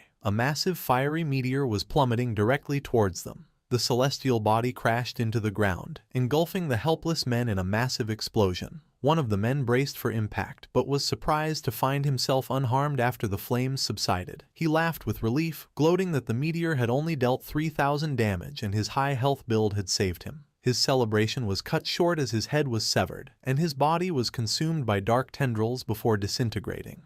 In the aftermath, a new group of players arrived. They were shocked to find the members of the Magic City Black Dragon Hall dead, wondering who could have done it. A young woman with pink hair and a witch's hat immediately suspected it was the legendary player, King Feng. Her companions were doubtful, as they saw no one, but she insisted Shadow's power couldn't be judged by ordinary standards and he might even be permanently invisible. From his unseen vantage point, King Feng observed them, recognizing them as members of the Sky Dome Guild. He identified the pink-haired woman as Zhang Yaoying, a player with the unique hidden class of Soul Painter. King Feng now understood the source of the dragon and meteor attacks. They had been painted into existence by her magical brush. He recalled the Soul Painter class was incredibly powerful in large-scale battles, but vulnerable to surprise attacks. Knowing he was nearby, Zhang Yaoying called out, asking to speak with Senior Shadow. To the shock of her and her companions, King Feng's voice answered out of thin air, asking what she wanted. Flushing slightly, she explained she needed to enter his hideout to find something for her class advancement, promising she would pay him well.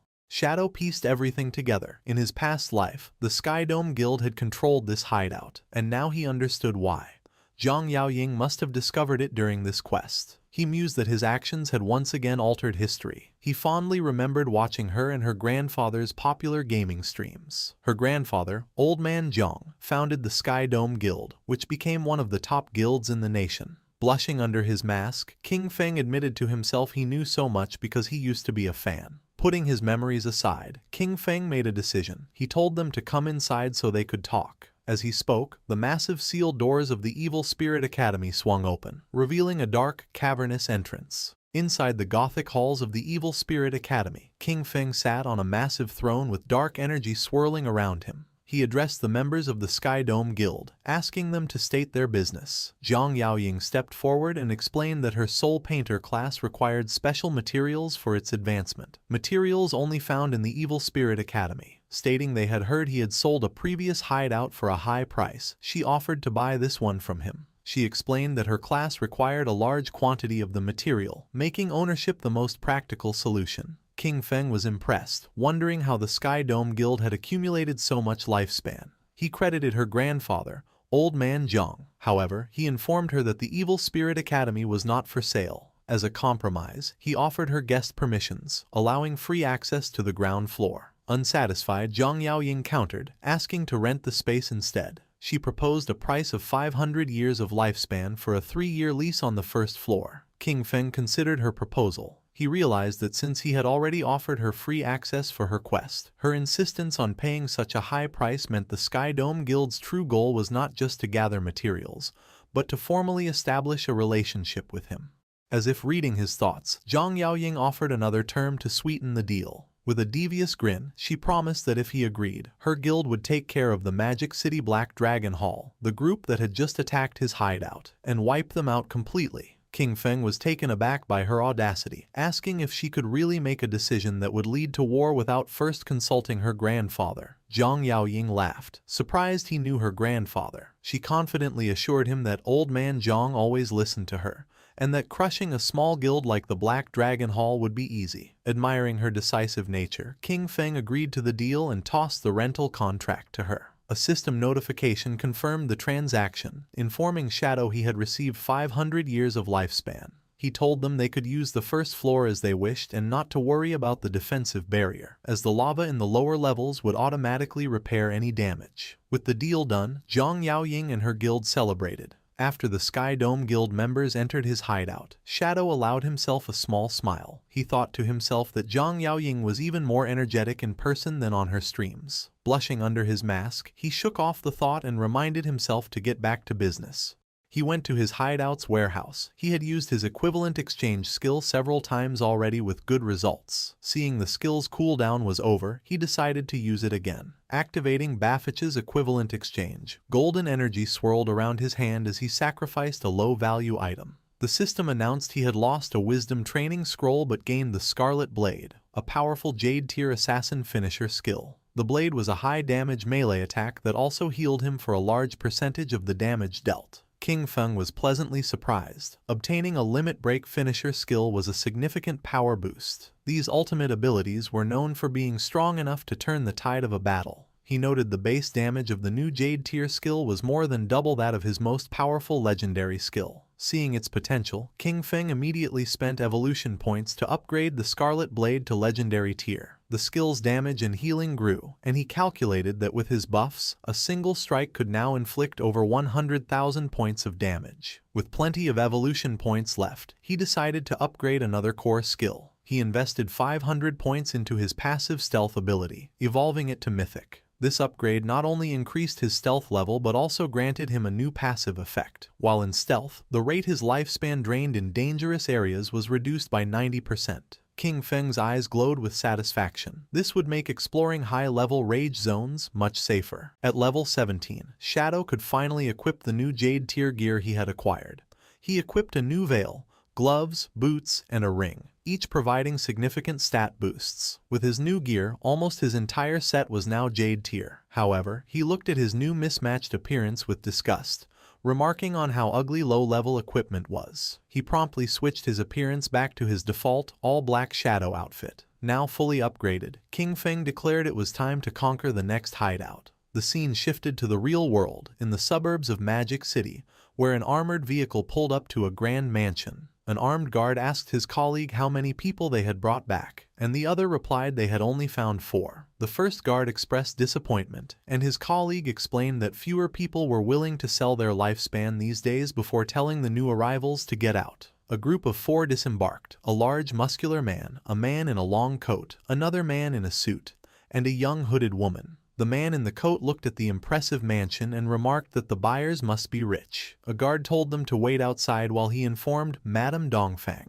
The muscular man complained about not being invited inside, and the hooded woman impatiently told them to hurry up. Watching them, the guard scoffed, thinking the group of idiots would soon get what was coming to them. Inside the mansion's hall, Dongfang Yue appeared with her young son, Nantian. She coldly confirmed they were the ones selling lifespan and ordered them to convert it into light orbs and throw them on the floor. The muscular man smirked, asking if she was joking and pointing out that they had not seen any money. Dongfang Yue's expression darkened, her eye glowing menacingly as she repeated her command, warning them to hand over the lifespan if they did not want to die. Suddenly, more armed guards emerged, surrounding the four sellers with their guns. The man in the suit raised his hands in mock surrender, asking what she meant. Then, a sinister grin spread across his face as he asked if she intended to rob them, just as they did to others. Before he could finish, one of the mansion's guards lunged forward. But Dongfang Yue was shocked by the turn of events. The man in the long coat revealed his insect manipulator class and summoned a swarm of glowing insects, gloating that he had found a fat sheep. At the same time, the hooded woman's eyes glowed as she ordered her companions to wash this beauty clean, preparing to rob Dongfang Yue and her people. The battle erupted as Dongfang Yue's guards opened fire. The muscular man from the sellers group summoned a massive golden shield, a platinum-tier ability called Golden Round Wall, which completely blocked the bullets. The guards were frustrated, unable to penetrate his defense. The man then leapt into the air and smashed the shield into the ground, unleashing a powerful shockwave. At the same time, the man in the suit displayed incredible agility, effortlessly dodging a hail of bullets. He slid gracefully across the ground, pointed his finger like a gun, and fired a powerful energy beam that killed a guard in a fiery explosion. He possessed a hidden class, the one-handed gunman, allowing him to fire different ammunition from his fingers. The fight quickly moved inside the mansion. The hooded woman leapt through the air with incredible speed, unleashing a swirling blue energy attack that cut down several guards at once as one of them called for backup. With a manic grin, she flew directly towards Dongfang Yue, screaming for her to die. Just as her attack was about to connect, she was suddenly kicked out of the air. A new figure, a large muscular bodyguard with a bandaged face, intervened, creating an energy vortex to protect his mistress. He warned Dongfang Yue to be careful, as they faced a player with a hidden class. Enraged, Dongfang Yue ordered him to capture them alive, intending to enslave them and force them to earn lifespan for her son. The bodyguard grimly noted their opponents were very strong and their chance of success was only 50%. The muscular man with the golden shield noted their opponents also had players with special classes. As the insect manipulator's mechanical bug buzzed in the air, Dongfang Yue's formidable bodyguard stood amidst a swirling purple miasma, the remains of fallen guards at his feet. He calmly assessed the four sellers, identifying them as a team that preys on the wealthy, equipped with one-hit kill skills and bulletproof gear. He seemed pleased, remarking that they had likely succeeded many times before. The man in the long coat, the insect manipulator, smiled confidently and faced the bodyguard, hoping they had extracted enough levels and gear from the game to make the fight exciting. Surrounded by his ominous purple aura, the bodyguard stood his ground, unfazed. He scoffed at them, calling them arrogant kids. The insect manipulator declared the battle had begun and commanded his insect to attack, shouting for the bodyguard to die. The mechanical bug shot a brilliant beam of yellow energy, but the bodyguard evaded it with impossible speed. In a stunning display, he reached up and snatched the fast-moving insect right out of the air. The sellers were in complete shock. The insect manipulator cried out in disbelief, stating his insect could fly at 200 kilometers per hour, and questioning how he could have caught it. With a grunt, the bodyguard expelled a strange purple gas from his rear and then crushed the insect in his powerful grip, leaving the sellers stunned. He casually dropped the remains to the ground and stomped on them. He then revealed he had already set up a barrier around the area. Surrounded by a surging purple aura, the bodyguard announced his unique hidden class, Fart Master, the source of the plague. He declared his purpose was to spread his pestilence in a way that surpassed humanity, before ominously stating, "Well then, I'm coming." With a menacing glow in his eyes, Dongfang Yue's bodyguard, the Fart Master, announced his attack. He leapt into the air with astonishing speed, surprising the muscular man from the opposing group. The bodyguard aimed a powerful high kick. The muscular man taunted him, daring him to test his iron wall defense. As he braced himself, the bodyguard's buttocks released a devastating air cannon that shattered the man's golden shield and sent him crashing to the ground. The insect manipulator yelled for his companion, the one-handed gunman, to shoot. The gunman fired a volley of energy blasts, but the bodyguard dodged every shot with ease. The gunman taunted him, declaring that leaping into the air against a gunman was a suicidal mistake and he had nowhere left to run. However, the muscular man with the bandaged arms recovered and clapped his buttocks together, unleashing a powerful sonic boom attack. The blast struck the one-handed gunman, shattering his glasses and killing him instantly. The bodyguard stood over the corpse, remarking that the man's cultivation level must have been low for him to be slain by a mere sonic boom. Seeing his comrade fall, the insect manipulator turned to flee in terror, but a hand shot out and grabbed him by the head, stopping him. The bodyguard held the terrified man, who was now begging for his life. The bodyguard calmly reassured him that he wouldn't be killed, explaining that with 2 dead and 2 alive, he had fulfilled the 50% success rate he had promised. He then casually asked what had happened to their stealthy companion, noting his earlier fart should have stunned them. Confused and frightened, the man explained that the hooded woman wasn't with them and his other 2 brothers had been killed. He clarified they didn't know the hooded woman at all, she just happened to get out of the vehicle with them to sell her lifespan. The scene shifted to the magic Leaning Tower, a landmark resembling the Leaning Tower of Pisa on the outskirts of the Magic City ruins. A glowing purple magic circle hovered above its peak. Shadow materialized as a semi-transparent, ghostly figure in the ruined cityscape. He went to the tower's entrance, noting the guardian monster was missing.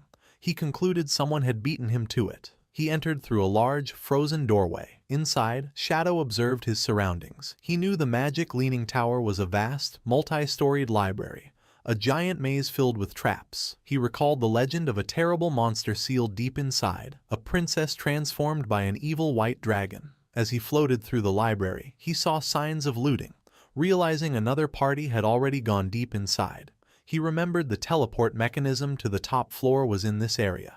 He quickly found a glowing book titled Postpartum Care for Sows. He knew pulling this book would trigger the teleportation magic. As he pulled the book, he was instantly engulfed in light and teleported away. He materialized on the tower's rooftop, floating behind 2 players who were shocked by his sudden appearance. Looking over the rooftop arena, he saw a large group of players battling the tower's guardian, a massive, tentacled monster called the Desperate Princess. Shadow assessed the situation, noting the players' equipment was subpar and their casualty rate was high. He was impressed they had made it this far despite their disadvantages. His attention was drawn to the group's leader, a woman with long gray hair rallying her troops. She shouted for them not to be afraid and to simply run back after they died. Shadow recognized the group as the Feka Heavy Industry Guild and their leader as Huang Haifeng. In his past life, Feka Heavy Industry was a major corporation. After the game descended, their leader, Huang Haifeng, had reacted quickly, converting company funds into lifespan and forming a guild with her employees. He recalled her class was the Illusionist, a powerful support class whose signature skill, Teleportation Gate, allowed her to move forces around the battlefield. Watching from afar, Shadow analyzed their strategy. He knew the Teleportation Gate was incredibly powerful. It let them set an entrance and exit, creating a stable portal for anyone. By placing the entrance near their respawn point and the exit near the boss, any player who died could instantly rejoin the fight and recover their dropped lifespan. Shadow recalled this tactic had allowed the guild to become one of the nation's top 20 guilds in his past life. However, he knew that against this guardian, the level 18 platinum tier boss Desperate Princess, their strategy was useless. This boss had a terrifying ability. She absorbed the lifespan of players she killed 100 times faster than any other monster. This meant every player who fell became fuel, powering her up. Shadow could see that if they continued this war of attrition, the princess would soon evolve into a Jade tier boss and regenerate her health. He realized this would lead to a total party wipe, and the lifespan cost would destroy the guild. He decided to intervene. Leaping down, Shadow landed before the guild leader, Huang Haifeng. Startled, she watched as he made an offer, 1,000 years of lifespan, and he would kill the boss for them. Any assassin loot would be his. Huang Haifeng was stunned, stammering as she realized she was face to face with the legendary Shadow. He calmly confirmed his identity and gave her a stark warning, telling her and her guild they could not win this fight. He advised them to either accept his offer or retreat immediately. Before Huang Haifeng could respond, an arrogant young man challenged Shadow, angrily asking who he was to say they couldn't win. He scoffed at the demand for 1,000 years of lifespan, calling Shadow crazy and telling him to get lost. Huang Haifeng tried to stop him, shouting, "Huang Ziking, "Don't be rude," but it was too late. Before she could finish, Shadow grabbed Huang Ziking by the face. With a fluid motion, he threw the young man into the guild's teleportation gate. As Huang Ziking emerged on the other side, Shadow unleashed his Dark Night Ring Blade skill, a wave of dark red energy that sliced him in half and shattered the teleportation portal. As the remains of her subordinate fell, Huang Huifan screamed, "Son!" She turned on Shadow, demanding to know why he had destroyed her portal. She acknowledged her son had offended him but argued a simple lesson would have been enough. With glowing golden eyes, Shadow looked down at her and calmly said she would soon understand. He repeated his offer 1,000 years, and he would solve her boss problem. As Shadow dissipated, Huang Huifan and her guild were left speechless. Shadow knew the guild was unaware the boss was about to evolve. He had destroyed their portal because their strategy of endlessly respawning would have only fed the boss until they were wiped out. His true motivation was more pragmatic. He summoned his spectral wolf, thinking that while the guild's destruction was a minor issue, losing 1,000 years of lifespan was a major one. He landed in the city ruins, confident. He knew the remaining guild members would provide just enough lifespan for the boss to evolve, and the pulsing light from the tower was the final sign. His plan was simple. Once the boss reached the Jade tier, he would return to kill her and reap greater rewards. Just as he settled in to wait, a message came from Ghost Spirit. She excitedly reported finding Dongfang Yue in a suburban manor, but she was being protected by a strong player who had nearly killed Ghost Spirit. Shadow told her to meet him at the Withered Bone Field with the details. He was impressed. Finding someone in the vast magic city showed she was very capable. Not long after, the two assassins met in a desolate, bone-littered landscape. Shadow asked her to describe Dongfang Yue's guard. Ghost Spirit explained he was a fast, powerful melee fighter whose main attack was, bizarrely, farting. She added he could see through her stealth and was surrounded by a 10-meter smoky aura. Shadow understood immediately. He explained she had encountered a player with the Source of the Plague hidden class. The aura was a first-tier ability, a plague field that could sense any physical body within it, countering her stealth. He explained the class could strengthen its body and regenerate using plague abilities, and at higher tiers, it was rumored to be nearly immortal. Hearing this, Ghost Spirit was horrified, despairing if she would ever get her revenge. Shadow then revealed the class's critical weakness. While the plague strengthened the user's body, it also corroded their mind. A weak mentality, he explained, was its greatest flaw. He then told her the Blade of the Underworld class had its own evolution. At Tier 2, it would become the Yellow Spring Evil Ghost. As he spoke, a massive spectral green demon materialized behind her, its eyes glowing. Ghost Spirit stood in awe, her own eyes glowing with ethereal light as she realized her own potential. In a desolate field of bones, Shadow advised Ghost Spirit to advance her class to Tier 2 to overcome her limits, as it was her true path. Amazed, Ghost Spirit asked how he knew so much about her class. Instead of answering, Shadow leaped to the top of a large tombstone. From there, he explained that the game was profound and encouraged her to be persistent, as a solid foundation was key to greatness. Inspired, Ghost Spirit was filled with determination. Understanding his incredible power came from constant hard work. Shadow revealed that this graveyard was the perfect place for her to level up, as the monsters respawned quickly and would also allow her to upgrade her class weapon, the Underworld Chain Blade. However, he warned her the place was dangerous, as all the monsters were elites with triple the health, defense, and attack of normal enemies. To show her how it was done, he said that with the right technique, it was not so difficult. He then leapt into a group of monsters and annihilated them effortlessly by striking their weak points. Ghost Spirit watched, blushing and astonished by his strength. Appearing by her side, Shadow urged her to give it her all, explaining that only by betting everything could she complete her path of revenge. With that, Shadow disappeared in a flash of blue energy, leaving Ghost Spirit alone. She was left thoughtful, realizing that for an instant when he mentioned revenge, she had felt an intense and unmistakable killing intent from him. Meanwhile, in the ruins of Zhanghai City, the sun was setting. Little Black was resting on the ground, leaning against her white llama, exhausted from her exploration. She felt hungry, but after checking her map, she decided to persevere a little longer, as she was close to finishing her exploration of the area. While resting, she noticed a strange, dark, glowing fruit on the ground. Curious, she picked it up, thinking it looked like a plum. Without a second thought, she took a big bite and was delighted to find it was delicious. To her surprise, a system notification appeared, informing her she had gained 50 experience points. She was amazed that a simple fruit could grant her experience. Looking up, she discovered a long trail of the same glowing fruits. Excited, she followed the path, happily eating the fruits along the way, and gaining 50 experience points with each one. Her feast was interrupted by a message from Captain Anyu, and you urgently told Little Black to come to the corrupted coast, explaining a man named MANHWAEDIT had been captured by a boss.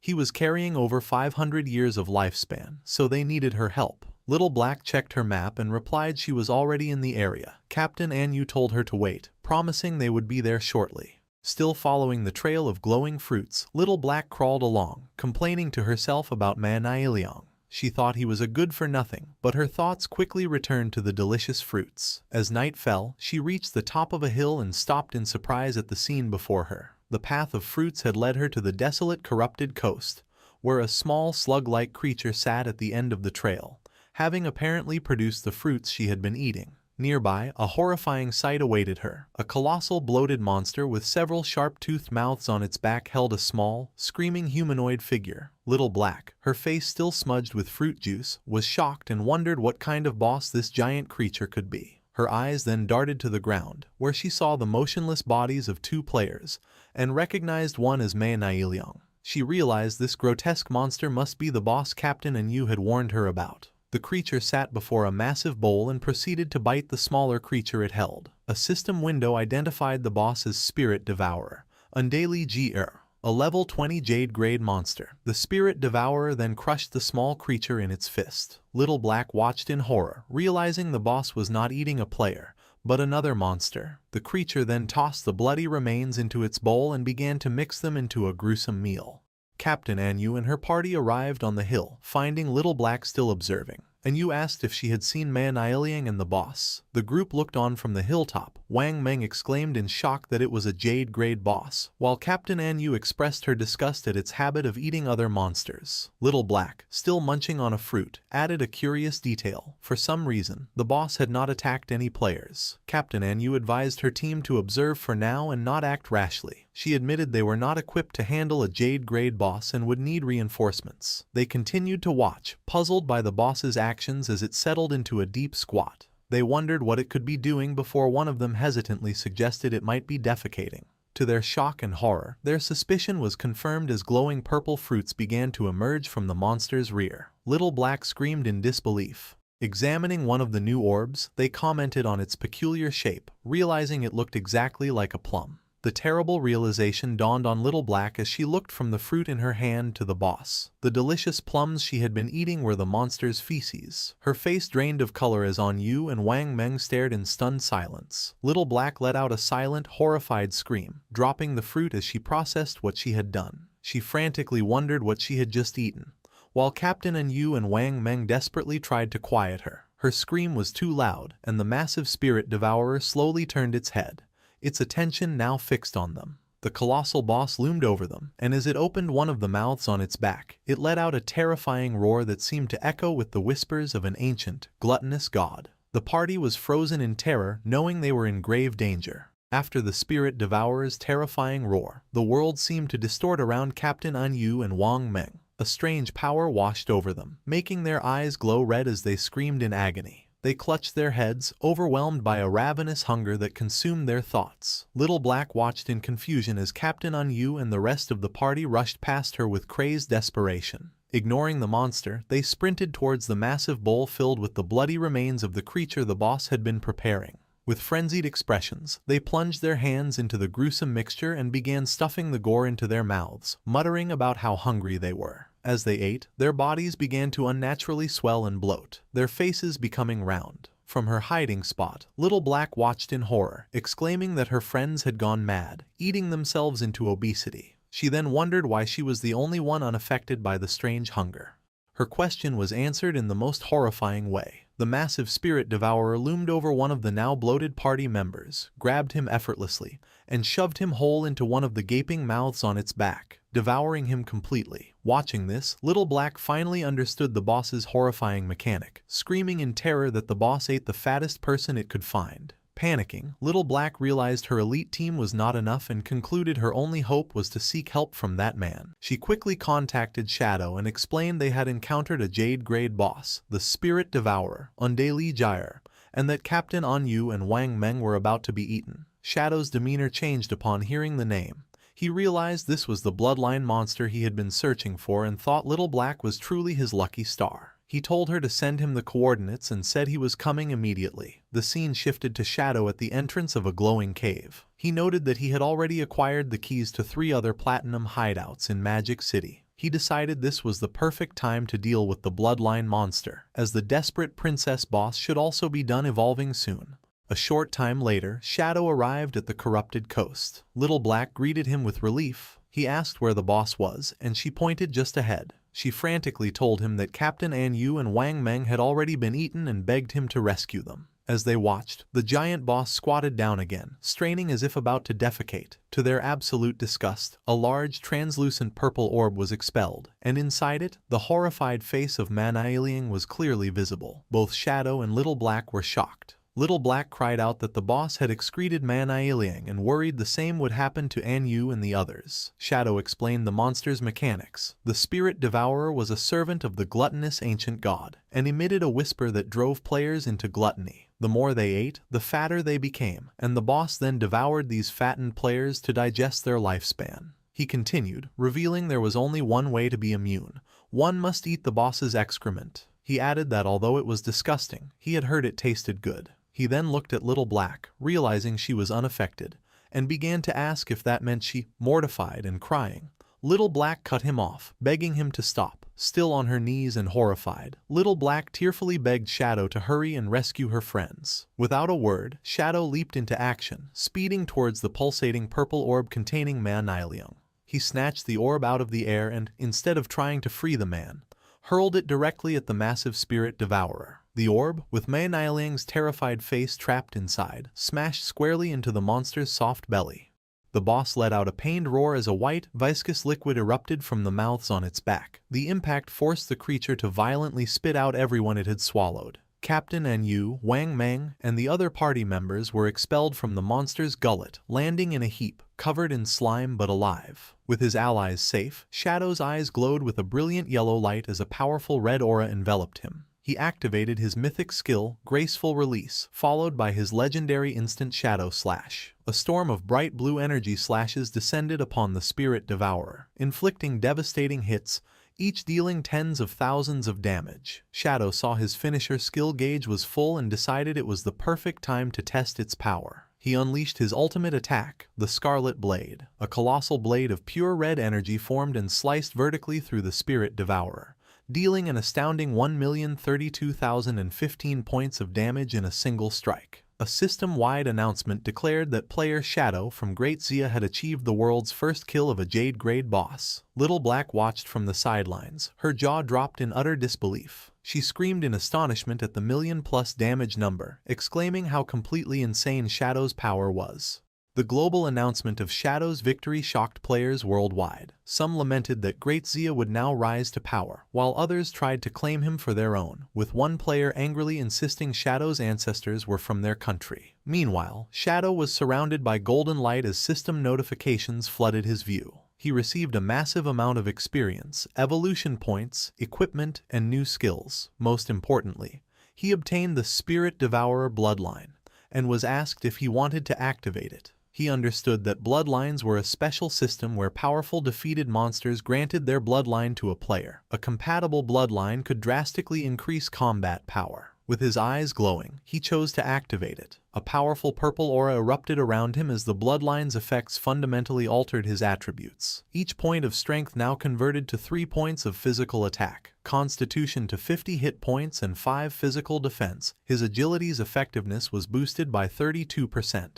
And each spirit point provided 3 elemental attack and 5 elemental resistance. He also gained 2 new bloodline skills. The first, Spirit Devour, allowed him to consume any skill of his own class for an attribute correction bonus, though it increased his appetite by 200%. The second, Big Mouth, let him form a massive energy mouth to swallow enemy projectiles, healing himself based on the absorbed projectile's damage. Shadow contemplated this new power, realizing the potential of devouring skills to gain extra attribute corrections. He understood attribute correction was the efficiency of his stats.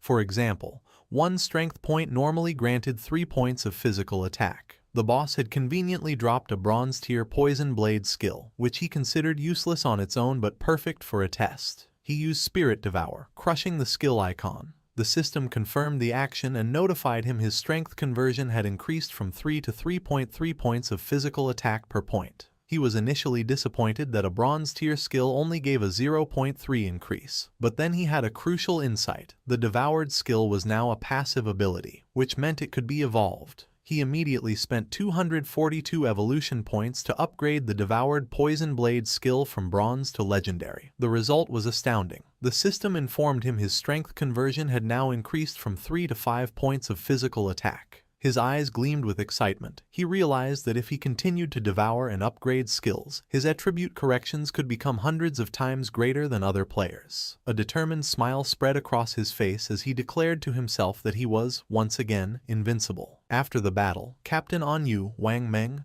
and the rest of the party were safe but in an embarrassing and slimy state, still bloated from the boss's gluttony effect. Wang Meng tearfully thanked Shadow for saving them, relieved they weren't all excreted by the boss like MANHWAEDIT. While her friends recovered, Little Black rushed to the still bloated Captain Anyu, giving her a hug and reassuring her that she was still beautiful regardless of her size. Once everyone was back to normal, Captain Anyu approached Shadow to discuss his payment, explaining that the Zhonghai officials were short on lifespan. Unconcerned, Shadow told her not to worry and suggested they could repay him by finding assassin skill books instead. Captain Anyu readily agreed. With the deal made, Shadow vanished in a swirl of dark energy. With their mission over, Anyu told her team it was time for them to head back as well. As the group left, MANHWAEDIT, still trapped in his rolling purple prison, tearfully made everyone promise to never speak of what had happened. The exhausted team reluctantly agreed. The story flashes back to the magic leaning tower, just after Shadow jumped down from its peak. At the top of the tower, the battle with the desperate princess was still raging.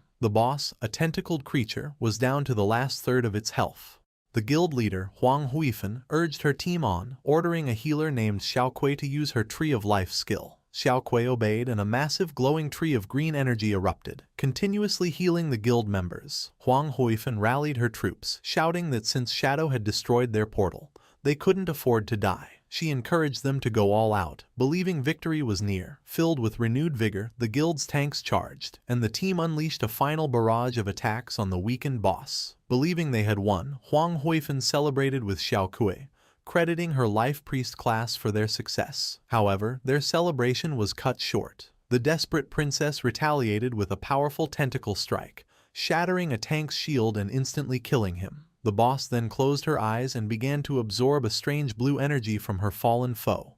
Her eyes snapped open, now glowing with a malevolent yellow light. Huang Huifan and Xiaokui watched in horror as the boss's power surged. The desperate princess unleashed a massive, explosive wave of fiery energy, engulfing the entire top of the tower. The remaining guild members were caught in the blast and burned to ashes in an instant. When the dust settled, only a large glowing blue egg remained on a pedestal, surrounded by the lifespan orbs from the fallen players. The boss's health bar was now full again.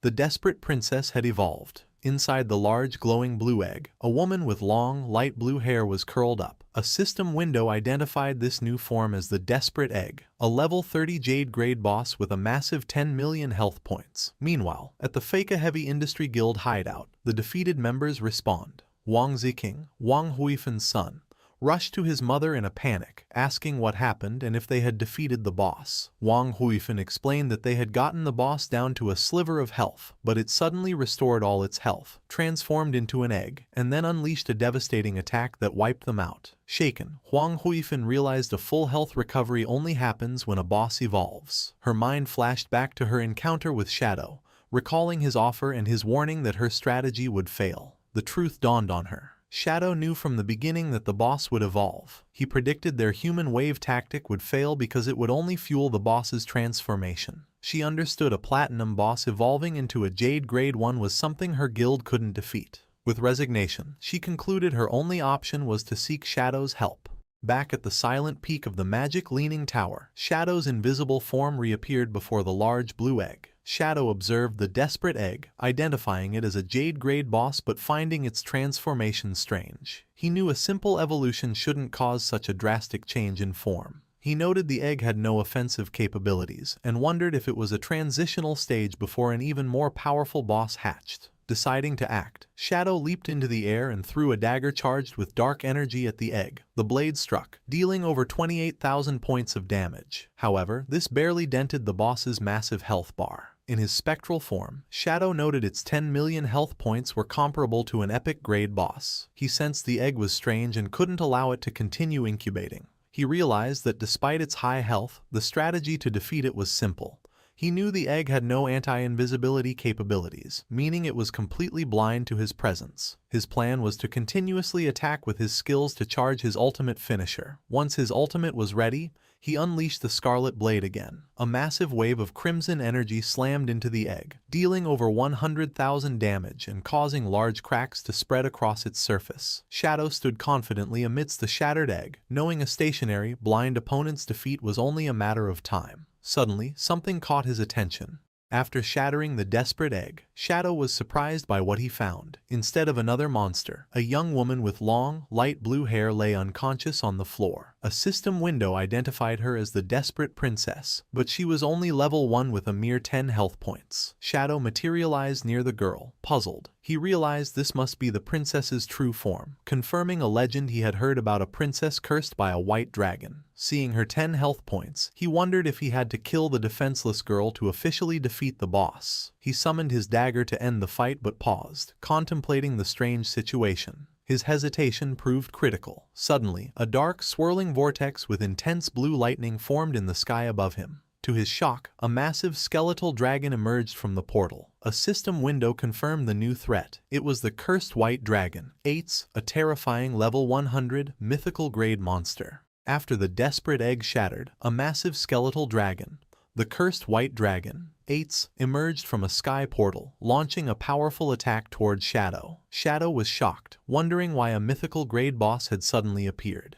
As the dragon roared, Shadow realized it was a hidden boss and the legend of the princess cursed by a white dragon was true. On the ground, the desperate princess, now in her human form, began to awaken. Shadow watched as the princess rose and floated towards the giant skeletal dragon's head. She flew directly to the monster and, instead of fighting, she gently hugged its snout. As she tearfully embraced it, her body started to burn away, revealing a bright, red heart in her chest. The princess completely disintegrated in a flash of light against the dragon's face, and the light expanded to engulf the beast. The cursed white dragon's skeleton began to crumble, leaving Shadow perplexed as only a glowing red heart remained floating in the air. As the heart approached him, the system informed Shadow he had stopped the resurrection of an ancient god named Cthulhu and had obtained the Heart of the Curse. The item gave him two options: use it to become a servant of Cthulhu by devouring lifespan, or destroy it to receive a mythical grade item.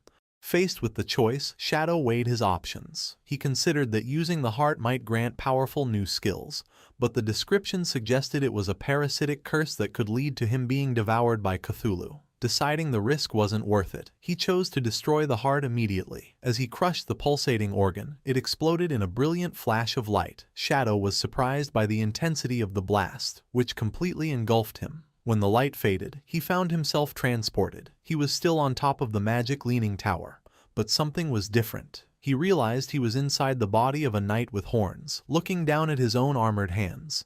He wondered if he had triggered some kind of trial or memory. Just then, a young princess with long greenish hair ran up and affectionately called him Atez. He saw a young man with white hair and horns sitting on the wall. The princess asked Atez if he was going out again. Atez explained with an apologetic smile that an enemy had summoned a monster to attack the harbor, and as a guardian of the kingdom, he had to go provide support. The young princess became furious, calling him a liar and reminding him that he had promised to teach her to ride the wind that day. She argued it was a 7-day journey to the coast, so it was impossible for him to return today. She was upset he was lying to her just like her father always did. She pointed at him angrily, declaring that all men were terrible liars and scoundrels. Ates, looking flustered, tried to calm her down, asking where she learned such harsh words. He then presented her with a silver scale-like object, calling it the Scale of Promise. He explained that under its witness, anyone who broke a promise would lose their wings and never be able to fly again. The princess, blushing and flustered, immediately rejected the gift, exclaiming that she didn't want Ates to lose his wings. Reassuring the princess, Ates promised he would not break his word and told her not to underestimate his wind-riding skills. He then unfurled a pair of magnificent, large white wings. The princess watched with stars in her eyes, exclaiming that his transformation was always handsome and cool. Before leaving, he promised to return for dinner and explained that his 3 shadow guards would stay to keep her company. With that, Ates launched into the sky and flew away, as the princess waved and wished him a safe journey. Filled with determination, the princess declared that since Ates was working hard, she couldn't fall behind either. She commanded the shadow guards to follow her, announcing she would go prepare ingredients so Ates could have a grand dinner. At this point, Shadow understood he was witnessing a memory sealed within the heart of the curse, showing the past shared between the desperate princess and Ates, the white dragon. The narrative then shows fond memories of the princess spending the day with the shadow guards, happily picking mushrooms in the forest, encountering a strange rabbit, and fishing by a lake, all happening in their kingdom with the magic leaning tower in the distance. Later, exhausted but happy, the princess presented a large feast she had prepared. She proudly listed peculiar dishes, like steamed rock and volcanic ash pizza, stating they were all Ates's favorite foods. She waited expectantly, believing he would return soon. But as night fell, she fell asleep at the table while waiting for him. An elderly attendant gently woke her, telling her it was very late and time to rest. He pointed out that the food on the table had grown cold. Startled and shocked at how late it was, the princess frantically asked the attendant where Ates was, wondering why he still hadn't returned.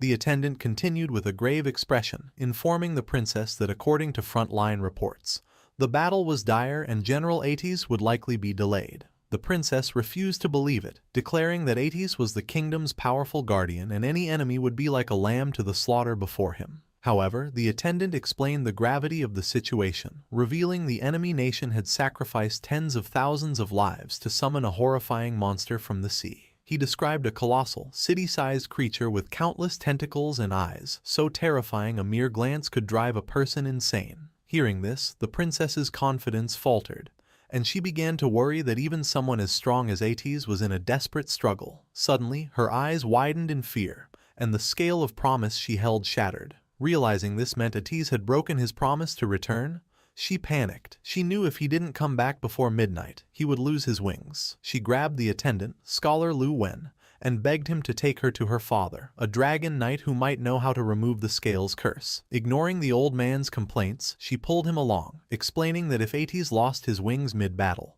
he would be doomed.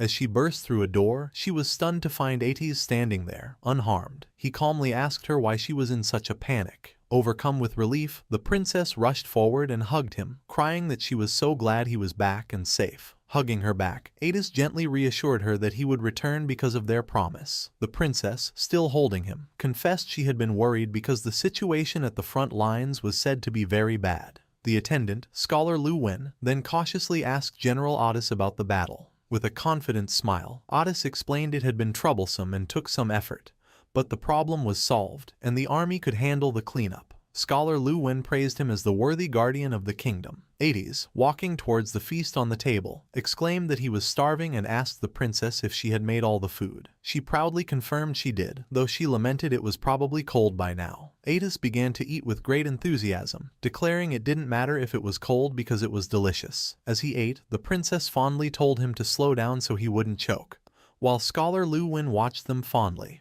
Later, on top of the magic leaning tower, Ates announced it was time to learn how to ride the wind, as promised. However, the princess let out a huge yawn. Ates asked if she was sleepy, and she explained she was tired from preparing his feast all day, suggesting they could learn tomorrow instead. Still wanting to fly, she sat on the ground and hugged his leg, pleading for him to change into his true form and take her for a ride. Ates hesitated, reminding her the king had forbidden him from taking her on such a dangerous activity. The princess grew angry, grabbing his armor and blaming him for coming home so late. She reminded him of the effort she put into his meal and again called him a faithless scoundrel. Sighing, Ates agreed but made her promise not to tell the king, or he would be scolded. The princess immediately smiled, her anger gone. Ates then closed his eyes, and blue energy swirled around him as he began to transform. In a brilliant flash, he became a magnificent white dragon. The princess looked on in wonder at Ates' magnificent dragon form. She approached the large white dragon and gently touched his snout, lovingly telling him to be safe. Green energy then lifted the excited princess into the air,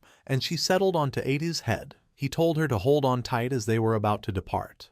With a powerful beat of his wings, Ates launched into the night sky, soaring high above the land. From the tower, Scholar Lu Wen and a shadow guard watched them disappear into the starry sky. Lying on Ates's back, the princess looked down at the world in awe. She marveled that this was the beautiful world Ates saw from above. Ates asked if she thought it was beautiful, and she agreed it was super beautiful. As they flew past a large tolling bell tower, the princess asked Ates if he would protect this place forever. After a pause, he solemnly promised that he would. Now sleeping peacefully on his back, she whispered a quiet, "Thank you." The memory continues, showing Ates gently tucking the sleeping princess into bed with a teddy bear. After she is settled, he quietly leaves her room, looking back one last time before closing the door. Later, Ates is seen speaking with the king.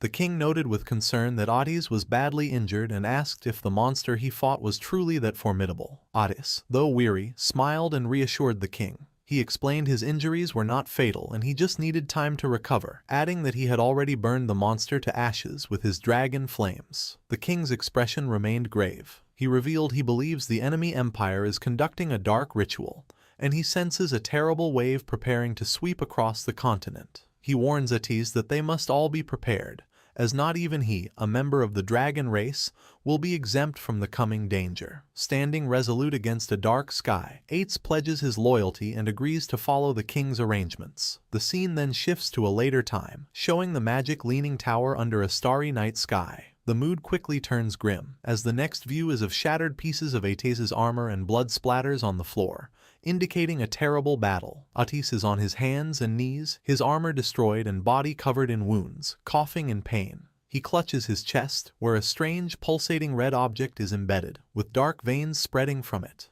The story jumped forward 5 years into a dark, violent future. The kingdom was in a terrible war, under constant attack by a horrifying army. Soldiers and civilians cried out in terror that an enemy nation had attacked with an army of monstrous inhuman creatures. People ran for their lives, screaming for help as they were mercilessly crushed by the invaders. The city was overrun by feral, red, skinless monsters that rampaged through the streets. From a high balcony, the king watched the chaos as the monsters swarmed his city. He grimly observed the overwhelming number of creatures, stating the Marega Empire had truly gone mad. He concluded their enemy intended to drag the entire world into destruction with them as their dark banner was raised over the battlefield. Amidst the chaos, the desperate princess ran frantically. She screamed Ates's name, desperately shouting that the enemy had breached the city walls. She found Ates sitting passively on a high wall, flanked by his 2 shadow guards. Looking down at the carnage, she rushed towards him and implored him to act, explaining the enemy's army was filled with inhuman monsters their soldiers could not fight. She questioned why he had not intervened, pleading that the kingdom needed his help now. Ates calmly turned to the desperate princess and said he was just on his way to find her. He instructed her to stay inside the magic leaning tower, assuring her it was safe and she should not go anywhere else. The princess agreed but urged him to hurry and defeat the enemy army. However, Ates refused, stating he would remain there to protect her. Confused and angry, the princess asked what he was talking about. She reminded him of his duty, declaring he was the guardian of the kingdom and his purpose was to protect the entire nation. Not just her. She gestured desperately towards the city below, where soldiers were being overwhelmed, exclaiming that the capital was about to fall and its people were being slaughtered. She insisted his role was to transform into a dragon and burn their enemies to ashes. The princess told him she only needed his shadow guards for protection, as he had always arranged in the past. Ates simply lowered his head in silence. He then began to explain the history behind their enemy's power. He revealed that 5 years ago, they had discovered the Marega Empire was performing a mysterious ritual known as Forsaken by the Gods. The ritual was simple. One could sacrifice their lifespan to summon inhuman creatures. The more lifespan offered, the more terrifying the summoned monster. Ates explained this was an ancient ritual, as no sane person would trade their life for a monster. However, he continued, for the Marega Empire, this desperate ritual was their only hope.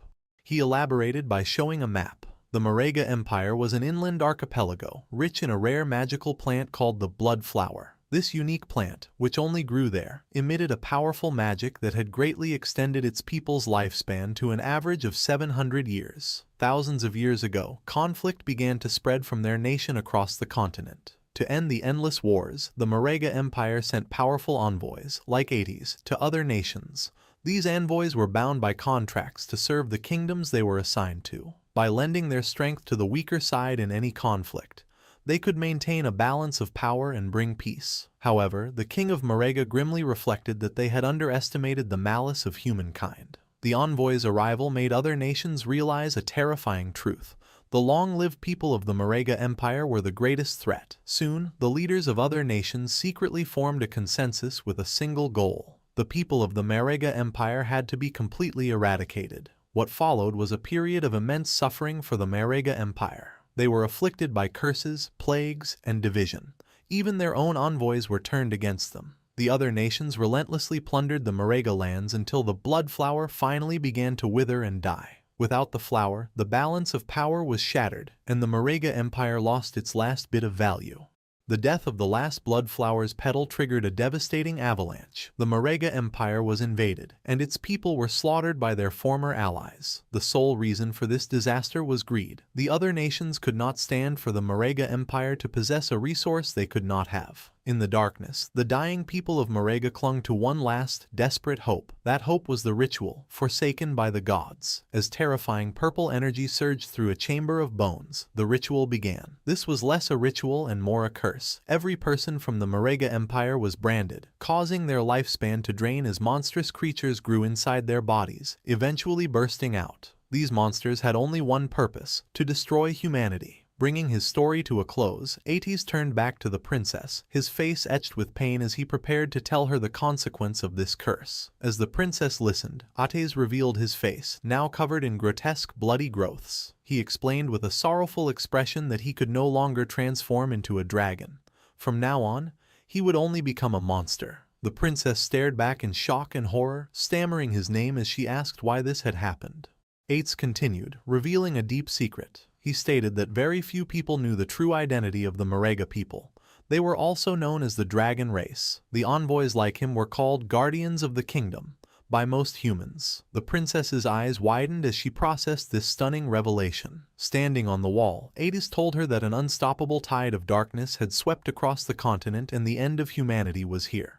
Because of this, he declared, his only desire now was to protect her and her alone. Meanwhile, the brutal invasion continued. The red monsters mercilessly devoured citizens, crushed them underfoot, and hunted down anyone hiding. A seemingly endless horde of these creatures emerged from the smoke, overrunning the kingdom's last defenses. From a high balcony, Scholar Lu Wen gravely informed the king that the number of monsters kept increasing. He pleaded with his ruler, asking if he was truly not going to lead a retreat now that the capital had fallen. The king, however, remained resolute, declaring they had nowhere left to retreat. He explained that the Magic Leaning Tower was a great magical hub. If it was destroyed, their mages' combat power would plummet, and it would become impossible to stop the monsters. The king decided to join the battle himself. He leaped into the fray, his glowing sword slicing a red monster in half. He caught his breath amidst the smoke and rubble, leaning on his sword. He reflected on how quickly time had passed. He recalled first meeting Ates. They had looked the same age, though Ates was nearly 100 years old. For Ates's race, 100 years was barely adulthood. As a monster lunged, he recalled the inseparable years they had spent together. They had fought side by side, drank together, and shared everything. A blast of purple energy struck him. This reminded him of how things had changed. As he grew older, Ates remained eternally young. This created a rift, as Ates could not understand the hard choices the king had made after taking the throne. The king sadly concluded Ates could not understand humans, and humans could never truly understand Ates. The king stood amidst the flames and destruction of his kingdom. His thoughts turned to the moment that changed everything, his daughter's birth. He remembered Ates holding the newborn princess with gentle care. Watching them, the king had found a new sense of hope through their shared affection for the child. On the battlefield, a new massive threat loomed below the king. A shadowy monster with glowing purple eyes gathered a sphere of blue energy for a powerful attack. The king stared forward, his face calm as he accepted his fate. The creature unleashed a devastating blast of energy at him. As the light engulfed him, the king's body vanished, his final thoughts filled with regret that he had been wrong about everything. A massive explosion ripped through the castle, signaling the king's defeat. From the magic-leaning tower, the desperate princess saw the distant blast and cried out in shock. Ates, beside her, calmly stated the capital had fallen and predicted the monsters would head for them soon. As if on cue, a swarm of dark-winged creatures descended. A shadow guard shouted a warning that monsters were approaching. The creatures slammed against a powerful blue barrier protecting the tower. Ates reassured the princess that the tower was protected by a strong barrier, making it nearly impossible for monsters to break through. Suddenly, an injured scholar Lu Wen appeared on the tower wall. The princess turned in surprise, exclaiming his name. Leaning on his staff, the scholar told Ates he had come on the king's orders to escort the princess away. The princess expressed her alarm at how badly he was injured. Ates agreed to the plan, stating he would use his wind magic to send them to a designated location, and asked if their contacts were ready. Scholar Lu Wen confirmed that all preparations had been made, but the princess interrupted, confused. With a heavy heart, Scholar Lu Wen delivered the news. Her father, the king, had fallen. The princess was in shock. He explained the king had arranged for her to escape to a neighboring country for safety. The princess anxiously asked if Ates would come with them.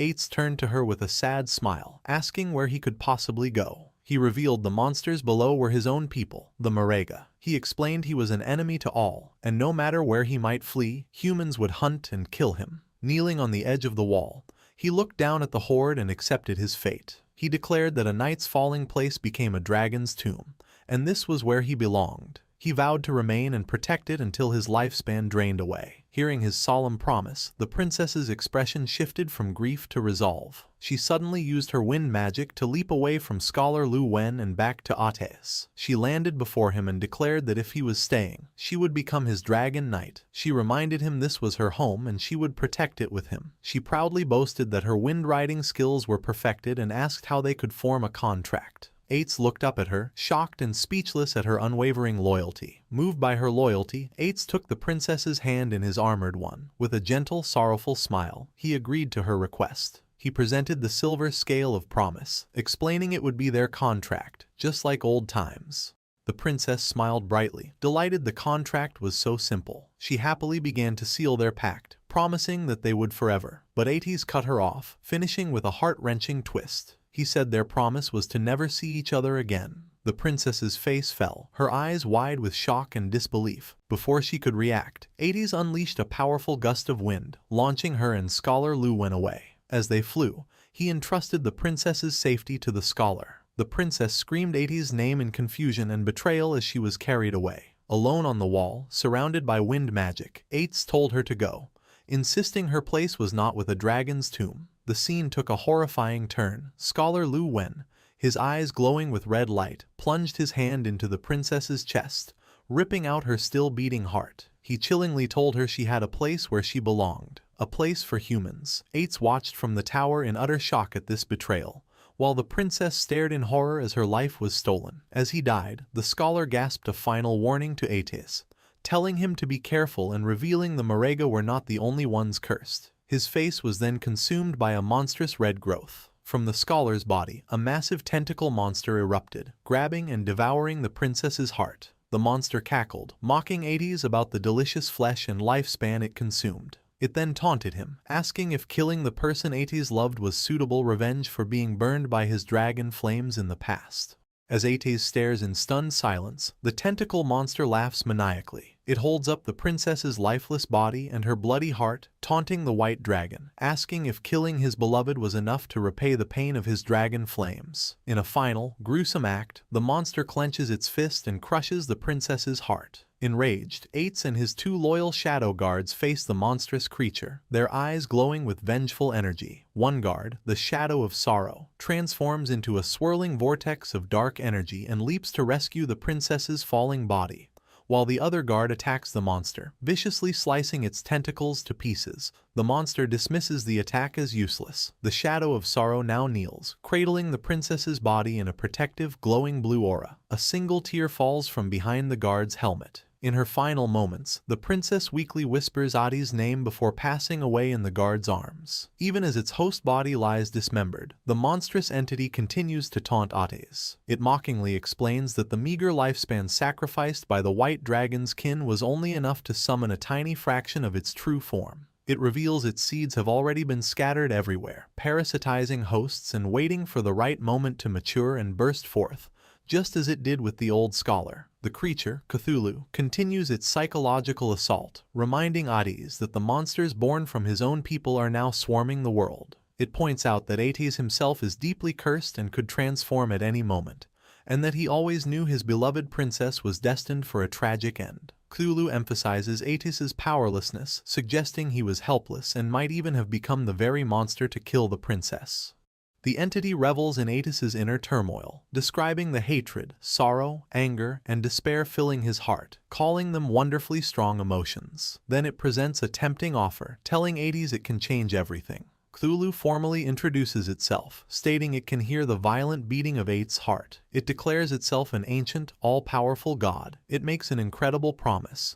Not only can it help Attis defeat the monsters and protect the kingdom, but it can also resurrect the princess so they can be together forever. It explains that all of this can be achieved through a simple transaction. The price, Cthulhu reveals, is for Hades to simply give it his heart. Kneeling alone on the high wall, surrounded by winged monsters, Attis is left to contemplate this impossible choice. He weighs his two options: to let the princess die in the tower, devoured by monsters, or to accept the deal, allowing her to become his dragon knight so they can protect the kingdom for eternity. From its dying host, Cthulhu presses him for a decision, warning that its current body is fading fast and he is running out of time. Having made his decision, Hades commits the ultimate sacrifice. With a sickening splash of blood, his shadow guard looks on in alarm. In an act of desperation and love, Attis rips his own beating heart from his chest. Cthulhu praises him, stating that he has made the correct choice. Cthulhu declares it will place a blessing on Attis' heart, causing it to float into the sky amidst a brilliant explosion of energy, destined to beat for all eternity. The entity explains their pact. His beloved will receive the heart and be reawakened with its immense power. Though Attis will be heartless, he will not die or turn into a mindless monster. The glowing heart descends and enters the princess's body, and Cthulhu proclaims Attis will be transformed into a guardian dragon, destined to remain by her side forever. Attis grunts in agony as the transformation begins, and a massive pillar of purple energy erupts from the top of the magic-leaning tower. His body contorts and changes until he has become a massive, terrifying skeletal dragon. He lets out a powerful roar, surrounded by a swirling aura of blue flame. With his new form, Attis leaps from the tower wall. Now a guardian dragon empowered by Cthulhu, he soars over the battlefield and unleashes a devastating torrent of fire upon the swarming monsters below, beginning his eternal watch over the resurrected princess. As the skeletal dragon Attis unleashes his fiery wrath, Cthulhu's voice narrates the grim scene. The dragon's flames incinerate everything below, purging the land of the monstrous invaders and the kingdom's remaining people alike. Cthulhu tells him his power is now great enough to wipe out the entire kingdom, and Attis continues his assault, setting the capital ablaze. Cthulhu then reveals the terrible twist in their bargain. It explains that all the lifespan harvested from those killed in the flames would be funneled to a single point. As purple lightning strikes the scorched magic-leaning tower, the true purpose is revealed.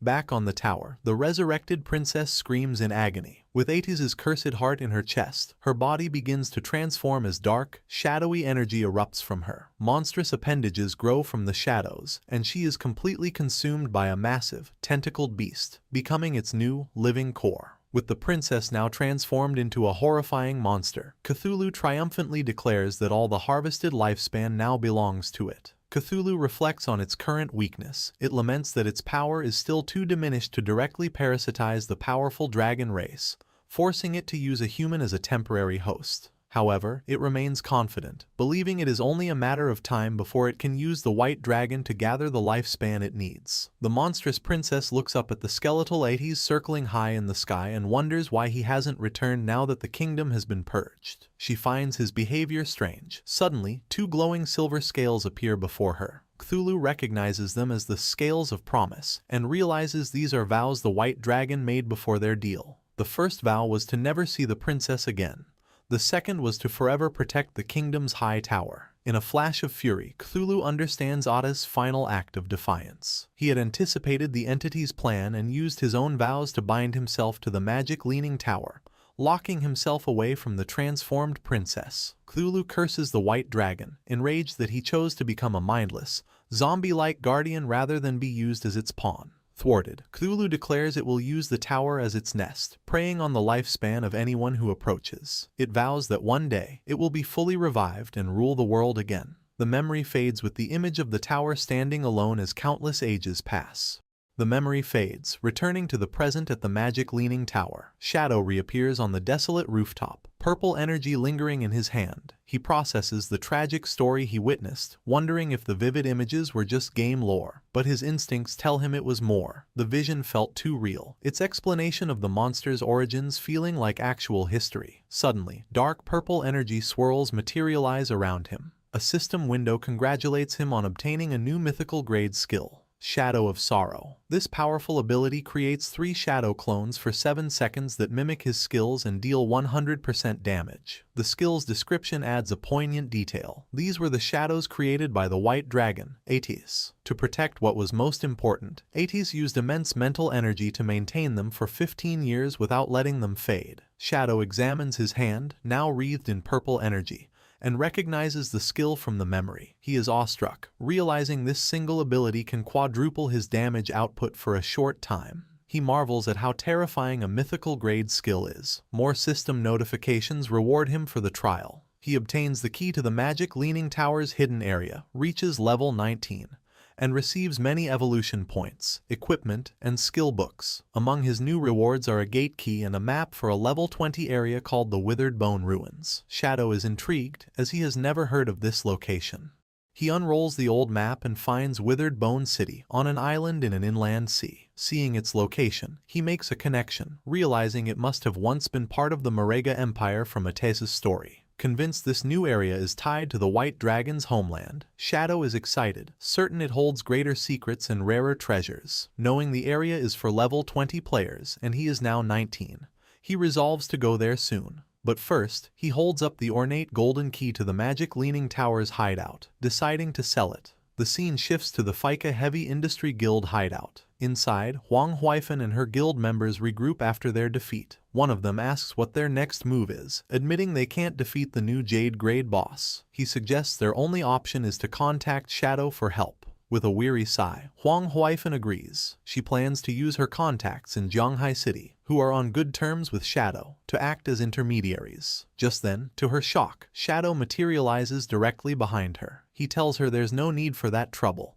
as they can trade directly. The other guild members, including Huang Ziking, are stunned by his silent arrival. They shout his name in alarm. Huang Ziking angrily accuses him of being sneaky and demands to know what he wants. Shadow calmly walks away, reassuring them that if he meant any harm, they would already be dead. He offers a friendly reminder that their hideout's barrier can be opened, which is how he walked in. Huang Huifan, still startled, asks him what he means by a trade. Turning back, Shadow holds up the ornate golden key. He offers to sell them the key to the magic leaning tower's hideout and asks if she is interested. The guild members are floored. They recognize the key and realize Shadow must have defeated the Jade Grade boss, which they can't believe is possible. Huang Huifan eagerly accepts and asks him to name his price. Shadow states his price remains the same, 1,000 years of lifespan. While his mother agrees, Huang Ziking erupts in fury. He screams at Shadow, calling him shameless and accusing him of planning this from the start. Pointing an accusatory finger, Ziking lays out his theory. Shadow first attacked him, used that to destroy their portal, cut off their reinforcements, and got their team wiped out.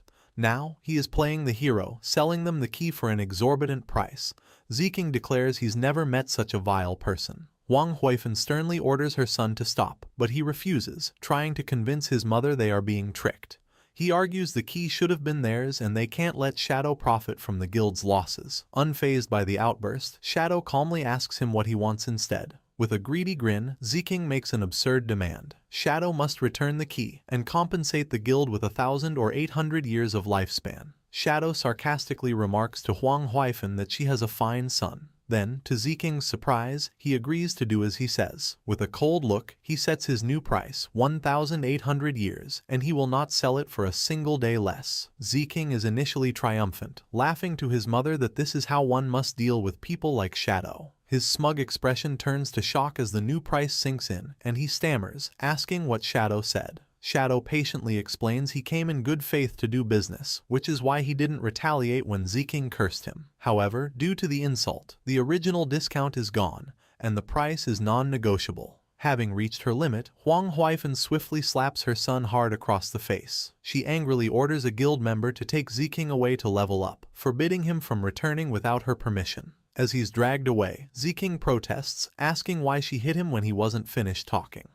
Huang Huifan turns back to Shadow and apologizes, asking if he might reconsider. Shadow coldly repeats his new offer, 1,800 years, and he will not say it again. With a weary expression, Huang Huifan accepts, noting it's a fair price since she heard he sold other hideouts for 2,000 years. She explains that because of their heavy losses, they cannot pay the full amount at once and asks to pay in installments. Shadow agrees. He stipulates she must pay 1,000 years up front, and he will return in 10 days for the remaining 800. Greatly relieved, Huang Huifan thanks him and completes the transaction. A system window confirms she has the key and Shadow has gained 1,000 years of lifespan. As he fades away, Shadow says his goodbyes. He thinks the Fika Heavy Industry Guild has potential, and selling them a good hideout will help them become an important asset for the Great Xia server. With their new base secured, Huang Huifan addresses her guild. She announces the platinum-grade hideout is now theirs. To pay their debt to Shadow, she institutes a 50% lifespan tax on all members. She acknowledges the high rate but frames it as a necessary investment, urging them to work hard.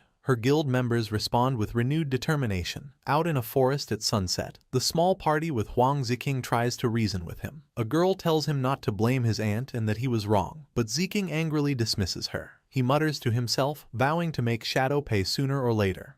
Their conversation is cut short when a party member spots a silver-grade boss, the human-faced Spider Emperor. They immediately prepare for battle. As the others engage the boss, Ziking hangs back. His teammates warn him the boss uses poison and to be ready with a detox spell, which he nonchalantly confirms. However, instead of helping, Ziking turns and flees into the woods, abandoning his team. As he runs, he curses them as idiots, thinking they can fight the boss themselves. He is disgusted by the girl who tried to lecture him, wondering what his mother was thinking trying to set them up. He finds a secluded spot and crouches, seething with resentment. He believes his entire guild is made of spineless rats who only develop slowly and safely. He thinks they don't understand the true path to power is to seize every opportunity. He concludes that Shadow must operate this way, which is how he became so powerful. With a sinister smile, Ziking reveals he is not as foolish as his guildmates think. He scoffs at confronting Shadow without a plan. He then summons a dark, ornate vase with a single, glowing red eye, declaring it a treasure from a jade-grade chest. A system window identifies the item as the Abyssal Vase. By reaching into it, the user can randomly pull out a powerful skill, but it has a long 48-hour cooldown. Reaching into the vase, Ziking pulls out a small, grotesque, fleshy object. The system informs him he has acquired an epic-grade skill, the Abyssal Puppet Curse. This magic lets him turn any corpse into a puppet he can completely control, retaining all the deceased's original abilities. Ziking laughs with manic glee, overjoyed with his new power. He hatches a plan. If he can kill Shadow, he can use this skill to enslave him, becoming truly invincible. As he celebrates, the Abyssal Vase glows with a menacing purple aura. A final ominous message warns that the Abyss holds extraordinary power. But when one gazes into it, the Abyss also gazes back, foreshadowing a dark future for Ziking.